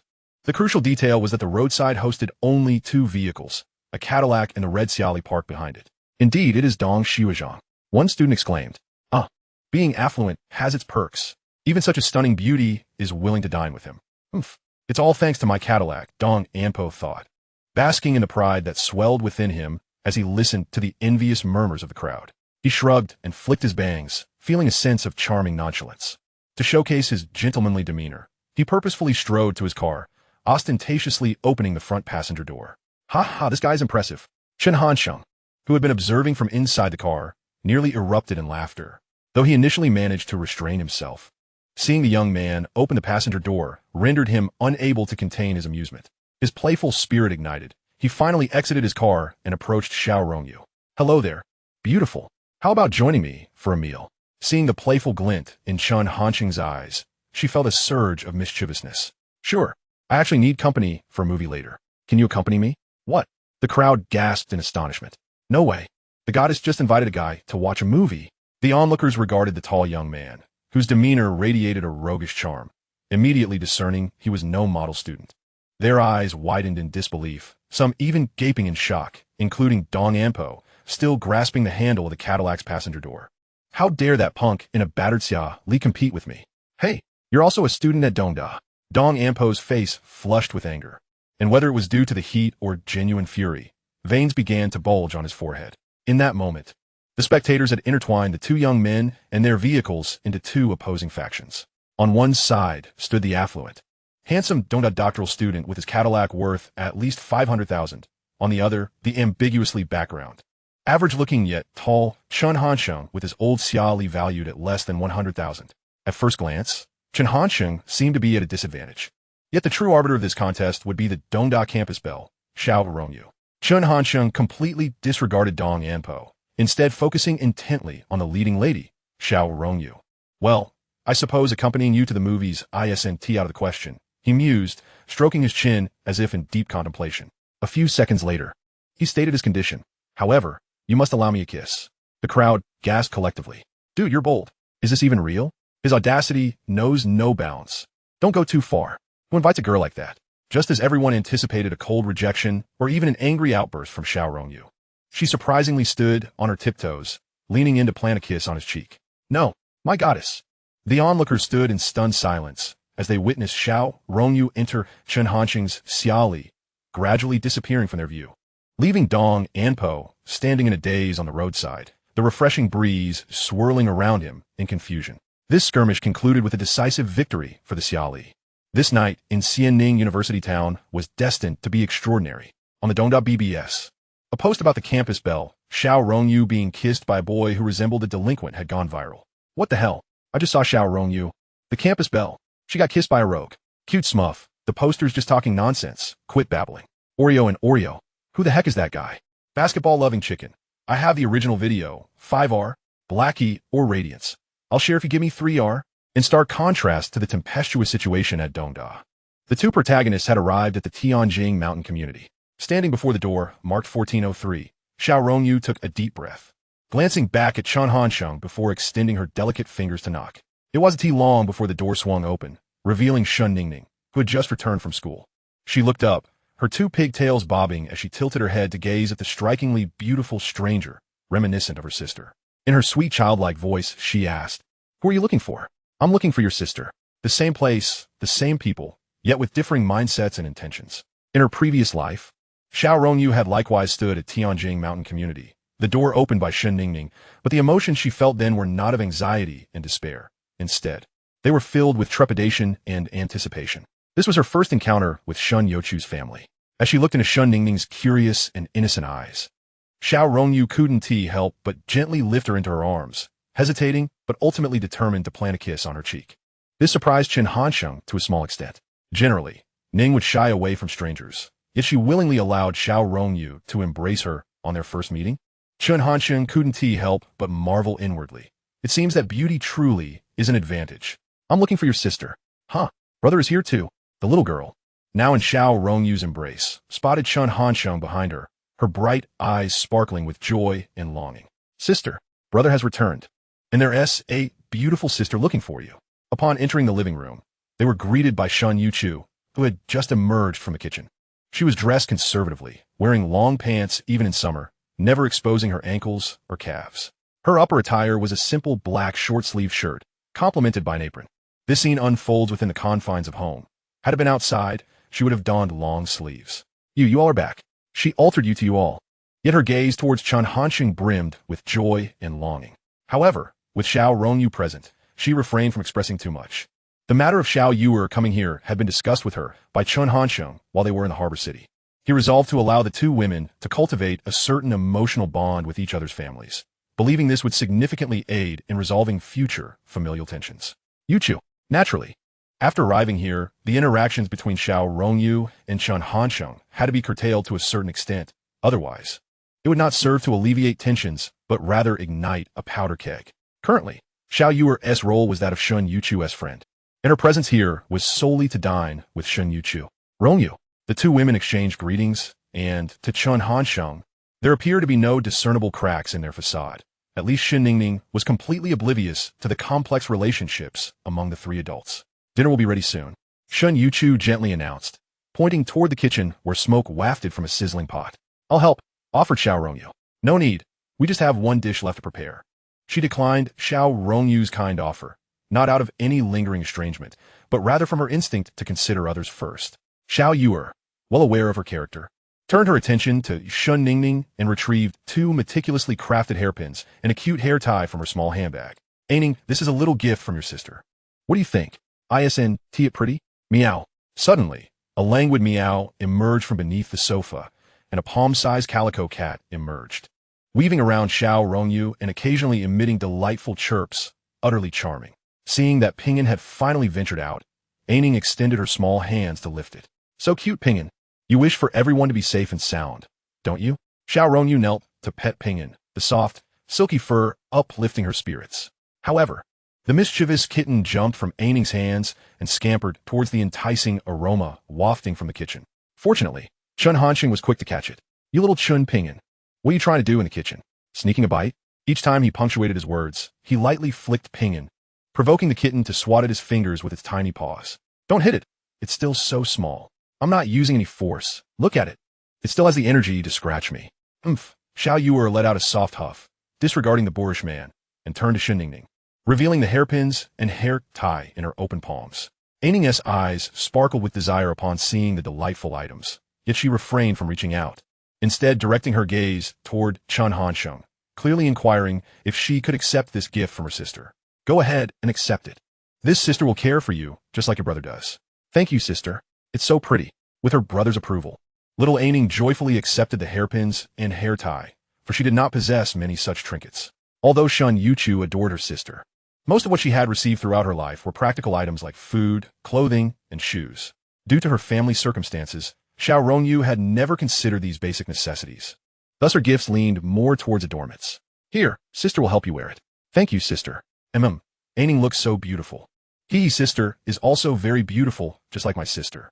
The warm glow of the setting sun filtered through the living room window, casting a gentle light upon the white marble floor, simultaneously warming the hearts of both the elder and the younger. Observing this heartwarming scene, Chen Hanxing could not help but smile with genuine contentment. Chapter 53. Loans. Just then, Shun Youchu emerged from the kitchen, witnessing the same scene. But she also noticed Chen Hanxing smiling openly at the two. For reasons unbeknownst to her, her nostrils tinged with an unexpected emotion, and her throat felt tight, her delicate brows quivering slightly. Life at present is truly beautiful. She gently inhaled, then joined Chen Hanxing in a heartfelt smile. A smile so captivating it seemed capable of enchanting all beings and healing the world. It felt as though it could encapsulate the entire summer of Jianya City. This sumptuous dinner was enjoyed harmoniously by the five of them. The grandmother's demeanor toward her granddaughter's friend was exceedingly amiable, yet she remained as tranquil and composed as ever, as if nothing could disturb her serene heart. After dinner, the grandmother merely sat in the living room for a while before retiring to her bedroom to rest. Shen Youchu and Xiao Rongyu were busy washing dishes in the kitchen. Initially, Shun Hanhai intended to stop Xiao Yuer, but this time he found no suitable excuse to do so. Meanwhile, Chen Hanxing and Aining were engrossed in watching the animated series Dream Factory, which aired promptly at 7:30 on the Central Children's Channel. As the cheerful and simple music resonated through the living room, Shen Ningning clapped her hands joyfully. Pingyan, in the corner of the sofa, was grooming its hind legs, occasionally glancing at Shun Ningning or Chen Hanxing, and sometimes getting distracted by the vibrant colors on the television screen. Brother, Chen Hanxing looked at the little girl with affectionate eyes, questioning her with a nasal hum. Jumping Dragon is so cute. And Sister Deer is very cute too. Cartoon Happy Island happiness is never lacking. Dear children in front of the television, welcome to Watch Dream Factory on time. Today's episode features big-eared Tutu, and Shen Ningning was thoroughly engrossed. However, Chen Hanxing felt no connection to this flat paper character with a big head, large ears, and tiny eyes, and with less than 10 strands of hair. He opted to absent-mindedly ruffle Aining's hair instead. Seriously, can't we just keep watching Sister Deer? Brother, what are you watching? Aining abruptly asked Chen Hanxing, who was momentarily distracted, gazing toward the kitchen. Aining, who do you think is more beautiful, your sister or Sister Yuer? He countered her question, his heart swelling with an indescribable sense of contentment as he observed the two women enjoying their cheerful camaraderie. I think both Sister and Sister Yuer are too beautiful. I can't choose. The little girl tilted her head, speaking her honest thoughts. Then do you like Sister Yuer? Of course. Sister Yuer is so pretty, and she gives Aining beautiful little gifts. I really like her, she exclaimed, shaking her little head in excitement, showcasing the hairpin and hair tie Xiao Rongyu had gifted her. Oh, would you like Sister Yuer to always be by your side, just like your sister? Yes. All right. Brother will do his best to make that happen. How does that sound? Okay, hee. Seeing the cheerful Aining, Chen Hanxing couldn't help but smile as well. Today's test was undoubtedly a promising start. At this moment, he was driving Xiao Rongyu with the intent of being a friend. As the new semester has yet to commence, the dormitories at the University of Tokyo remain closed. Given the precariousness of leaving her alone in a hotel, Chen Hanxing decided to bring her to his company dormitory. How is it here? She inquired. It's rather adequate, although there's a hint of foot odor lingering on the bed, he replied playfully. Xiao Yuer wrinkled her nose in feigned disgust. Where's the odor? I wash my feet daily. If you don't believe me, give them a sniff, Chen Hanxing retorted cheekily, removing his shoe and extending his foot towards her. What are you doing? She exclaimed. Proving my feet are not smelly, he declared with conviction. All right, go back and keep Youchu company. You haven't seen her in over half a month, and she must miss you. In truth, she was reluctant for Chen Hanxing to leave, as she was genuinely apprehensive about being alone with him in such an intimate setting. Give me a kiss and I'll leave, he insisted. No way, she countered, rolling her eyes. Fine, if you won't kiss me, I'm off. Chen Hanxing seemed unfazed. But just as he stepped out of the dormitory, a fragrant breeze enveloped him. He turned to see Xiao Rongyu leaping into his embrace, her delicate lips brushing against his cheek. Mua Chinju, remember buy me some snacks tomorrow. Haha, so easy. By the time he returned to the Tianjing mountain complex, it was already 9 o'clock. Ning had gone to sleep in her grandmother's room, and the living room was enveloped in darkness. Only Shen Youchu sat quietly on the sofa, engrossed in a book, illuminated by a small pink lamp that Xiao Rongyu had gifted her earlier that day. Upon seeing Chen Hanxing return, she promptly switched on the living room lights. I've told you countless times, there's no need to conserve that little electricity. If your eyes go bad from reading in the dark, it costs more to fix. Oh, I know, Shen Youchu pouted, her doe-like eyes shimmering with a blend of grievance and longing, resembling a chastised child. Come here, Chen Hanxing beckoned, and as she drew closer, he enveloped her in a warm embrace. He refrained from any overly intimate gestures, instead using one hand to gently knead her nose, around her eyes, and at her temples. This is an eye exercise. Remember where I pressed, and do this when your eyes feel tired. Are you tired? She asked. If so, I could go make the bed. Haha. Can I interpret that as an invitation? Chen Hanxing teased, lifting her chin to meet her innocent and bashful gaze. Sigh. For reasons unknown, he suddenly exhaled deeply. Shen Youchu, sensing his mood, instinctively asked, what else on your mind? With your grandmother and a Ning around, I can't even share a bed with you. Therefore, I've decided that by the end of this year, we shall change residences, preferably to Jinling Yutinjuan from our past lives. Shen Youchu was no longer the naive girl she once was. She understood that Chen Hanxing's notion of sharing a bed implied something much more risque.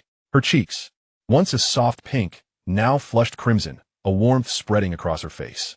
She quickly lowered her gaze, unable to withstand the intensity of his penetrating stare. All right, enough of that book. Come to bed and chat with me, he urged, his impatience evident as he waved his hand, grasping hers and leading her toward the bedroom. The poor Shen Youchu, forced back into the room, remembered to turn off the living room lights as she was pulled away. The following morning, a groggy Chen Hanxing awoke to the enticing aroma of pork and green pepper buns wafting through the air, rousing him from his half-asleep state. Checking his phone, he noted it was already 9 o'clock. Several messages awaited his attention. Among them was a work-related inquiry from Su Ning, asking what time he would arrive at the office. He dismissed it without a second thought. Another message was from Chun Lan, reminding him that school was about to begin, and she needed him to pick her up in Yangzhou. He shrugged it off, planning to delay for as long as possible. After dressing in his pajamas and slipping on his slippers, he entered the bathroom, where he found Shen Youchu had already prepared his toothbrush with toothpaste. He picked it up nonchalantly, continuing with his morning routine. At the dining table, Chen Hanxing munched on buns while admiring Shen Youchu, who was diligently cleaning the floor. From this angle, she resembled a housekeeper, stirring memories of thrilling plots from adult films. Alas, with his grandmother and Ning still at home, he cursed under his breath. We must move by the end of this year. Hey, Nye Xiao, expedite the bank loan process, and while you're at it, secure an additional 4 to 5 million.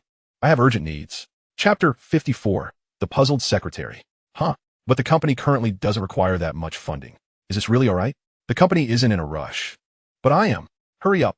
He hung up, muttering a curse about his secretary. Stupid Nye Xiao. Why is she dawdling over a loan? Achoo, achoo, achoo. At that moment, Nye Xiao, in the midst of her bank loan paperwork, sneezed 3 times in succession. Which lunatic is cursing me at such an early hour? The bank's vice manager, sitting across from her, inquired politely, Miss Nye, are you coming down with a cold? Perhaps. Oh, by the way, Manager Xiao, I need to borrow an additional 5 million. Huh, why the sudden increase? My boss is launching a new project. Upon arriving at the office, Chen Hanxing first sought out Xiao Rongyu in his dormitory, carrying a beige thermos. This is specially saved for you by Shen Youchu, he said as he placed the thermos on the table and opened the lid, revealing 4 buns she had prepared that morning. Xiao Rongyu wasted no time, eagerly grabbing one. However, the buns were quite filling, and she was satiated after just 3. Chen Hanxing didn't mind finishing the rest. What are your plans for today? He asked. I have plans with Sure to visit a private dining establishment by Changsho Lake. The food there is exquisite. Isn't that the same place I took you and Wang Zibo to back when we first started university? Yes. Sure's favorite dish, there was the spicy stir-fried bamboo shoots. Oh, should I give you a ride? Chen Hanxing teased, playfully jingling the keys to his little summer car. No need. We plan to browse the shopping malls along the way. By the way, are you bringing Youchu along? Xiao Rongyu felt it essential to leave a good impression in front of their parents and maintain a bond among friends. That is a solid idea.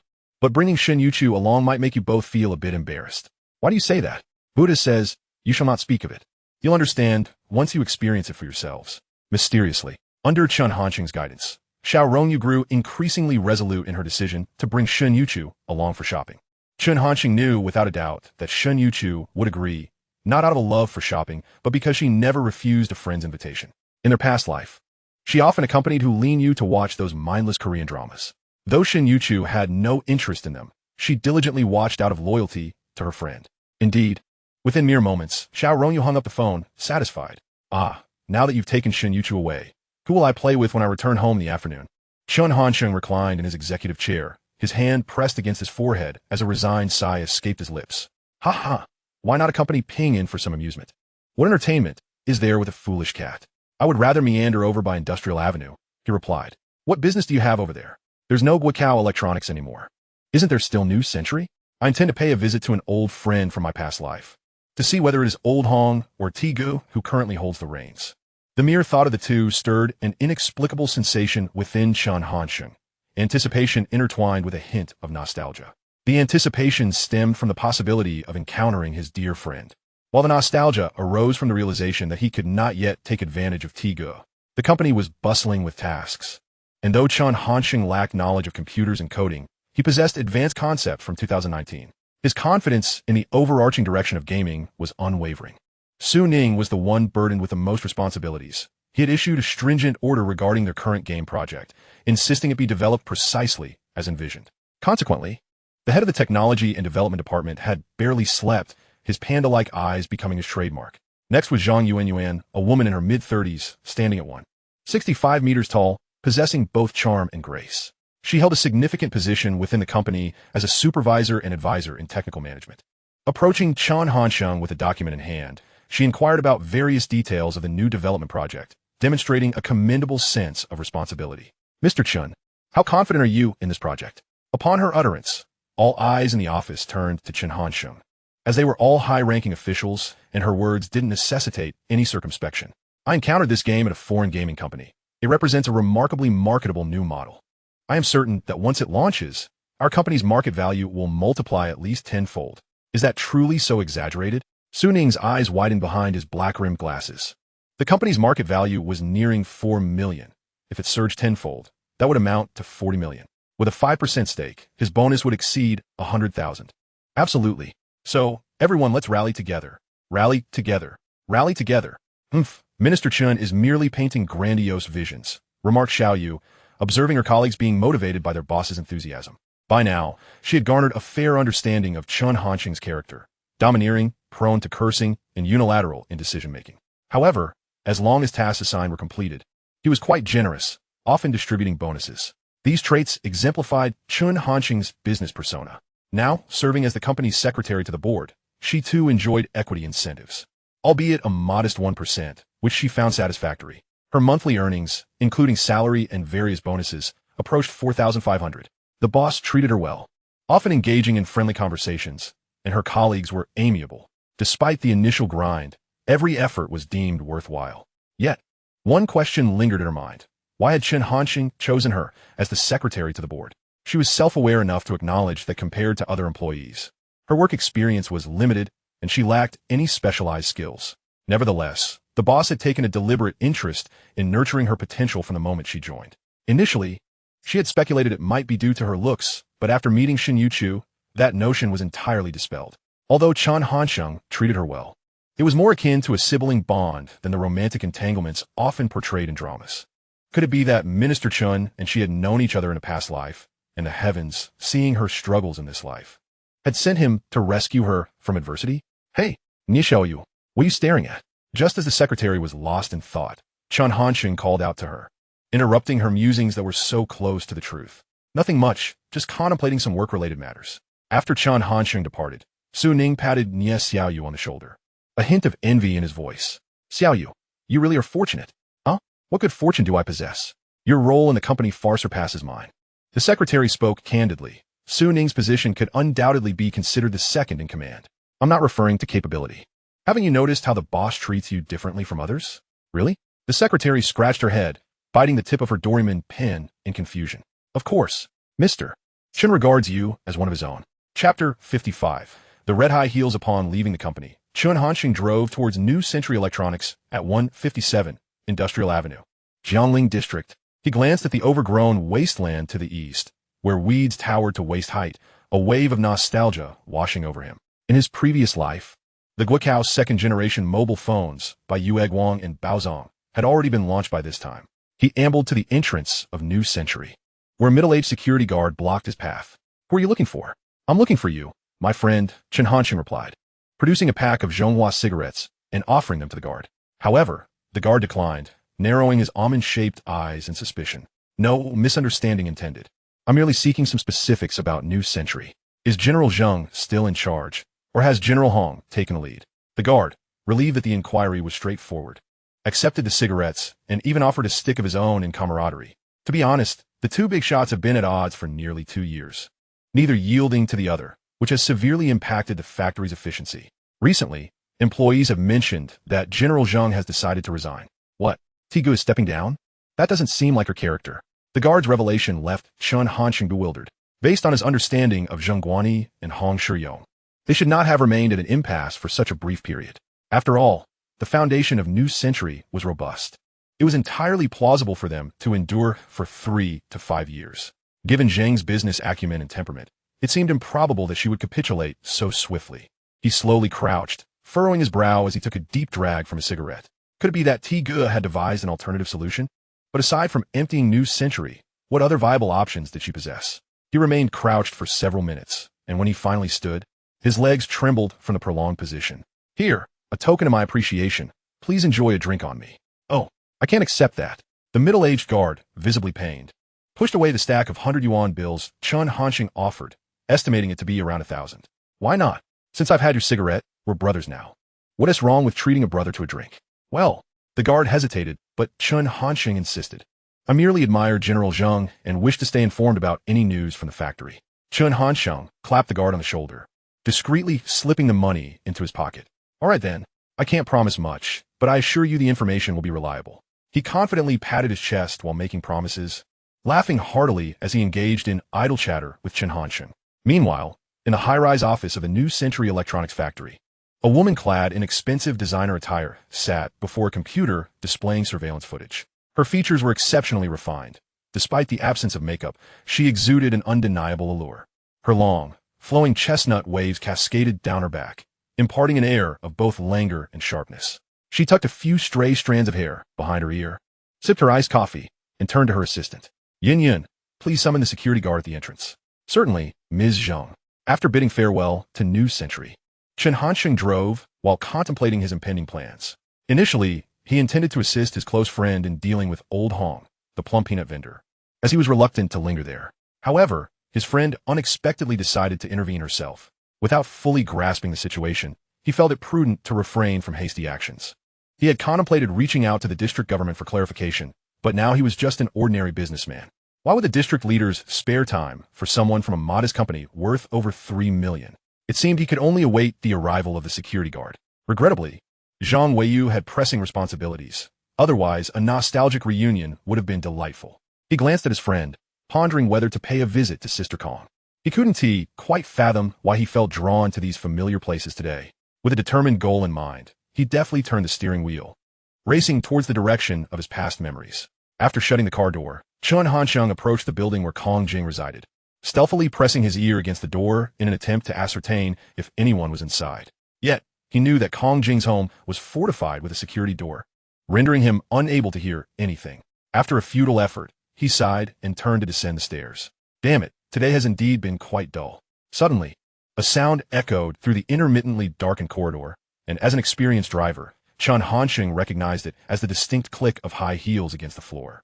However, feeling rather indifferent, he continued down the staircase.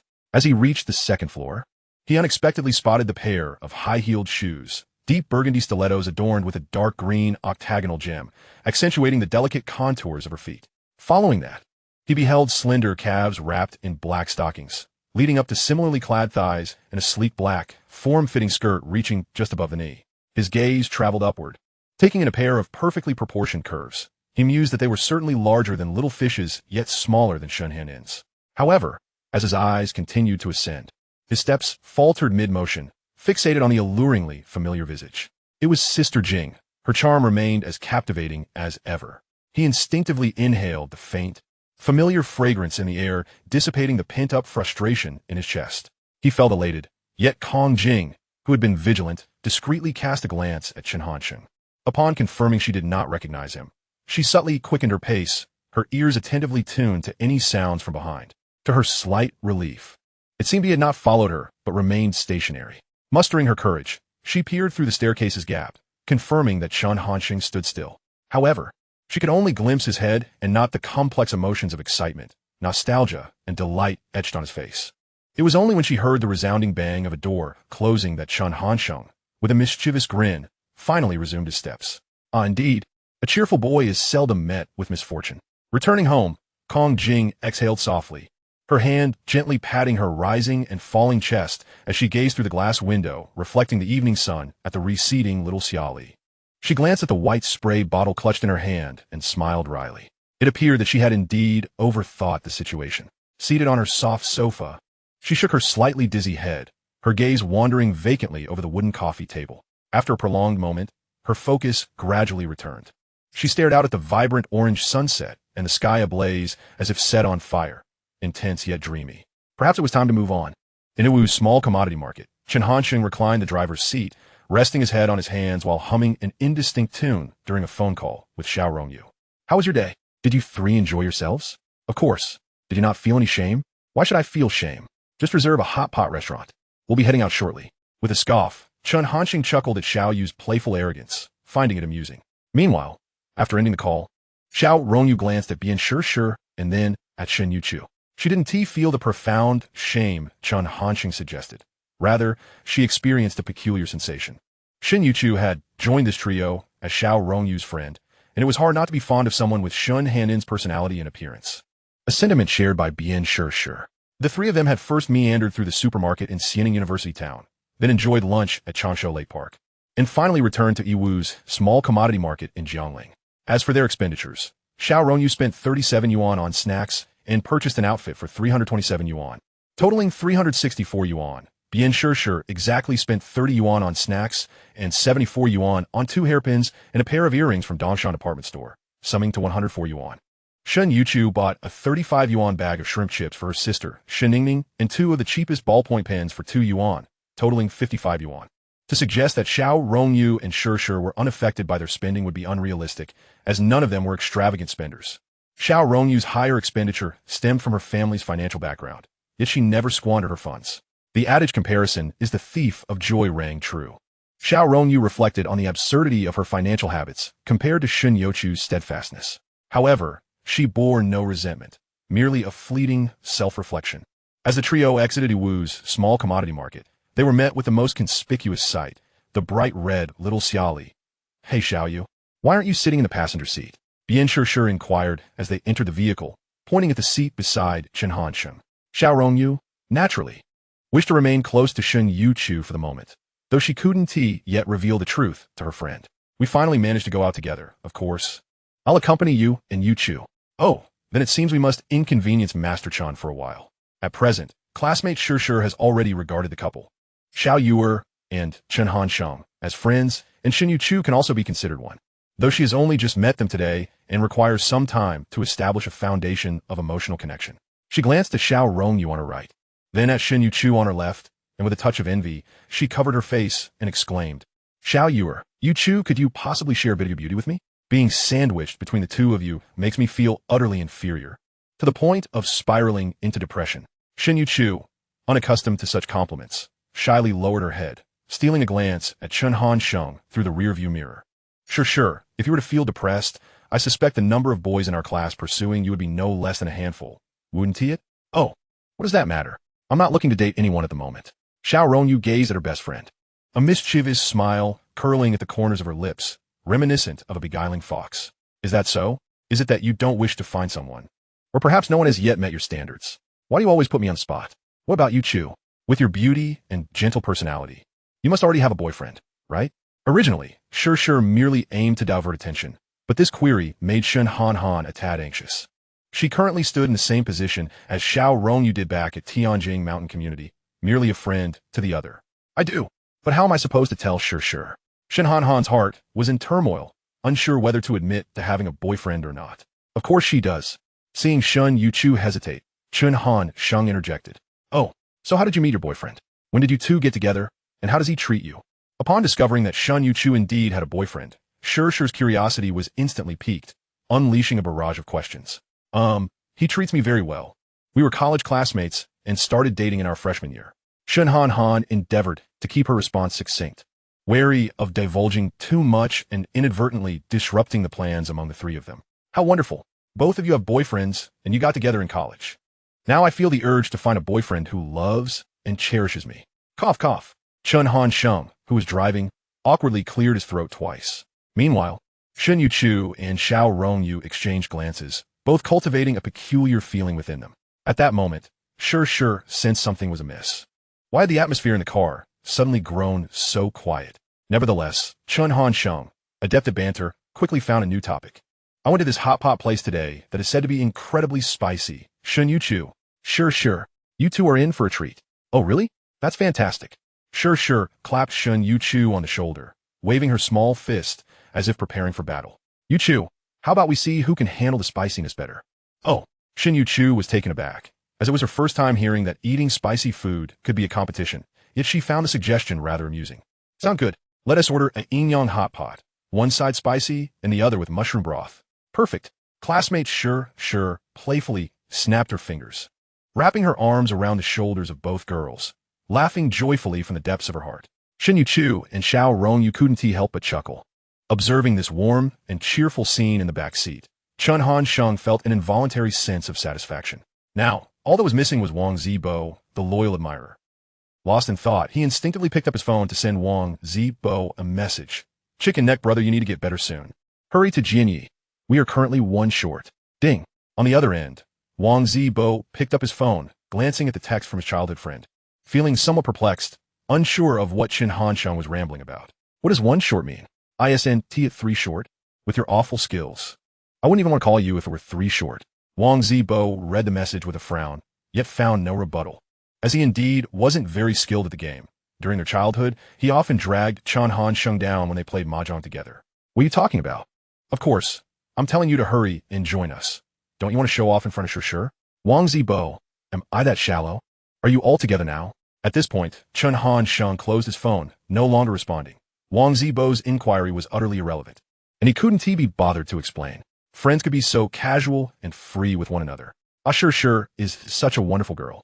It's a pity she is wasted on someone unworthy. Chapter 57, The Beginning of School.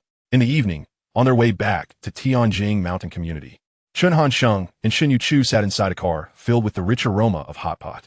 Did you enjoy yourself today? He drove with one hand while gently pinching Shen Youchu's slightly sweaty, delicate cheek with the other. It was delightful. Tomorrow is the first day of school. Have you packed everything? I've got everything ready.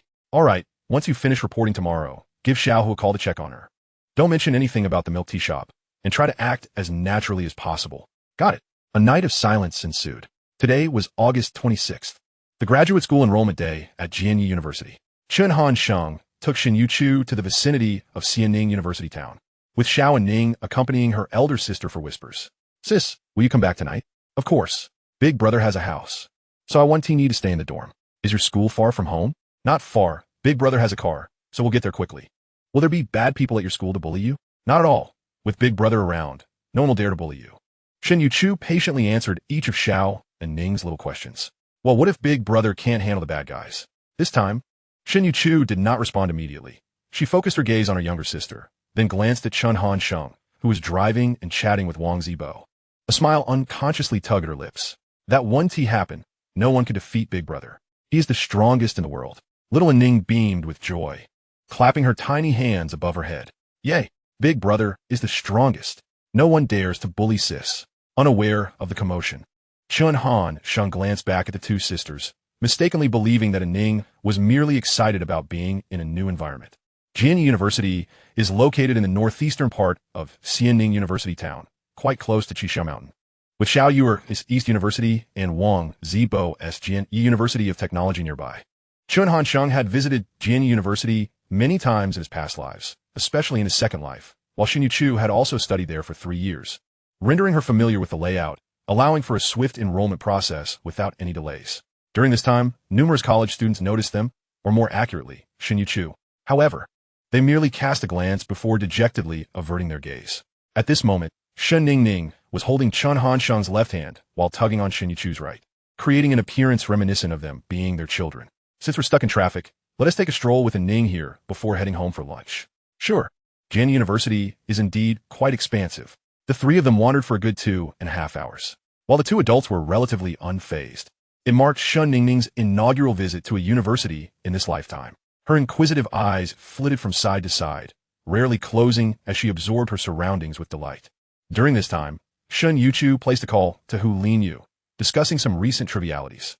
Their conversation revolved around the various injustices and intrigues within the system. Similar to what Chen Hansheng had surmised, Shen Youchu harbored concerns for her friend, yet she could not divulge the matters regarding the bubble tea shop, ultimately pouting as she ended the call. By 11:30, the traffic on Xianning Avenue had significantly diminished. The trio returned to Jiangling's Xingyue company to pick up Xiao Rongyu before heading to Tianjing Mountain Community for lunch. In 2 days, Xiao Rongyu's Dongda would commence its academic year. Chen Hansheng was preoccupied with company matters until after 4 in the afternoon, when he finally accompanied her to the university for registration. The process was largely similar to the previous day, and with fewer people registering in the afternoon. They completed it in under 10 minutes. However, just as they stepped out of the campus, Chen Hansheng's phone in his pocket abruptly rang. Upon closer inspection, it was the middle-aged security guard from the New Century Electronics factory. "Hello, brother. Do you have any news?" Chen asked. The guard paused momentarily before clearing his throat and responding, "Ahem, I want to keep it from you, young brother. Shortly after you left the other day, Director Zheng summoned me to his office." Chen Hansheng replied nonchalantly, unperturbed by his friend's actions. He was already aware of the hidden cameras installed by Zheng Guani at the entrance, and the rivalry between her and Hong Shiyong was no secret in Jiangling. There was no need for the guard to maintain confidentiality with him. Rest assured, the director merely inquired about our conversation, and I spoke candidly. Even if I hadn't, some employees in the factory are already in the know. Then what is the purpose of your call today? Chen asked. Director Zheng hasn't left New Century. Rather, a chief technical engineer has resigned without reason. Who is this engineer? Chen Hansheng had a vague suspicion of who it might be, but he wasn't entirely certain. I believe his name was Li Xiaokai. Yes, that's it, Li Xiaokai, the guard finally recalled, albeit puzzled as to why this outsider seemed to know more about the factory's personnel than he did. Li Xiaokai has resigned. Could it be that he was weary of the internal strife? Or perhaps Chen Hansheng formed a conjecture, though he couldn't yet be certain. Brother, whenever you find time in the coming days, let me treat you to a meal. There's no need for thanks. This isn't a secret. You would have learned about it sooner or later, even without me. The two continued to exchange banter over the phone, and Xiao Rongyu, though curious, patiently waited for Chen Hansheng to conclude the call before inquiring, "Xiao Chen, do you not intend to let New Century off the hook in this lifetime?" The Rongsheng law firm had previously represented New Century in legal matters. Thus she was privy to many of the intricacies surrounding the love-hate relationship between Gokul and New Century. Not quite. Old Hong isn't suited for the mainland, so he should return to Hong Kong for a leisurely life. So you intend to assist this lifetime's Tiga? Xiao Rongyu had met Zheng Guani during her first trip to America due to Shaolin monk Xiao Tong, and at that time, Chen Hansheng had referred to her as Tiga. Yet, she could never have anticipated that the amiable Tiga from her previous life had spent 5,000 yuan to sleep with her man. The ambiguous relationship between them was only known to Nie Xiaoyu and Jiang Yunyun. Others assumed they were merely engaged in a legitimate business partnership and friendship. Indeed, how could I simply watch Gu become a distressed princess? However, the situation is more complicated this time. In my previous life, I was the one who drove Old Hong away, which allowed me to exploit New Century, but in this lifetime, Gu is isolated and without support. For the next few minutes, Chen Hansheng recounted his recent visit to the New Century Electronics factory, the guard's comments, and his own speculations to Xiao Rongyu. "Oh, so according to your assessment, Gu is likely a simplified version of." "Precisely, but it remains uncertain. We must await further information from the guard." "Xiao Chen." Xiao Rongyu inadvertently called out her boyfriend's name. "What is it? If Tiga weren't so beautiful, I might think she was your sister." Chen Hansheng replied. "Xiao Rongyu. Haha, what are you doing, Xiao Chen?" Before he could finish, Xiao Rongyu had already slipped away, leaving behind a swaying high ponytail. He regained his composure and, with long strides, pretended to be angry as he chased after her, the moonlight-like figure ahead. Chapter 58. Do you miss Lu Feifei? As dawn broke, the sun's rays filtered through the branches, casting a glimmering pattern on the ground akin to scattered silver, a truly exquisite sight. In the pitch darkness of night, this silvery daylight finally dispelled the gloom. It was early autumn in Jianya, and the air in the mornings and evenings carried a slight chill, prompting early risers to shiver involuntarily. Today, Chen Hansheng had risen unusually early. After finishing the breakfast prepared by Shen Youchu, he drove to the office. Nie Xiaoyu, sporting dark circles under her eyes, stood dazed at the company entrance, exuding an air of silliness. She stifled a yawn before wearily settling into the back seat of the car. "Secretary Chen, it's the weekend. Waking up this early will give you wrinkles." "What the weekend?" The boss hasn't slept, so why should you? Humph. Always bullying the little secretary. Don't give me that pitiful act. Chen Hansheng showed no leniency towards his secretary. Today, he needed to meet a client. Bringing her along served two purposes: to familiarize her with the basic processes of business, and to have someone accompany him in the early hours, which brought him some comfort. He had initially planned to depart from the Central Gate bus station, but upon arrival, he discovered that a major accident had occurred at an intersection, resulting in road closures. Reluctantly, he resorted to taking the Huning Expressway to reach his destination in Huqing. As he alighted from the car, he patted the hood of the vehicle, lamenting in an exasperated tone, "Damn it, how can it take 3.5 hours to cover less than 300 kilometers? It's not that I wouldn't take you in, but you're just too pathetic." The little secretary watched sympathetically as Minister Chen vented his frustration over waking up early, silently wishing for her car, Xiao, to avoid encountering a callous master like Chen Hansheng in its next life. "Let us go. The client is already waiting for us at the hotel." "Okay." Upon entering the hotel suite, Chen Hansheng spotted a lean man in his 30s. The man rose to greet him as soon as he noticed that the awaited guest had arrived. They shook hands and exchanged pleasantries. "Brother Chen, are you certain you want to go with the game Rainbow Island? Its market in the domestic arena remains uncertain. And while it has undergone market research and beta testing in Korea, the prospects here may not be as promising." Wang Jie was genuinely considering Chen Hansheng's interests, still hesitating whether to fully invest in the innovative game Rainbow Island. "Wang Gou, my suggestion is that we operate half each. To be honest, there is indeed an element of gamble involved. Not long ago, my cousin visited Korea and became acquainted with this game, prompting me to investigate it further. I personally find it quite compelling." Chen Hansheng's gaze was resolute yet tinged with apprehension, as if he had hesitated for a long time before finally arriving at a decision. "Half each, then?" Wang Jie fell into deep contemplation. Truth be told, he also regarded this game favorably. However, the company had recently suffered a financial setback, and the cash flow was precarious. Furthermore, this Korean game harbored a significant risk factor, and he intended to seek a loan from the bank to take a chance. Yet, Chen Hansheng's unexpected presence filled him with astonishment and delight. If someone was willing to share half and propose financing for operations, then the associated risks would diminish considerably. Minister Chen was unequivocally confident that this game would achieve great success, yet in front of the chairman of Shengxiu, he began to feign hesitation. Truly, a cunning fox adept at theatrics. Unperturbed by Wang Jie's musings, Chen Hansheng remained indifferent. Such commercial collaborations necessitate numerous considerations, and his swift resolution stemmed from his omniscient perspective. "Very well, let us each take a 50% stake, but since we discovered it first in Korea regarding the investment." Wang Jie ultimately opted for caution, though he had his own needs.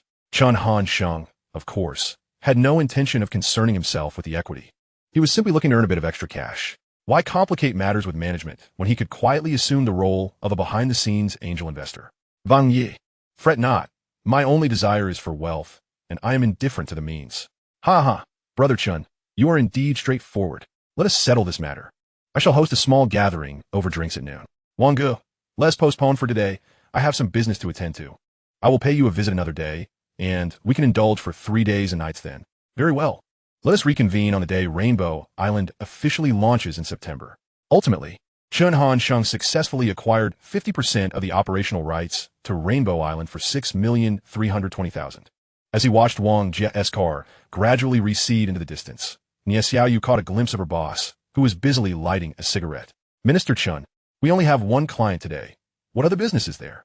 Chen Hansheng inhaled sharply, then exhaled 2 columns of smoke through his nostrils, appearing quite comical.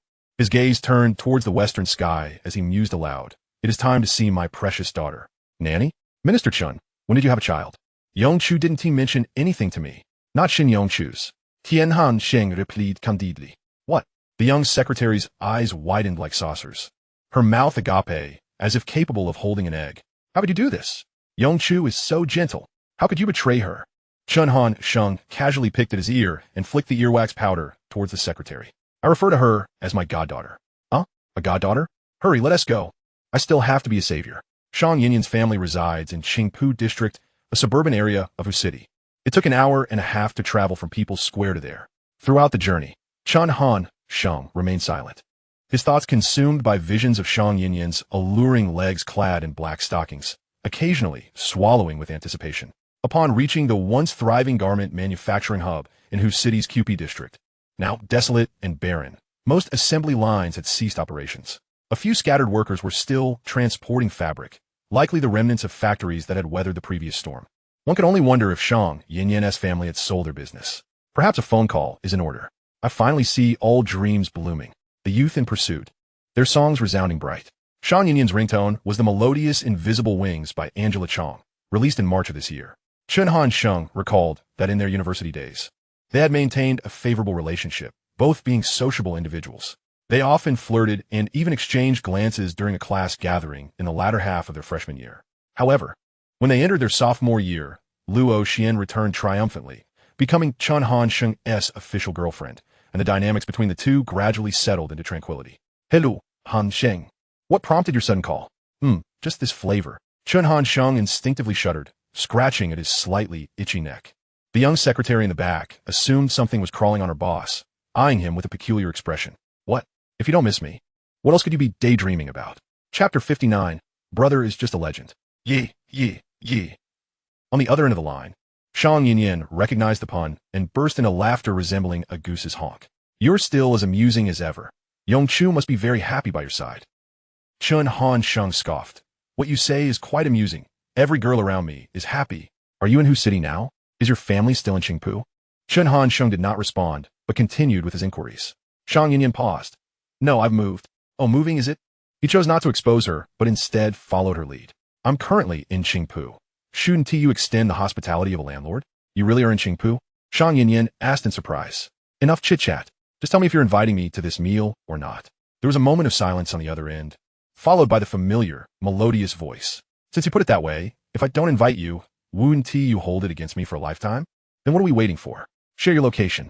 Songjiang District, as a medium-sized area of whose city, possesses an economy far more developed than many provincial capitals, housing 8 undergraduate institutions. In a modest residence within Songjiang University town, Shang Yinyan hung up the phone, exhaling a fragrant sigh as she sat on her bed in a daze, her thoughts drifting back to a certain day 3 years ago. She recalled the class gathering in the latter half of their freshman year, where over 20 individuals sang karaoke at a venue in Jiangling, and she and Chen Sheng sat in a corner, playfully nudging each other.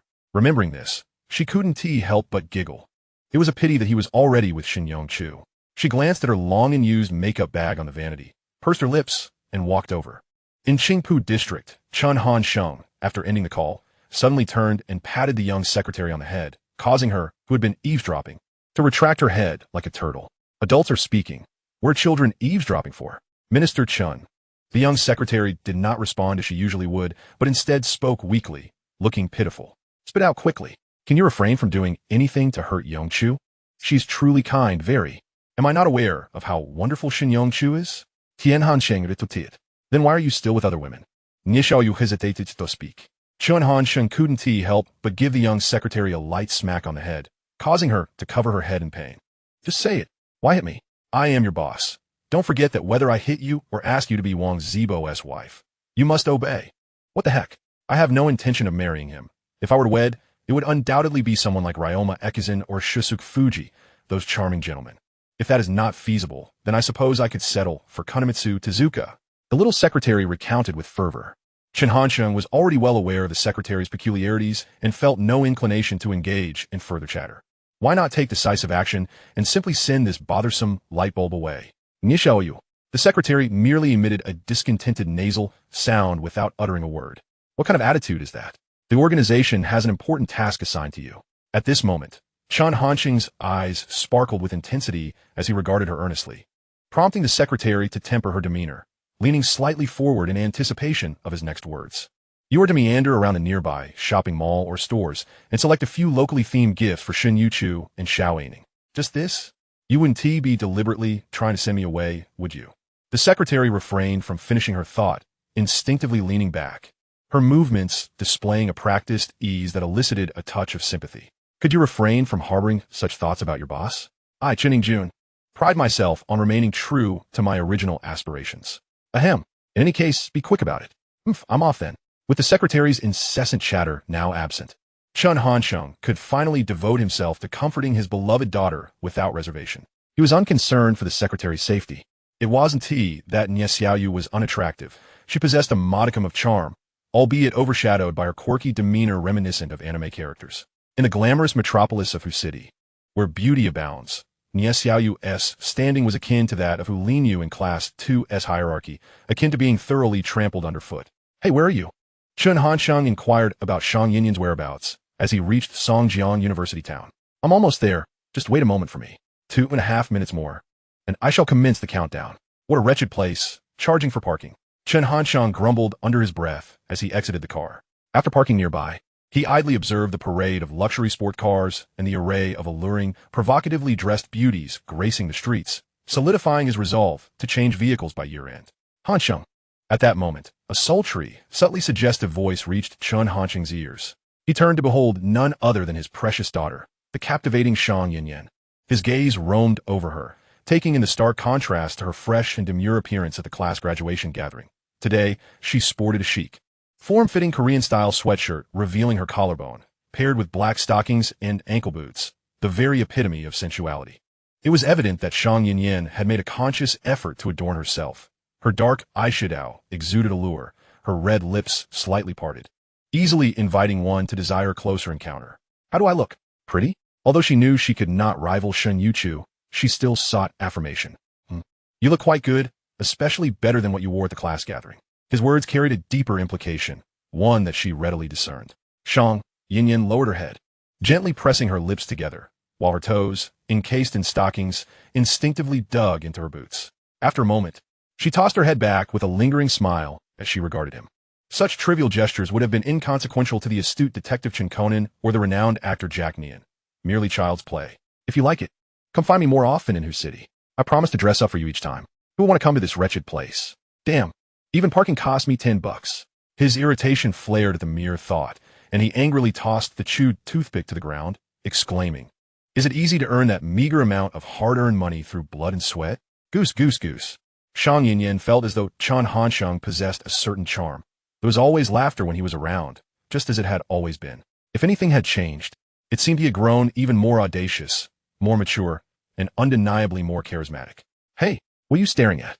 Chen Hanxiang waved his hand in front of her eyes, interrupting her reverie. "Huh, nothing, just thought you looked very handsome today," exuding manly charm. "Oh, you just now noticed?" Flattered by the compliment, he adjusted his collar and shoulders, shrugging in a familiar, roguish manner. "Women, do not become infatuated with me. I am merely a legend. All right, let us dine. I skipped breakfast and am famished." Shang Yinyan playfully nudged Chen Hanxiang's chest, pleasantly surprised when he did not flinch. "Let us go, let us eat."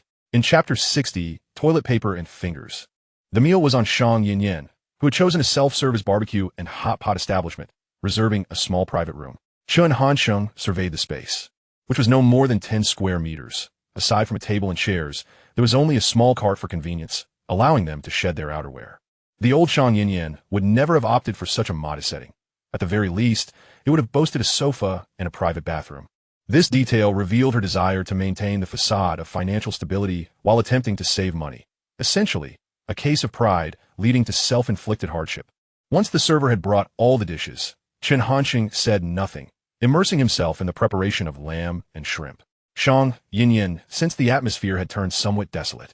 However, knowing this man's ability to converse even with strangers, she decided to remain silent herself. After filling her bowl with various meats and vegetables, she pushed it toward Chen Hanxiang, leading to a full 15 minutes of silence within the small room. Burp! He let out a satisfied belch, patting his full stomach and popping a toothpick into his mouth, embodying contentment.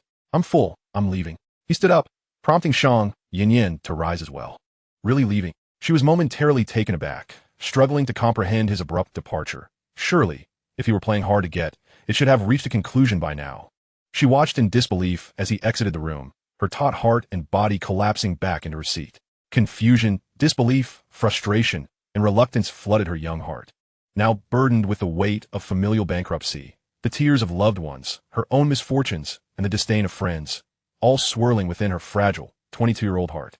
In that moment, the room echoed with her solitary bewilderment, fixated on the bubbling pot of broth, while her heart lay in an eerie stillness, almost deadened. The girl helplessly rested her elbows on the table, her hands, devoid of direction, tugging at her now dull black hair, producing a faint, crackling sound. Tick-tock, tick-tock.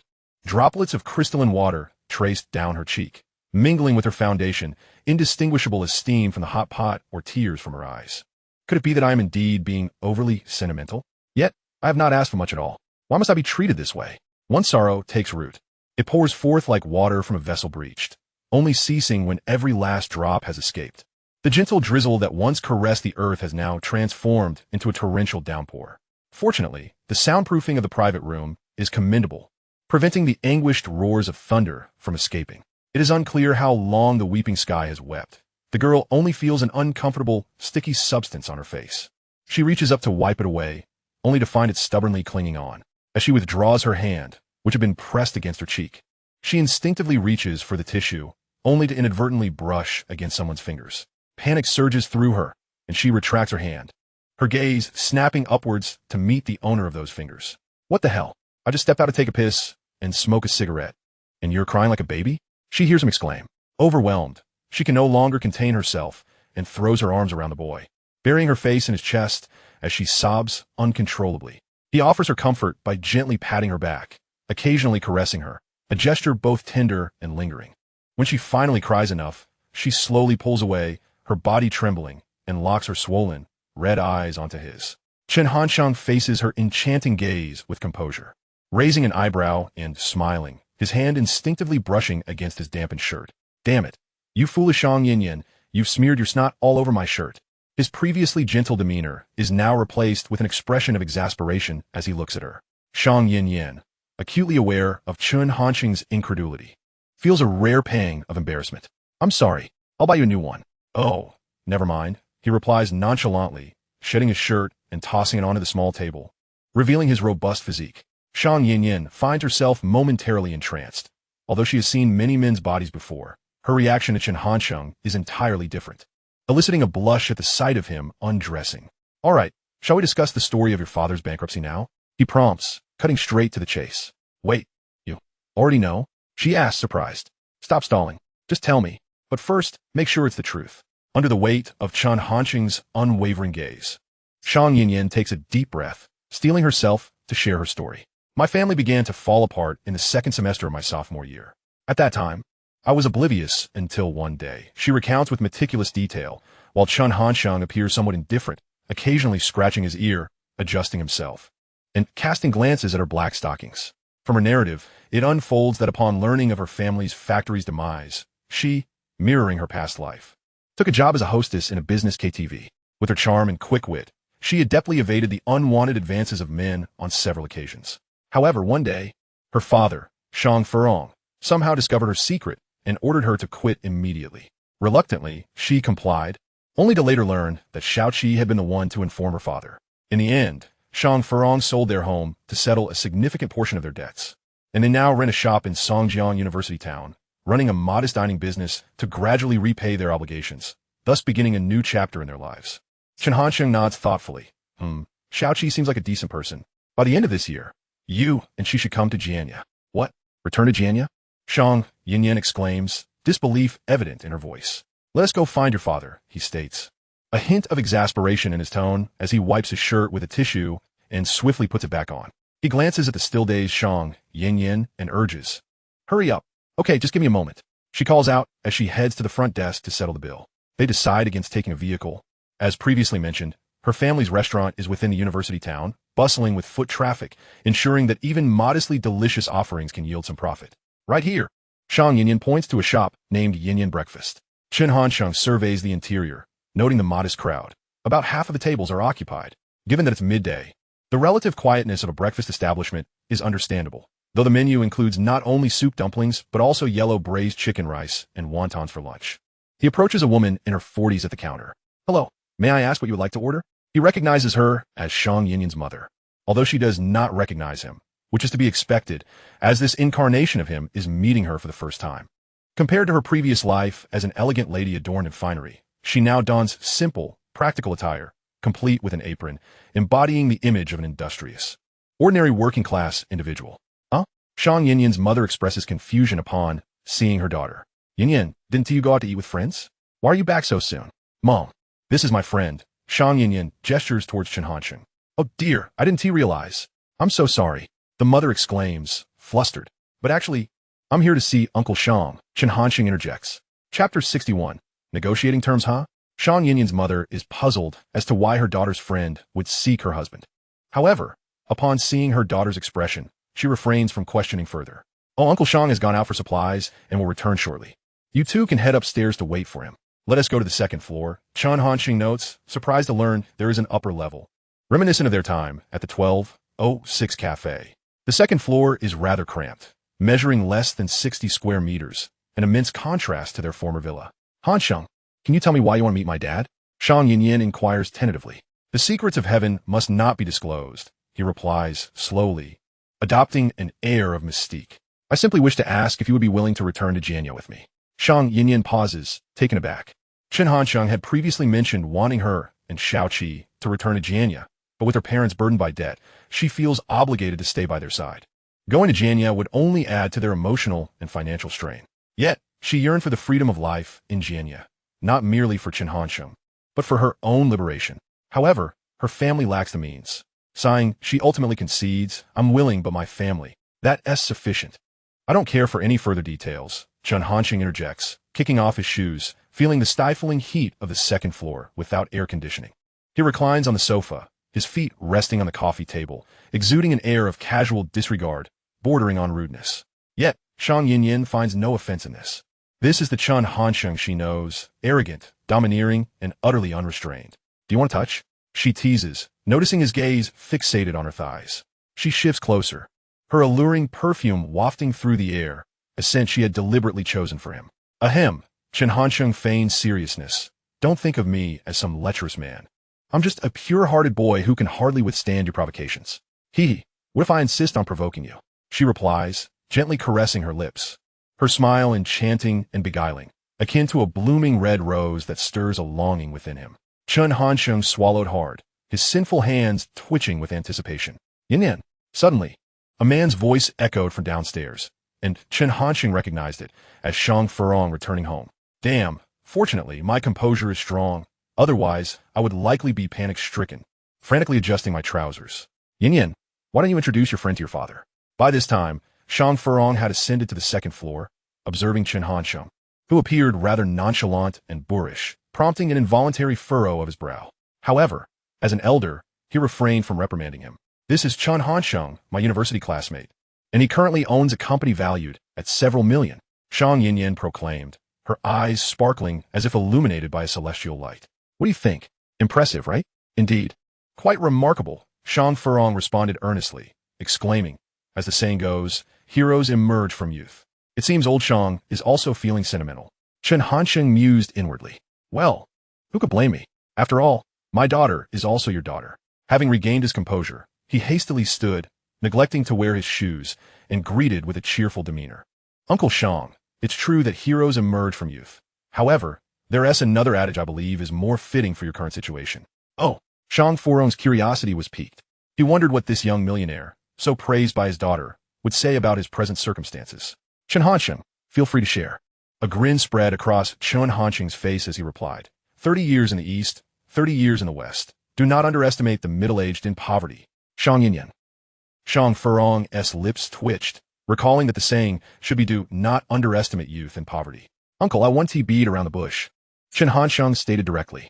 I am here to help you realize this do not underestimate the middle-aged in poverty. Uncle, we are all businessmen, as the saying goes. A straightforward person does not speak in riddles. Our transaction is simple. I will assist you in making a comeback. A comeback? Shang Furong's gaze became somewhat vacant. Had he not also longed for a resurgence? Yet, this would require at least 2 million in funds, and he was already burdened with over 400,000 in debts. Although Yin claimed he had a company worth millions, his liquid assets were likely just over 1 million. And why would he lend me all his liquid capital? Was it because of Yin? He glanced at his daughter, who was gazing intently at Chen Hanxing, and shook his head helplessly. Yin clearly held an interest in him. If that were the case, there would be no need for this transaction. What are your conditions? After uttering this question, silence enveloped the room until Yin gulped audibly, breaking the stillness. Meanwhile, Chen Hanxing leisurely donned his shoes. When he stood again, his eyes gleamed with mischief, and a smirk graced his lips, embodying a rogue. The conditions are. At this moment, both the Shang father and daughter tensed, awaiting his next words, only to be met with the sight of his retreating figure. Once Chen Hansheng disappeared down the stairs, the duo remained momentarily stunned, utterly at a loss regarding what this so-called condition entailed. Why is he becoming increasingly enigmatic? What exactly is this young man up to? After a prolonged silence, they exchanged glances, each detecting profound confusion in the other's eyes. Yin inadvertently cast her gaze toward the spot where Chen Hansheng had been seated, and suddenly her eyes widened. "Dad, look there." She pointed with her slender finger at a reflective white card lying on the coffee table, and they both recognized it as a bank card. Shang Furong, astonished and perplexed, trembled as he picked up the light yet weighty card, discovering a note beneath it inscribed with 6 crooked Arabic numerals. After a brief pause, he hurriedly retrieved a POS machine from the drawer beneath the coffee table. "Please use your bank card." Ding. "Please enter your password." Shang Furong grasped the POS machine, his chubby fingers slowly tapping in 041206. "Please select a service." Sure enough, that was the password to the bank card. "Okay, please wait." Buzzing. Phew. Both father and daughter felt their hearts racing, breaths quickening as they intently stared at the POS machine, which was gradually processing the data. Their hearts lodged in their throats. "One, 10, 100, 1000, 10,000, 100,000, 300,000. Yin covered her luscious lips, her eyes, adorned with pink eyeshadow, widening in disbelief, her body frozen as if under a spell. At that moment, Shang Furong exhibited the calmness of a former millionaire, thrusting the bank card into Yin's hands and sprinting downwards with an agility he rarely exhibited. Yet, by the time he reached outside, the rogue's figure had already vanished. Could this be what the ancients referred to when they spoke of leaving quietly, concealing one's achievements and fame? Meanwhile, Yin, still in a daze on the second floor, suddenly felt her thigh vibrating. She pulled out her phone from her pocket, surprised to find a text message from Chen Hansheng. "My condition is that you must call me Dad from now on." Chapter 62. The Aggrieved Little Secretary. Sunlight poured down from the sky, imbued with a gentle warmth. The afternoon street was sparsely populated, with vehicles occasionally passing by, emitting soft engine sounds. The trees lining the roadside cast diagonal shadows on the ground, resembling a natural ink wash painting. Chen Hansheng drove his little Xiao Li from Songjiang towards Putuo district. It was already 3 in the afternoon, and he needed to return home early. He had made plans to accompany Shan Han Hai to a Sichuan restaurant, and the Huning Expressway was his preferred route. "To play Chopin's Nocturne for you, in memory of my lost love." A voice as gentle as the night breeze. The sound of a heart broken is truly beautiful. Inside the moving Xiao Li, Chen Hansheng drove while humming along to the music, following the tune of Zhou Jieluan's Nocturne. Released in November 2005 and included in the album Chopin in November. Upon its release, the song's initial orders reached 1 million copies, surpassing the previous album 7 Mile Fragrance. On the day it launched in Hu City, it sold over 100,000 copies, accumulating a staggering total of 550,000 copies. With such terrifying data, one can only imagine the tumultuous emo storm this song incited back then. As the song concluded, he remained immersed in its essence, lamenting why he could not compose such remarkable music. "Damn, fortunately, I'm not a foolish sycophant like Wang Zibo. Otherwise, I'd be in tears after listening to this. Why does it feel like something's missing?" Halfway through the journey, Chen Hansheng sensed a lingering void, yet he could not pinpoint it. Dingling. Just then, his phone rang unexpectedly, revealing that it was his little secretary. "Damn, Nie Xiaoyu is still in Qingpu." After contemplating for a moment, he answered the call, deciding to take the initiative. "Hello, Nie Xiaoyu. Why did it take you so long to return my call? Do you not realize my time is precious?" Nie Xiaoyu replied. "Minister Chen Yu, what do you mean you? No explanations. Just give me your location." Chen Hansheng decisively interrupted the secretary's incantation. "I'm at the commercial square on Yingpu Street in Qingpu." Minister beep, beep, beep. The secretary attempted to struggle for a moment, but alas, the boss abruptly disconnected the call. Her arm, still clutching the phone, fell limply to her side, her expression a blend of confusion and exasperation. "Heartless boss, you're nothing but a scoundrel." On the journey back to Jianya from Hu City, the secretary sat in the back seat. Her face set in a stern expression that elicited both amusement and guilt from Chen Hansheng. Xiaoyu, he called out, "My beautiful, kind, and adorable secretary." Chen Hansheng, convinced of his sincerity with his trifecta of compliments, was met only with a cold huff from the secretary. "You're quite resilient, aren't you? Damn it, can't I handle you?" Faced with the challenge of softening her stance, he decided to unleash his trump card. "Oh, I heard that figures of Sakuragi Hanamichi and Rukawa Kid from Slam Dunk are set to be released next year." "Yes, I know, next year. Wait. Why am I talking to this heartless boss so casually? In truth, The moment the secretary heard the word slam dunk, her ears perked up, though her attention had momentarily been diverted by Rukawa Keed, leading her unwittingly into her boss's trap. Originally, she had planned to select a special gift for herself at the end of the year, but alas, Chen Hansheng shook his head forlornly, his tone laden with regret, as if lamenting the loss of something significant. No need to feel sorry. She disregarded the fact that this was merely Chen Hansheng's ploy, and decided to temporarily forgive her incorrigibly wicked boss for the sake of the free-spirited and strikingly cool Rukawa Keed. Thus, they resumed their light-hearted banter, filling the journey with chatter. During this time, when the secretary inquired about the alleged daughter, Chen Hansheng merely deflected the question, leaving her oblivious to the existence of Xiao Rongyu, let alone Shang Yinyan. Although Xiao Rongyu had already spent several nights in the boss's quarters at the company, the residence was not located within the office, but rather in an independent two-story building situated in a discreet area behind the company. One could only wonder how many alluring and enchanting young women had once graced that place. Upon arriving in Jianya, it was already 6 in the evening, the hour when the sun began its descent. Chen Hansheng looked up to behold a magnificent sight of fiery clouds painting the sky. As time passed, the colors of the clouds deepened, glowing as red as fire and as brilliant as dawn, as if the very heavens were ablaze. Chen Hansheng rolled down the car window, inhaling the fresh air outside, reveling in an indescribable sense of elation. Xiao was currently residing in the company's employee dormitory in Jianya, albeit a more upscale single room. After bidding farewell to the secretary, he returned to the Tianjing mountain community, organizing the gifts he had purchased for Xiao. For Youchu, he selected an exquisitely engraved hero pen, knowing that even during her time off, she would diligently study at home, making the pen quite practical. Little Ning received a beautifully crafted rabbit paper cut, a delightful treasure for a child. Additionally, he had brought traditional pear syrup candy from the old Chengwang temple for his grandmother, known for its soothing properties against coughs and its delightful sweetness, perfect for alleviating common throat discomfort in the elderly. Chen Hansheng had instructed the secretary to procure a few items, and she happened to buy 4. The remaining gift was a small embroidered sachet, exuding a unique fragrance, rich with meaning, perfectly suited to Xiao Yu's romantic nature. Could it be that Xiao Yu had opened her third eye? The serendipity of the purchases was uncanny. What do you think? Do you like them? I specifically visited several supermarkets to find these for you. Chen Hansheng observed Shen Youchu, who was carefully placing the pen back into its box. Upon hearing his question, she looked up, her dark, enchanting eyes radiating innocence, and bestowed upon him a most tender smile. I like them, then give me a kiss. Chen Hansheng's words were audacious, disregarding the presence of others in the living room, as he leaned closer to Shen Youchu, playfully pointing his finger. Sister is going to kiss brother Little Ning, who had been engrossed in admiring her rabbit paper cut, suddenly perked up at the unexpected dialogue, raising her hands in applause. The grandmother, however, showed little reaction, gently patting Ning's head to quiet her, before leading her back to her own room. Grandma really does give us some privacy. Hey, Grandma has created a space for us. If you don't kiss me now, it will be quite embarrassing. I will kiss you. All right, come here.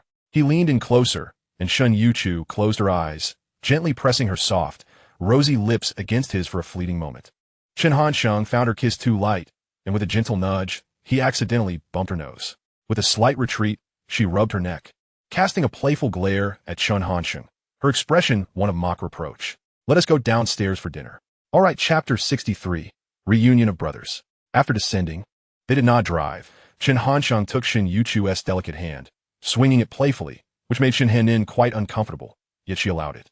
They arrived at a Sichuan restaurant named Weishwank, and as they approached the entrance, a pungent aroma of spice hit them, instantly tightening Chen Hansheng's previously relaxed expression, causing him to sneeze twice. Shen Youchu looked up at him, instinctively ready to suggest another place, but he preemptively declared, this one, no changing. Shen Youchu. The two settled at a corner table by the window.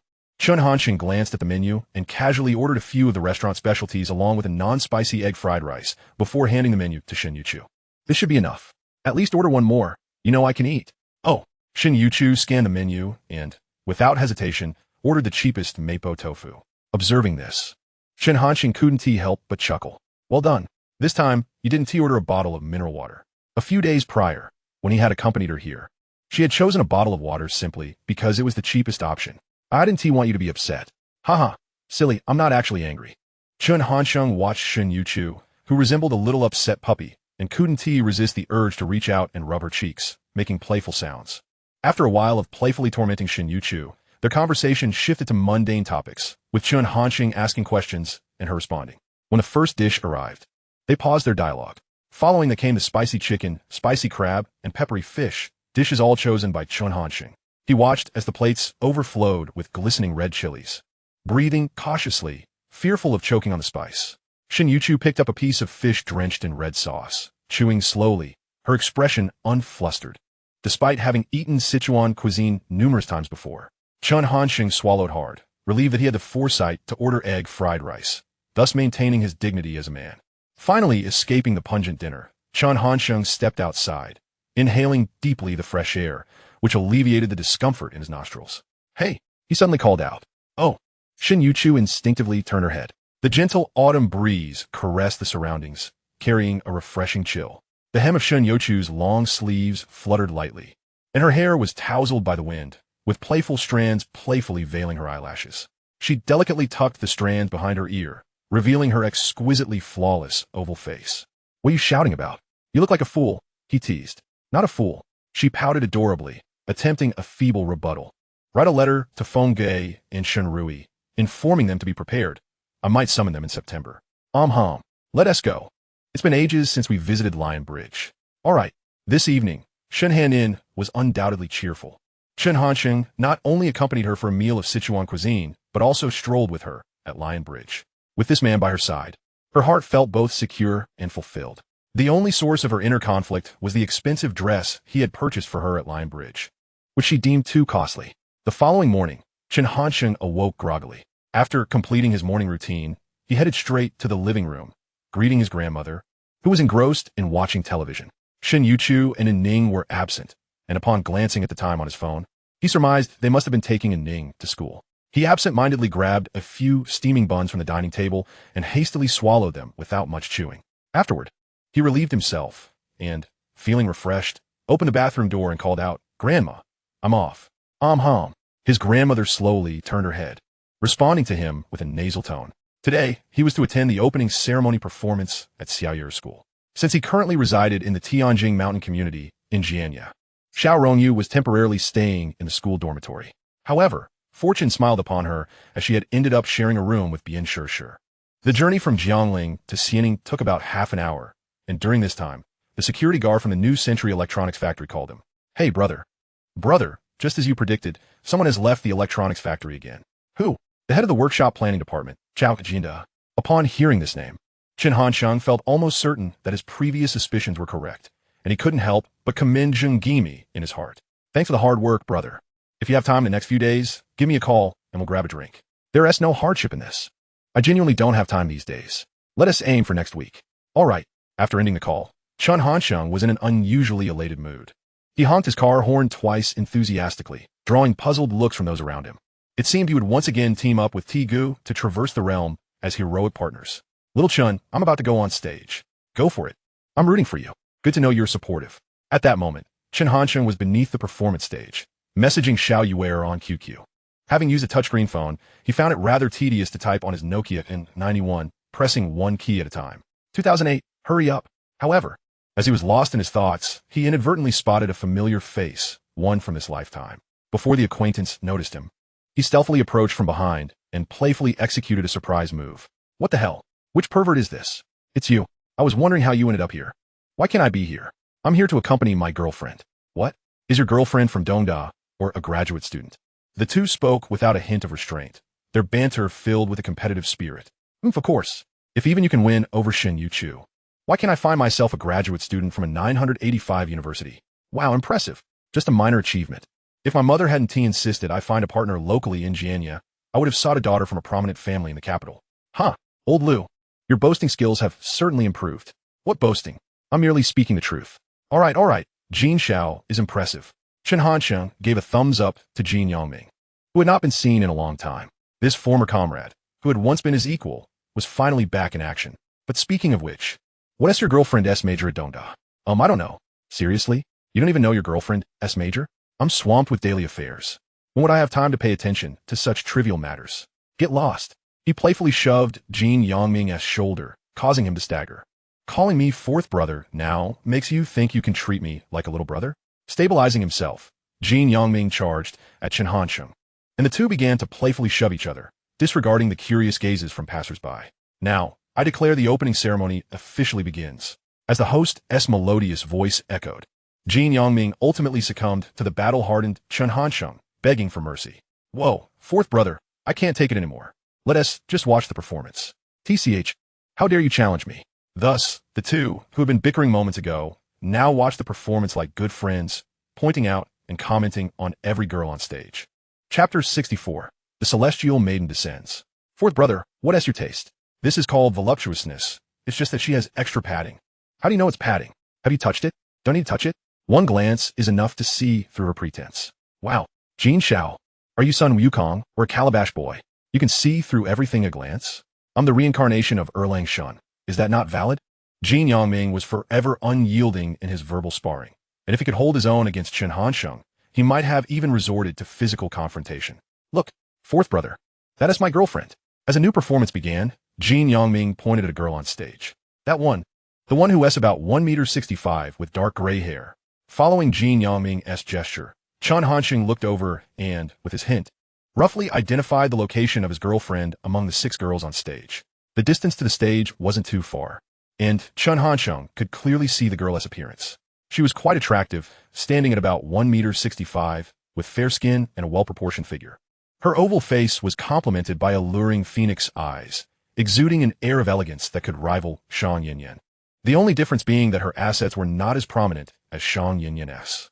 This performance was a dance, and she executed it with remarkable grace. Her movements poised and fluid, without a trace of hesitation. Among the 6 girls, she was undoubtedly the best performer. Her overall performance score was already at a high level, and at this thought, he couldn't help but internally scoff. Damn it, that scoundrel old Liu is unworthy. He glanced awkwardly at Jin Yongming, who was cheering for his girlfriend, unable to fathom how little Jin possessed such talent. In truth, his heart still leaned towards Dong.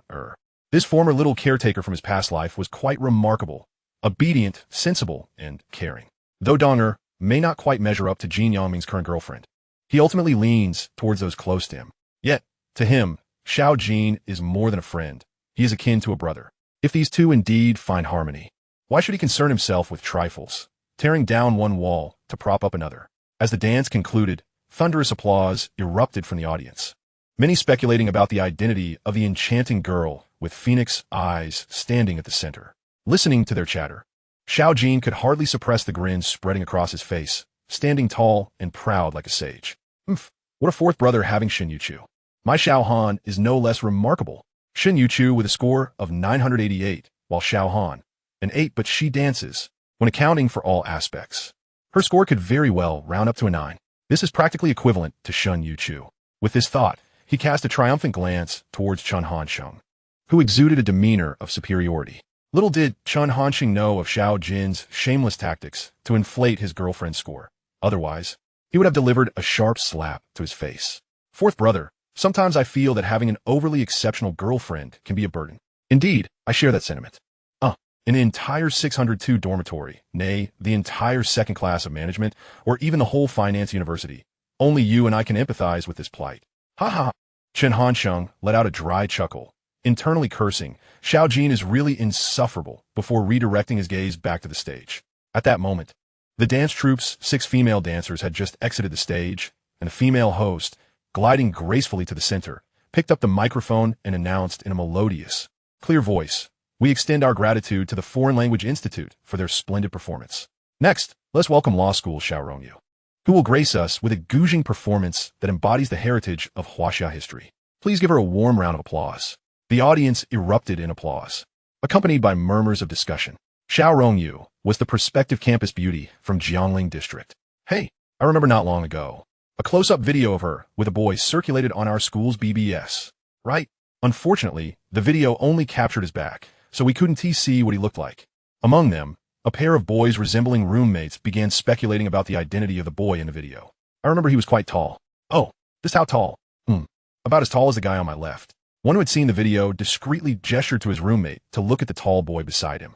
At that moment, Chen Hansheng was entirely absorbed in the performance, oblivious to the fact that someone had unwittingly identified the real person.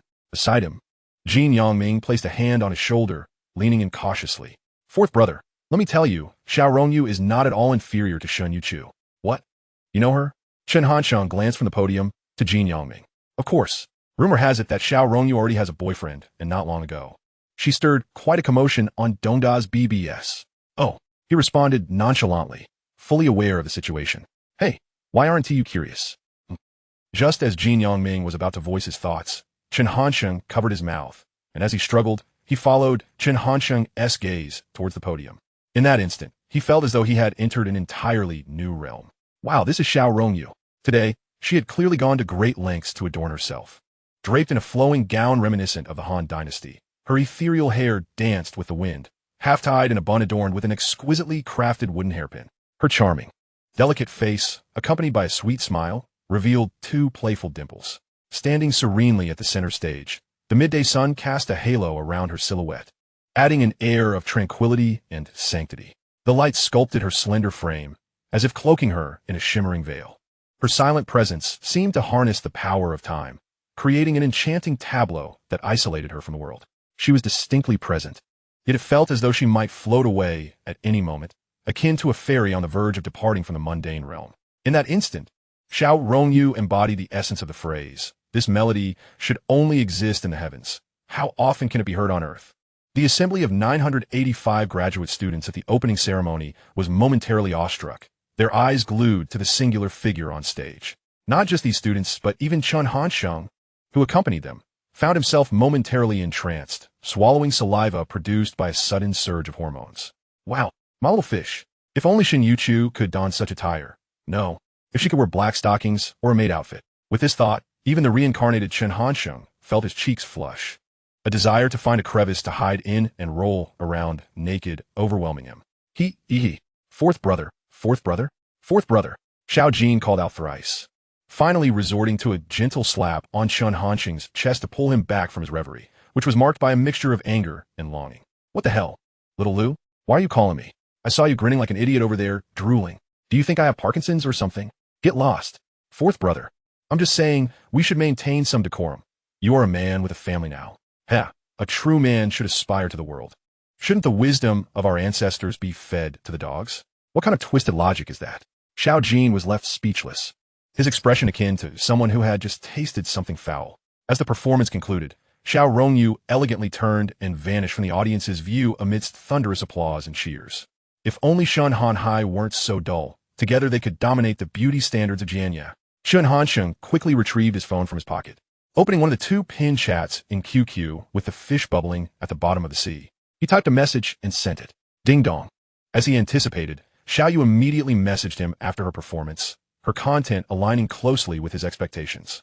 The fish bubbling at the bottom of the sea. So, how was it? Not bad, right? Chening Jun, it was perfect. If not for the crowd, I would have rushed up to hug you. The fish bubbling at the bottom of the sea. Aren't you afraid you won't be able to leave Dongda today? Chening Jun, I could take on 10. Goose, goose, goose. Laughing joyfully, was she chatting with Chen Hansheng? Backstage in the makeup room, Bien Sure was helping Xiaoyu touch up her makeup. The sunlight had caused her sweat, smudging some areas. Sure. Can you help me take a picture with little Chen later? Xiao Rongyu handed her phone to her friend. Her radiant smile, causing nearby girls to shyly avert their gazes. With Xiaoyu's performance concluded, Chen Hansheng saw no reason to linger. Rising from his seat under Xiao Jin's lingering gaze, he made his way down. Fourth brother, where are you going? To find Xiao Rongyu. Jin Yongming, where are you off to find the makeup room? She asked me to go. Chen Hansheng spoke candidly. Heh, so it was Xiao Rongyu who summoned you, remarked Xiao Jin, unable to suppress a scoff, rolling his eyes at him, embodying an attitude of skepticism. Oh, so you're not convinced, are you? Fourth brother, do I appear to be easily deceived? Just then, Jin Yongming's phone chimed, revealing his girlfriend's name on the screen, prompting him to answer promptly. Hello, Xia Han. You danced splendidly just now. Ah, it's nothing. To me, you are the most beautiful. Coincidentally, I have a friend here as well. I'll go with him. All right then.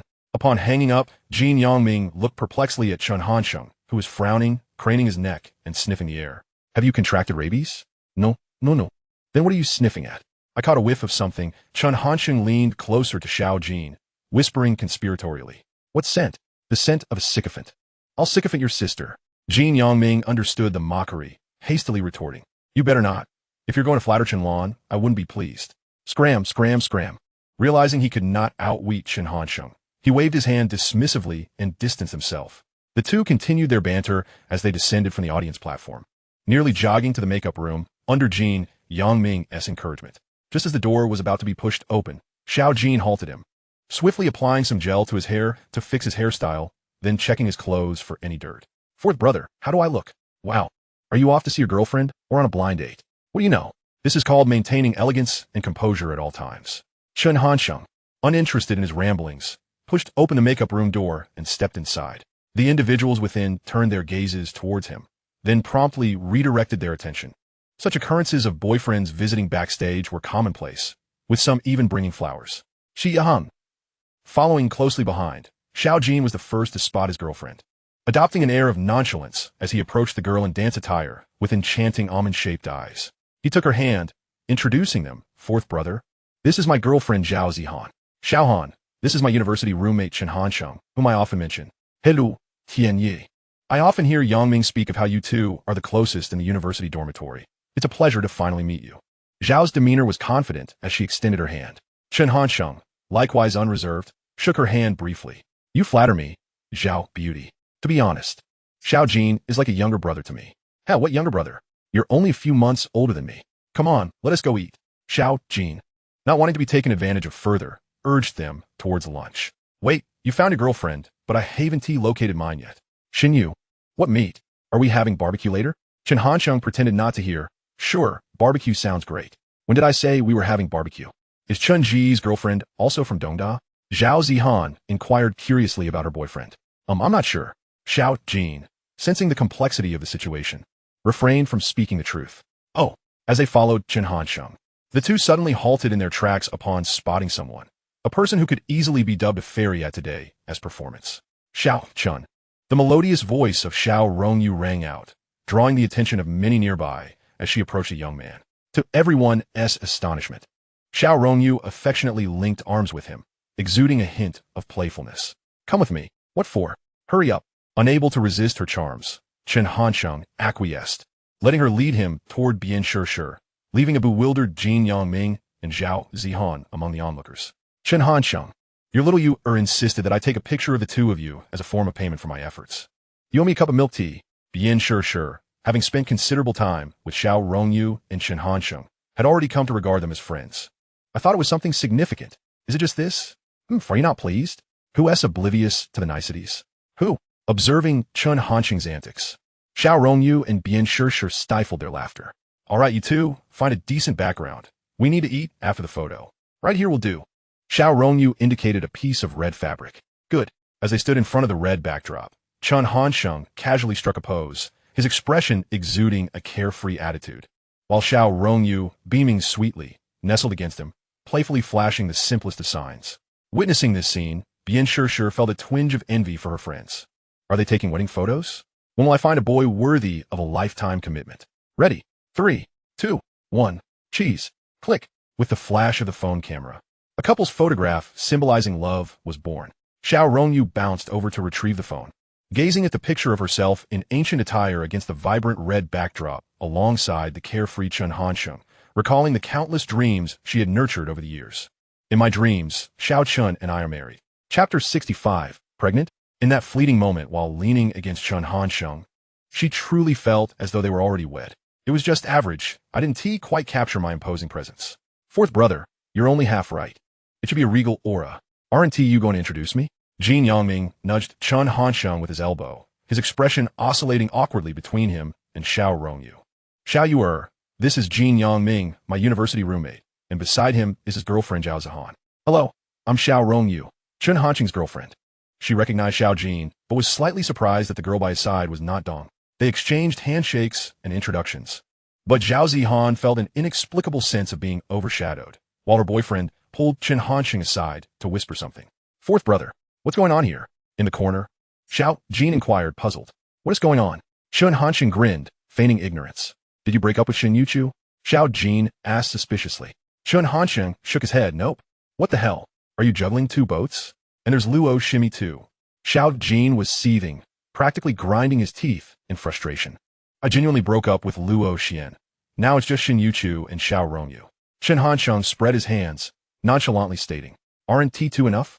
You wouldn't understand a father's joy." Scram, scoundrel. A brief dialogue concluded, and the two individuals returned to the presence of the two women, engaging in laughter and reminiscing about amusing anecdotes from their university days.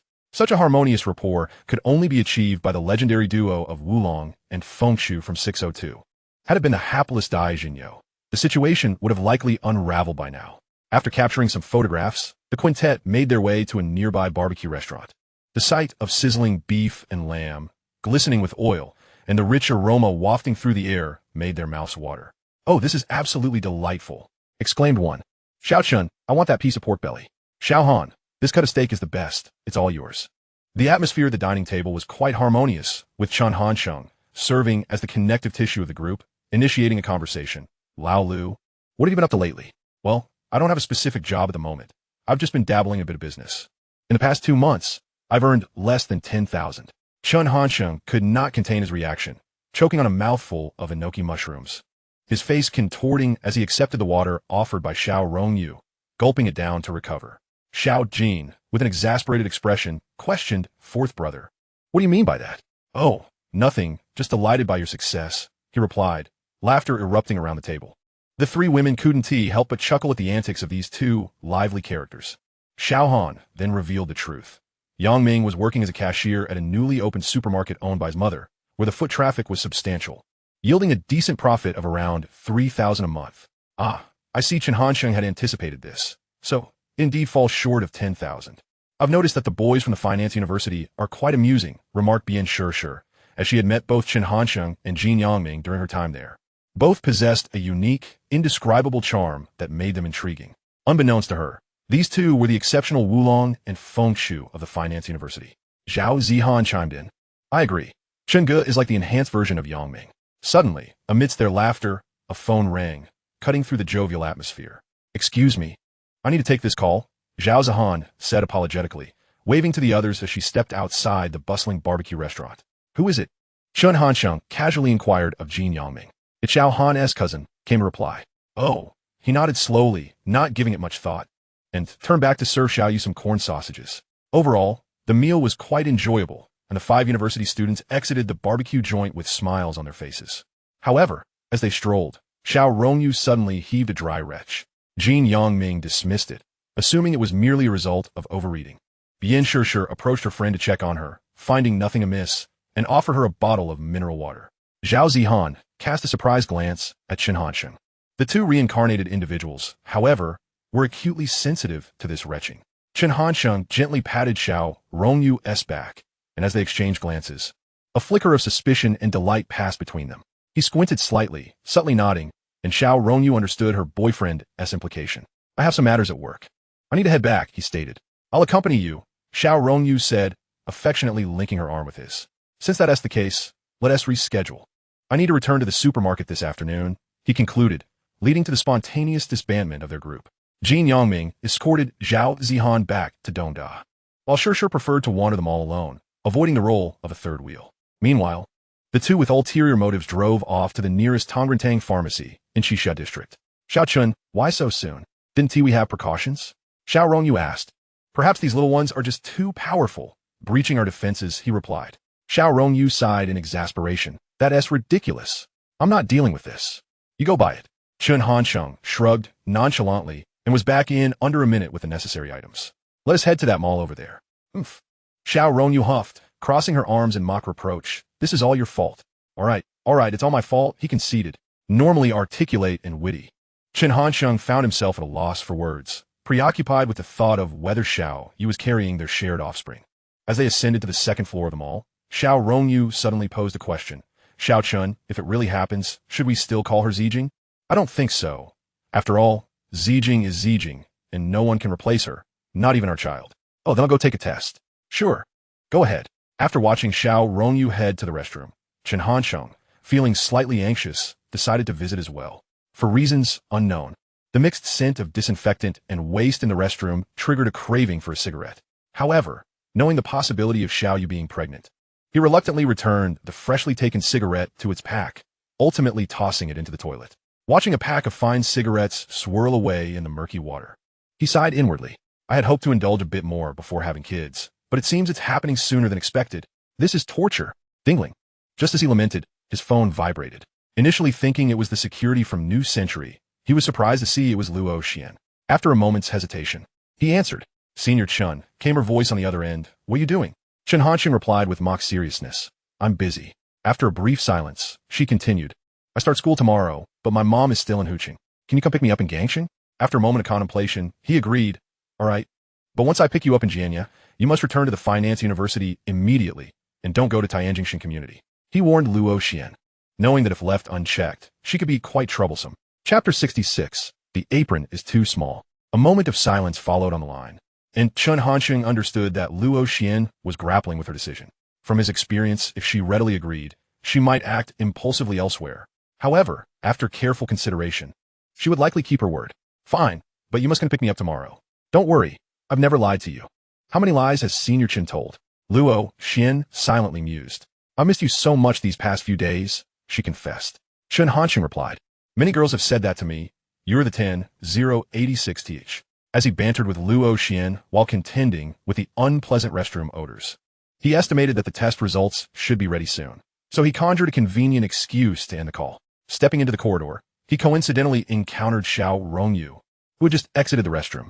Her expression was calm, and on the surface, she appeared perfectly normal. Even Chen Hanxing, with his roguelike temperament, could not help but feel a twinge of anxiety. What's wrong?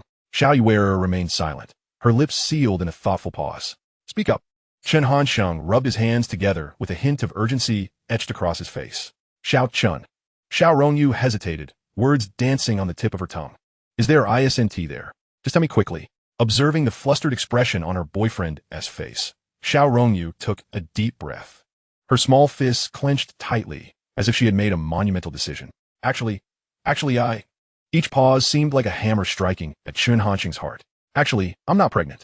The simplicity of those 5 words fell upon Chen Hanxing's ears, stirring a sense of disbelief. What the hell?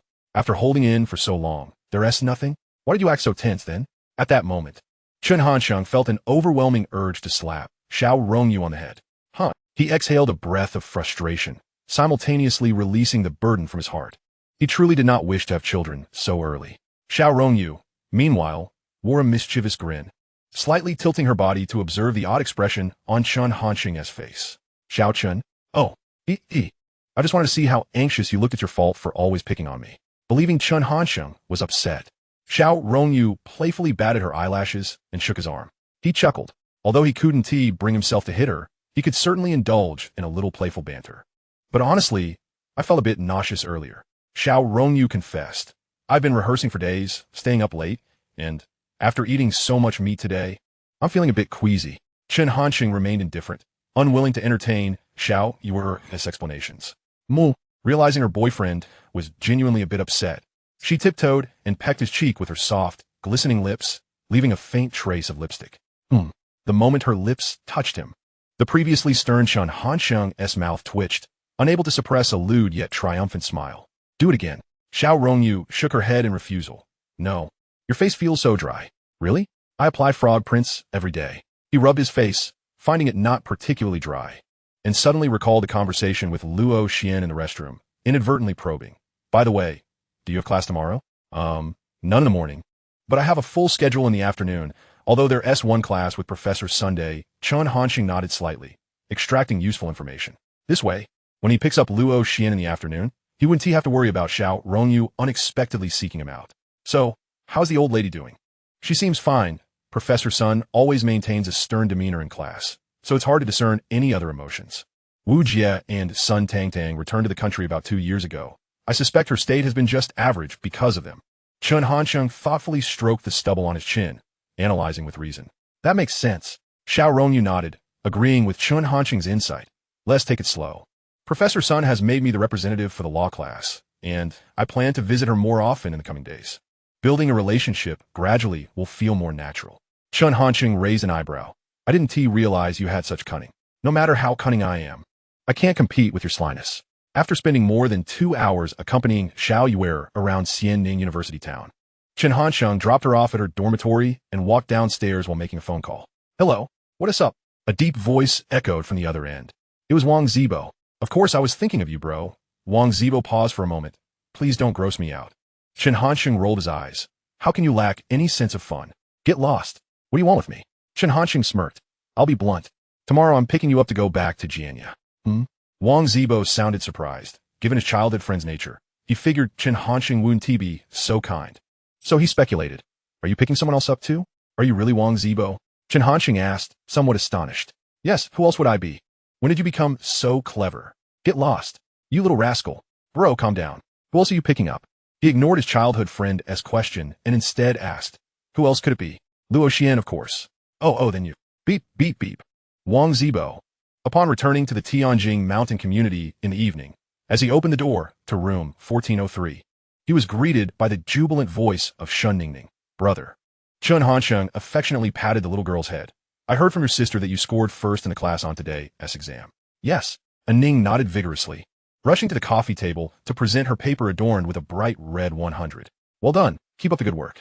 Chen Hansheng nodded. Today, I specially bought delicious food for you, your sister, and grandma. With that, he brought out the duck blood vermicelli soup, chicken soup buns, and a bag of pumpkin pastries he had hidden on the stairs. Ning sniffed with her little nose. It smells so good. Meow. Sensing the aroma, Pinyin, who had been lying by the coffee table, padded over to Chen Hansheng's feet, affectionately rubbing against his pant leg. Youchu, who had been busy in the kitchen, heard the commotion and came out. Today, she had her hair in a bun and wore an old, dark-colored loungewear set, with an apron that clearly struggled to contain her 30-60 figure. Chen Hansheng approached her, teasingly asking, Did you miss me? Yes, I did. Shen Youchu's cheeks flushed as she shyly lowered her head, unable to meet Chen Hansheng's unabashed gaze, responding in a bashful manner. He chuckled. Your voice isn't even as loud as Ping and S, meow. In comparison to Chen Hansheng, Shen Youchu's already rosy cheeks grew even warmer. Yet, her heart brimmed with happiness. She was genuinely content with her current peaceful and joyful life. Let's eat first. Shen Youchu awkwardly shifted the topic. After saying that, she returned to the kitchen to bring the prepared dishes to the dining table and then removed her oil-scented apron to call her mother-in-law to join them for dinner. Today's meal was quite sumptuous, featuring shredded pork with green peppers, scrambled eggs with tomatoes, stir-fried asparagus with dried tofu, and the duck blood vermicelli soup that Chen Hansheng brought. The air seemed to carry the delightful aroma of these dishes, joyfully wafting into every corner of the living room. Once the family of four settled down according to age, they began to enjoy this dinner, filled with happiness. Chapter 67. The Cheerful Mother-in-Law. Grandma, brother, sister, I'm full. Little Ning finished her meal first, happily clutching her little belly as she hopped down from the dining table. Meow, Ping, and who had been sniffing around under the table, followed her, waving its little paws as if requesting its long-overdue dinner. Wow, this little one is quite the foodie, just like a chubby cat at a reunion. Yes, Ning often feeds her snacks. By the way, have you sent the letter to Feng Gue and the others? Yes, I have. At the dining table, Chen Hansheng and Shen Youchu engaged in casual conversation. Nearby, the grandmother quietly listened to their dialogue, remaining silent, her expression unchanging. However, the subtle tremor of the crow's feet at the corners of her eyes betrayed her feelings of satisfaction and kindness. The life of the grandmother had been tumultuous, having lost her son in middle age and her husband in old age, leaving her with two granddaughters for whom she toiled day and night to earn money for their education. Now, she finally reached a stage in life where she could enjoy her twilight years. Contemplating this, Chen Hansheng felt a pang of guilt for the trust his grandmother had placed in him in his past life. Although the dual fulfillment method had ultimately succeeded, she had endured worry and sorrow for her granddaughters during that period. He mused that she must have been quite disappointed in him at that time. Chen Hansheng brought a pumpkin pastry to his grandmother. Grandmother, I bought you some pumpkin pastries. Please have a taste. If you find them to your liking, I shall procure more next time. The grandmother was taken aback by his sudden address. She squinted at the two younger generations, the corners of her aged mouth quivering upward in a semblance of a smile, though not overtly so. Okay, she replied with a drawn-out tone, her gaze momentarily lost in the brilliance of the incandescent light hanging from the ceiling. On this early autumn night, a gentle breeze wafted through, bringing with it a touch of coolness. The stars twinkled in the sky, and the moonlight cascaded like water upon the earth. The sparse chirping of cicadas seemed to serenade the lingering echoes of summer. In this enchanting night, people strolled leisurely or sat quietly in the coolness, savoring the tranquility and comfort, attuning themselves to the subtle shifts of the changing seasons. In the Tianjing mountain community, a family of four chose to descend and take a walk after dinner. Ning had made many friends in the community, They would chase one another or stand clapping, their laughter resonating throughout the building, spreading joy to everyone present. The grandmother sat quietly in a wrought-tan chair beside a flower bed, observing her little granddaughter, occasionally glancing at her slightly more distant granddaughter and son-in-law. Chen Hanxing inquired, "Has Xiao Hu called you recently to complain?" "No complaints." Shen Youchu pouted her lips and gently shook her head. "She only asked me about some other matters." "What matters?" Chen Hanxing asked instinctively. "Lin Yu asked me how well you treat me." "Oh, that chubby Hu." Chen Hanxing shook his head in amusement. You can always trust Master Hu's knack for meddling and worrying. Yet, in their contrasting personalities, they truly complement each other. "And how did you respond?" "You treat me very well."